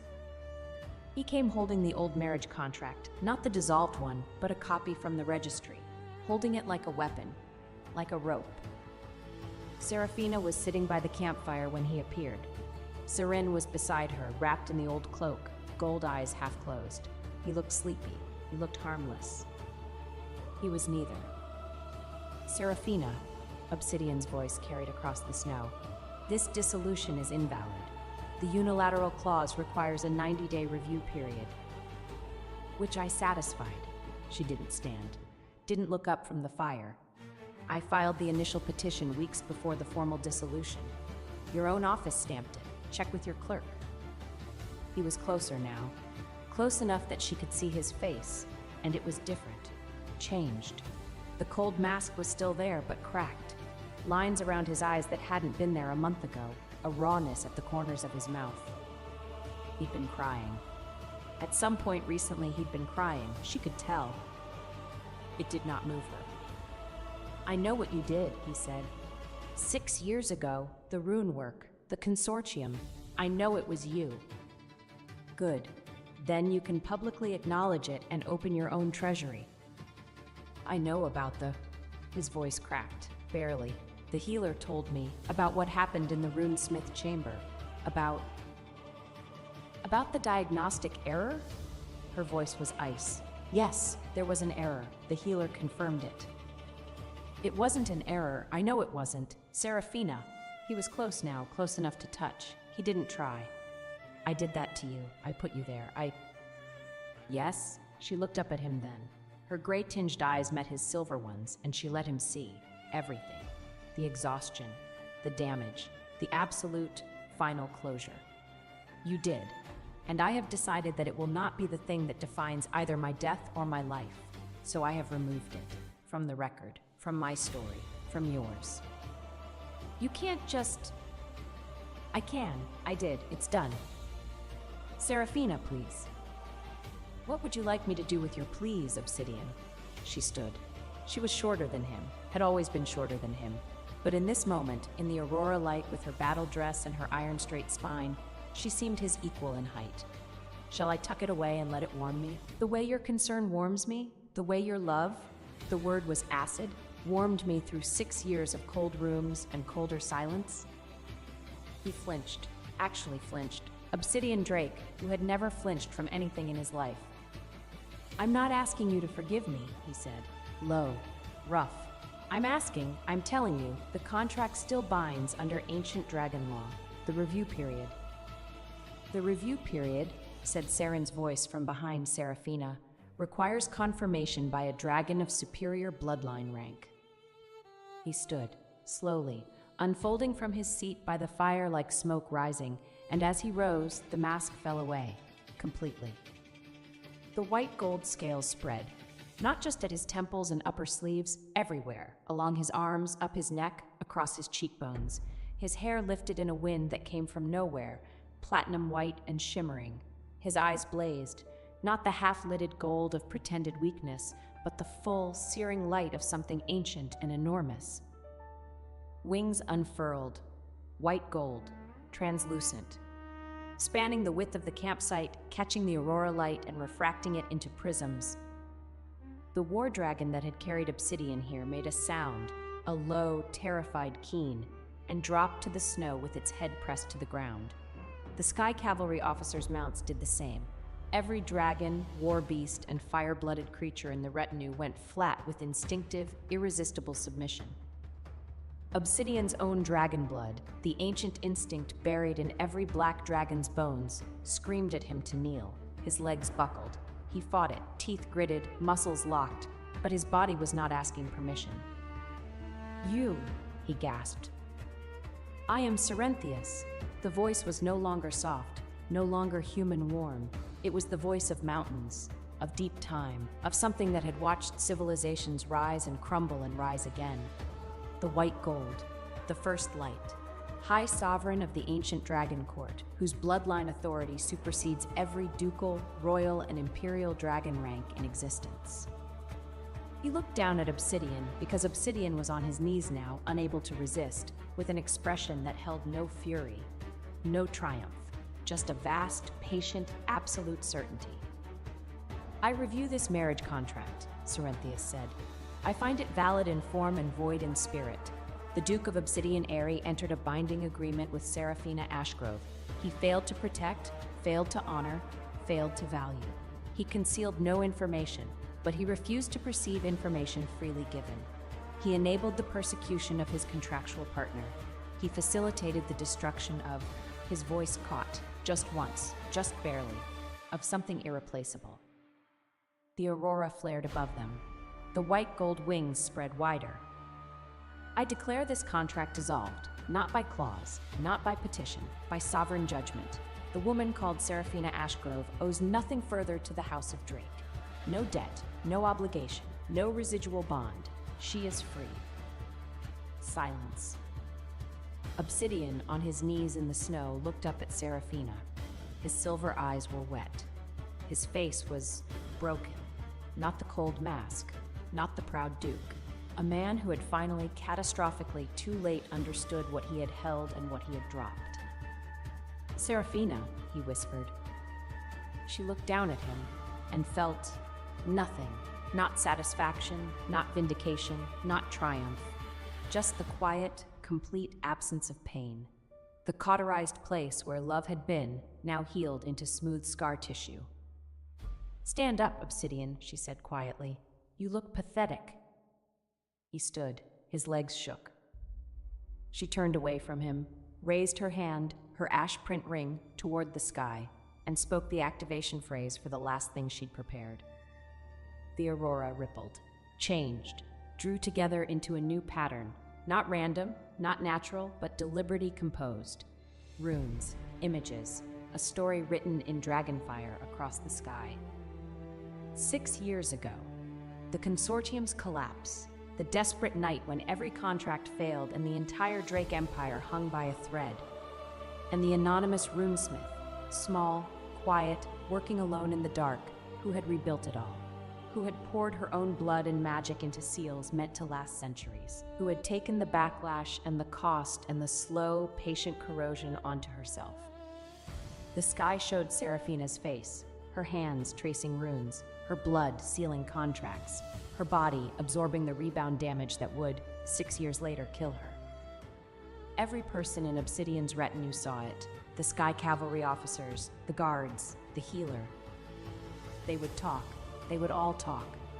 By the time they returned to the Eyrie, every soul in the Dragon territories would know the silent, invisible Duchess had been the savior all along. The aurora faded. The sky returned to its normal dance of color. Seraphina lowered her hand, turned to Seren, still in his sovereign form, wings shimmering, gold eyes soft as he looked at her. "Take me somewhere warm," she said. He closed his wings, stepped forward, took her hands in both of his, warm, so warm, the white gold fire in his blood pushing back the gray at her fingertips. "Always," he said. They left. Obsidian stood in the snow, surrounded by his kneeling retinue and the distant glow of his shattered pride, and watched them go. Part 11. Aftermath. The news hit the Eyrie like a tidal wave. Celestine's formal hearing took place 3 days after Obsidian's return, conducted by the matriarch, witnessed by the full court, and utterly damning. The blood trace evidence from the cup was irrefutable. The blue flame powder, recovered from Celestine's quarters in quantities sufficient to supply a small army, was presented as physical evidence. 2 witnesses came forward, a servant who had seen Celestine applying the powder to Lucien's hands, and a market vendor who had sold her the compound. Celestine tried to weep, then to rage, then to blame Serafina, claiming she'd been framed, manipulated, forced into the deception by the Duchess's cruelty. The contract flame basin was brought into the hearing room. Celestine was invited to place her hand in the fire and repeat her claims under oath. She refused. The oathbreaker's mark on her forearm, already visible, already permanent, pulsed with ugly blue light. She was escorted from the area under guard. Her destination, a minor holding in the distant south, where she would live out her days with the mark visible to all, unable to enter any dragon-blooded household or participate in any dragon fire ceremony.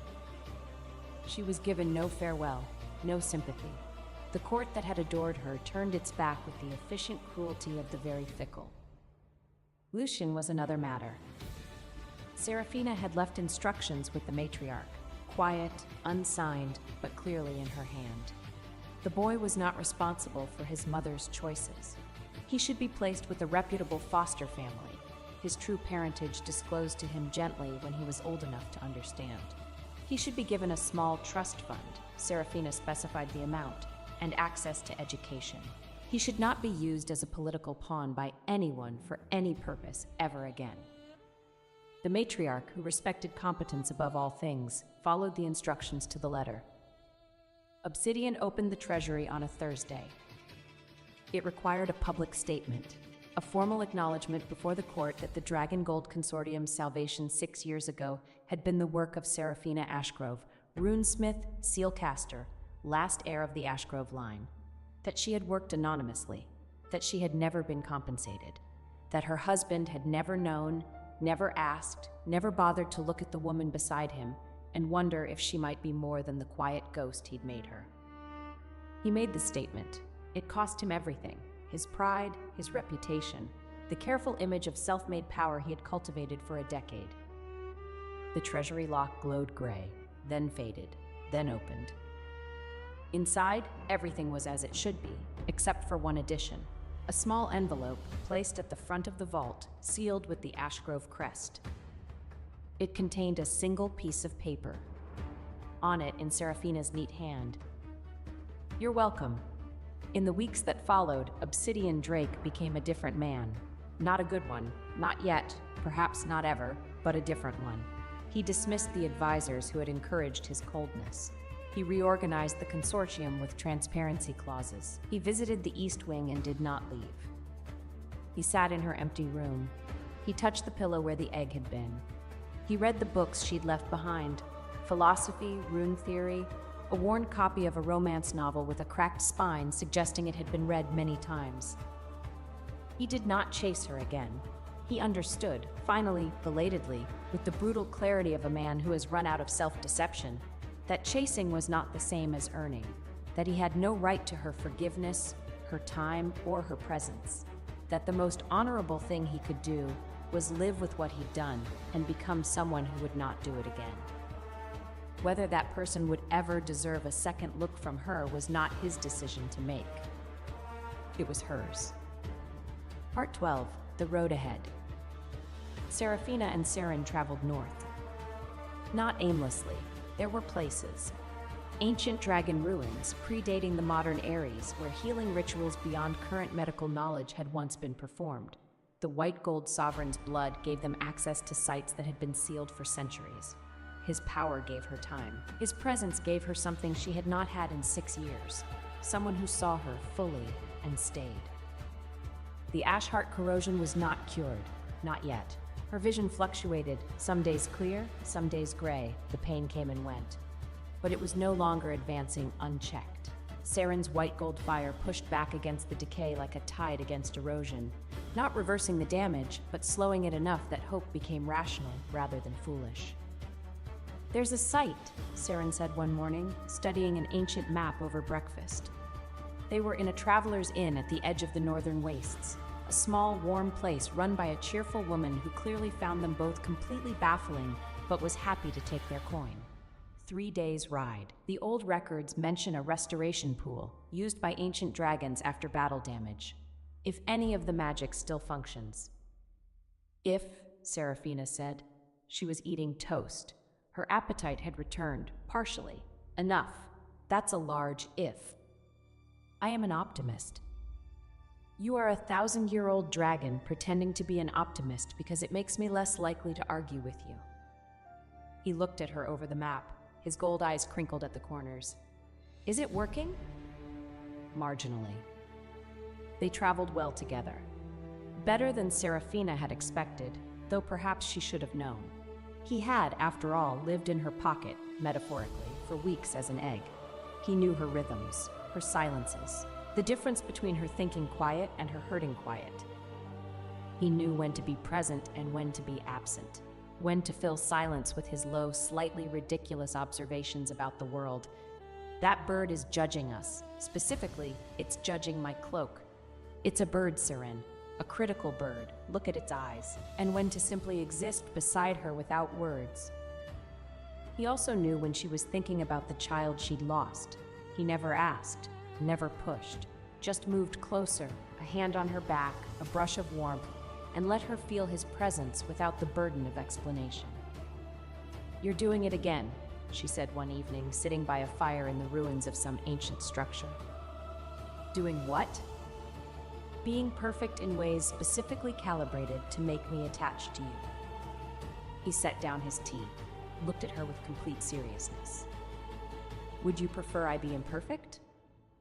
I'd prefer you be honest about whether this, she gestured between them, is strategy or sincerity. He was quiet for a moment. The fire crackled.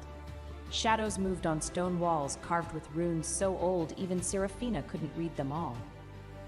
When I was in the shell, he said softly, I could hear you. Not words, feelings. I could feel your heartbeat, your warmth, your sadness. He looked at the fire. I was dying. My injuries were severe, from the old war. I had sealed myself to heal, but the healing wasn't working. I was fading. Then what happened? You picked me up. He said it simply, as if it were simple. And your warmth, your magic, your care did what centuries of self-healing couldn't. It wasn't strategic, what you did. You just refused to let something die alone on a street corner. He met her eyes. I fell in love with you before I could see your face. Everything after that, the strategy, the performance, the letting you protect me, was just trying to stay close enough to matter to you. She was quiet for a long time. That's not fair, she said at last. You can't say things like that and expect me to maintain emotional distance. I don't want you to maintain emotional distance. I know, that's why it's not fair. He moved closer, slowly, giving her time to pull away. She didn't. His hand found hers, warm, steady. The white gold fire in his blood hummed against her skin, not painful, not demanding, just present. I'm not asking for anything, he said. I'm not Obsidian. I don't need you to perform a role or fill a position or be anything other than exactly what you are. His thumb traced the back of her hand. I just want to be where you are, for as long as you'll have me. She leaned into him, just slightly, just enough that her shoulder pressed against his arm and his warmth seeped into her bones. You put eggshell fragments in my luggage, she said. I did. So I couldn't leave without you. A precaution. A manipulation. A romantic precaution. She smiled, small, real, hidden against his shoulder. Fine, she said. Stay. For how long? For as long as I'm interesting. Then forever, he said. Because I've been alive for 1,000 years, and you're the most interesting thing I've ever found. She would have argued, but he'd turned his head just slightly, just enough that his lips brushed her temple, and the argument dissolved into warmth. They rode on the next morning. The dragon-boned stallion, who had developed an aggressive preference for Siren's horse treats and an equally aggressive disdain for Obsidian's family colors, it had once kicked a man wearing a drake crest pin, carried them north through the snow. Serafina rode in front, Sirin behind, arms around her waist, chin on her shoulder, occasionally narrating the landscape in deliberately terrible poetry. That mountain looks like a nose, a majestic nose, the nose of a god who sneezed and created geography. Her right eye was still dim, her left was clear, the pain was manageable. The future was uncertain, but no longer empty. She had left behind a sealed treasury, a disgraced rival, a husband on his knees, and a court that would never forget the sky-written truth. She carried with her a medicine box, a book of rune theory, a bag of eggshell fragments tucked into the bottom of her pack, and a 1,000-year-old dragon disguised as the most beautiful man alive, wearing her old cloak like a talisman. She was not a duchess, not a wife, not a ghost. She was a runesmith, an ash grove, a woman who had seen the bottom and chosen deliberately to climb. And somewhere ahead, 3 days' ride through ancient ruins and snow-covered passes, there was a chance, not a guarantee, not a certainty, but a chance. That was enough. For now, that was enough. Epilogue. Shell fragments. The restoration pool worked. Not instantly. Sirin had warned her it wouldn't be instant. Ancient dragon healing is patient magic, he said, waist-deep in glowing water that smelled of ozone and starlight. It works on the principle that time can be convinced to move differently around a wound. That's not a medical explanation. I'm a dragon, not a healer. I think in metaphors. But it worked. Over days, then weeks, the gray receded from her blood. The corrosion slowed, then stopped, then began to reverse. Her right eye cleared. The metallic taste faded from her mouth. The fatigue lifted like fog burning off at dawn. She was not cured overnight. It took months of treatments, of traveling between ancient sites, of Serene feeding her white gold fire, and the old pools feeding her life back to her one day at a time. But it worked. By spring, she could see clearly from both eyes. By summer, the pain was gone. By autumn, the healer she visited, a different one in a different city far from the Eyrie, pronounced her in remission. Whatever you've been doing, the healer said, studying her blood sample with undisguised amazement, keep doing it. I'll try, she said. It mostly involves letting a dragon fuss over me. She built a life, not in the Eyrie, never again there, but in the world. She took commissions as a runesmith under her own name. The Ashgrove name, which had been thought lost, turned out to carry considerable weight when attached to a living, breathing practitioner. She was sought after, respected, paid well. She had her own workshop, her own home, her own staff.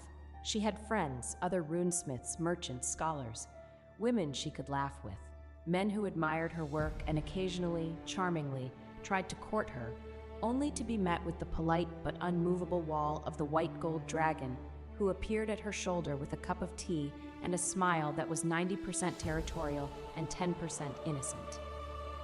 You scared off another one, she told him one evening. I merely offered him tea, gold eyes, guileless. You offered him tea while manifesting scales on your neck. I have a skin condition. You have a jealousy condition. Also, yes. He set down his own tea and pulled her chair slightly, very slightly, closer to his. Is it a problem? She looked at him. The most powerful being in the known world, dressed in her old cloak, now thoroughly worn out and patched 6 times, sitting in her workshop like a very beautiful house cat who had decided this was where it lived. No, she said, it's ridiculous, but it's not a problem. He smiled. The real one. The full one. She received a letter from the matriarch once a year. Brief, formal, informative. The consortium was stable. The Eyrie was functioning. Lucien was happy with his foster family. Bright, kind, showing an aptitude for music.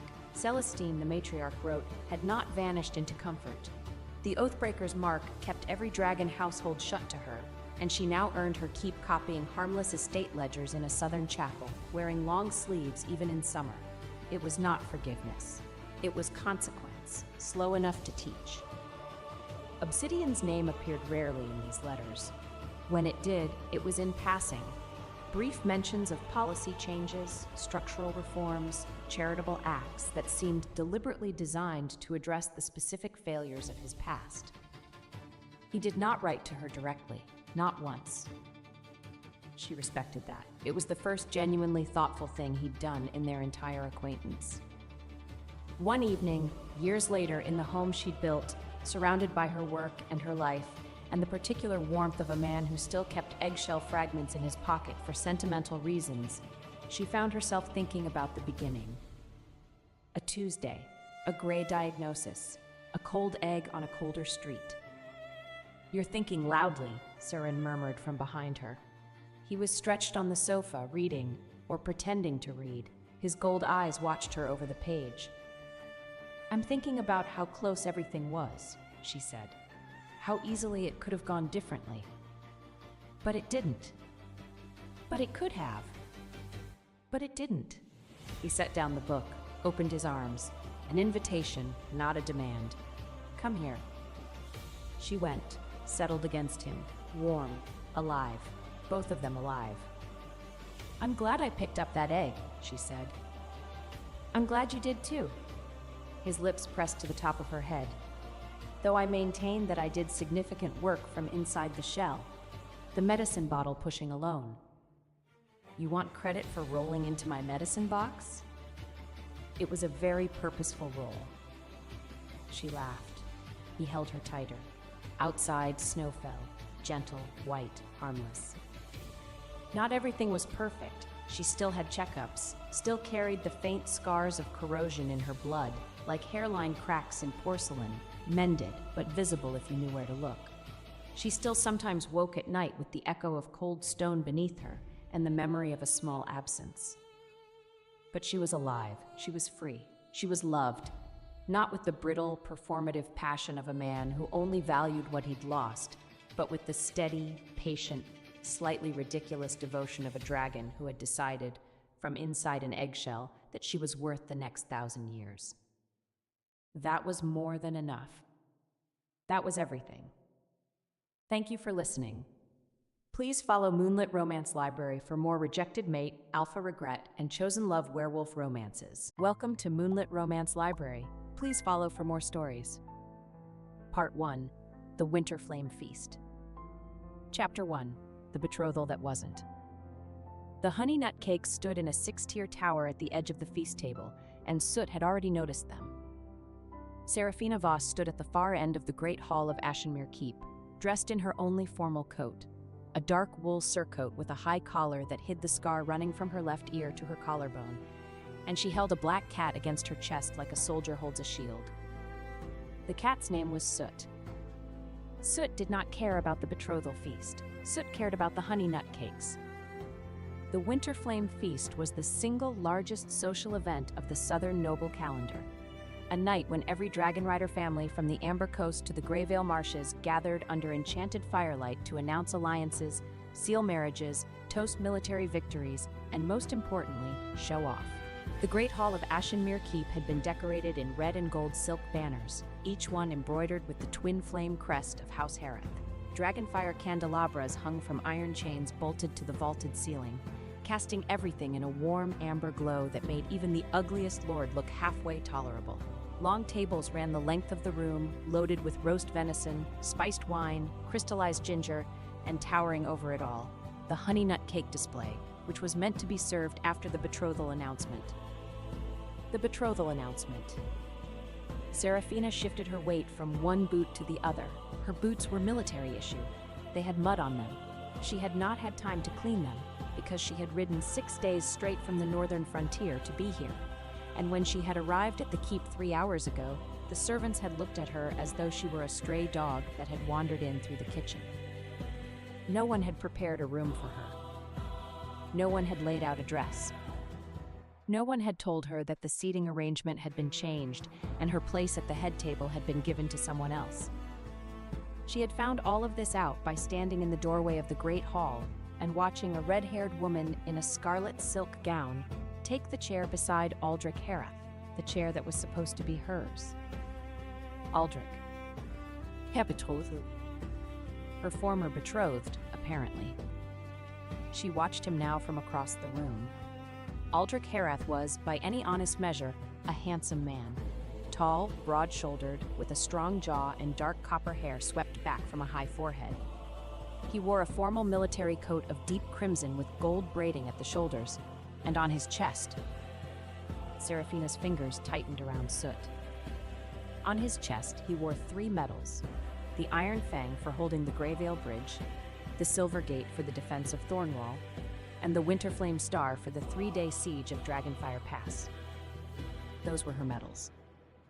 She had earned every single one of them on the frontier, leading her cavalry through fire and blood and frozen mud, and Aldrich Herath had taken them off her record and pinned them to his own coat like decorations for a feast.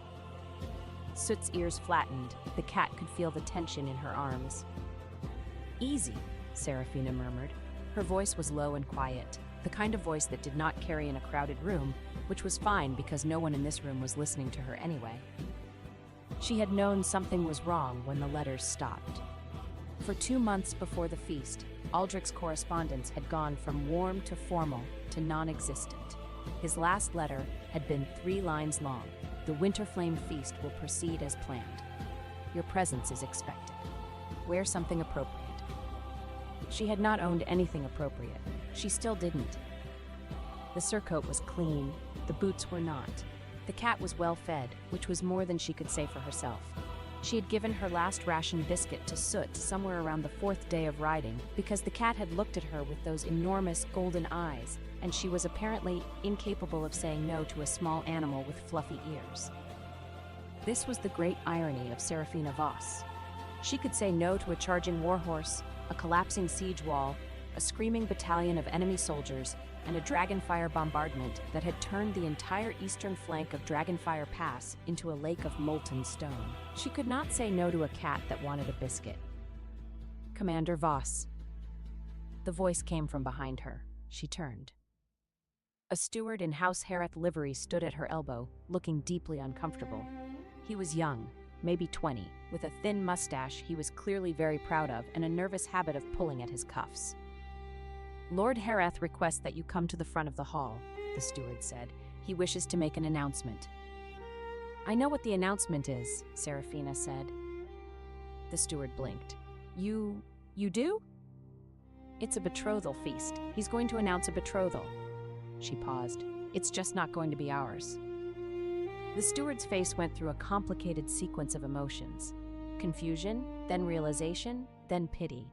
Then the particular kind of discomfort that occurs when a young man realizes he has been sent to fetch a woman to her own humiliation, and he does not have the rank to refuse the errand.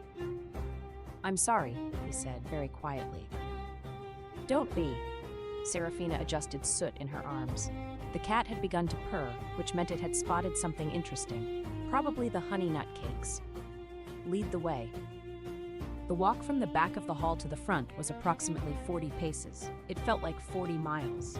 Serafina kept her eyes forward, her chin level, her shoulders square. She had learned a long time ago that the way you carry yourself matters more than what you're wearing, and what she was carrying right now, beneath the calm exterior, beneath the mud-caked boots and the high-collared surcoat and the purring cat, was a cold, heavy certainty that settled in her stomach like an iron weight.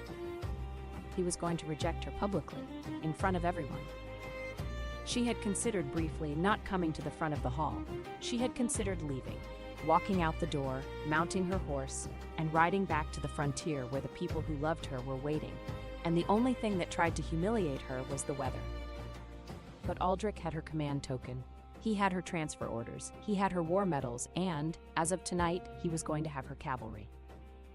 The female cavalry of Dragonfire Pass, the Iron Maidens, the common soldiers called them, was technically a noble-sponsored military unit, and the sponsorship was tied to the betrothal contract. If the betrothal dissolved, sponsorship reverted to the male party's house, which meant that if Aldrich rejected her tonight, House Herath would take command of the 63 women she had trained, bled with, frozen with, and dragged out of burning siege lines with her own hands. She was not going to let that happen. She reached the front of the hall. Aldrich stood on the raised dais where the head table was set, and beside him sat the red-haired woman in the scarlet gown. Up close, the woman was striking. High cheekbones, sharp green eyes, skin like porcelain, and a bearing that suggested she had never in her life carried her own luggage. Her gown was cut from silk so fine it seemed to breathe, and at her throat hung a pendant of red dragon scales set in gold. Red dragon blood. Old money. The kind of family that traced their lineage back to the first dragon rider packs and never let anyone forget it. The woman looked at Serafina. Her gaze moved from the mud-caked boots to the military surcoat to the black cat, and her expression arranged itself into something that was not quite contempt, but was definitely not respect. "Serafina," Aldrich said. His voice was warm. That was the worst part. He sounded exactly the way he had sounded when he had asked her to marry him. Gentle, steady, sincere. As though what he was about to do was reasonable. As though she would understand. "Aldrich," she said. "I'm glad you came. I wanted you to hear this from me." "I'm hearing it." He took a breath. The hall had gone quiet. 300 nobles, dragon riders, military officers, and their assorted attendants were watching. The dragonfire candelabras flickered. Someone at a nearby table set down their wine glass with a soft clink. "The betrothal between our houses," Aldrich said, "will not proceed." A murmur rippled through the hall. Not surprise. Serafina could tell from the way the murmur moved that most of the guests had already known. They had been told before she arrived. The announcement was not for them. It was for her. "I have the highest respect for your service to the kingdom," Aldrich continued. "Your courage on the frontier is beyond question. But a marriage is not a battlefield, and I must choose a partner who is suited to—" He hesitated, searching for the right word. "Say it," Serafina said. Aldrich's jaw tightened. "I will not marry a blood-stained battle axe." The hall went completely silent. Soot stopped purring. Serafina looked at Aldrich Herath, at the man she had loved for 3 years, the man she had written letters to from frozen siege camps, the man she had imagined building a life with when the wars were over. And she felt the last thread of that love snap cleanly, like a bowstring cut with a sharp knife. It did not hurt the way she expected. It hurt the way an old wound hurts when you finally pull the stitches out. A bright, clean sting, and then nothing. "All right," she said. Aldrich blinked. He had expected tears. Everyone in the hall had expected tears. The red-haired woman had already arranged her face into an expression of gracious sympathy, the kind of look a woman gives another woman when she wants the audience to see how merciful she is. "All right," Aldrich repeated. "You don't want to marry me," Serafina said. "I heard you. I understand the words. They were not complicated." A ripple of uncertain laughter moved through the nearest tables. Aldrich's expression shifted. He had rehearsed this moment, she could tell, and her reaction was not following his script. "Serafina, I know this is difficult." "It's not difficult. You said no. I don't beg." She turned to leave, and that was when the ring box appeared. It was sitting on the edge of the head table, a small velvet box in deep red, positioned next to the red-haired woman's wine glass. The new betrothal ring, the replacement. Aldrich must have had it ready, waiting for the moment the old betrothal was formally dissolved so he could announce the new one. Soot saw the box. Soot was a cat. Cats do not understand the social significance of betrothal rings. What cats understand is that small objects on the edges of tables are inherently suspicious and must be investigated. Before Serafina could react, Soot launched himself from her arms, landed on the white tablecloth with the grace of a small, furry cannonball, and trotted directly toward the ring box. His long black tail swept behind him like a banner. "Get that animal," the red-haired woman started. Soot's tail caught the ring box. The box tumbled off the edge of the table. The lid popped open, and the ring, a ruby and gold band that probably cost more than Serafina's entire military salary, rolled out, bounced twice on the stone floor, arced upward in a glittering red trajectory, and landed directly in the center of the 6-tiered honey nut cake tower. The hall watched in collective, horrified silence as the ring sank slowly into the top tier, leaving a small crater in the honey glaze. The red-haired woman stared at the cake. Aldrich stared at the cake. 300 nobles stared at the cake. Soot sat down on the tablecloth, curled his tail around his paws, and began to wash his face. The red-haired woman stood up. Her scarlet gown rustled. She looked at the cake tower, then at Aldrich, then back at the cake tower. My ring is in the cake." "I can see that," Aldrich said through his teeth. "Well, get it out." Aldrich turned to a steward. "Get the ring." The steward looked at the cake tower. The tower was 6 tiers high, glazed in honey, studded with candied nuts, and the ring was somewhere in the top tier, buried under 2 inches of almond paste and sticky glaze. There was no way to retrieve it without destroying the display. "My lord, if I may," the steward began. "I'll get it myself," the red-haired woman said, and she reached into the top tier of the cake with both hands. Her fingers, adorned with 3 gold rings and a dragon scale bracelet, sank into honey glaze up to the second knuckle. She dug. Honey oozed between her fingers. Almond paste stuck to her bracelet. A chunk of cake fell and landed on the tablecloth with a wet splat. The entire Southern Dragon Rider aristocracy watched Lady Virena Ashcliffe of the Red Dragon bloodline fish through a honey nut cake with both hands, while her new betrothed stood beside her looking as though he wanted the floor to open and swallow him. Serafina, standing at the foot of the dais with no cat and no ring and no betrothal, felt the corner of her mouth twitch. It was not a smile. Serafina Voss did not smile in public, but it was close. "Got it," Virena announced, pulling the ring free. Honey dripped from her fingers onto the scarlet silk of her gown. She held the ring up triumphantly, and then noticed the honey. On her hands, on her bracelet, on her gown, on the edge of her chin, where she had accidentally touched her face. A single candied almond was stuck to her left earlobe. Aldrich closed his eyes. At the nearest table, someone made a noise that might have been a cough, but was definitely a laugh. It was at this precise moment, while Virena Ashcliffe was standing at the head table with honey on her chin and an almond on her ear, while Aldrich Hareth was visibly reconsidering every life decision that had led to this moment. And while Soot was calmly eating a piece of cake that had fallen on the tablecloth, that a man at one of the side tables reached for the black cat. "Filthy animal," the man muttered. He was a minor lord, red-faced from wine, with the thick hands of someone who had never done manual labor but liked to pretend he had. Someone should drown it. His hand closed around Soot's scruff. Soot yowled. Serafina moved. She did not think about it. 3 years on the frontier had burned away the gap between thought and action. Her body moved the way a blade moves when the hand is trained, and she was across the distance in 2 steps, one hand catching the man's wrist, the other sweeping the scabbard of her sword across the back of his knees. The minor lord went down. His knees hit the stone floor with a crack that echoed through the silent hall. His wrist was locked in Serafina's grip, bent at an angle that was not quite painful, but was 1 degree away from it.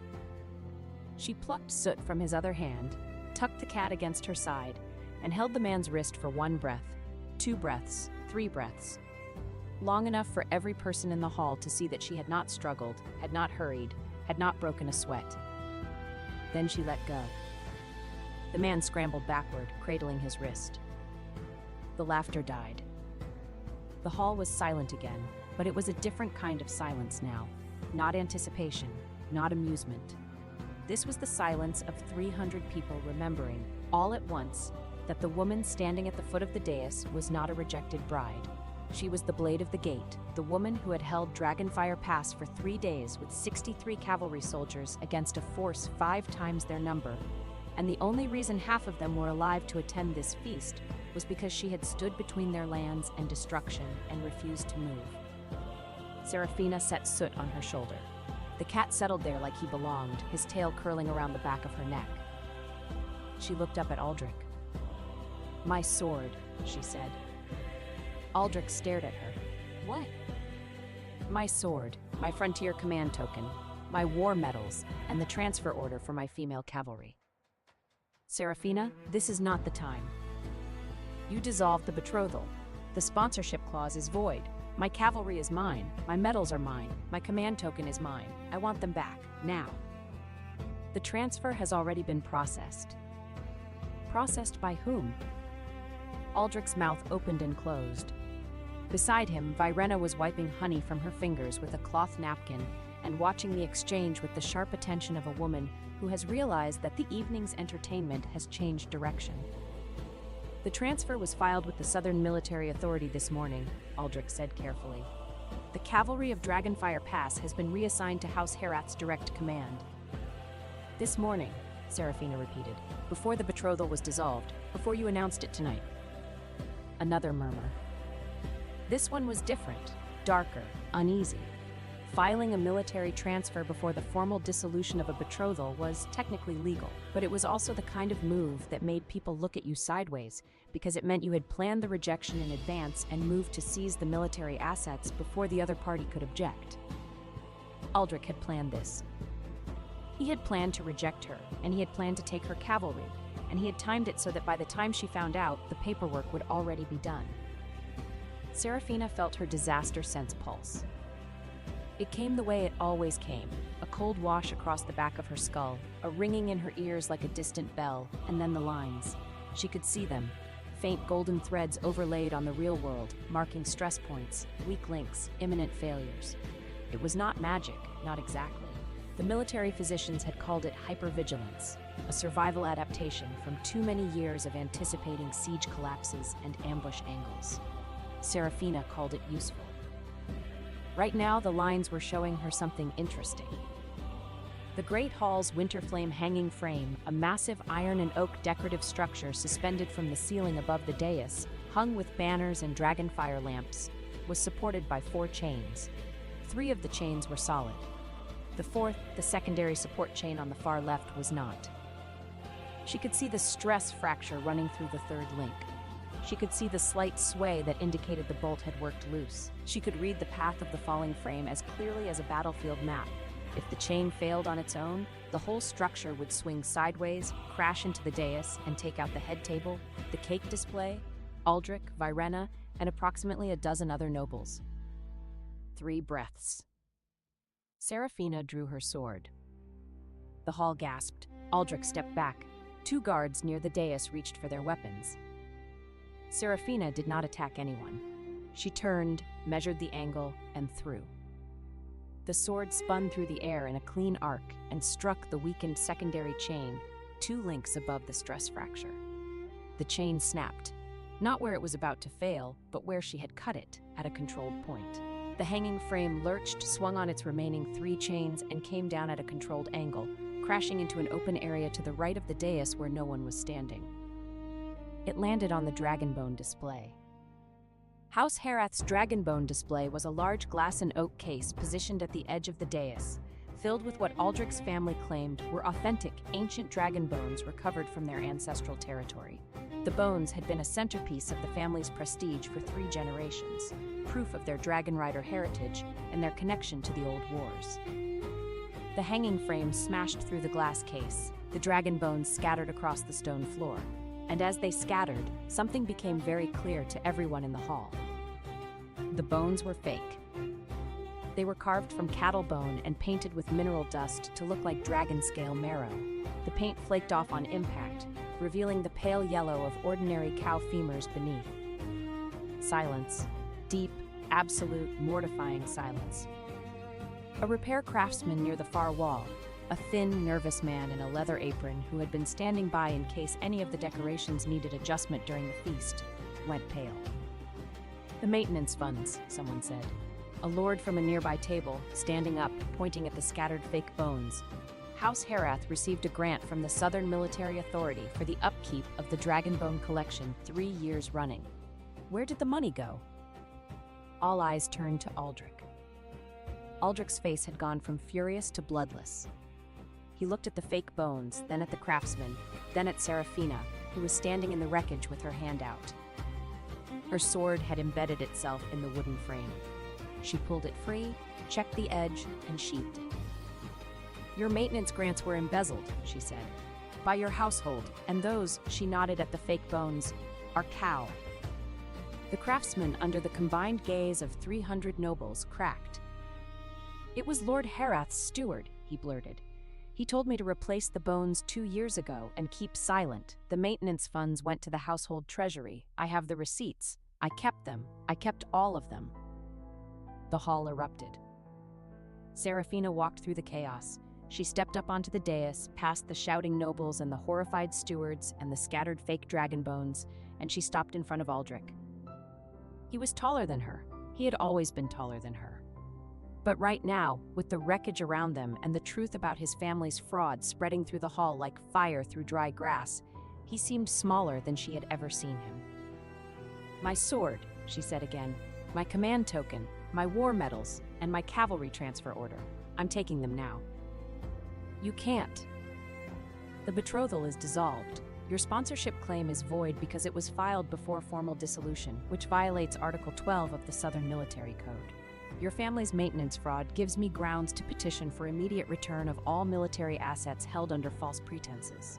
I will have my cavalry back tonight, or I will file a formal grievance with the Southern Military Authority tomorrow morning, and I will bring the craftsman, his receipts, and every person in this hall who just watched your fake dragon bones fall apart." Aldrich looked at her. For a moment, just a moment, she saw something in his eyes that might have been regret, or it might have been the realization that he had made a terrible, irreversible mistake. "Fine," he said. He turned to his steward, a different steward, not the thin man in the apron but the head of household, a stocky man with a gray beard and panicked eyes, and gave a short, sharp order. The steward hurried away and returned with a leather chest. Inside the chest were her command token, a bronze disc stamped with the seal of Dragonfire Pass, her war medals, the Iron Fang, the Silver Gate, the Winterflame Star, all three of them, the real ones, not the copies Aldrich had been wearing on his coat, and the cavalry transfer order still unsigned. Serafina took the chest. She tucked it under her arm, the same way she held Soot, firmly, protectively, with the certainty of someone who would not let go. She looked at the medals on Aldrich's coat, the copies. He was still wearing them. She did not say anything about them. Not yet. She turned and walked down from the dais. The hall parted for her like water. Chapter 2. The Dragon in the Snowstorm. She made it as far as the courtyard before the shaking started. It was not fear. It was not sadness. It was adrenaline. 3 years of it, all the adrenaline she had been storing up since the day she rode south from the frontier, condensed into a single tremor that started in her hands and worked its way up to her shoulders. Soot meowed and pressed his face against her neck. "I know," she said. "I know." The courtyard of Ashenmere Keep was wide and cobblestoned, surrounded by high walls and open to the sky. Snow was falling, fat, heavy flakes that caught the light from the keep's windows and glowed like sparks. The air smelled of cold iron, wood smoke, and the faint sulfur tang of dragonfire that always lingered around Dragonrider estates. Serafina set the leather chest on a stone bench, sat down beside it, and held her cat. She breathed. In, out, in, out. The way she had taught herself to breathe after battle, when the killing was done and the survivors were counting bodies and the world was too loud and too bright and too alive. She was not going to cry. She had made that decision somewhere between the dais and the courtyard door, and she was going to hold to it because she was Serafina Voss, the Blade of the Gate, and she did not cry in courtyards while holding a cat and a box of medals. She was going to sit here for 5 minutes, she was going to breathe, and then she was going to find a horse, ride to wherever her cavalry was bivouacked, show them the command token, and take her soldiers back. That was the plan. For approximately 90 seconds, the plan was enough. 90 seconds was how long it took for the snowstorm to change. Serafina felt it before she saw it, a pressure drop, sudden and immense, like the air had been punched. The snow stopped falling. The flakes hung in the air for a heartbeat, suspended, and then the wind hit. It came from the north, and it carried with it a sound that Serafina had heard only once before in her life, during the siege of Dragonfire Pass, when the enemy had deployed their war dragons against her position. Wings. Enormous wings, beating against the storm. She stood. Soot dug his claws into her shoulder. The leather chest fell off the bench. She didn't pick it up. The sky above Ashenmere Keep split open. A dragon came through the clouds. It was not like the war dragons she had fought on the frontier. Those were young drakes, 30 feet from nose to tail, fast and vicious but manageable. This was something else entirely. This was an ancient, and it was vast. Its wingspan blotted out the snow. Its scales were black as obsidian, but shot through with fissures of molten gold that glowed like lava cracks in cooling stone. Its eyes were burning amber, each one the size of a tower shield, and they swept the courtyard with the focused, predatory intelligence of a creature that had been alive longer than the castle it was landing on. It descended through the snowstorm like a falling mountain, and every dragon in the keep's stable, 6 young drakes, 2 war mounts, and a courier breed, screamed and pressed their bellies to the floor. The ancient dragon landed on the keep's outer wall. The stone groaned under its weight. Frost cracked. Mortar dust sifted down. It folded its wings, slowly, deliberately, the way a king closes the doors of his throne room, and looked down at the courtyard. At Serafina. At the black cat on her shoulder. At the leather chest on the ground. The dragon's enormous head tilted. Its molten gold eyes narrowed. Then the air around it shimmered, the way heat shimmers above a forge, and the dragon was gone. In its place, standing on the outer wall with one boot on the stone and one hand resting on the parapet with absolute ease, was a man. He was tall, not tall the way Aldrich was tall, with the broad-shouldered, carefully maintained build of a southern nobleman who spent his mornings in the training yard and his afternoons being fitted for clothes. This man was tall the way a blade is long, lean, dangerous, built for speed and precision and the particular kind of violence that does not announce itself before it arrives. His hair was black, shot through with streaks of dark gold that caught the firelight from the keep's windows. His skin was tanned to a deep bronze, marked with faint lines at the jaw and temples that might have been age or might have been something else entirely. His eyes were dark gold, vertical pupilled, and they caught the light the way a predator's eyes catch the light in the dark. He wore a long coat of black leather and dragon scale, belted at the waist with a chain of dark iron, and at his throat hung a pendant of raw obsidian set in molten gold. He smelled, even from 20 feet away, even through the snow and the wood smoke, of cold iron, volcanic ash, and something deep and hot and old, like the heart of a mountain. He looked at Serafina. She looked at him. Soot hissed. The man jumped down from the wall. It was a 20-foot drop. He landed on the cobblestones without a sound, straightened, and walked toward her with the unhurried pace of someone who has never once in his very long life needed to rush. "You're bleeding," he said. His voice was low, smooth, and carried an undertone of heat. Not warmth precisely, but the kind of radiant energy that comes off cooling metal. It was the voice of someone who was used to being listened to and did not particularly care whether you wanted to or not. Serafina looked down. He was right. During the incident with the hanging frame, a shard of glass from the dragonbone display case had sliced through the cuff of her surcoat and opened a thin cut across her forearm. She hadn't noticed. "It's shallow," she said. "I didn't say it was deep." He stopped 3 paces from her. Up close, the vertical pupils were more pronounced and the scent of volcanic ash was stronger. "I said you're bleeding. In a courtyard, alone, holding a cat and a box of medals. After your betrothed just called you a blood-stained battle axe in front of 300 people. You were listening." "I was landing on the roof. Sound carries." Serafina studied him. Her disaster sense was quiet. No golden lines, no ringing, no cold wash. Whatever this man was, her instincts were not reading him as an immediate threat, which was either very reassuring or very alarming. "Who are you?" she asked. "Caeldrith," he said. "Caeldrith of the Obsidian Reach." A pause. "Some people call me the Dragon King of the North." "The Black Gold Ancient," Serafina said. She had heard of him. Everyone on the frontier had heard of him.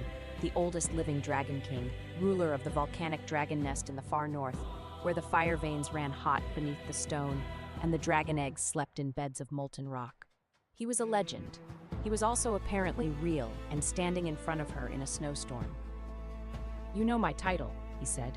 "Good. Then you know I don't come south for small reasons." "What's your reason?" "Dragon fat wax tribute from the Amber Coast hasn't arrived in 3 seasons. Frontier battle records have been altered, and the fire veins in my dragon nest are behaving in ways that concern me." His dark gold eyes moved from her face to the leather chest on the ground. "I came to inspect. I landed here because the feast gave me an audience. And I stayed because I saw a woman control a room full of armed nobles with a scabbard and a thrown sword, prevent a structural collapse before anyone else noticed the fault, expose a fraud, and reclaim her military assets, all while holding a cat." Soot, from Serafina's shoulder, gave a smug chirp. I have questions about the frontier battle records, Keldrith said. And I have a problem in the north that requires someone with sharp eyes, fast reactions, and, he glanced at the cut on her arm, a tolerance for getting hurt. Are you offering me a job? I'm inviting you to the Northern Dragon Nest to investigate the fire vein abnormalities. Your disaster sense is well known on the frontier. My disaster sense is well known everywhere, Seraphina said flatly.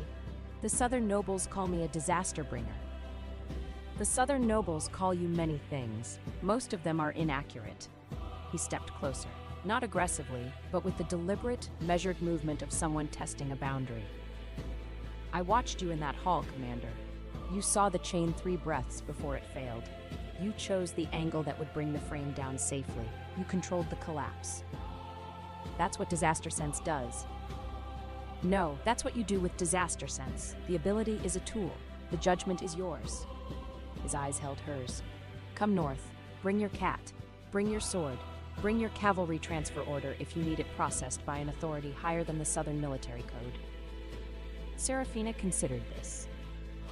She considered the fact that she was standing in a snowstorm with no horse, no lodging, no allies in the Southern Court, and a freshly dissolved betrothal.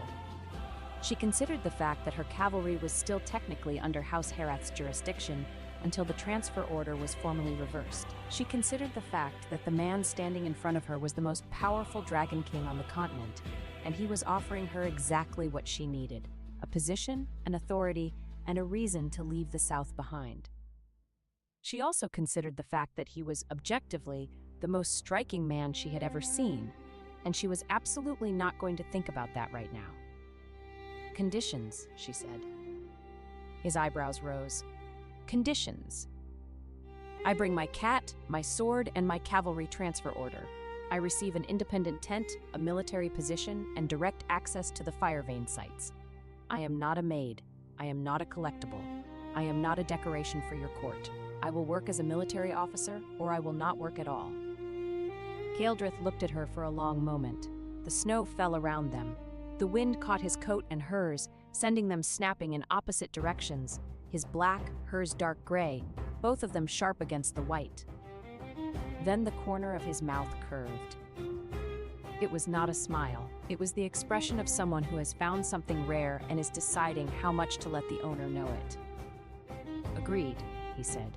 All conditions. Then he accepts. Good. He turned toward the keep gate. We leave at dawn. Try not to bleed on my dragon. He walked away into the snow. Soot, on Seraphina's shoulder, made a low, contemplative sound. The sound a cat makes when it is not entirely sure what just happened, but is willing to go along with it as long as there is food involved. Seraphina picked up the leather chest, held it against her side, and looked at the keep behind her.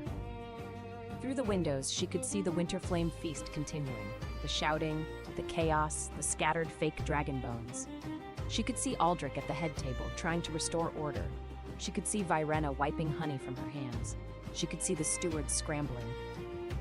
She turned her back on all of it. Let's go find a warm corner, she told Soot. We have an early morning. Chapter 3. The Departure. Dawn came gray and cold, and Seraphina met it standing in the courtyard with her old campaign chest on one shoulder, her sword on her hip, her command token in her coat pocket, and Soot in a sling she had fashioned from a spare horse blanket. The sling had been necessary because Soot, upon being introduced to the concept of early morning departures, had expressed his displeasure by going completely boneless and refusing to support his own body weight. He was currently draped in the sling like a furry black sandbag, his golden eyes half closed, his tail hanging over the edge. She had found him 18 months ago in the ruins of a farmstead east of Dragonfire Pass. The farmstead had been hit by a raider skirmish, one of the small, vicious attacks that came every few weeks along the frontier, too small to warrant a full military response, but too deadly for the farmers to handle alone. By the time Seraphina and her cavalry arrived, the house was burned, the family was dead, and the only living thing in the wreckage was a kitten. He had been tiny, a palm-sized scrap of black fur and fury wedged under a collapsed roof beam, hissing at the fire. She had reached into the wreckage, pulled him out, and tucked him inside her armor, against her chest, where he had immediately stopped hissing and started purring. He had not left her side since. He did not solve mysteries. He did not rescue people. He did not perform tricks or carry messages or do anything remotely useful in a military context. He was a cat. He slept 18 hours a day. He complained about food. He hated loud noises. He liked hiding inside her cloak, and he had an unerring instinct for sitting on the most important document in any room.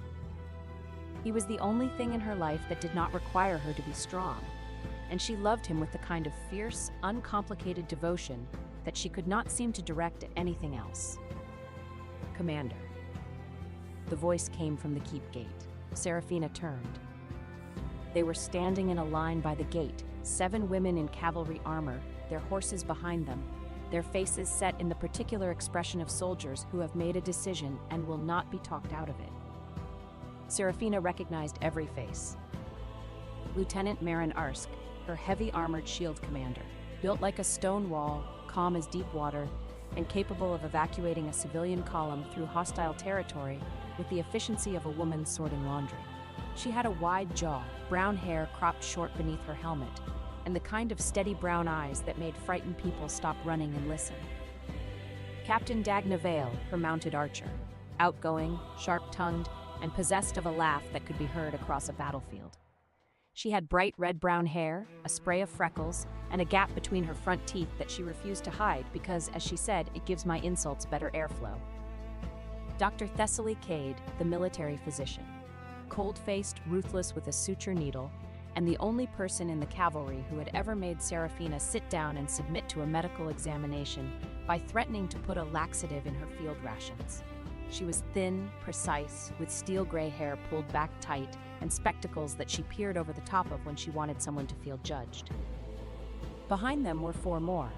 Sergeant Hala, the horse handler, Corporal Wynne, the scout, Private Lara, the youngest member of the unit who had joined at 17 and was now 20 and looked like she might cry, and Private Rost, who never looked like she might cry because her face appeared to have been designed specifically to discourage emotion. "What are you doing?" Serafina asked. "Standing in the snow," Dagna said. "What does it look like?" "It looks like 7 soldiers who are supposed to be in their bivouac." "We were in our bivouac," Marin said. "Then we heard what happened at the feast. Then we heard Lord Harith was going to fold us into his household guard. Then we decided we'd rather freeze." "The transfer order hasn't been processed," Thessaly cut in. "I checked. His steward filed it, but the Southern Military Authority hasn't countersigned. The order is in administrative limbo, which means we're not technically under anyone's command right now." She adjusted her spectacles. "We chose to be here." Serafina looked at them.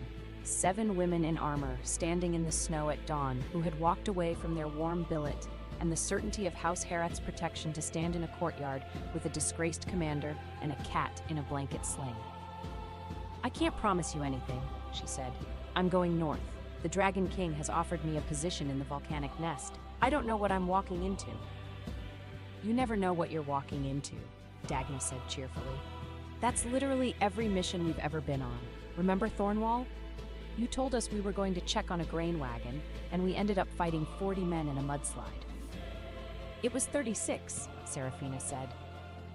"See? You always round down. Makes everything sound more manageable." Young Private Lara stepped forward. Her eyes were bright, and her chin was set with the kind of determination that only the very young can produce. "Commander, you taught me how to hold a sword. You taught me how to ride in formation. You pulled me out of the river at Greyvale when my horse went down. I go where you go." Private Rost said nothing, but she gave a single, firm nod, which from Rost was equivalent to a standing ovation. Serafina felt something crack in her chest, not painfully, but like ice breaking on a river in spring, letting the current through. "All right," she said. "Mount up." They rode. The road north from Ashenmere Keep wound through frozen fields and bare oak forests, and as they passed through the village at the base of the keep, Serafina saw them. The people. They stood by the road, not a crowd, not a planned assembly, just ordinary people who had come out of their homes in the early morning cold to watch the cavalry pass. A salt-selling widow named Bren, whose grain wagon Serafina had saved from raiders 2 winters ago, stood by her market stall with a bag of dried meat and a loaf of bread, which she pressed into Dagna's hands as they passed. An old gate craftsman named Torvald, who had been at the 3-day siege and knew the truth about what had happened there, stood at the village crossroads and saluted as Serafina rode by. Not the formal military salute, but the old frontier salute, fist to chest, that meant "I remember what you did." A one-armed veteran named Paul, who had lost his arm at Greyvale and had kept Serafina's old command token for her when Aldrich Stewart had tried to confiscate it months ago, stood in his doorway and called out, "Give them hell, Blade!" A tavern mistress named Gerta, who had kept hot soup ready for the cavalry every time they rode through, pressed a wrapped clay jug of spiced cider into Serafina's hands and whispered, "You come back, you hear? You come back and we'll have a real feast, not like that noble circus." And a boy, maybe 10, dark-haired, thin, with the sharp, watchful eyes of someone who had learned too young that the world was dangerous, ran alongside Serafina's horse for 50 yards, keeping pace with the determination of a child who has decided that this is important. "You saved my mother," he shouted. "At Thornwall. She said to tell you. She said—" He was running out of breath. "She said you're the bravest person she ever met, and she's sorry she couldn't come today because she's minding the goats." Serafina looked down at him. She reined in her horse for one moment, leaned down and said, "Tell your mother I remember her. Tell her the goats are more important than seeing me off. And tell her—" She paused. "Tell her to stay warm." The boy beamed, fell behind, and stood in the road waving until the cavalry was out of sight. They rode on. Behind them, the snow began to fall harder. Ahead of them, the sky was dark, not with clouds, but with wings. The black-gold ancient dragon descended through the snowstorm like a falling star. His wingspan cast a shadow across the road that turned the morning into twilight. The cavalry horses whinnied and shied. Only Serafina's mount held steady, because Serafina's mount had been trained on the frontier and had seen worse. The dragon did not land. He flew low overhead, his molten gold fissures casting amber light across the snow, and then he was past them, climbing north, opening the path.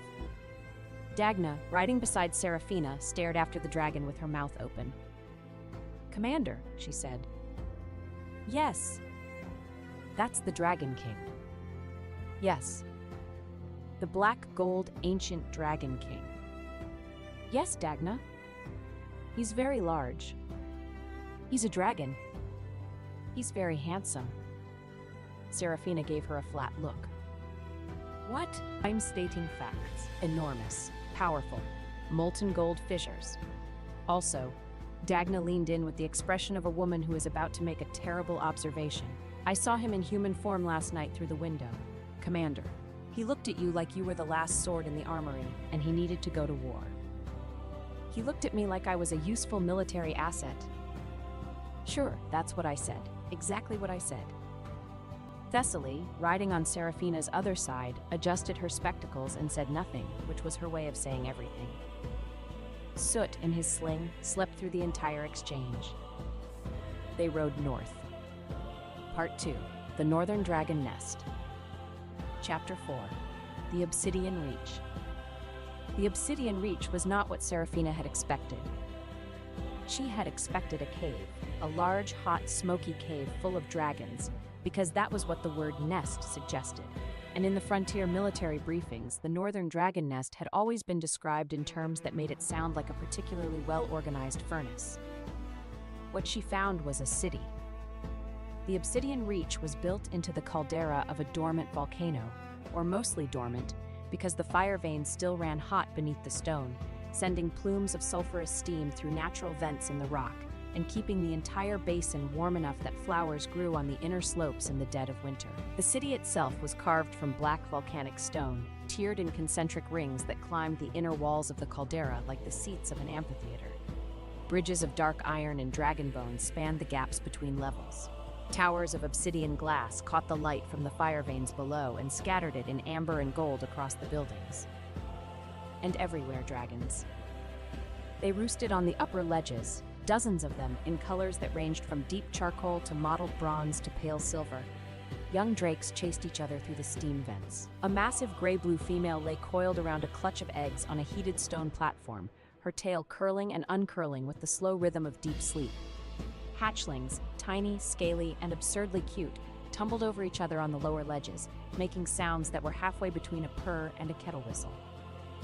Soot, who had woken up approximately 5 minutes before arrival, took one look at the dragons, flattened his ears, and retreated to the deepest possible point inside Serafina's cloak. "This is the Obsidian Reach," Kaeldrith said. He had shifted back to human form at the caldera's rim, stepping out of the dragon shape the way a man steps out of a coat. He stood beside Serafina at the edge of the first tier, the volcanic wind catching his black and gold coat, and gestured at the city below with the casual propriety of someone showing off a particularly impressive garden. "Your quarters are on the 3rd tier, independent, as agreed. Your cavalry can billet on the 2nd tier. There's a barracks carved into the east wall that's been empty since the last border garrison rotated out. The fire vein sites are accessible from the 6th tier down. I'll have maps sent to your quarters." "Where's the hatchery?" Serafina asked. Kaeldrith looked at her. "You want to see the hatchery first? You said the fire veins are behaving abnormally. The hatchery is where the fire veins are most concentrated. If something's wrong with the veins, the eggs are the first thing at risk." He studied her for a moment. The volcanic light caught his vertical pupils and made them glow. "The hatchery is at the bottom of the caldera," he said. "7th tier. The temperature down there can crack iron. Most humans can't tolerate it for more than a few minutes. I held Dragonfire Pass for 3 days. I can handle heat." "You held Dragonfire Pass for 3 days because you're stubborn, not because you're fireproof. Those are the same thing on the frontier." Something shifted in his expression. Not quite amusement, not quite admiration, but something in the territory between the two that made his dark gold eyes warm by a degree. "I'll take you down tomorrow," he said. "Tonight, settle in, feed your cat, rest." "I don't need rest." "Commander Voss," he stepped closer. Not aggressively, but close enough that she could feel the heat radiating from him. A dry, volcanic warmth that had nothing to do with the air temperature and everything to do with whatever burned beneath his human skin. "You rode 6 days south, survived a public humiliation, prevented a structural collapse, reclaimed your military assets, rode 3 days north, and you're standing in a volcanic caldera arguing with me about whether you need sleep. I've been alive for a very long time. I know what exhaustion looks like." "What does it look like?" "Like a woman who hasn't blinked in 90 seconds because she's afraid that if she closes her eyes, she'll fall asleep standing up." Serafina blinked. He was right. She had not blinked. She was exhausted, bone deep, marrow deep, the kind of tired that lives beneath the adrenaline and waits for the moment you stop moving. "Fine," she said. "Tomorrow." "Good." He turned to leave, then paused. "Your cat is looking at me." Soot had emerged from the cloak just enough to stick his head out and fix Kaeldrith with a long, unblinking golden stare.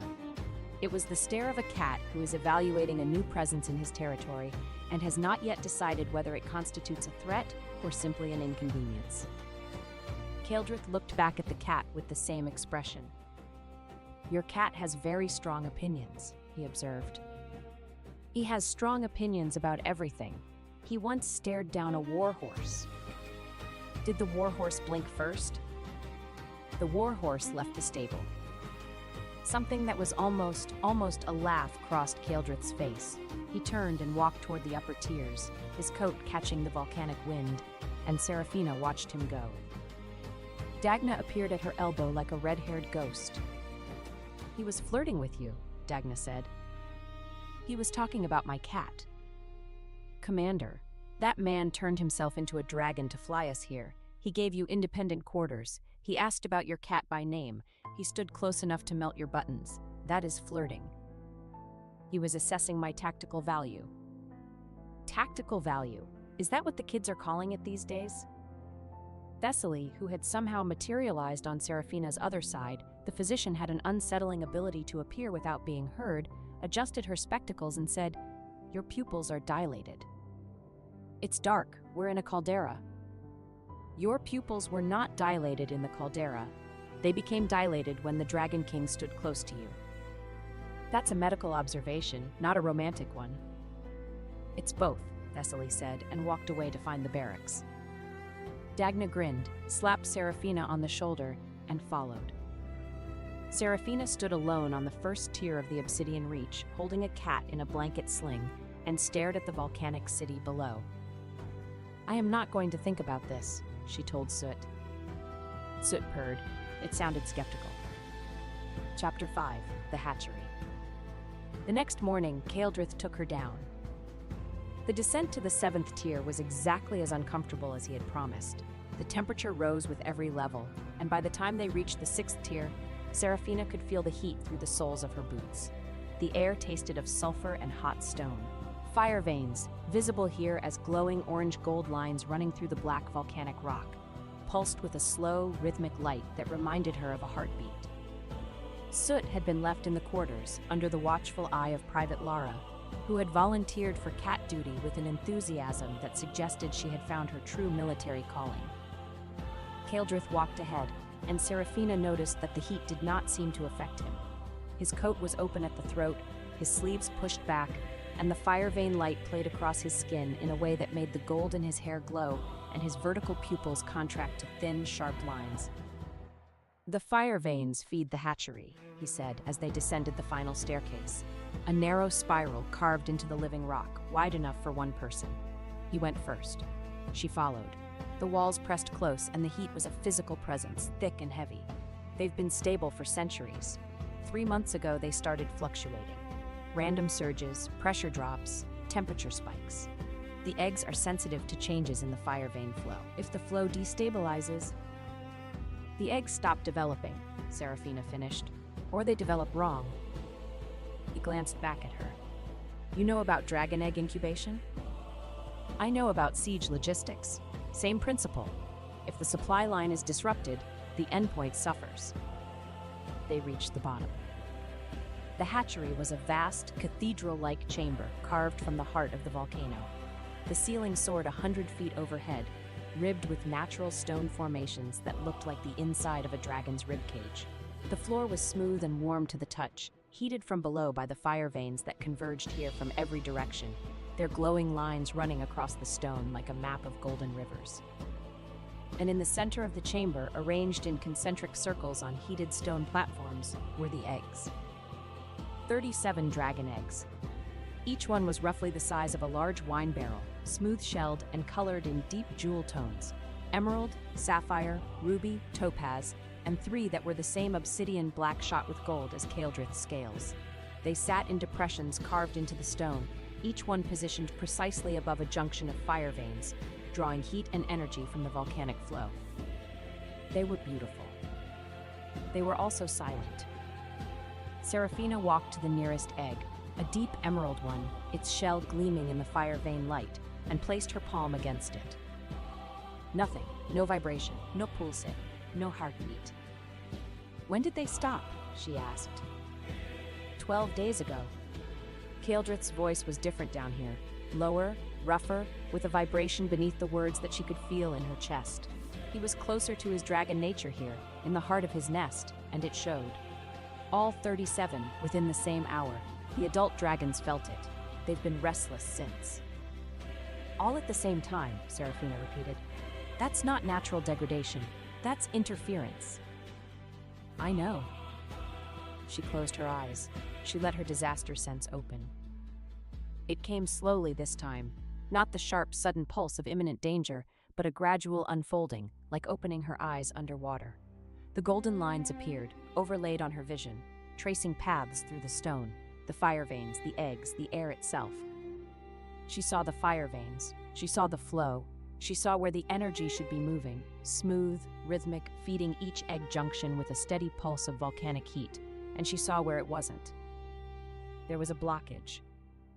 Deep beneath the hatchery floor, at the convergence point where the major fire veins met, something was disrupting the flow. The golden lines in her vision twisted around it like water around a stone in a river, and the energy that should have been feeding the eggs was being diverted, pulled sideways, redirected, siphoned off through a channel that didn't belong. Someone had built a channel into the fire veins, deliberately, recently. And the energy that was being siphoned through that channel was not clean volcanic heat. It was something darker, hotter, and wrong. A resentment fire, heavy with the psychic residue of violent death, the kind of spiritual contamination that accumulated on battlefields where many people had died badly. She knew that energy. She had felt it at Dragonfire Pass, at Thornwall, at Greyville. It was the death energy of southern frontier soldiers, the ones who had died in battles that should never have happened, in sieges that could have been prevented, under commanders who had ignored her warnings. Someone had gathered that death energy and pumped it into the dragon nest. Her eyes snapped open. Golden cracks flickered across her irises, bright enough to cast light on her own cheeks. The ringing in her ears was sharp and immediate. "The fire veins have been sabotaged," she said. "There's an artificial channel beneath the convergence point, redirecting energy, and the energy being pushed through it is resentment fire, battlefield death energy, from the southern frontier." Kaeldrith went very still. "How much?" he asked. "Enough to poison 37 eggs." "Source?" "Someone collected it. Gathered it from the frontier battlefields, Dragonfire Pass, Thornwall, probably Greyvale too. Concentrated it, built a channel to inject it into your fire veins." She pressed her palm harder against the silent egg. "If the hatchlings absorb that energy, they won't develop normally. They'll hatch feral, aggressive, uncontrollable." "Someone is trying to weaponize my hatchlings." "Yes." The air in the hatchery changed. The heat, which had been oppressive but stable, suddenly surged, a wave of raw thermal energy that rolled across the chamber like a physical blow. The fire vein lines in the floor flared from amber to white gold. The stone groaned. Seraphina's disaster sense screamed. She looked at Kaeldrith. He was standing 10 feet away, and he was not human anymore, not fully. His eyes had gone entirely gold, pupilless and blazing. The air around him shimmered with heat distortion. His hands, at his sides, were clenched into fists, and from between his fingers, molten gold light seeped like blood from a wound. He was angry. And when a black gold ancient dragon king was angry inside his own volcano, the volcano noticed. "Kaeldrith," Seraphina said. The heat surged again. A crack appeared in the stone floor near his left boot, and fire vein light poured through it. "Kaeldrith." She walked toward him. The heat was intense. She could feel it on her face, on her hands, pressing against her like a wall. Her disaster sense was showing her the lines. The stress fractures spreading through the hatchery floor, the fire vein pressure building beneath the stone, the eggs, still silent, still dark, but now sitting in a chamber that was rapidly becoming a furnace. If he didn't pull back, he would damage the nest himself. She reached him. She was close enough to touch. The heat was almost unbearable. Her skin felt tight, her eyes stung, her lungs ached with every breath. She put her hand on his arm. The contact broke through. His eyes snapped to hers, gold on gold, his blazing and featureless, hers threaded with the fine golden cracks of her disaster sense. For a moment they stood like that, inches apart, her hand on his arm, his volcanic fury contained by the pressure of her fingertips.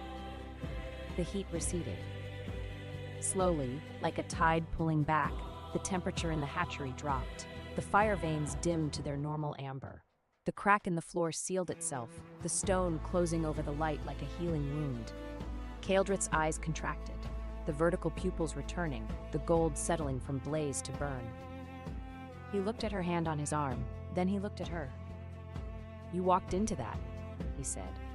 His voice was rough, raw, like metal scraped against stone. "You were about to crack your own hatchery floor. And you thought the correct response was to walk closer to the thing that was cracking it. The correct response was to interrupt you before you damaged your own eggs. I interrupted you. By touching me. By touching you." He stared at her. The silence stretched. The fire veins pulsed beneath their feet, slow and steady, back to their regular rhythm. "Most people run," he said finally. "When I lose control, most people run." "I don't run," Seraphina said. "I'm not built for running. I'm built for standing in front of things." Something crossed his face, complex, layered, not entirely readable. He looked at her hand, still on his arm. She realized she had not let go. She let go. "We need to find the artificial channel," she said, as though she had not just touched a man who had been 2 degrees from erupting a volcano. I can trace it with my disaster sense, but I'll need time, and the heat down here will limit how long I can maintain the sense without overloading. How long? 20 minutes, maybe 30 if I pace myself. Then we work in shifts, 20 minutes on, 40 off. I'll regulate the temperature around you. You can do that? I am the volcanic dragon nest, the fire veins answer to me. When I'm not, he paused, cracking my own floor. Was that self-deprecation? From the ancient Dragon King? That was almost humble, Seraphina said. Don't get used to it, he said, and turned toward the deeper tunnels. They worked. For 3 days, Seraphina descended into the hatchery and traced the artificial channel through the fire veins. It was painstaking work. Her disaster sense could show her the lines of corruption, but the channel was cleverly hidden, threaded through natural faults in the volcanic rock, so that it would be invisible to anyone who didn't have the ability to see stress fractures 3 breaths before they happened. Kaeldrith stayed with her every session. He regulated the temperature, keeping a bubble of tolerable heat around her, while the rest of the hatchery ran hot. He watched her work with the focused attention of a predator studying something it cannot quite categorize. Not prey, not threat, but something else, something that occupied a space in his taxonomy that he had not previously known existed. On the 2nd day, he brought her water without being asked. On the 3rd day, he brought her water, a field ration biscuit, and tucked in beside the biscuit, a small dried fish. For the cat, he said when she looked at him. Soot isn't here. I know, for later. She took the fish. She put it in her coat pocket. She did not say thank you, because on the frontier, you did not thank people for doing sensible things. You just noted that they were sensible people and adjusted your estimation of them accordingly. Her estimation of Kaeldrith adjusted upward. Chapter 6. The Dragon Scale Cloak. On the evening of the 3rd day, the temperature in Seraphina's quarters dropped. The obsidian reach was normally warm. The fire veins kept the entire caldera at a comfortable temperature year-round. But the fire vein disruption was affecting the upper tiers too, and by nightfall, the 3rd tier quarters were cold enough that Seraphina could see her breath. Soot had burrowed under every blanket on the bed and formed a ball of black fur and displeasure at the center, from which only the tip of one gray ear protruded. Seraphina was at her field desk, reviewing the maps of the fire vein system that Kaeldrith's staff had provided, when there was a knock at the door. She opened it. Kaeldrith stood in the corridor, holding something large and dark and iridescent draped over one arm. The fire veins on this tier are running cold, he said. This should help. He held out the object. It was a cloak, a long, heavy cloak made from dragon scales, each one the size of her palm, black as midnight and shot through with fine veins of dark gold. The scales overlapped like armor plating, but they were flexible, shifting and sliding over each other with a whispered rasp. The inside was lined with dense, dark fur. Not decorative fur, but the kind of thick, insulating underfur that kept Arctic animals alive in killing cold. At the collar, a heavy obsidian clasp shaped like a dragon's claw held the cloak closed. It was the most beautiful piece of clothing Seraphina had ever seen, and she immediately evaluated it for tactical function. Dragon scale, she said, running her thumb over the surface. These are yours, shed scales. They're old. I have plenty. What's the thermal rating? Something flickered across his face. That expression again, the one that was not quite amusement. I have never in my several hundred-year existence heard anyone ask about the thermal rating of a dragon scale cloak. I need to know if it's going to restrict my sword arm. Try it on. She swung the cloak over her shoulders. The weight settled, heavy but balanced, distributed evenly, the dragon scale exterior catching the firelight and throwing off dark gold sparks. The fur lining was immediately, aggressively warm. She rolled her shoulders, tested the range of motion, and drew her sword experimentally. The cloak moved with her. The scales slid and adjusted, the weight shifting to accommodate the draw. She sheathed the sword. Good, she said. No restriction. Kaeldrith had not moved. He was standing in the doorway, watching her with an intensity that had nothing to do with thermal ratings. The clasp is wrong, he said. What? The shoulder clasp. It's sitting too low. Here. He stepped into the room. Before she could react, before she could process the movement, he was in front of her, his hands at her shoulder, adjusting the obsidian clasp. His fingers were warm. His face was very close to hers, close enough that she could see the fine, dark gold lines that ran through his irises, like fire veins in miniature. She could smell volcanic ash, cold iron, and something underneath both that was purely him, warm, metallic, dangerous. He fastened the clasp. His fingers lingered on the dragon scale collar for a moment that lasted one beat longer than necessary. "There," he said, his voice low. "Better." She looked at him. He was close, very close, close enough that if she leaned forward... "Will it affect my sword arm?" she asked. He looked at her for a long, unreadable moment. Then the corner of his mouth curved. "No, Commander, it will not affect your sword arm." He stepped back. He walked to the door. "Good night," he said. "Good night." He left. Seraphina stood in her quarters wearing a dragon-scale cloak that smelled like volcanic ash and the ancient Dragon King, and she did not understand why her heart was beating faster than it did in combat. Soot emerged from the blanket pile, observed the cloak, sniffed it, and sneezed. "It's just a cloak," Seraphina told him. Soot gave her a look of absolute disbelief and went back under the blankets. The next morning, Dagna took one look at the cloak and whistled. "That's a dragon-scale cloak." "Yes." "Those are his scales." "Yes." "Commander, in dragon culture, when a dragon gives someone a cloak made from their own scales, it's a territorial mark. It means the fire veins on the third tier are running cold, and he provided appropriate insulation." Dagna opened her mouth, closed it, opened it again. "You are," she said slowly, "the most tactically brilliant and romantically oblivious human being I have ever met." Marin, standing behind Dagna, gave a small nod of agreement. Thessaly, who was checking the medical supply inventory, did not look up but said, "Her pupils are dilated again." "It's morning," Seraphina said. "The volcanic caldera has low ambient light. Pupil dilation is normal." "I've been tracking your pupil dilation for 3 days," Thessaly said, still not looking up. "It is specifically and exclusively correlated with the physical proximity of the Dragon King. That is a violation of medical ethics. I'm a military physician. My ethics are practical." Thessaly finally looked up, peering over her spectacles. "Commander, I have seen you face charging cavalry, collapsing siege walls, and a dragonfire bombardment without a change in baseline vitals. The Dragon King makes your pupils dilate, your pulse increase by 12 beats per minute, and your respiration shorten. These are not combat stress responses, these are attraction responses." "I am going to the hatchery now," Seraphina said, and left before anyone could measure anything else. Chapter 7: The Snow Ridge. The Fire Vein investigation was interrupted on the 5th day by a crisis. A flight of 8 young dragons, adolescents not yet fully trained, each one about 30 feet from nose to tail, had been scrambled by a set of orders that Kaeldrith had not issued. The orders, delivered by Messenger Hawk, bore what appeared to be his seal, and they directed the young dragons and their riders to patrol the northern Snow Ridge, a high mountain pass that separated the Obsidian Reach from the frozen wastes beyond.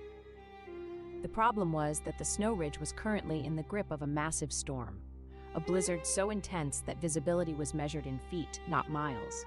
And a flight of young, inexperienced dragons in a blizzard was a recipe for collisions, disorientation, and avalanches. The problem beyond the problem was that the false orders had been deliberately designed to get those dragons killed. "Who has access to your seal?" Seraphina asked. They were on the first tier, and the wind was screaming over the caldera rim, carrying snow and ice. Below them, the dragon stables were in chaos, riders shouting, dragons screaming, handlers running. 3 people, Kaeldrith said. His voice was controlled, but beneath the control she could feel the heat building. "My Chancellor, my War Chief, and my Seal Keeper. All 3 are accounted for, and all 3 deny issuing the orders." "Then someone forged your seal." "The seal is dragon bone and obsidian. It can't be forged by anyone who doesn't have access to dragonfire." "Then someone with access to dragonfire forged it. How many people in your court can produce dragonfire?" He looked at her. The implication was clear: anyone with dragon blood. And dragon blood ran through half the noble families of the kingdom. "We'll find the forger later," Serafina said. "Right now, there are 8 young dragons in that storm, and they need to come home." "I'll go." "You can't go alone. You're too large. An ancient dragon in a blizzard creates turbulence. The young ones won't be able to fly near you without being thrown. You need someone on your back who can read the storm and direct the riders." "You're volunteering." "I'm the only person here who can see collision paths 3 breaths before they happen." They stared at each other. The wind howled. Snow whipped past them. The dragon stables screamed. "Get your sword," Kaeldrith said. He shifted. The transformation was faster than she expected.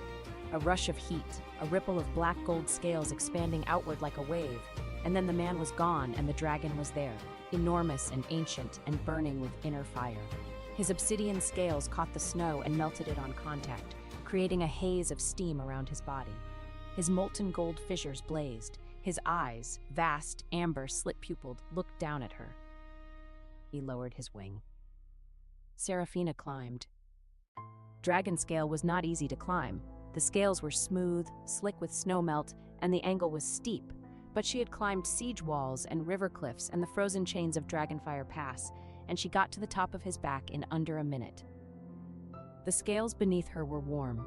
The heat radiated up through her boots, through the dragon scale cloak, into her bones. She knelt between 2 of the massive dorsal ridges, braced herself, and gripped the nearest ridge with both hands. "Go," she said.